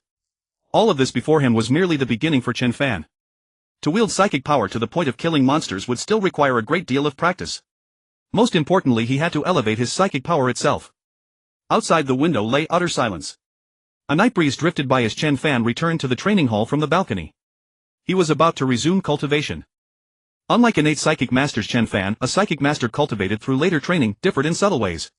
He needed relentless cultivation to enhance and strengthen his psychic power. And while raising his psychic power, he also had to elevate the strength of his physical body. Otherwise, even with formidable psychic power, lacking a sturdy body would render it all futile. Within the profound stillness, Chen Fan opened his eyes once more. He had cultivated for another 2 hours, yet the psychic power in his mind seemed already saturated. No matter how he cultivated, he could not advance an inch. Helpless, Chen Fan had no choice but to pause his training and instead focus on mastering the use of psychic power. The night deepened. Wisps of cold air seeped in through the doors and windows, and pale dew gathered on the edge of the battle saber. Gazing at the saber on the wall, Chen Fan's mind stirred. Thud! The battle saber broke free from the wall and hovered in midair under Chen Fan's gaze, controlled by an inexplicable invisible force. Excellent! At Chen Fan's thought, the battle saber shot forth like a flash of lightning, slashing toward a boxing dummy in the training hall. At a breathtaking speed, the saber instantly cut through the training dummy, splitting it cleanly in two. Seemingly still unsatisfied, Chen Fan guided the saber to slash at the sandbags and weapon racks nearby. Without exception, wherever Chen Fan's will reach, the saber slashed straight ahead without a trace of hesitation. Bearing a fierce and keen blade aura, it even surpassed the power Chen Fan himself could unleash. In a short while, the training hall was left in utter disarray. Chen Fan's control over psychic power grew increasingly adept. In the end, wherever he pointed, the saber would slash there. This feeling was like moving his own arm, agile and free. In the process, Chen Fan also vaguely sensed that he could manipulate more weapons. A single battle saber was simply not enough. Did I do this? Staring at the fragments scattered all around and the deep saber marks on the reinforced walls, a look of disbelief hung on Chen Fan's face. But soon he accepted the reality before him. He had actually become a psychic master without expecting it.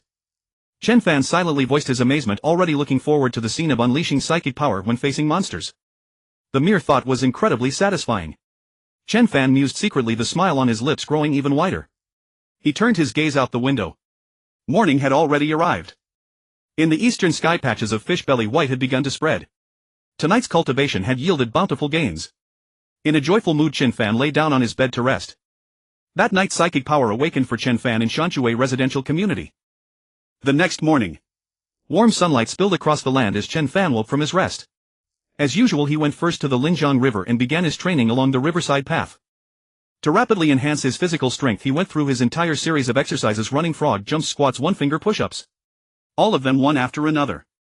Unlike in the past, Chen Fan's training was now conducted in full gear with an additional 200 kilograms of weight.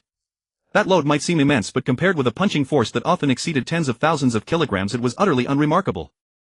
It was better than nothing. After finishing an hour of warm-up, Chen Fan headed straight for the nearest limit martial hall. When he entered the hall, Chen Fan merely showed his advanced war general certificate, and the guard immediately welcomed him inside with great respect.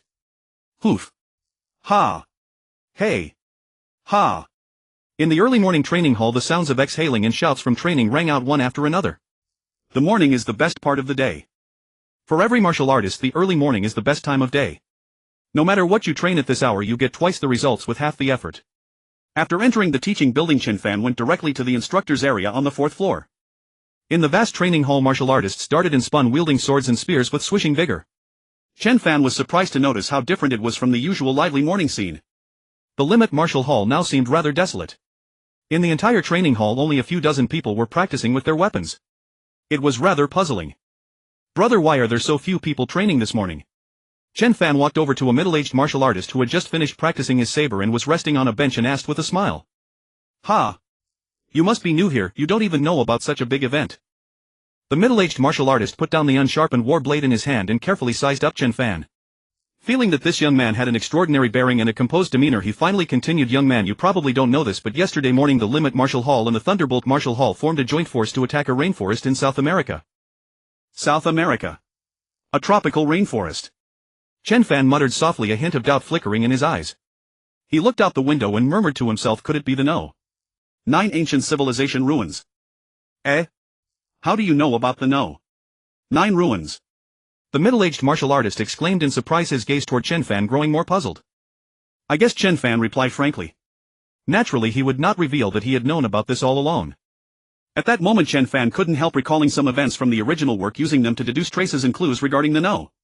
9 ancient civilization ruins. Although the original work did not state it directly, the influence of the No. 9 ruins on all human martial artists was immense, bringing benefits that would last for generations. Opportunity always coexists with danger. Chen Fan was certain that even if the allied forces of the Limit Martial Hall and Thunderbolt Martial Hall took down the No. 9 ancient civilization ruins and successfully built a base, then their losses would certainly not be small. In all these years of large-scale warfare between humans and monsters, humanity had suffered more defeats than victories, all because the monsters were too powerful. Moreover, land monsters, sea monsters and rainforest monsters presented 3 completely different situations. If one tried to fight jungle monsters using the tactics used against land monsters, the losses would likely be disastrous. This was a conclusion Chen Fan had reached as a latecomer who had pored over the original work countless times. If monsters were that easy to fight, humanity would have won long ago. There would have been no need to remain deadlocked for so many years. At this moment Chen Fan withdrew his gaze from the window and looked at the middle-aged martial artist who had finished resting and was about to resume training. With a smile he asked, "Brother, do you know how the allied forces are doing in battle?" Meeting Chen Fan's sincere gaze, the man shook his head helplessly, saying he knew nothing. Then he stood up and walked toward the training hall. Before leaving, the martial artist turned to Chen Fan and said something very important. "I don't know how the battle is going, but I do know that since yesterday the headquarters of the Limit Martial Hall has issued a message to summon war general-level martial artists from all over the world. I don't know if that piece of information is useful to you. Also, I heard from a friend that Honing Base City and the base city where the Thunderbolt Martial Hall headquarters is located have also been supplying an endless stream of weapons and ammunition to the South American battlefield." After saying this, the man left directly, leaving Chen Fan standing in place. If they are mobilizing war general-level martial artists from all over the world, that means the battlefield is going very badly. Chen Fan silently pondered. After all, the place they were fighting was not open land or grassland but a true tropical rainforest. Compared with ordinary land monsters, the creatures in the rainforest were born savage and vicious. Now, after mutating due to the RR virus, their ferocity was even more terrifying than anyone could imagine. Under the command of Hong and Lei Xin, may this battle for the ancient civilization ruins have somewhat fewer losses. Chen Fan clasped his hands together and prayed for them. After all, the Thunderbolt Martial Hall and the Limit Martial Hall were top-tier major powers in the world. Although they were not yet as prosperous and powerful as they would be in later generations, their existing strength was still not to be underestimated. What was more, Hong and Lei Xin were the first and second strongest experts on Earth. This fact alone destined the 2 martial halls to hold extraordinary positions in the world. It was also because of their existence that lord-level and king-level monsters everywhere were intimidated and did not dare to act rashly. If these 2 great powers were to fall in South America, the pattern of the entire world would be shaken. By then the great counterattack of the monster army would be something humanity could not withstand, at least not before the ultra-high-frequency laser blade was developed. Huff huff. Taking a deep breath, Chen Fan felt enormous pressure. In the past, when he was still at school and had never come into contact with the wilderness zones or monsters, Chen Fan had never felt this kind of immense pressure. All of this change began with the Beast-Tide defense battle at Monster Town Human Base 0231 and the War Dragon Corps. After one fierce battle after another, Chen Fan's mentality was rapidly transforming. The present world was not as calm as it appeared on the surface. Underneath, the calm undercurrents were surging. At present, every human base city was under the threat of monsters surrounding it. If not for the many martial artists fighting desperately and disregarding their own lives, these base cities would have been overrun by monsters long ago. One should know that breaking through the human defense line and entering base cities to slaughter had always been the goal of those high-tier monsters. However, that goal had been shattered by human martial artists. Thinking of this, Chen Fan felt a sense of comfort. It was truly pleasant to be protected by powerful human martial artists. And now he had grown from an ordinary high school student into a high-ranking war general with formidable combat power. With greater power comes greater responsibility. This was precisely that. With a low sigh, Chen Fan walked toward the training hall to practice his 9-fold Thunder Blade. At the same time, he also wanted to test the results of a whole night spent cultivating his mental force. In the martial arts hall, Chen Fan, clad in a white training suit, stood with his arms hanging down perfectly straight like a pine tree. Having gone through 2 great battles, he seemed to have grown a bit taller. At the age of 17 he possessed a height of 185 centimeters and a chiseled angular face. Deep in his black crystal-like eyes seemed to harbor countless secrets. Just by standing there quietly, Chen Fan drew the gazes of some female martial artists. He did not pay much attention to this. What he cared about most was still the improvement of his own strength. As for everything else, they were merely external obstacles to his path of becoming stronger. Women would only affect the speed at which he drew his blade. Chen Fan thought to himself. Until he broke through to the war god level, Chen Fan vowed not to indulge in romantic entanglements. Once his determination was set, the aura around Chen Fan grew more condensed and restrained. Most conspicuous of all was the transformation of his entire presence. Even though Chen Fan appeared thin and frail as if a strong wind would blow him over, only he knew exactly how much power this body of his could unleash. A casual slash from Chen Fan would likely leave even a high-rank beast general feeling miserable. Chen Fan stood there quietly, his eyes tightly shut. His aura was restrained yet still incomparably sharp. Whoosh! After several deep breaths and exhales, Chen Fan's mental focus was highly concentrated and his overall state quickly returned to its peak. The next moment Chen Fan moved. His hands danced and his legs shifted accordingly as he began to practice a set of warm-up boxing routines. Ever since his footwork had broken through to the perfect level, Chen Fan's control over the strength of his entire body had become even more precise. Between the release and withdrawal of force, his mastery could be described as exquisitely meticulous. Almost every ounce of strength could be precisely controlled by him, released and retracted at will. The boxing sequence unfolded in his hands with extreme fluidity, earning him the title of a boxing master. At times his movements were as still as a mountain stream, then erupted with a storm-like sweep, his bearing embodying both gentle softness and overwhelming grandeur. As the sunlight rose, every fist Chen Fan threw carried a towering momentum with the righteous virile intent of his fist force that expelled evil and warded off filth. 10 minutes later, after finishing the long boxing routine, Chen Fan drew his fists back and stood still. Immediately afterward he began practicing the ninefold thunder blade. Layer after layer, each successive level's combat power far surpassed the previous one. Chopping, slashing upward, cutting straight, thrusting. Chen Fan swung his blade again and again in the martial arts hall, each strike employing the force release method of the ninefold thunder blade. For Chen Fan, who had already mastered the first 7 layers of the ninefold thunder blade, every slash was accompanied by 9 kinds of hidden force carrying the might of collapsing mountains and cracking earth. Although Chen Fan was well aware that unleashing those 9 layers of hidden force on every slash placed an enormous strain on his flesh and bones, he still chose to do so without a moment's hesitation. Thus, after almost every 10 slashes, Chen Fan would receive a notification physique 2. At the same time, a tingling, numbing electric current flowed through his body out of nowhere, stimulating his flesh to grow continuously stronger. Naturally, Chen Fan was more than pleased with such results. What he needed was precisely to increase his power through relentless blade practice. An increase in physique represented simultaneous growth in both strength and speed. As Chen Fan continued to slash, his physical robustness kept rising without pause. Blade light swept through the air, stirring up gusts of howling wind. At this moment a colossal storm had formed with Chen Fan at its center. The ninefold thunder blade was unleashed to its fullest without the slightest concern for the drain on his stamina. This was one of Chen Fan's goals. Even a bladeless long knife became a lethal weapon in his hands, carrying with it an overwhelmingly formidable momentum. Whoosh! After 2 straight hours of swinging his blade, Chen Fan was drenched in sweat, exhausted. His white training suit had long been soaked through and faint traces of water stains had formed on the floor. All of this came from Chen Fan's arduous training. This method of blade practice was entirely different from slaying monsters. Chen Fan swung with full force purely to squeeze out every last drop of his stamina. By now Chen Fan's whole body had already become utterly exhausted.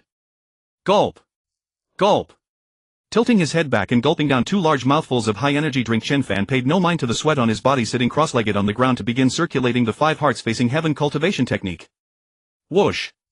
With each inhale and exhale, the cosmic energy around him surged toward Chen Fan like a whale swallowing water, enveloping him as if stars surrounded the moon. Then streams of cosmic energy entered his body through his acupoints. A sensation like a warm spring spread instantly through his limbs and bones, nearly making Chen Fan moan with comfort.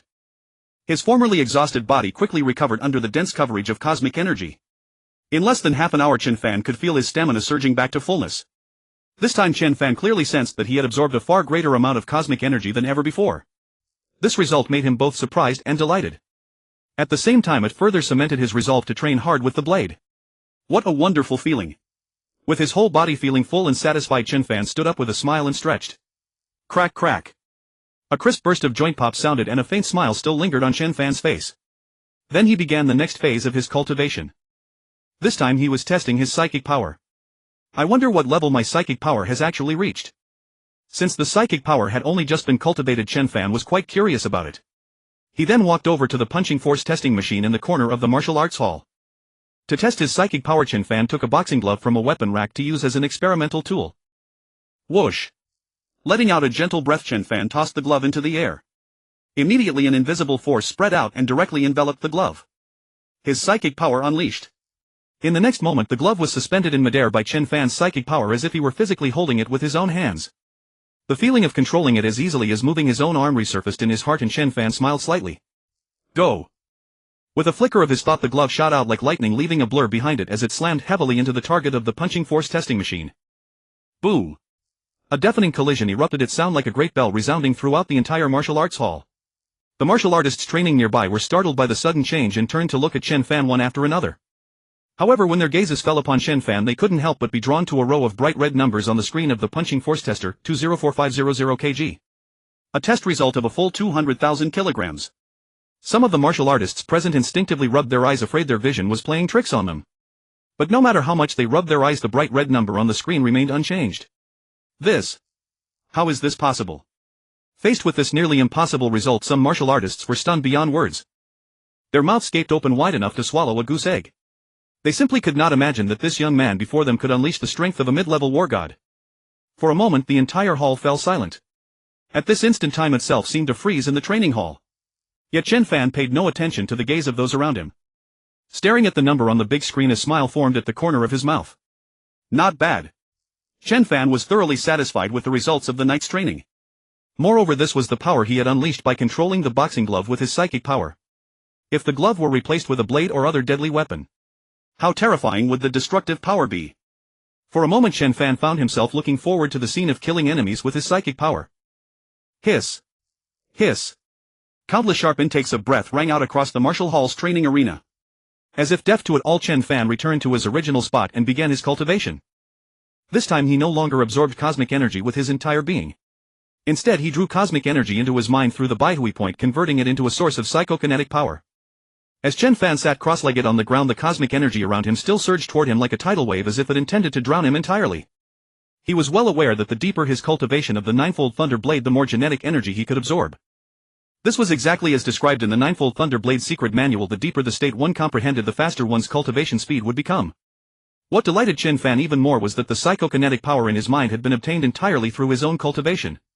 This was completely different from the original story where Luo Feng became a psychokinetic master only by relying on a dark golden orb. Thus, compared to Luo Feng, Chen Fan's psychokinetic power had virtually no limit unless all cosmic energy were absorbed dry, which was utterly impossible. Whoosh! Whoosh! As his cultivation progressed, Chen Fan could clearly sense formless energy emerging within his mind. Once this psychokinetic power appeared, it spread directly from the cerebral domain to every limb and bone. Immediately afterward, this pure psychokinetic power once again began to silently temper and reinforce every part of Chen Fan. Psychokinetic power 5. Psychokinetic power 3. Psychokinetic power 2. As time passed, a vast amount of psychokinetic power had gathered in Chen Fan's mind.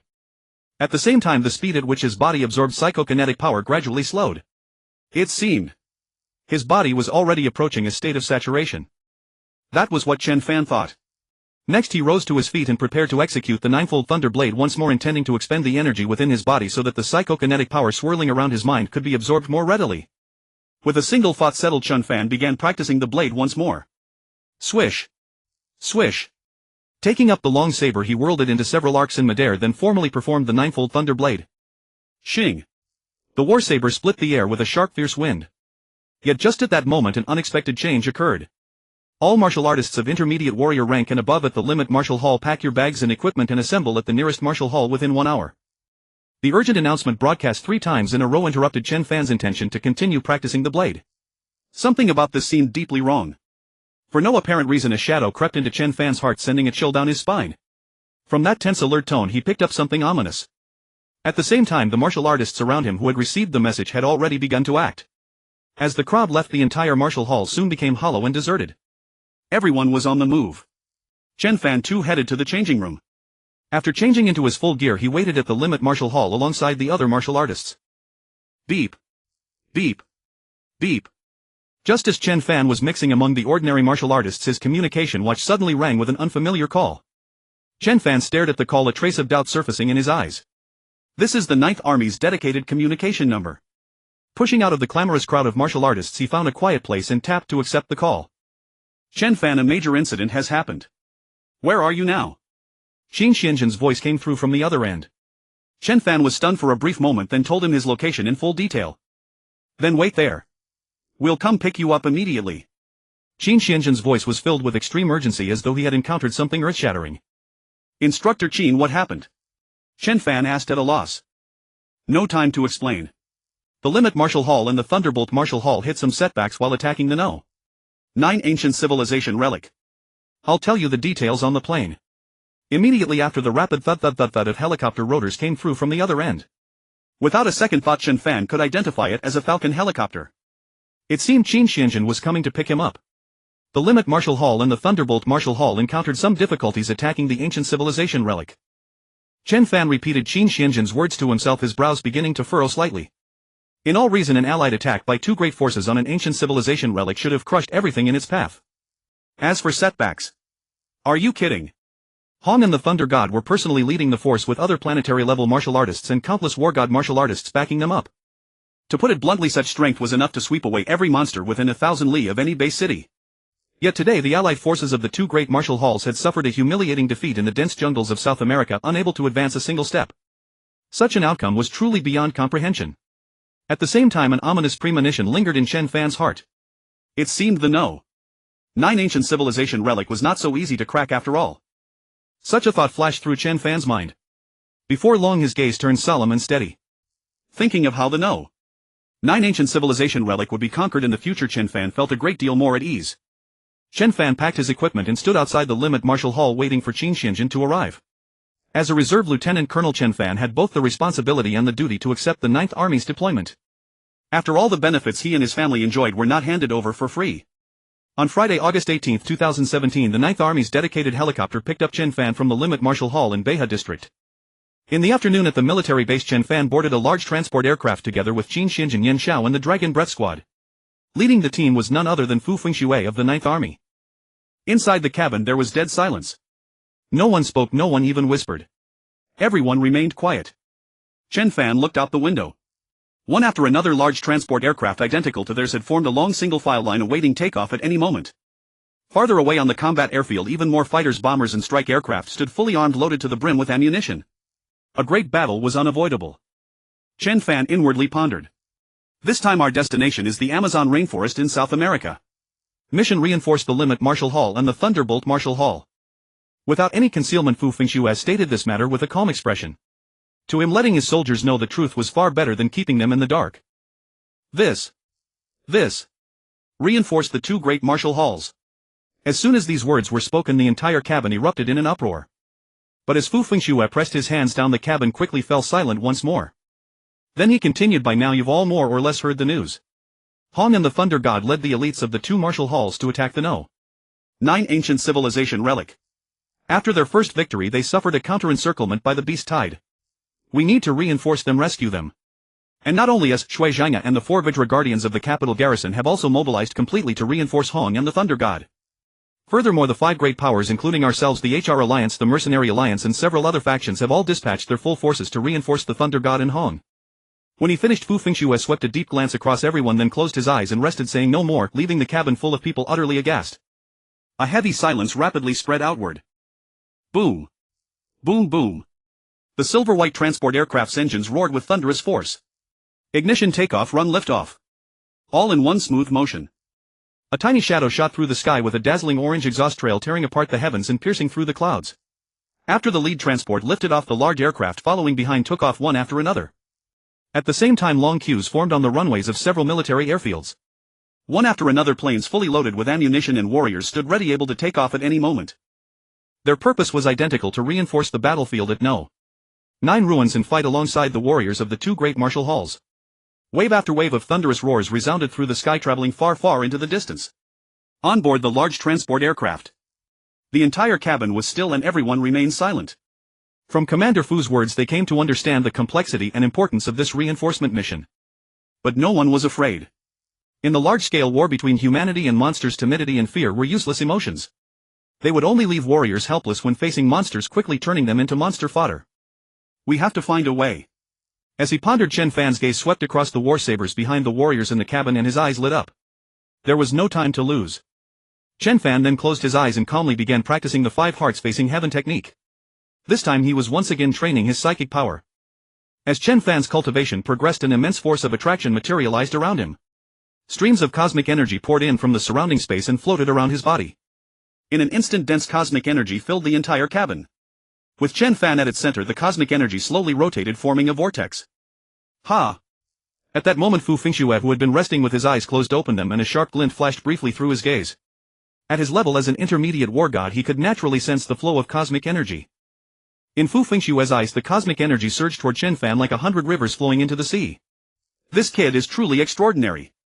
The cosmic energy inside the cabin grew denser and denser, and all the warriors were stunned by the sudden change. Yet they quickly slipped into a state of cultivation. Such abundant power was too great to waste. Then a very peculiar sight unfolded in the cabin. In the vast compartment, every warrior composed their mind and entered a marvelous state of cultivation. And all of this had been caused by Chen Fan. At an altitude of 10,000 meters, dozens of ultra-large transport aircraft tore open the sky and headed straight for South America. In the sky, rainbow bridges appeared behind the carrier aircraft as they advanced. Beneath the transport aircraft, dozens of formations of interceptors, bombers, and fighters arranged in neat square arrays. They closely followed the carriers, sweeping across the sky and leaving long trails of exhaust flame behind them. At the same time, similar aircraft formations rose into the air from all 8 base cities in China. A vast number of formations swept directly over the base cities and flew off into the distance. These aircraft were reinforcements from China's 8 major base military regions. Among them were not only the capital garrison forces of Jingdu Base City but also a host of experts from Jiangnan Base City. Even Qilu Base City, Yuandong Base City and other base cities, including the Northwest Army, the Southwest Army and Modu, all dispatched formidable fighting forces to support the 2 great martial halls. Although the other base cities were not as powerful as Jingdu Base City, which possessed planetary-level martial artists who surpassed war gods without exception, those leading the reinforcements were all war god-level powerhouses from the major military regions.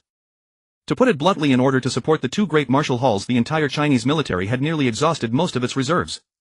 Martial artist after martial artist, along with large quantities of weapons and ammunition, was sent to reinforce South America. Not only that, fighter fleets took off simultaneously from base cities all over the world. Whether it was the HR Alliance, the Mercenary Alliance, or various conglomerate forces, they all sent their strength to reinforce South America. No one held anything back. After all, everyone understood that if the Limit Martial Hall and Thunderbolt Martial Hall were to meet a crushing defeat there, the entire world order would likely undergo a tremendous upheaval. Humanity had barely managed to hold the balance against monsters. With the decline of the Limit and Thunderbolt Martial Halls, the scales of victory would tilt toward the monsters. This was a sight no one wanted to see. If the skin is gone, what can the hair cling to? Therefore, after receiving Yao Rao's plea for reinforcement, every faction, apart from leaving behind only basic defensive forces, sent out everything they could spare. Whether it was America, Europa, the Lion Kingdom, or Russia, none of them were stingy with their weapons and warriors. Like China, they gathered their strongest forces and sent them together to the battlefield in South America. They had only one goal: to fight side by side with the Limit and Thunderbolt Martial Halls, shatter the Beast Tide's encirclement, rescue the warriors trapped within, and if possible take down No. 9 ruins. An hour and a half later, the transport aircraft group from China's capital garrison arrived first in South America. Looking down through the cabin windows, everyone's scalps crawled.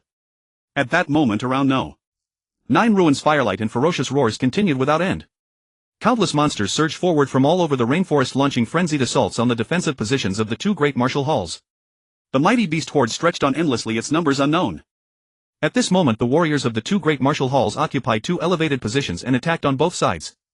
Relying on powerful suppressive fire and air support, they fought head-on against the boundless horde of monsters.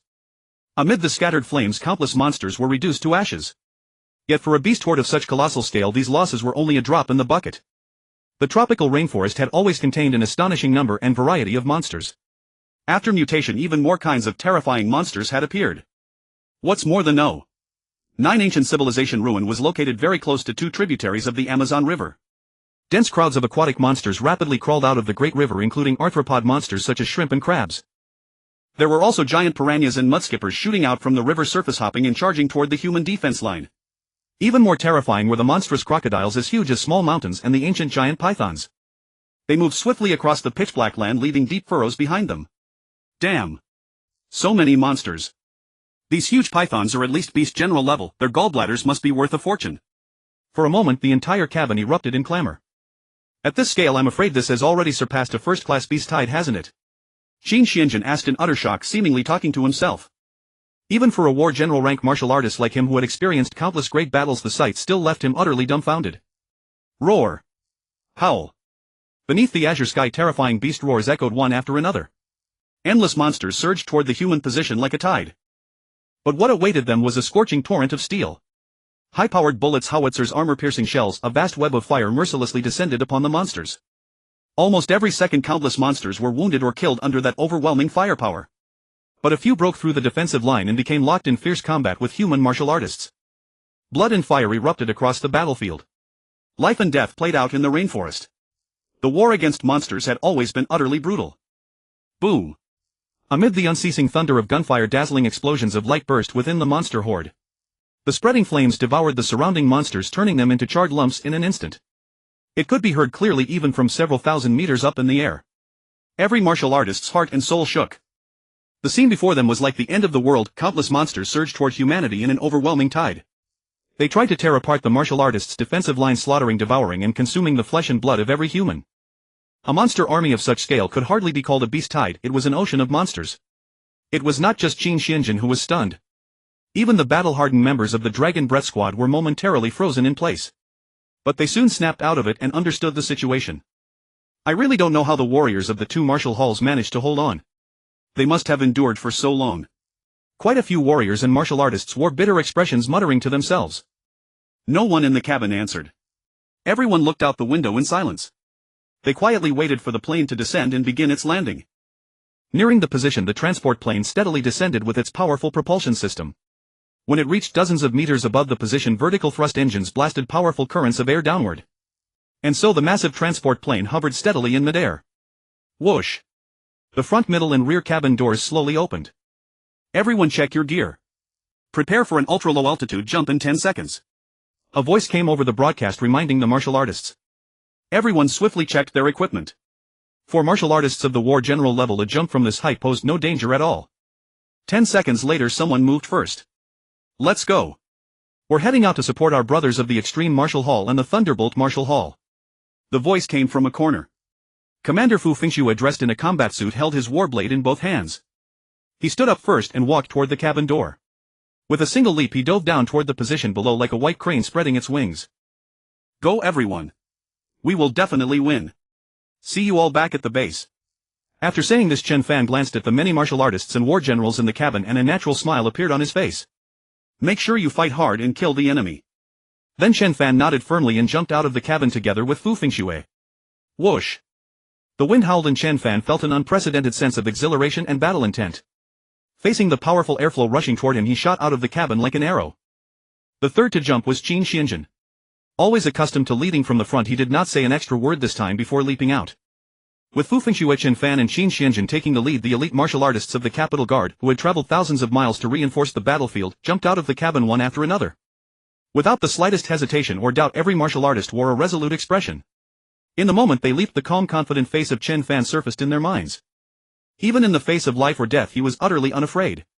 It seemed as if all of this was only natural. At that moment, the fear and timidity in every martial artist's heart vanished like smoke. Without any warning, a wave of heat rapidly took root in the hearts of those warriors and martial artists. Blood boiled. Power seethed wildly. And soon blazing battle intent rose and exploded in every martial artist's eyes.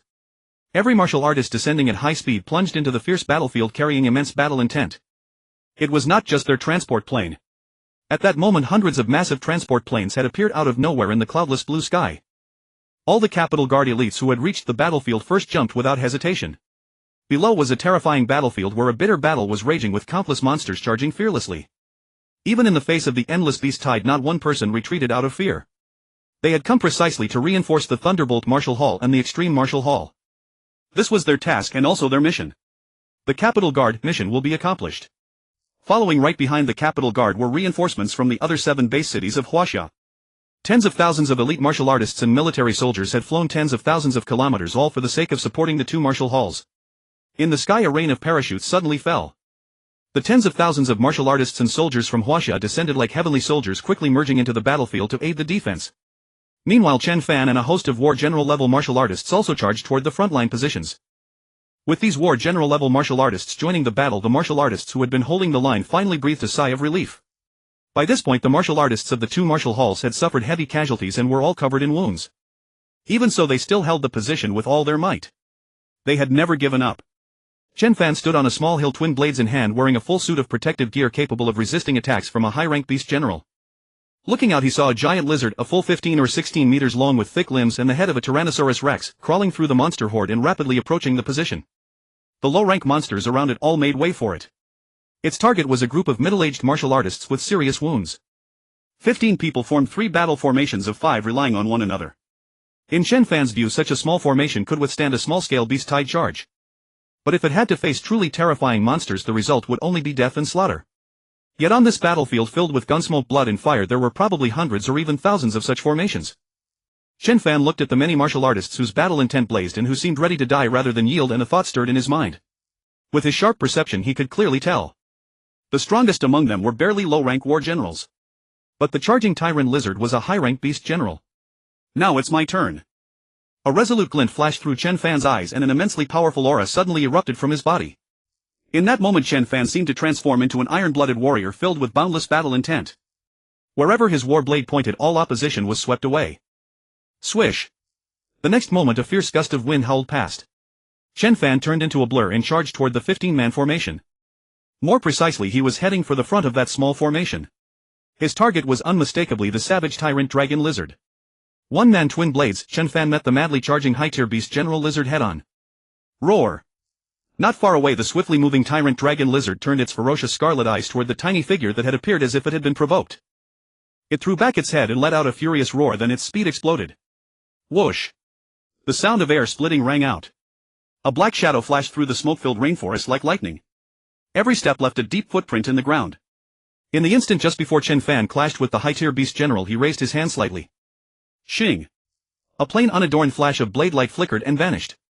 Chen Fan appeared behind the tyrant dragon lizard. A scarlet line of blood emerged on its neck. But the beast general did not seem to have reacted yet. It kept crawling forward on its thick limbs. Only belatedly did the tyrant dragon lizard sense that something was wrong. But by now it was already too late. Streams of rank blood burst out from the scarlet line as if fighting to be the first. Within a few meters around a rain of blood fell out of nowhere. Carried by inertia the enormous tyrant dragon lizard continued forward for dozens of meters. Finally its mountain-like body crashed heavily to the ground and blood spilled across the earth. The head and body were separated. High-tier beast general slain. Physique 5. After slaying the high-tier beast general with a single stroke, Chen Fan did not bother looking at the lizard's dead body, nor did he pay the slightest attention to the notification sound in his mind. Chen Fan's eyes darted as he quickly scanned the surroundings as if searching for something. Soon he found what he wanted: weapons and war blades. As Chen Fan's gaze swept across, a powerful psychic force spread silently covering the land around him. Within a 50-meter radius dozens of battered war blades were lifted as if by an invisible hand, floating around Chen Fan, rising and falling. Each war blade had risen from the corpse of a martial artist carrying the will they had held in life and beyond death. Blood dripped from the blades and fighting intent blazed. The many martial artists watching this scene were shaken. They all stared wide-eyed at Chen Fan, their gazes filled with disbelief. A psychic master so young and so powerful. The thought could not help but surface in every martial artist's mind. Under their horrified gazes Chen Fan, holding twin blades and commanding the dozen-plus war blades at the same time, charged straight into the monster horde. His legs pumped madly and his speed grew faster and faster. In a flash he became a blur. His blade light gleamed in the sunlight, reflecting a biting cold radiance that seized the heart. The flower of slaughter bloomed where the beast tide was densest. In the eyes of the crowd Chen Fan was no longer a young martial artist but a life-claiming death god shrouded in boundless killing intent, ready to devour anyone at any moment. A storm of whistles cut through the air as the blade light around Chen Fan traced graceful arcs and slashed into the beast tide. For a time crisp cutting sounds and furious roars rang out in succession. Soon however those roars turned into agonized howls and whimpers, then gradually faded. During all this Chen Fan continued advancing unhurriedly. Everywhere he passed all the monsters were killed, not one survived. Looking at his results, a faint smile curled at the corner of Chen Fan's mouth. As expected, a large-scale battlefield was the true stage for a psychic master. While slaughtering monsters, Chen Fan also gained a skyrocketing physique. As his physique increased, Chen Fan could clearly feel his strength and speed slowly rising as well. The only pity was that killing monsters did not increase his psychic power at all. Even so, Chen Fan's movements did not falter in the slightest. To him the 16 war blades controlled by his psychic power were held in reserve, never fully unleashed. Each blade was still capable of unleashing enough power to kill a high-tier beast general. If he were to go all out, he could probably cut down even a low-tier beast lord monster. But if he did, the consumption of psychic power would be far too great. On the battlefield, if one wanted to sustain a longer fight, the first thing to do was to allocate stamina wisely and keep oneself in a good condition at all times. Having been through several beast tides, Chen Fan knew this all too well. After all, he had seen with his own eyes many martial artists fight desperately only to exhaust their strength and be cruelly killed by monsters. Although Chen Fan had the trait of growing fiercer and more energetic the longer he fought. His psychic power was after all limited. It was not something he could squander as freely as his stamina. Therefore he always kept the war blades around him at the level needed to slay high-tier beast generals. As for the more powerful monsters, Chen Fan killed them personally. For a time a bloody storm swept across the entire battlefield. But Chen Fan stayed level-headed. He did not choose to plunge deep into the monster horde and risk being caught between two sides or falling into a trap. Instead he stayed at the edge of the beast tide, killing monsters and harvesting physique. As for the deeper parts of the beast tide, that was the battlefield of war god level martial artists. Although Chen Fan could already erupt with the power of a mid-tier war god. But that was only under the full burst of the sevenfold thunder blade. Chen Fan's own true strength was at most the peak of a high-tier battle general. He was only a hair's breadth away from successfully breaking through to war god level power and becoming a genuine war god martial artist. For that reason Chen Fan decided to lie low for a little while longer. Once he had accumulated enough physique, his body would naturally enter the war god level. This too was one of the traits of his golden finger, top-level comprehension and unlimited attribute allocation. With these thoughts Chen Fan moved along the edge of the beast tide. His targets were no longer beast soldier rank monsters or low-tier beast general monsters. Instead they were those at mid-tier beast general and above monsters that posed an enormous threat to the human defense line. These were Chen Fan's primary targets. Killing them not only helped relieve pressure on the defenders but also provided him with a considerable number of physique points. Chen Fan made his plans silently and quickened his pace. Soon no fewer than 50 beast general monsters had died at his hands, including quite a few mid-tier and high-tier crocodile monsters and python monsters. Of course the most numerous were still the two types of reptile monsters, the tyrant dragon lizard and the demon eye lizard. Their presence was the greatest threat to the entire human defense line. These beast general lizards possessed not only savage brutal combat power and incomparable speed but also no small amount of intelligence. They knew how to pursue advantage and avoid harm, choosing to strike through the weakest point of the human defense line and catch human martial artists off guard. When martial artist squads already at the end of their strength encountered such cunning beast general lizards, the outcome was predictable. Therefore beast general level lizards naturally became Chen Fan's priority kill target. Bar none. Swish. Swish. Swish. Around Chen Fan streaks of fierce blade light tore through the air, effortlessly cleaving the bodies of those monsters. Whether they were beast soldier class monsters or beast general class monsters, none were spared. The surging monster legion when faced with Chen Fan collapsed at the first touch, posing no significant obstacle. Even the high-rank beast generals lurking among them could not hold out for a second move beneath Chen Fan's hands. Having slaughtered a batch of monsters, the war blades under the control of Chen Fan's spiritual mental power swiftly returned to hover around him as if standing guard. Roar! Roar! Pitiful howls rose from the battlefield. Wherever Chen Fan passed, a fierce gust howled through the air. Many monsters were torn apart in the instant before they could even make a sound. Before Chen Fan their bodies were like paper, brittle and utterly fragile. Chen Fan charged fiercely all the way. Though he never erupted with the full might of a mid-rank war god, the strength he maintained was the peak power of a high-rank war general. Wherever Chen Fan went, a storm of blood was kicked up. Countless monsters died miserably at his hands. With the seventh layer of the ninefold thunder blade, Chen Fan was fully able to unleash the strength of a mid-rank war god. However, when facing these monsters, the strongest of which was only a high-rank beast general, he revealed merely ordinary strength. Even so, he could easily slaughter his way through the beast tide 7 times in and out. Encountering such brutal killing skills from Chen Fan, the monsters could not escape his sharp war blades no matter how they ran. After all, the gap between them and Chen Fan was simply too enormous. Beneath the sky-filling blade light, countless monsters were sliced apart, turning into one constitution point after another for Chen Fan. 1 mid-rank beast general slain, constitution 5. 1 low-rank beast general slain, constitution 3. 10 beast soldier rank monsters slain, constitution 3. Constitution points surged endlessly into Chen Fan's body with every monster he cut down. Most of the monster kills came from the blade formation encircling Chen Fan. Under the manipulation of his spiritual mental power, these broken war blades turned into life-claiming sharp edges.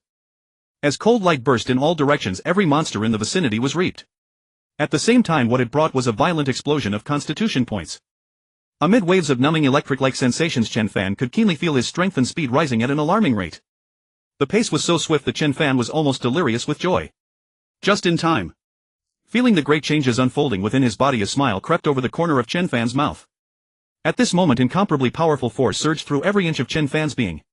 It filled him to the point of briefly fostering the illusion that he could tear high-rank beast generals apart barehanded. But that would cost him an excessive amount of energy, a profitless endeavor. Deep within the battle formation, Chen Fan had to keep sufficient strength in reserve for explosive eruptions. After all, no one knew when danger would arrive. Leaving a hand unturned might very well be leaving oneself a path to survival. Chen Fan had been ready from the very start. What? This young man is incredibly strong. So young, yet he alone makes up an army. At the defensive position, the soldiers of the Limit Martial Hall and the Thunderbolt Martial Hall watched stupefied.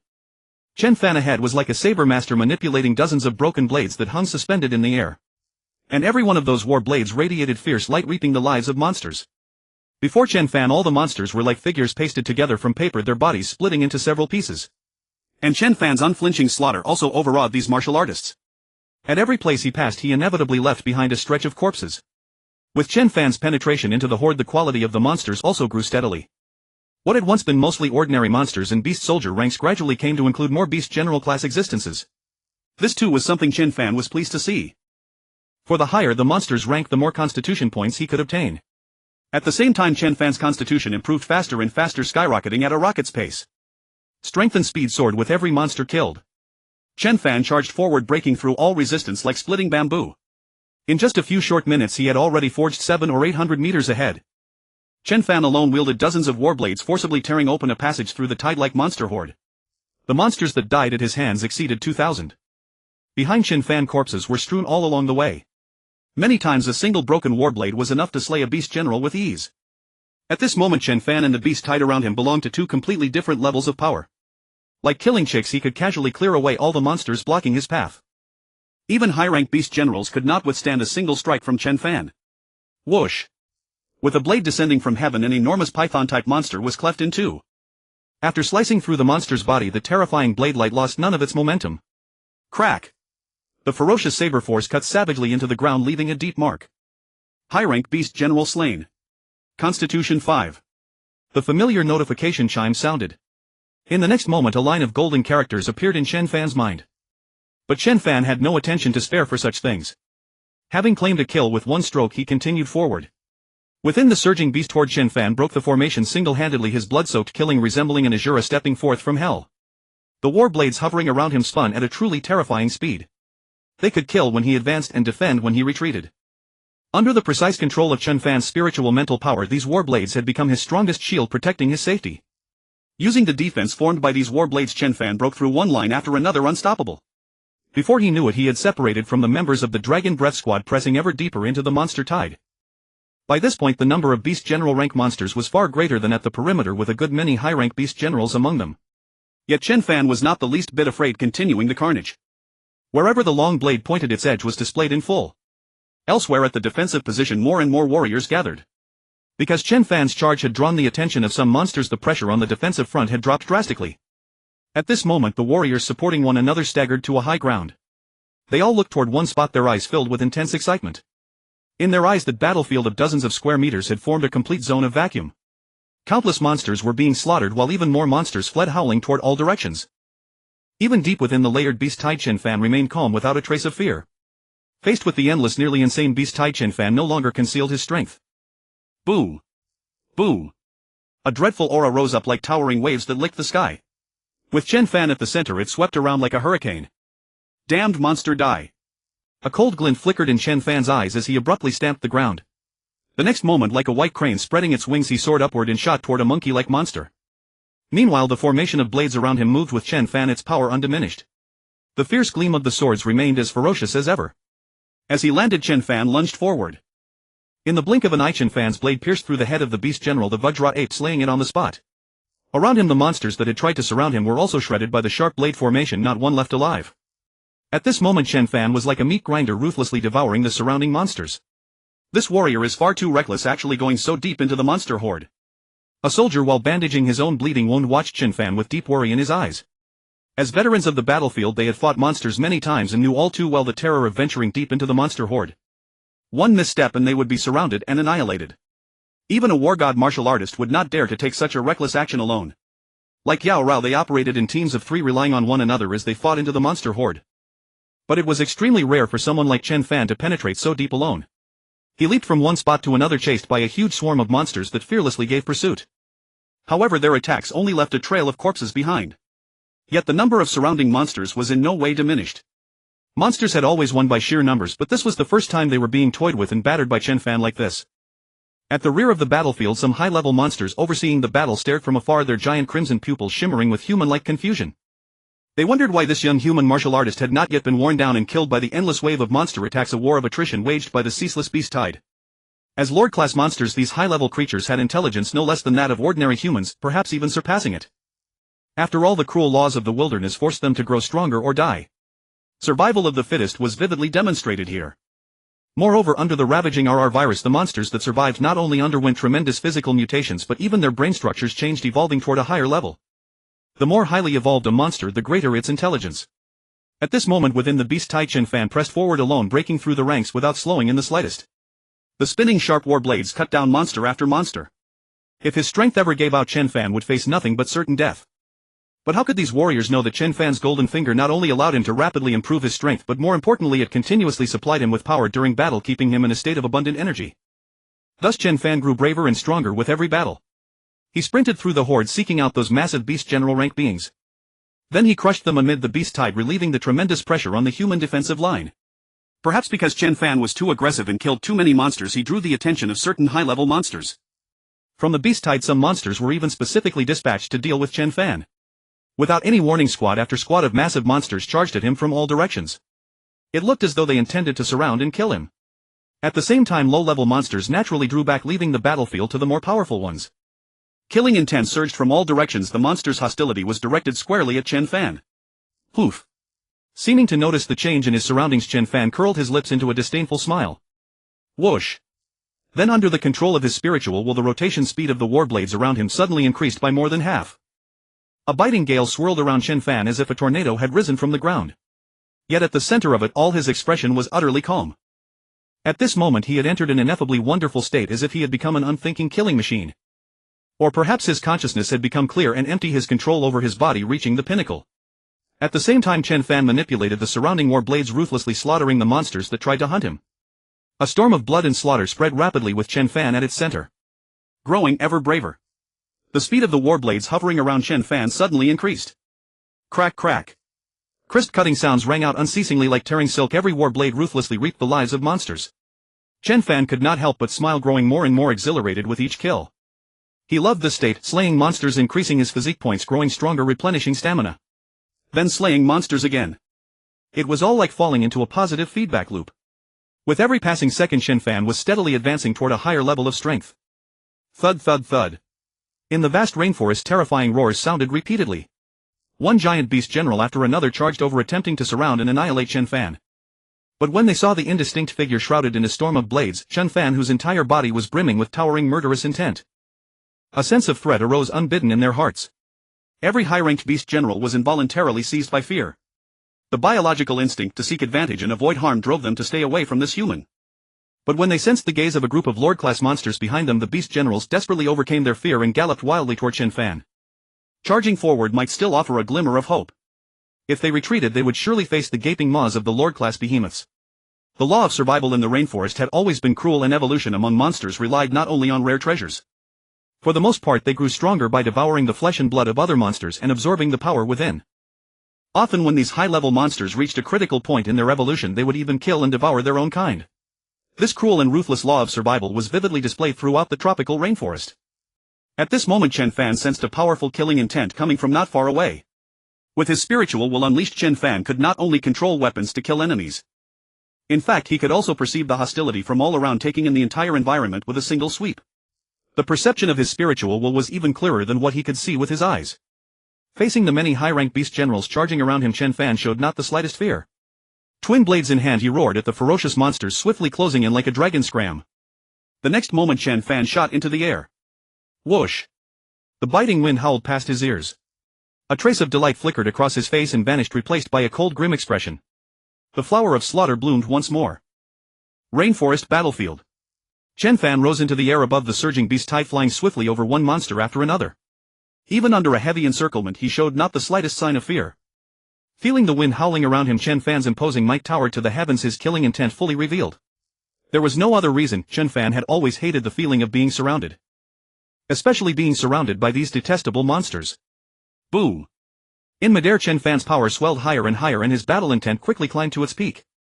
At the same time, his psychic force kept radiating outward without pause. The war blades floating around him, moving under Chen Fan's subconscious command, were as fast as lightning and swept past like a violent gale. Roar! Roar! Terrifying roars rang out one after another. Some ape-like monsters even leaped high, opening their hideous maws as if to devour Chen Fan. Unfortunately it did not get what it wanted. In the hot humid rainforest the stench of blood kept spreading, drawing more monsters to throw themselves at the human positions in endless waves. However, with the full force support of the 5 great powers and other factions, hundreds of thousands of martial artists streamed in from all over the world to reinforce this place. Almost every second martial artists descended from the sky and joined the battle. Now the initiative over the entire battlefield had been recaptured by humanity. The scales of victory were already tilting silently. Unless something unexpected happened. In the beast type facing the giant ape leaping high, Chen Fan was perfectly composed without the slightest fear or cowardice. Even as he clearly sensed the intense killing intent erupting from the monster, Chen Fan remained calm. From the blade formation around him a sharp saber shot out through the air. The blade's edge was aimed at the ape-like monster. Crack! A crisp sound of bone fracture rang out. Then a line of blood burst open on the ape beast general's forehead and blood sprayed violently. One slash and it was split in two. The beast general that had struck first did not even have time to howl before it toppled over as two halves of a corpse. Then his gaze swept across the battlefield, instantly taking in all of the situation while his mind turned at tremendous speed. In no time at all many strategies flashed through Chen Fan's mind and he chose the best one. If so, then let it begin here. A faint smile appeared on Chen Fan's face. Like a cannonball he shot at high speed toward one location. First he selected the monster group on the left, the closest to him. According to his perception this group contained a large number of high-tier beast generals and was extremely threatening. That was why he chose to eliminate it first.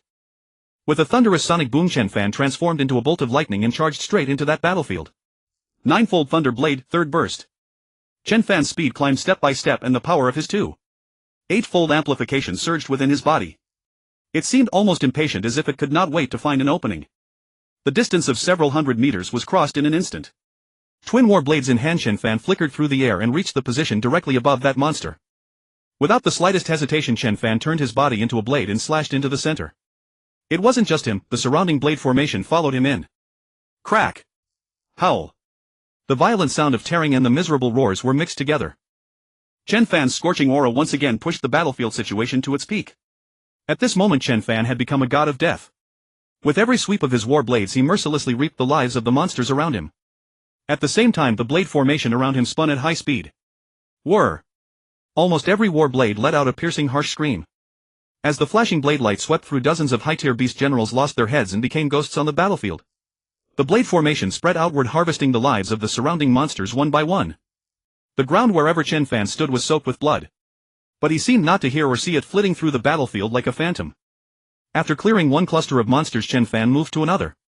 A savage slaughter swept across 100 meters around him. Some high-tier beast generals with considerable intelligence stepped back in terror, trying to escape from Chen Fan's demonic claws. Unfortunately their wishful thinking was beautiful. Whoosh! With one piercing shriek after another, warblades carrying tremendous force drove straight into the vital points of those monsters. One hit, one kill. His majestic ocean-like psychic force shrouded an area of several hundred meters. Every move of those monsters was clearly reflected in Chen Fan's mind. It was not an exaggeration to say that at this moment, within the area covered by his psychic force, Chen Fan was the absolute master. The power of life and death was entirely in his hands. Killed 55 low-tier beast generals, physique points 110. Killed 27 mid-tier beast generals, physique points 135. Killed 13 high-tier beast generals, physique points 390. As the notification sounds rang out, streams of strange and mighty electric currents appeared from nowhere, racing through Chen Fan's body and fiercely stimulating his flesh and blood. Chen Fan could clearly feel his life moving toward another brand new level. Together with his physique, the psychic force he had just begun to cultivate also grew. The psychic force, originally like a small stream, was nourished by this power of unknown origin and expanded madly like bamboo shoots after rain. Once this momentum appeared, it became unstoppable. A trace of barely concealed excitement shone in Chen Fan's eyes. All these changes were within his clear perception. There was nothing more delightful than witnessing oneself grow stronger. Chen Fan was now in exactly such a state. Soon, aided by the mysterious energy, his psychic force broke through the mid-tier war god level and then continued to push toward an even higher realm. Meanwhile, the monsters around Chen Fan had grown more and more numerous, but all of them were already lying on the ground lifeless. It was not until the last high-tier beast general struck by Chen Fan's thunderous fist had its skull shattered and staggered to the ground that death came. Within a radius of 100 meters, not a single beast general level monster remained. This place seemed to have become a vacuum zone. The battlefield seemed to pause for a single breath. All the monsters were stunned. The battle had just begun, yet it was already over. Chen Fan did not even glance at the broken bodies of those monsters. He fixed his gaze on another battlefield. The corners of his mouth curled upward involuntarily. A cold smile appeared on Chen Fan's face. Over there was the area where the Lord-tier monsters were gathered. If this had been before, Chen Fan would never have been so rash as to challenge Lord-tier monsters. But now things were somewhat different. With the enhancement of his golden finger, Chen Fan was rising at a terrifying speed, rapidly approaching the level of a war god martial artist. Sensing the changes throughout his body, a pleased smile appeared on Chen Fan's face and his eyes became incomparably sharp. As time passed on the battlefield woven from blood and fire, Chen Fan had already slain a considerable number of beast general rank monsters. Along the way he also took care of even more soldier rank monsters. Though they were lacking in quality, they made up for it in sheer quantity. Along his path, wherever Chen Fan passed, the ground was littered with the mutilated corpses of monsters. Now Chen Fan. Finally he had managed to carve a living path through the beast tide, a blood-soaked road thick with the stench of gore and the dismembered remains of monsters. Even ordinary war general martial artists and even high-rank war generals would not dare to plunge as deeply into a beast tide as Chen Fan did. After all, human strength has its limits. Surrounded by an endless beast tide, even a war god martial artist would meet certain death. This was not mere rumor, there really were war god martial artists who had been trapped and killed within beast tides numbering in the hundreds of millions. Moreover, it was not just one war god. Everyone knows the maxim that a swarm of ants can bite an elephant to death. Yet when truly faced with a tidal wave of countless monsters, the scale of the horror becomes a genuine catastrophe. But Chen Fan had no worries when it came to stamina. After every monster he slew, a strange power would appear from nowhere and fill the vitality he had consumed. This kept him in a state of endlessly vigorous combat power. The longer he fought, the fiercer he became. By now the baleful aura condensed around Chen Fan was already extremely thick. Moreover, that baleful aura was surging upward at a truly horrifying speed. The Chen Fan of this moment was exactly like a hellish azure emerging from a mountain of corpses and a sea of blood. Within the blade formation, the rapidly spinning war blades had become badly damaged. Most of them had been snapped off during the earlier battle. They looked so ragged they might have been salvaged from a junkyard. In no more than a dozen odd minutes, these blades, following Chen Fan, had gulped down the lifeblood of who knows how many monsters. Chen Fan's battle intent surged unceasingly as he cut down monsters. At this moment, standing atop the corpse of a Tyrannosaurus giant lizard, he looked into the distance and his blood-red pupils gradually faded back to normal. At last, after killing several hundred beast general rank existences, Chen Fan received an enormous number of physique points. In other words, his strength and speed had also been vastly enhanced. Wave after wave of intense numbing tingling flowed through the flesh and blood of his limbs. At the same time, it brought with it surges of overwhelming power. Chen Fan wanted to vent. But at this point, beast general rank monsters were no longer a match for him. And so he turned his gaze toward the lord rank monsters in the distance. That was where the opponents he wanted waited. Just as Chen Fan was gazing into the distance, several enormous monsters, each tens of meters tall, locked their eyes on him from the rainforest more than 1,000 meters away. It felt like being a prey fixed in the stare of a primordial beast. Waves of crisis washed over him like the tide. Chen Fan raised his head, looked toward the source of the danger, and spotted those giant monsters. They really were lord rank monsters. Chen Fan understood at once. Every one of the giant monsters in his field of view now was without exception a lord rank existence. Before them, even a high-rank beast general was nothing more than a newborn monster cub. Such was the difference between beast general rank and lord rank. It was a leap in life level, not something these high-rank beast generals could break through simply by trying harder. The war god. Why was the war god called a war god? It was not only because the power they unleashed far exceeded ordinary people, but above all because their life level had already left ordinary humans far behind. Amid this surging wave of genetic evolution, war god martial artists and planetary rank martial artists could be said to stand at the very forefront of humanity. Naturally, the summit of the pyramid belonged to them. Suddenly a crisp bell-like notification tone rang through Chen Fan's mind. Congratulations, host. Your physique points have broken through 5,000 and you may advance to war god rank at any time. As the voice faded, a screen of light appeared in Chen Fan's mind. Name: Chen Fan. Physique points 5,000. Realm: high rank war general. Martial arts: ninefold thunder Dao, 7th layer world destroying spear technique, 1st layer 10 forms of bloody battle. I can advance to war god martial artist at any time. Chen Fan murmured in a low voice, a hint of anticipation rising in his eyes. Becoming a war god martial artist this quickly really does feel like being lifted into the clouds. Allocate points. Chen Fan concentrated all of his consciousness on the sign after high rank war general.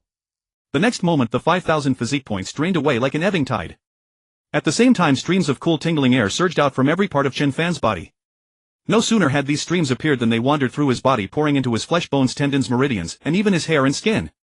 A warm tingling sensation arose out of nowhere, like soaking in a pleasantly warm ancient mountain spring in the depths of winter. At this moment every cell in Chen Fan's body unfolded and freely absorbed this power of unknown origin. In Chen Fan's perception, his physical fitness was soaring at an utterly terrifying speed. In less than 10 breaths the warmth enveloping his entire body gradually receded. The sensation of soaking in a hot spring faded along with it. By the time Chen Fan's consciousness returned to the light screen, all 5,000 physique points had been reduced to 0. What replaced them was Chen Fan, who had already been promoted to War God rank. Name: Chen Fan. Physique points 0. Realm: Elementary War God. Martial Arts: Ninefold Thunder Dao 7th layer World Destroying Spear Technique 1st layer 10 forms of Bloody Battle. It was then that Chen Fan keenly noticed that a still followed Elementary War God. However, this was not the same as before. It was in a grayed out state. No matter how Chen Fan tried to touch it with his consciousness, there was not the slightest reaction. Perhaps he needed to obtain enough physique points on his own before he could undergo the next stage of advancement. Chen Fan silently pondered this, then withdrew his consciousness. Since his physique points were insufficient, he could only kill more high-level monsters. That was what Chen Fan thought. Then he raised his head, swept his gaze over the 4 or 5 Lord-rank monsters commanding the battle from a kilometer away, and the corners of his mouth curved into a malicious smile. Sorry, but in order to become stronger I have to borrow something from you. Chen Fan murmured in a voice that only he could hear, a gleam of sharp light flickering in his eyes and vanishing. Now then, Lord-rank monsters, I'll have to ask you to lend me your lives. Chen Fan withdrew his gaze. With an explosive burst of force he shot out with a whoosh. A hurricane suddenly swept through the battlefield. A human figure like a bolt of lightning tore straight into the beast tide at a terrifying speed. Many monsters were too slow to dodge and were killed on the spot by Chen Fan's impact. More monsters, however, were hacked into pieces by the floating blade formation around him. As his realm ascended, Chen Fan could clearly sense the improvement in everything. His strength, speed, perception and reactions had all undergone earth-shaking changes. Even his psychic power had received a tremendous enhancement. War General and War God, a single word apart yet separated by a chasm as vast as the heavens. His clenched fist slowly opened, and at this moment Chen Fan could clearly perceive his own growth. Even without relying on the power of the ninefold Thunderblade, he could easily unleash the might of a War God. The reason was simple: Chen Fan was now a War God rank martial artist already. If on the foundation of his current power he once again exerted the 7th layer of the Thunderblade, then the power he could unleash was something Chen Fan himself hardly dared imagine. Boom! Boom boom! Sonic booms rang out one after another as Chen Fan's speed climbed higher and higher. Along the way, untold numbers of unfortunate monsters met miserable deaths on Chen Fan's charging path. A distance of 1,000 meters vanished in an instant. The 5 Lord-rank monsters lined up in a row were right before his eyes. The great battle was about to erupt. Under the scorching sun, Chen Fan raced forward as a blurred figure. Along the way, cold blade light flashed and the wind shrieked, sharp, shrill and piercing. Under the flawless control of Chen Fan's formidable mental force, the battered war blades hovering around him radiated a dreadful, awe-inspiring might. Hypervelocity war blades crisscrossed through the air, weaving into overlapping nets of steel that descended mercilessly upon every monster in their path.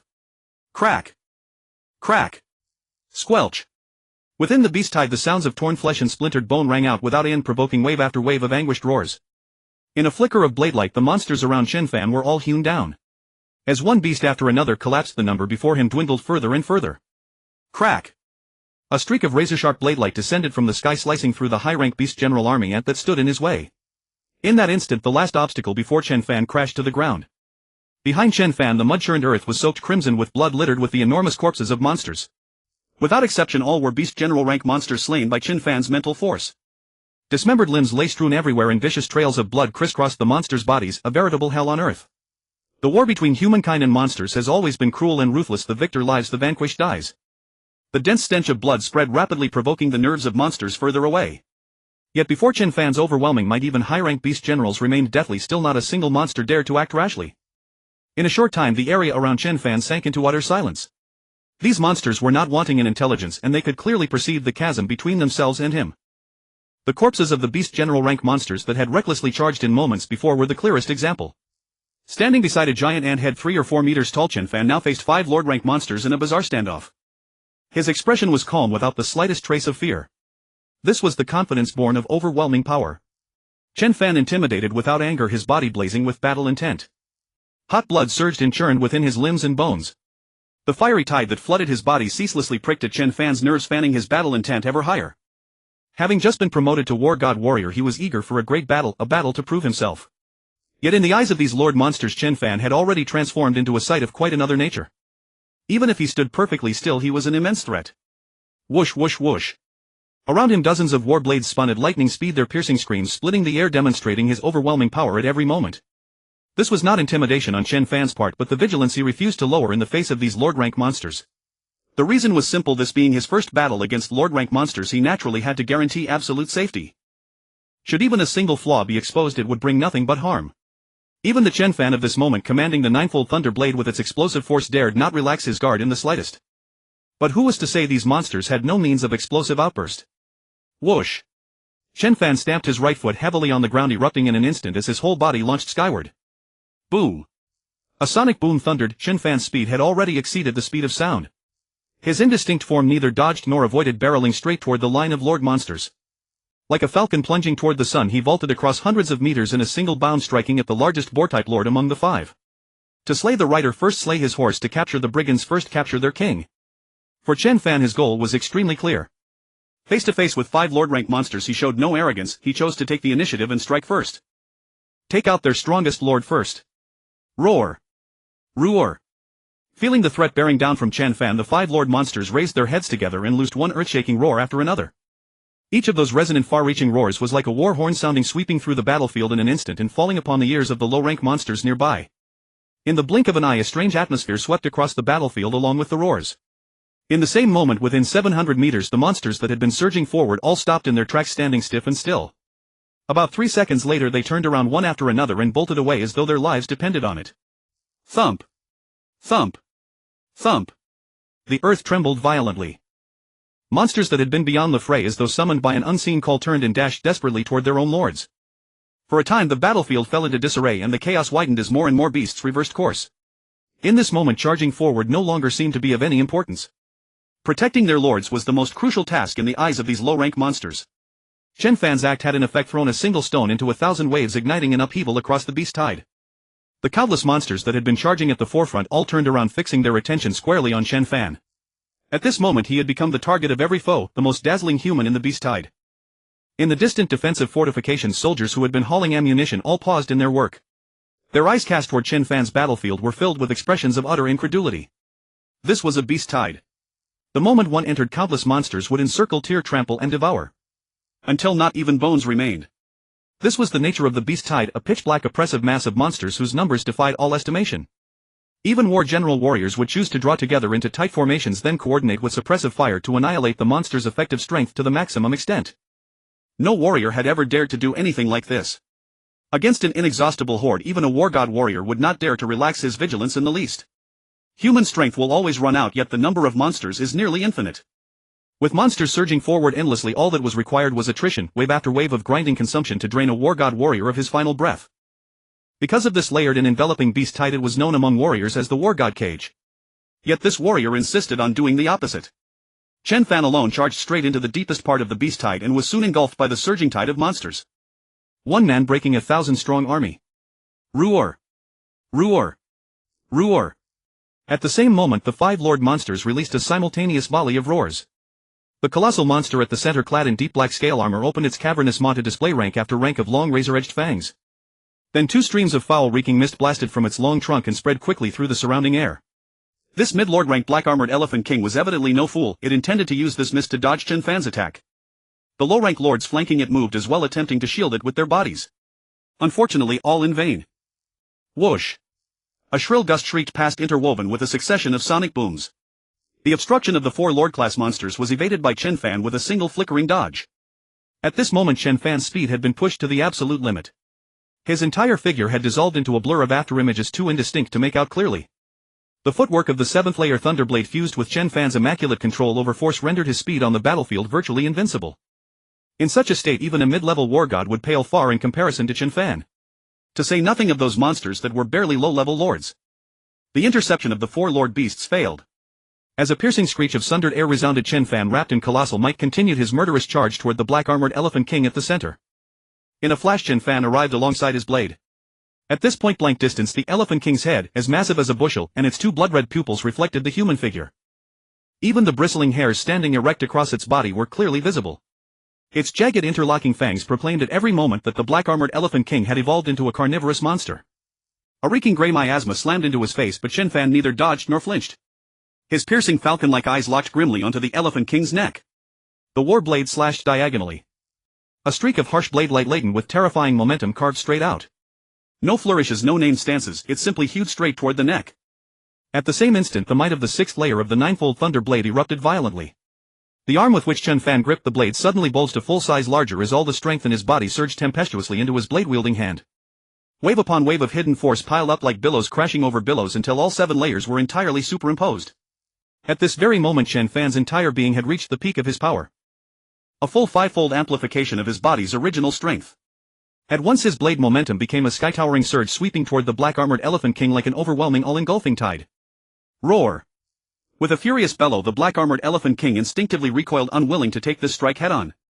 Even so, this mid-level lord's speed was more than half a beat slower than Chen Fan's. The next instant Chen Fan's body transformed into a lingering shadow, vanishing entirely from the Elephant King's vision. Roar! The moment he vanished, a wave of immense threat instantly enshrouded the Elephant King's whole body. Even this mid-level lord monster could not help but feel a chill crawl down its spine, and every hair stood erect. Whoosh! A wisp of gentle wind brushed past soundlessly, and the scent of blood grew even more suffocating. When Chen Fan reappeared, he was already floating 4 or 5 meters above the black-armored Elephant King's head. Clasping his blade with both hands, his face was veiled in a layer of glacial murderous intent. The blade light descended like heavenly thunder, striking the earth, cleaving into the black-armored Elephant King's neck. Crackle! Blinding azure sparks burst forth from where the blade tip clashed against the deep black armor of the neck, dazzling in the extreme. Crack! A crisp, brittle sound of shattering rang out. Chen Fan's eyes remained fixed on the fractured point of the heavy black armor as he withdrew his blade and slashed again. Boo! Boo! The 7th layer of the ninefold thunder blade, fully unleashed. Chen Fan's arm suddenly gave a violent tremor, and atop the 7 layers of hidden force one more was added, 8-fold hidden force. The blade light, already carrying tremendous momentum, abruptly accelerated once more. Before the Elephant King Lord could even react, the blade light had already flown to its neck. A bone-chilling cold instantly seized the black-armored Elephant King. Squelch! The savage blade light cut down, erupting with a terrifying force akin to a volcanic explosion. The power of that single slash actually severed the greater part of the neck outright, and foul rank blood burst forth in torrents. Squelch!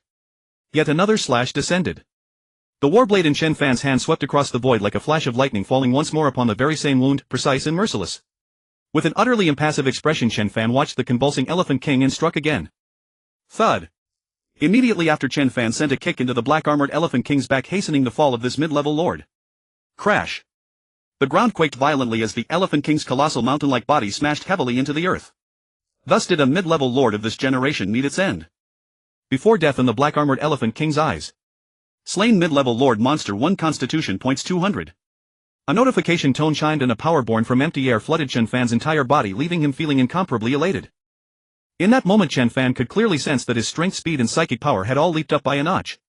Afterward, as if blessed by some invisible force, the blade formation around him surged dramatically, instantly ascending an entire tier. Murderous aura blazed starkly. Squelch! Squelch! Squelch! Amidst one crisp tearing sound after another, the whirling war blade methodically slew the 4 low-level lords around him. Without the faintest hesitation or delay. In a flash, all 5 beasts were annihilated, every one of them transformed into Chen Fan's constitution points. Slain low-level lords 4 constitution points 400. Next, with a mere thought, an information interface materialized before Chen Fan. Name: Chen Fan. Constitution points 600. Realm: low-level war god. Martial arts: ninefold thunder Dao, 7th layer world-destroying spear technique, 1st layer blood battle, 10 forms. Behind the words low-level war god, the plus sign remained gray. Chen Fan did not pay it much mind. After all, advancing in rank was a matter of natural course, so there was no need for him to be impatient. Elsewhere, the crowd watching from the defensive positions was completely stunned. The sight before them was simply too hard to believe. No fierce battle had been fought, no desperate life-and-death struggle had occurred. Had the outcome of a battle between humans and lord beasts truly been settled within a few breaths? Those few lord monsters had simply bitten the dust beneath Chen Fan's blade. Their blood-soaked bodies and twisted faces bore full witness to the indignation and unwillingness these lords felt as they perished. Hiss. This kid. No, could this senior be a planetary-level powerhouse sent to reinforce us? Otherwise, how could he have slain several lords in the blink of an eye? A martial artist drew in a sharp breath and voiced his guess. But he didn't fly, he was running on his legs. A sharp-eyed young soldier opened his mouth to remind them. Thwack! Before his words even faded, a crisp rap had already sounded atop his head. Holding his head, the young soldier turned around with the utmost grievance. Squad leader, why did you hit me again? Li Dawei, you little brat, shut your mouth. The squad leader snapped in a frosty tone. Oh. The young soldier could only mutter a helpless oh. He gingerly touched the lump that was just sprouting from his head, tears spiraling in his eyes. No one took notice of the small episode caused by this young soldier. All eyes were profoundly riveted upon Chen Fan. After a long while. Hiss. Hiss, hiss. Across the entire position, the sound of sharply sucked breaths echoed in succession. Every single soldier was stunned into stillness. There was no other reason. Chen Fan's feat was simply too fearsome. In the space of a spark, 1 mid-level lord and 4 low-level lords had been wiped out. These were 5 Lord-class monsters. Had they been placed within a beast tide, they would have wrought the deaths of at least several hundreds of thousands of ordinary soldiers. But now these Lord monsters, as though formed from clinging mud, had been broken down by Chen Fan's hand into scattered limbs and mangled corpses across the field. Instantly expressions of astonishment, delight and wild elation alternated across the faces of these ordinary martial artist soldiers. Their joy was beyond words. The importance of a martial artist capable of instantly killing Lord-class monsters joining a battlefield was self-evident. Within the Amazon jungle a faint bloody mist lingered. Even the blazing sunlight could not dispel the thick, overwhelming stench of blood. At this moment the area for several kilometers around the No. 9 ancient civilization ruins had been engulfed by the flames of war. The strongest reinforcements from major powers around the world were pouring in continuously from every corner of the globe. The battlefront, which had been on the verge of collapse, was stabilized by this influx of fresh blood. The elites of every major military district from the entire Kyoto base city were mobilized in full force. Not only Kyoto base city but the other 7 base cities as well dispatched their finest warriors. There was no holding back, no intention whatsoever of preserving their strength. After all, when one prospers all prosper, when one falls all fall. If the elite main forces of Limit Martial Hall and Thunder Martial Hall were to be encircled and annihilated here by the beast tide, the balance of the entire world would be shattered. The scales of victory would forever tip toward the monster horde. This was a prospect that neither the 5 great powers nor the HR Alliance, the Mercenary Alliance, nor any other faction wished to behold. No one wanted to see that. This world belongs to humanity and it must never be seized by monsters. This was the consensus of all. Even though the world had not yet become a single federation, the major powers were exercising their duties and rights in the manner of a federation. And the supreme leaders of this virtual federation were naturally the 2 masters of Limit Martial Hall and Thunder Martial Hall, Hong and Thunder God. As the 2 mightiest powerhouses on the planet, they were perfectly suited to hold the mantle of humanity's leaders. In this perilous world fraught with crises, only strength could command conviction. That was precisely why the moment Limit Martial Hall and Thunder Martial Hall issued their call for aid, every major force immediately dispatched its full might. But now, with the elites of every great power joining the fray, the beast tide grew even more frenzied. More and more monsters emerged from the depths of the distant jungle, charging madly toward the No. 9 ancient civilization ruins. Some sea monsters even surged forth from the Amazon River, whose expanse had expanded dozens of times over, all converging on the same battlefield. The fearless suicidal charges of these monsters were truly baffling. To the warriors it felt like a pack of wolves that had caught the scent of blood, yet the swarm of monsters outnumbered any wolf pack countless times over. They stretched out in an ominous pitch-black sea, a veritable ocean of monsters. Yet these beasts, gathering from all directions, coordinated with astonishing tacit precision. Under the leadership of their respective lords, they surged violently toward the human defense line, attempting to break through humanity's suppression. Unfortunately for them, as Lord-tier monsters appeared on the field, war god martial artists kept breaking away from the battle formation, meeting these terrifying giants head-on, each carrying a murderous aura that seemed to blot out the sky. It was no exaggeration to say that every Lord-tier monster was a mobile fortress of steel and iron. Their lethality toward ordinary soldiers and martial artists was devastating. If these Lord-tier beings could not be properly contained, humanity's losses would inevitably be catastrophic. No one wanted to see that happen. Thus, whether it was the second echelon war gods who had previously campaigned through the rainforest, or the 12 leading war gods such as Yarao, Yesho and Bingshan, they all fanned out, each seeking out their own opponents, using nearly every ounce of their strength to halt the advance of these Lord-tier monstrosities. Their combat power could not match Chen Fan's, and they were not spiritual psychics either. Lacking his devastating ability to break through formations, merely holding back these Lord monsters was already the limit of their strength. After all, a martial artist blessed with a golden finger like Chen Fan was 1 in 100 million, if that. Just as Chen Fan had slaughtered 5 Lord-tier monsters with lightning speed, securing an initial great victory. Elsewhere on the battlefield the situation had turned dire. Yesho, Yarao and Bingshan had originally formed a pincer formation, attempting to lure 6 high-tier lords and several newly ascended lord monsters far away from the main battlefield. Unfortunately, the intelligence of these rainforest lord monsters far surpassed that of ordinary land monsters. These exceedingly cunning Lord-tier beasts seemed to have coordinated in advance. Using the opportunity created by the trio's expulsion, they gradually expended low-tier monsters to weaken and split apart the 3 warriors' battlefield, widening the distance between them bit by bit. At first Yarao and the other 2 sensed nothing unusual. It was only when the gap between them grew so vast that even rendering support would take considerable time that they suddenly realized they had been deceived. But by then it was already too late. Under the endless onslaught of the monster horde, even Yesho, the most powerful among them, was locked in a death grip by 3 high-tier lords and 6 low-to-mid-tier lords unable to break free. The same plight befell Yarao, Bingshan and the other war god martial artists as well. These treacherous jungle lords, relying on their numerical superiority and their own Lord-tier combat strength, ruthlessly dragged the war gods into the vast ocean of monsters, attempting to bury them there through relentless attrition warfare. Their vicious cunning filled countless martial artists with gnashing hatred. Faces twisted into ferocious snarls and eyes were shot through with bloodshot veins from fury and battle. At the same time, a savage brutality flickered in their gazes. Unfortunately, these low-ranked warriors could only watch helplessly as their war gods were engulfed by layer upon layer of the beast tide. Powerless. This was the tragedy of the insignificant. Small and feeble, they could do nothing in the face of so many overwhelming events. At that moment they wished they were war god martial artists able to charge into the fray and fight alongside their comrades against the monsters, instead of watching them trapped deep within the encirclement fighting alone. But alas, all of this was nothing more than an if. Reality was utterly cruel.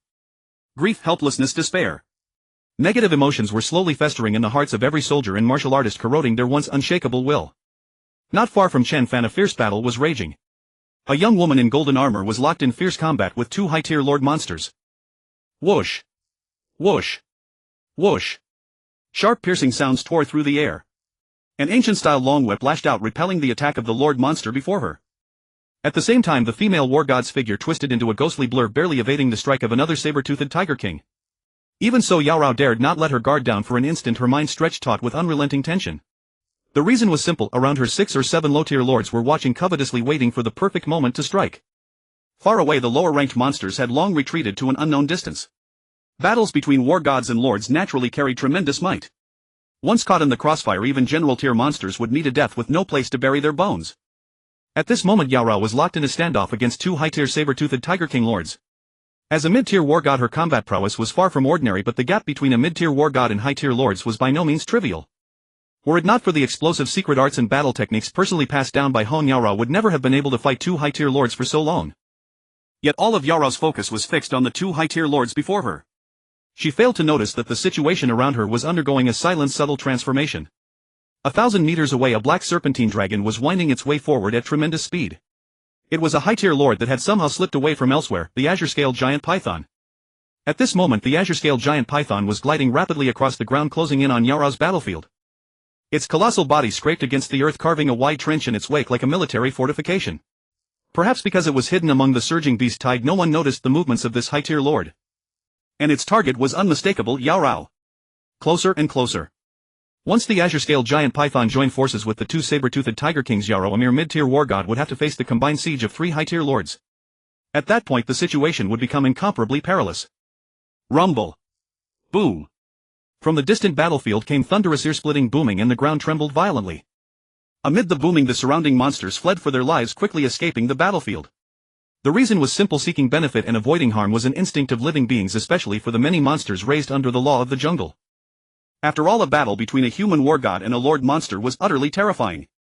Even a single residual shockwave of the fight could reduce a high-ranking beast general to pieces and send it to its death. Boom. Boom.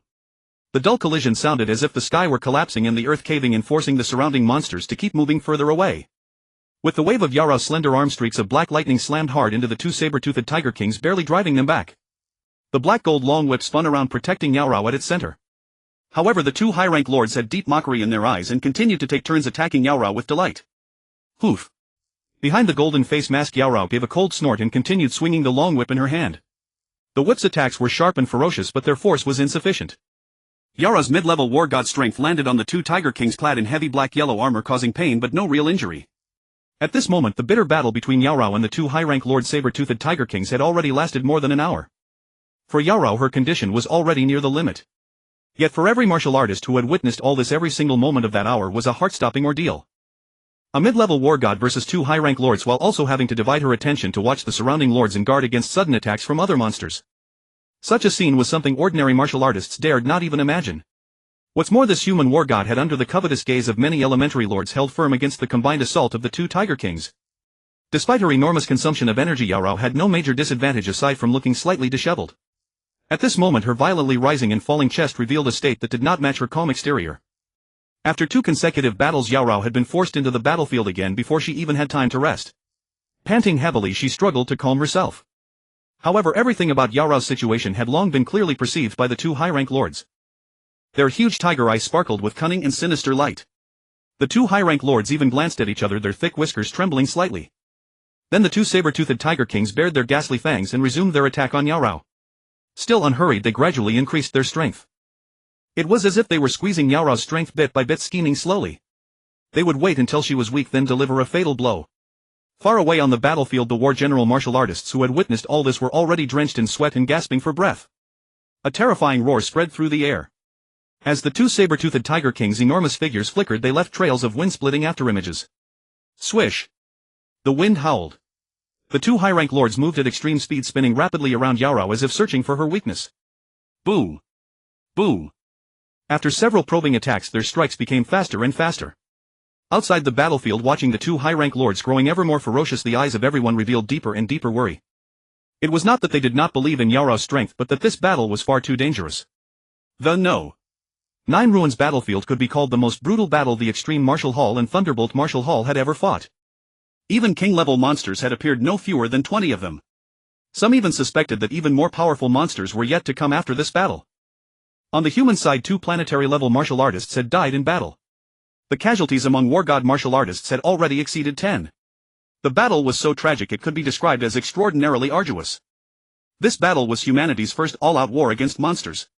It was also the battle that sent out all the top martial artists in the world: America's Ice Emperor, the invincible war god Mohanderson; the Lion Kingdom's invincible war god Tripathi Singh; Siberia's Sokolov, the invincible war god, and the other war gods; Europa's Slack, the invincible war god and Slava's elder brother.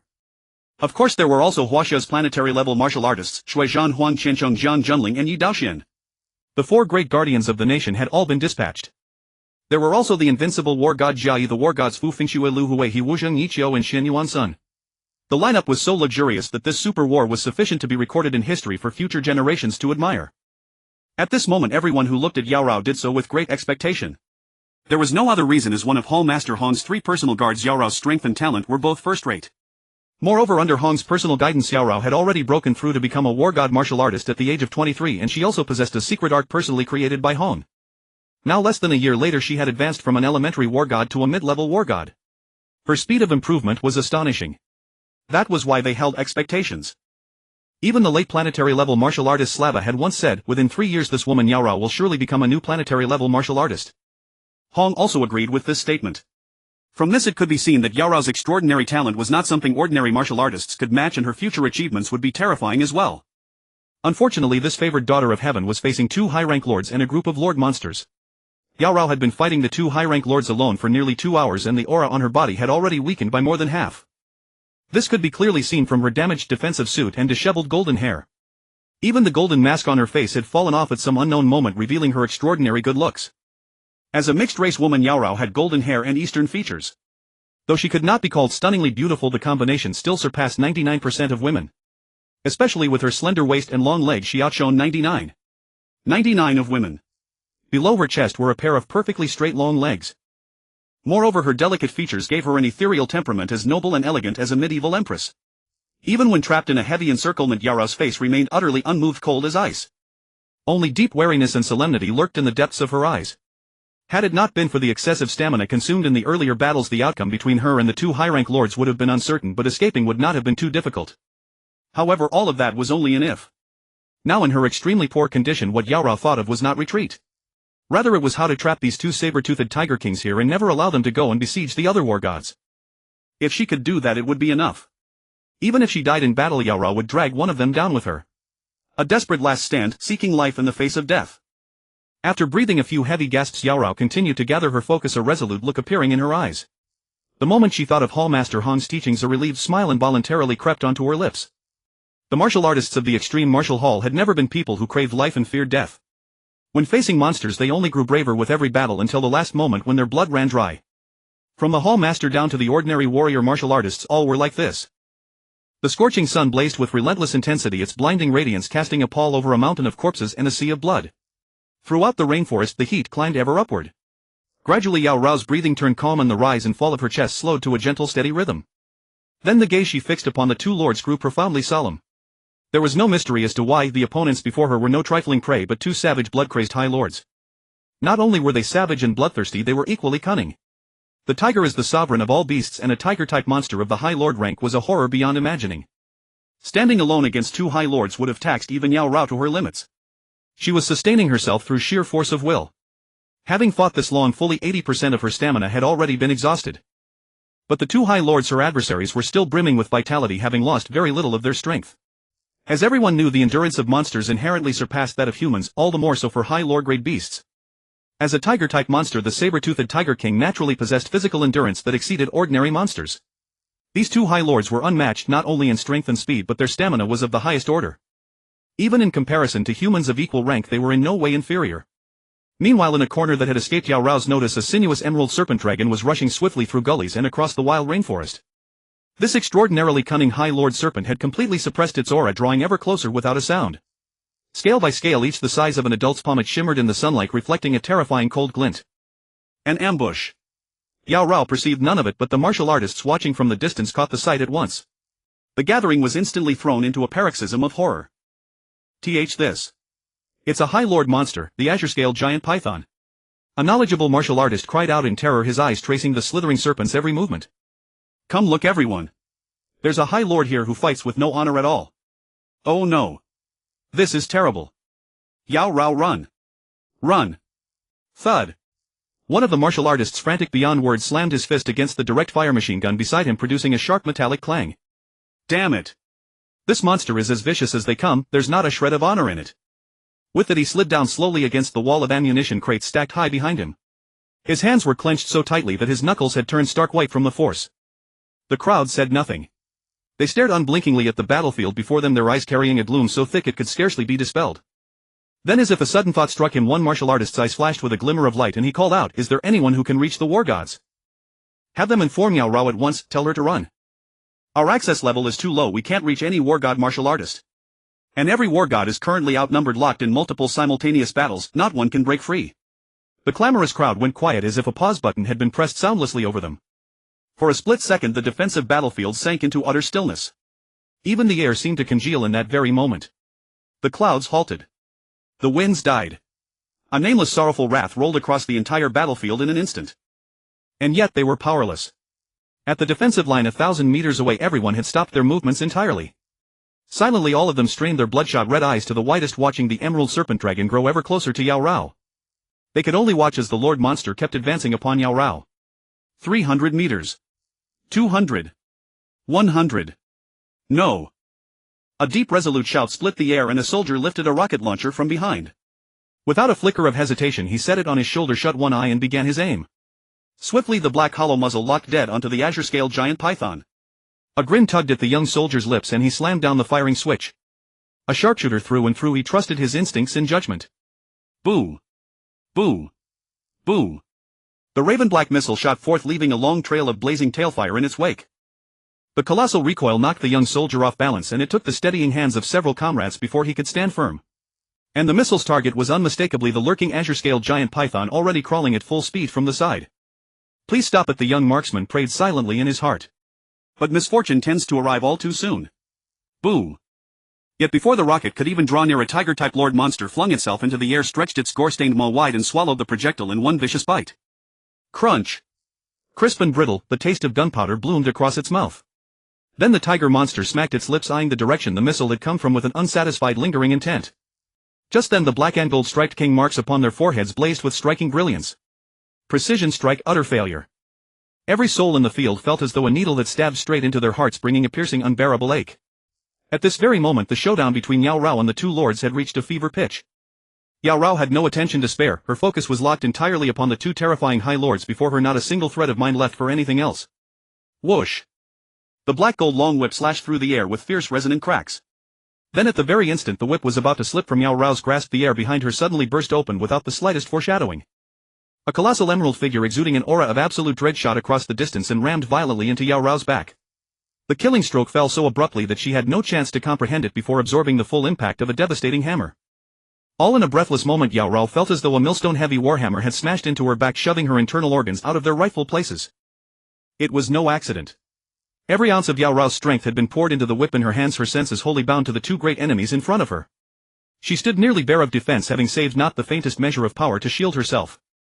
At such dangerously close range Yao Rao hadn't a chance to react. In the fleeting instant of realization her back had already been struck with brutal finality. Her mind shook violently and her consciousness flickered into a brief blank whiteness. Put. Blood sprayed from Yao Rao's lips like crimson arrows and her whole body collapsed to the ground like a fluttering broken butterfly. But even after crashing down she whirled back up, rolling to her feet with stubborn resolve. Swallowing harshly against the tidal wave of coppery sweetness surging in her throat, she drew the short blade from her protective suit. A blade in one hand, a whip in the other, Yao Rao sank into a half-kneel, erected in a defensive formation. Whoosh! Whoosh! Whoosh! Amid shifting silhouettes the three High Lords had claimed their ground. They formed a triangular gauntlet clamping Yao Rao at its center like a turtle trapped in an urn. Crises pressed on every side, an unnamed killing aura coiled around Yao Rao. Disaster was upon her. In her half-delirious haze strands of dark red blood seeped from the edges of her lips, flowing slowly down the length of her elegant swan-like neck, yet she could spare no thought for it. Suffering the treacherous strike from the azure-scaled giant python, she had been gravely wounded in one blow. Now waves of dizziness crashed into Yao Rao's mind like a surging tide as excruciating pain battered her consciousness from all directions. Even so, Yao Rao clenched her jaw with iron determination, not daring to relax by a hair's breadth. She feared that if she loosened even for an instant she would black out on the spot. And now, ringed by several High Lord monsters, she dared not release her vigilance for even a single breath. Rumble. With one strike it severely wounded Yao Rao. The Lord Python gave her no chance to catch her breath, pressing the advantage. The next instant the Python Lord's massive body wrapped in enormous force slammed into Yao Rao's back once more. Put. Another stream of blood shot out. Amid the blood mist, Yao Rao like a torn blood sack carved a deep furrow across the ground. Some martial artists who were transporting ammunition had their mouths agape yet could not utter a single sound. As chills ran through their bodies, intense helplessness and rage churned within their hearts. Their strength was merely at the beginner stage among martial artists, they were not even war generals. Yet Yao Rao and the saber-toothed Tiger King she fought were exalted war gods and lords of extraordinary power. The gap was entirely on another level. As the third High Lord launched a sneak attack, Yao Rao plummeted from dire straits into a desperate dead end. Without even a chance to react, she was struck down repeatedly, while these warriors could do nothing at all. Not to mention getting close enough to rescue Yao Rao, they couldn't even get near. Even straining with all their might, they could not break through the beast tie to reach her side.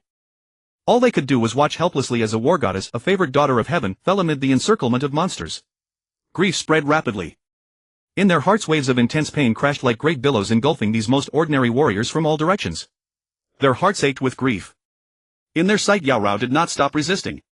With a raise of her arm a blood-black war blade appeared in her hand. Sizzle. With a flash of blade light she plunged it into the soil without hesitation. Leaning on the blade, now buried to the hilt, Yao Rao barely managed to halt her backward slide. However, the residual force from the green-scaled python's assault remained fierce. At this moment crimson blood had already begun seeping from Yao Rao's eyes and a glaring bloodstain adorned the corner of her lips. After suffering these two consecutive heavy blows, her internal organs were instantly displaced by the tremendous force. Her entire aura instantly withered.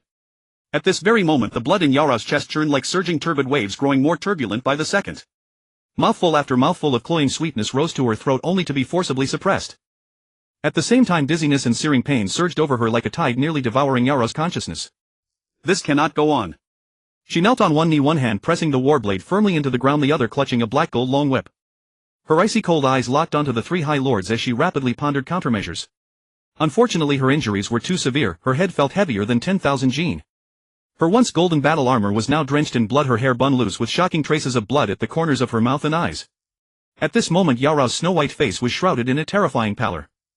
With her black hair flying wildly, her misery was plain to see. And her back, together with her shattered protective suit, was already dyed completely crimson. Depleted strength, severe wounds, lethal encirclement. The three High Lords encircled Yao Rao, staring greedily from three directions. Her last shred of hope was utterly extinguished. Likewise, this was the only chance for the three High Lords. If she escaped the next time they met, they would likely face a high war god. High Lords who were hardly lacking in intelligence naturally would not make such a mistake. Nevertheless, as they trapped the female human whose life force was rapidly leaking away, they could not help but feel a desire to toy with her. As for Yao Rao, the situation was extremely unfavorable. She still held the black gold whip and the war blade, but drops of blood slowly trickled down her slender fingers. She shook her head hard, trying to dispel the drowsiness in her mind. Immediately after, a streak of green light flashed from behind Yao Rao and joined the two High Lord saber-toothed Tiger Kings. Whoosh! The wind howled as three massive figures flashed, forming an encirclement. And while darting about they searched for an opening to strike. Boom! Burst after burst, Yao Rao was knocked back several hundred meters. Wounds upon wounds. Huff! Huff! Huff! The urgent and heavy breathing revealed that Yao Rao could barely take any more. The situation sank into the most critical stage.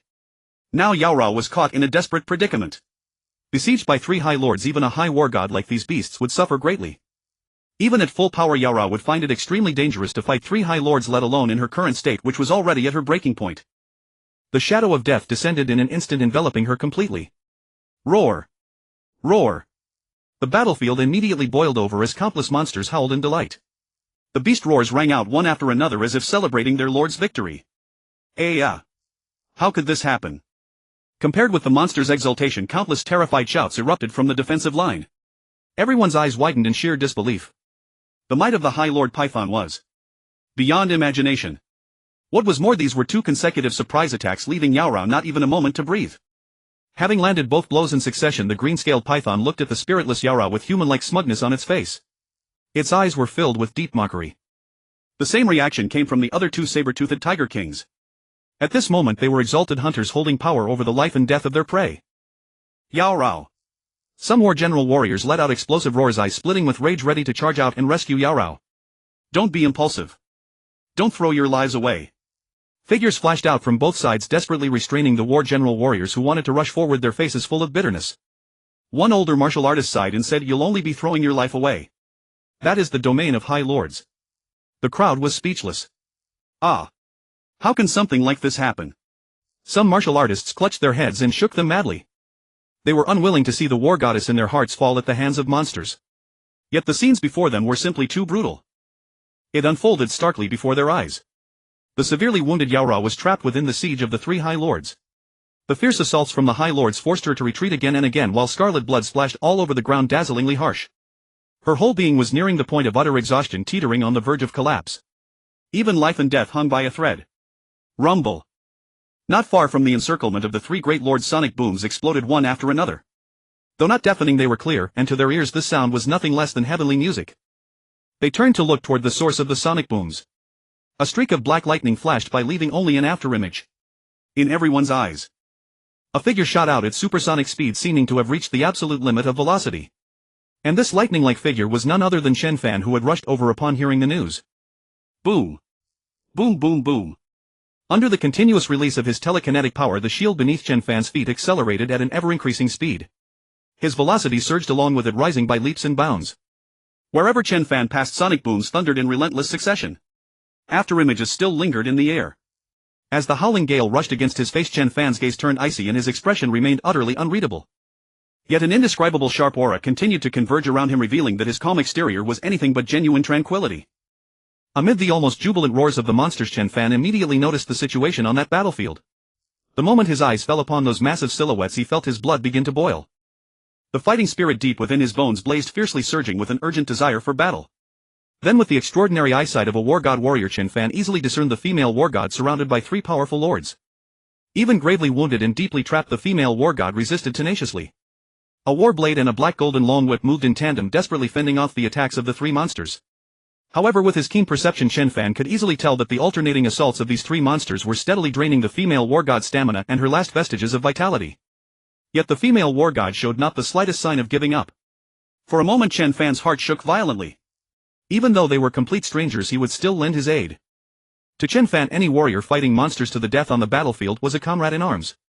Moreover, he was not the kind of cold-hearted person who would stand by and watch another die.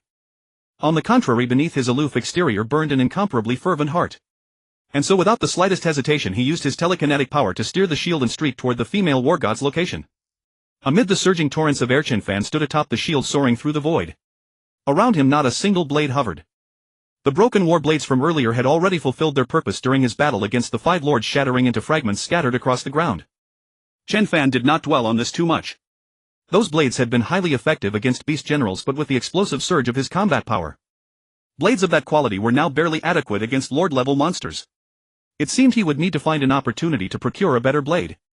Midair, Chen Fan secretly pondered this while gripping the only battered war blade still on his person. He had also abandoned running on foot; it was far too slow.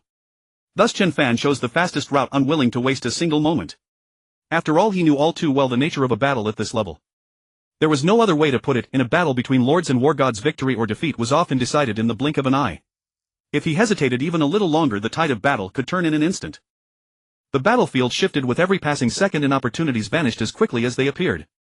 Amid the fierce air currents, Chen Fan drove his telekinetic power to the absolute limit, commanding the shield to accelerate relentlessly. His speed per second had already surpassed that of a high-level war god warrior. The rate at which his telekinetic power was consumed far exceeded that during his battle against the 5 lords. At the same time, an endless stream of cosmic energy surged toward Chen Fan, flooding every inch of his body. A portion of that cosmic energy transformed into nourishment, replenishing the physical exhaustion of his flesh. Even more of the cosmic energy, however, was converted within his mind into dense waves of telekinetic power, filling his brain to the brim. In the cycle of release and absorption his telekinetic power grew ever stronger, silent and inexorable. In the blink of an eye Chen Fan's figure had already crossed several kilometers, arriving directly at his destination. At this moment, standing alone on his hexagonal shield with a single blade in hand, Chen Fan plowed straight into the battlefield at terrifying speed. Boom! Without the slightest evasion Chen Fan slammed directly into one of the saber-toothed Tiger Kings. Gripping his war blade horizontally he summoned every ounce of strength in his body in an instant. The blade in his hand reflected a fierce gleam of sharp light while a chilling aura pervaded his entire being. In this moment Chen Fan radiated killing intent from head to toe like the Grim Reaper returning from the abyss. Murderous aura spread outward and an intense killing intent swiftly enveloped the three high-level lords. Chen Fan made no effort to restrain it, deliberately trying to draw the attention of these monsters. This tactic worked. Soon one of the saber-toothed Tiger Kings sensed the disturbance behind it and attempted to turn and attack. Yet the overwhelming killing intent radiating from Chen Fan sent a tremor through its massive frame and an immense sense of threat surged within its heart. Forced to react, the saber-toothed Tiger King could only dodge to the other side to evade Chen Fan's strike. A massive opening appeared. What a perfect opportunity. The next moment Chen Fan suddenly accelerated his shield, shooting into the battlefield at a bizarre angle. As he drew near the enchanting woman he leaped off. Dropping low, Chen Fan reached out and swept the female war god up from the ground. Carrying tremendous force, the hexagonal shield did not slow in the slightest as it hurtled toward one of the Python lords. Boom! With a colossal crash the shield, made of unknown material, shattered into pieces, scattering across the ground. At the same time the Azure Python was forced back several meters by the ferocious impact. A massive shockwave swept outward, stirring the blood-stained golden hair of the enchanting woman. At the might of that single strike the three high-level lords simultaneously withdrew the ridicule and mockery from their eyes. A human-like solemnity flickered within their blood-red pupils. Clearly they now regarded Chen Fan as a human powerhouse of equal standing. A woo! Hiss! A thunderous uproar mixed with savage snarls came crashing down as if trying to intimidate this human who had barged into their midst. Yet Chen Fan remained utterly unmoved. He had already lifted the enchanting woman in one arm. A beauty in his embrace, warm as jade, soft as silk. Wave after wave of intoxicating fragrance lingered silently around the tip of his nose. But Chen Fan had no mind to savor any of it. He swept his gaze around, his eyes commanding and proud. In this moment his domineering might and unrivaled assertiveness were on full display. Even when facing three high-level lords at the peak of their strength glaring at him hungrily, Chen Fan felt not the slightest fear. Of course neither did he harbor any hint of contempt. After all, no high-level lord had ever risen to power by idling away. Every single one of them had fought their way up from weakness through endless slaughter. As the strongest existences beneath king-level monsters, these high-level monsters possessed intelligence no less than that of humans, along with extraordinary combat prowess. Whether in the oceans, on land, or within the jungles, they were undisputed regional overlords. Even so, the three high-level lords seemed to dim in comparison under the oppressive force of Chen Fan's presence. Now wielding twin blades and stepping on his hexagonal shield, he swept through the air at breakneck speed, plunging directly into the chaotic battle. Unyielding and unstoppable, Chen Fan became the fifth presence between the enchanting woman and the three lords. At the same time, by shattering the formation of the three monster lords, Chen Fan also became the thread of hope for the enchanting woman in her desperate plight. Author's note: updates aren't easy. I humbly ask for your monthly tickets and recommendation tickets. Also a heads up for you all. Starting tomorrow, updates will be posted at 8 in the morning, 2 chapters at once, so you won't have to stay up late waiting. Thank you for your support. On the plains around Ruin No. 9 battles raged on every side. The entire surroundings were a clash of blood and fire. This battlefield was like a merciless meat grinder, reaping the lives of humans and monsters alike. Every moment many martial artists fell in battle. Even their corpses were torn apart by blood-crazed monsters, leaving severed limbs and broken remains scattered everywhere. Crimson blood soaked one stretch of land after another. The flash of blades and the torrent of steel interwove mercilessly, claiming monster after monster. Likewise, a great many monsters perished within the beast tide, falling beneath the relentless attacks of high-tier martial artists' warblades and thermal weapons, becoming corpses large and small. But at this moment Chen Fan, who had crashed into the battlefield, was not only Yara's only chance at life, he had also become a thorn in the eyes of the three high-rank lords. He had to be eliminated or they would never be satisfied. In that instant the three high-rank lords threw back their heads and roared, and their deafening beast cries pierced the skies. Tiger roars and serpent hisses interweaved as the lords tried to overawe Chen Fan and weaken his combat ability. But Chen Fan remained entirely at ease, showing not the slightest sign of being affected. The three lords' efforts were in vain, and their eyes flickered with human-like cruelty and murderous intent. What a loathsome human! Even so, they did not dare to act rashly. The instincts of high-rank lords and the dense blood aura clinging to Chen Fan told them. The human martial artist who had crashed into this battlefield was not to be trifled with. Moreover, with the two saber-toothed Tiger Kings in such poor condition, they grew even more cautious. Chen Fan faced three alone. Thus an eerie standoff took shape between a human war god and the lord monsters, neither side making a move. Snarls filled the air. With waves of low-level and beast general level monsters dying en masse, no one could count how many beast-tide assaults had already been repelled. By now the number of surviving martial artists was dwindling despite reinforcements from major forces worldwide. Manpower was still stretched thin, but fortunately the defensive line remained solid and secure. By this stage of battle the human side had already discerned the rhythm of the beast tide. There was a half-hour interval between each beast tide charge. Once the time came the monsters would emit a special beast cry as if beating gongs to signal a retreat. Seeing the beast tide withdraw in an orderly manner, the martial artists on the battlefield also retreated with no intention of pressing their advantage. After all, the monsters were not retreating in defeat, there was no need to risk a pursuit. The martial artists who had come off the front line gathered together. More and more of them helped one another up to the high ground of the defensive position. In the heat of the desperate battle even the gravest wounds were ignored. Only after the great battle ended and the enemy withdrew did they grit their teeth and tend to their injuries.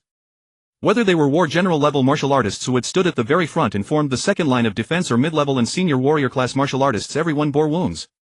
On many of them the wounds were only a hair's breadth from a fatal spot. What's more, the stronger a martial artist was, the more numerous and severe their wounds were. There was no other reason. The stronger the martial artist, the more monsters they had held off, and thus the heavier the attacks and injuries they naturally endured. Even so, not one of them complained or cried out in pain.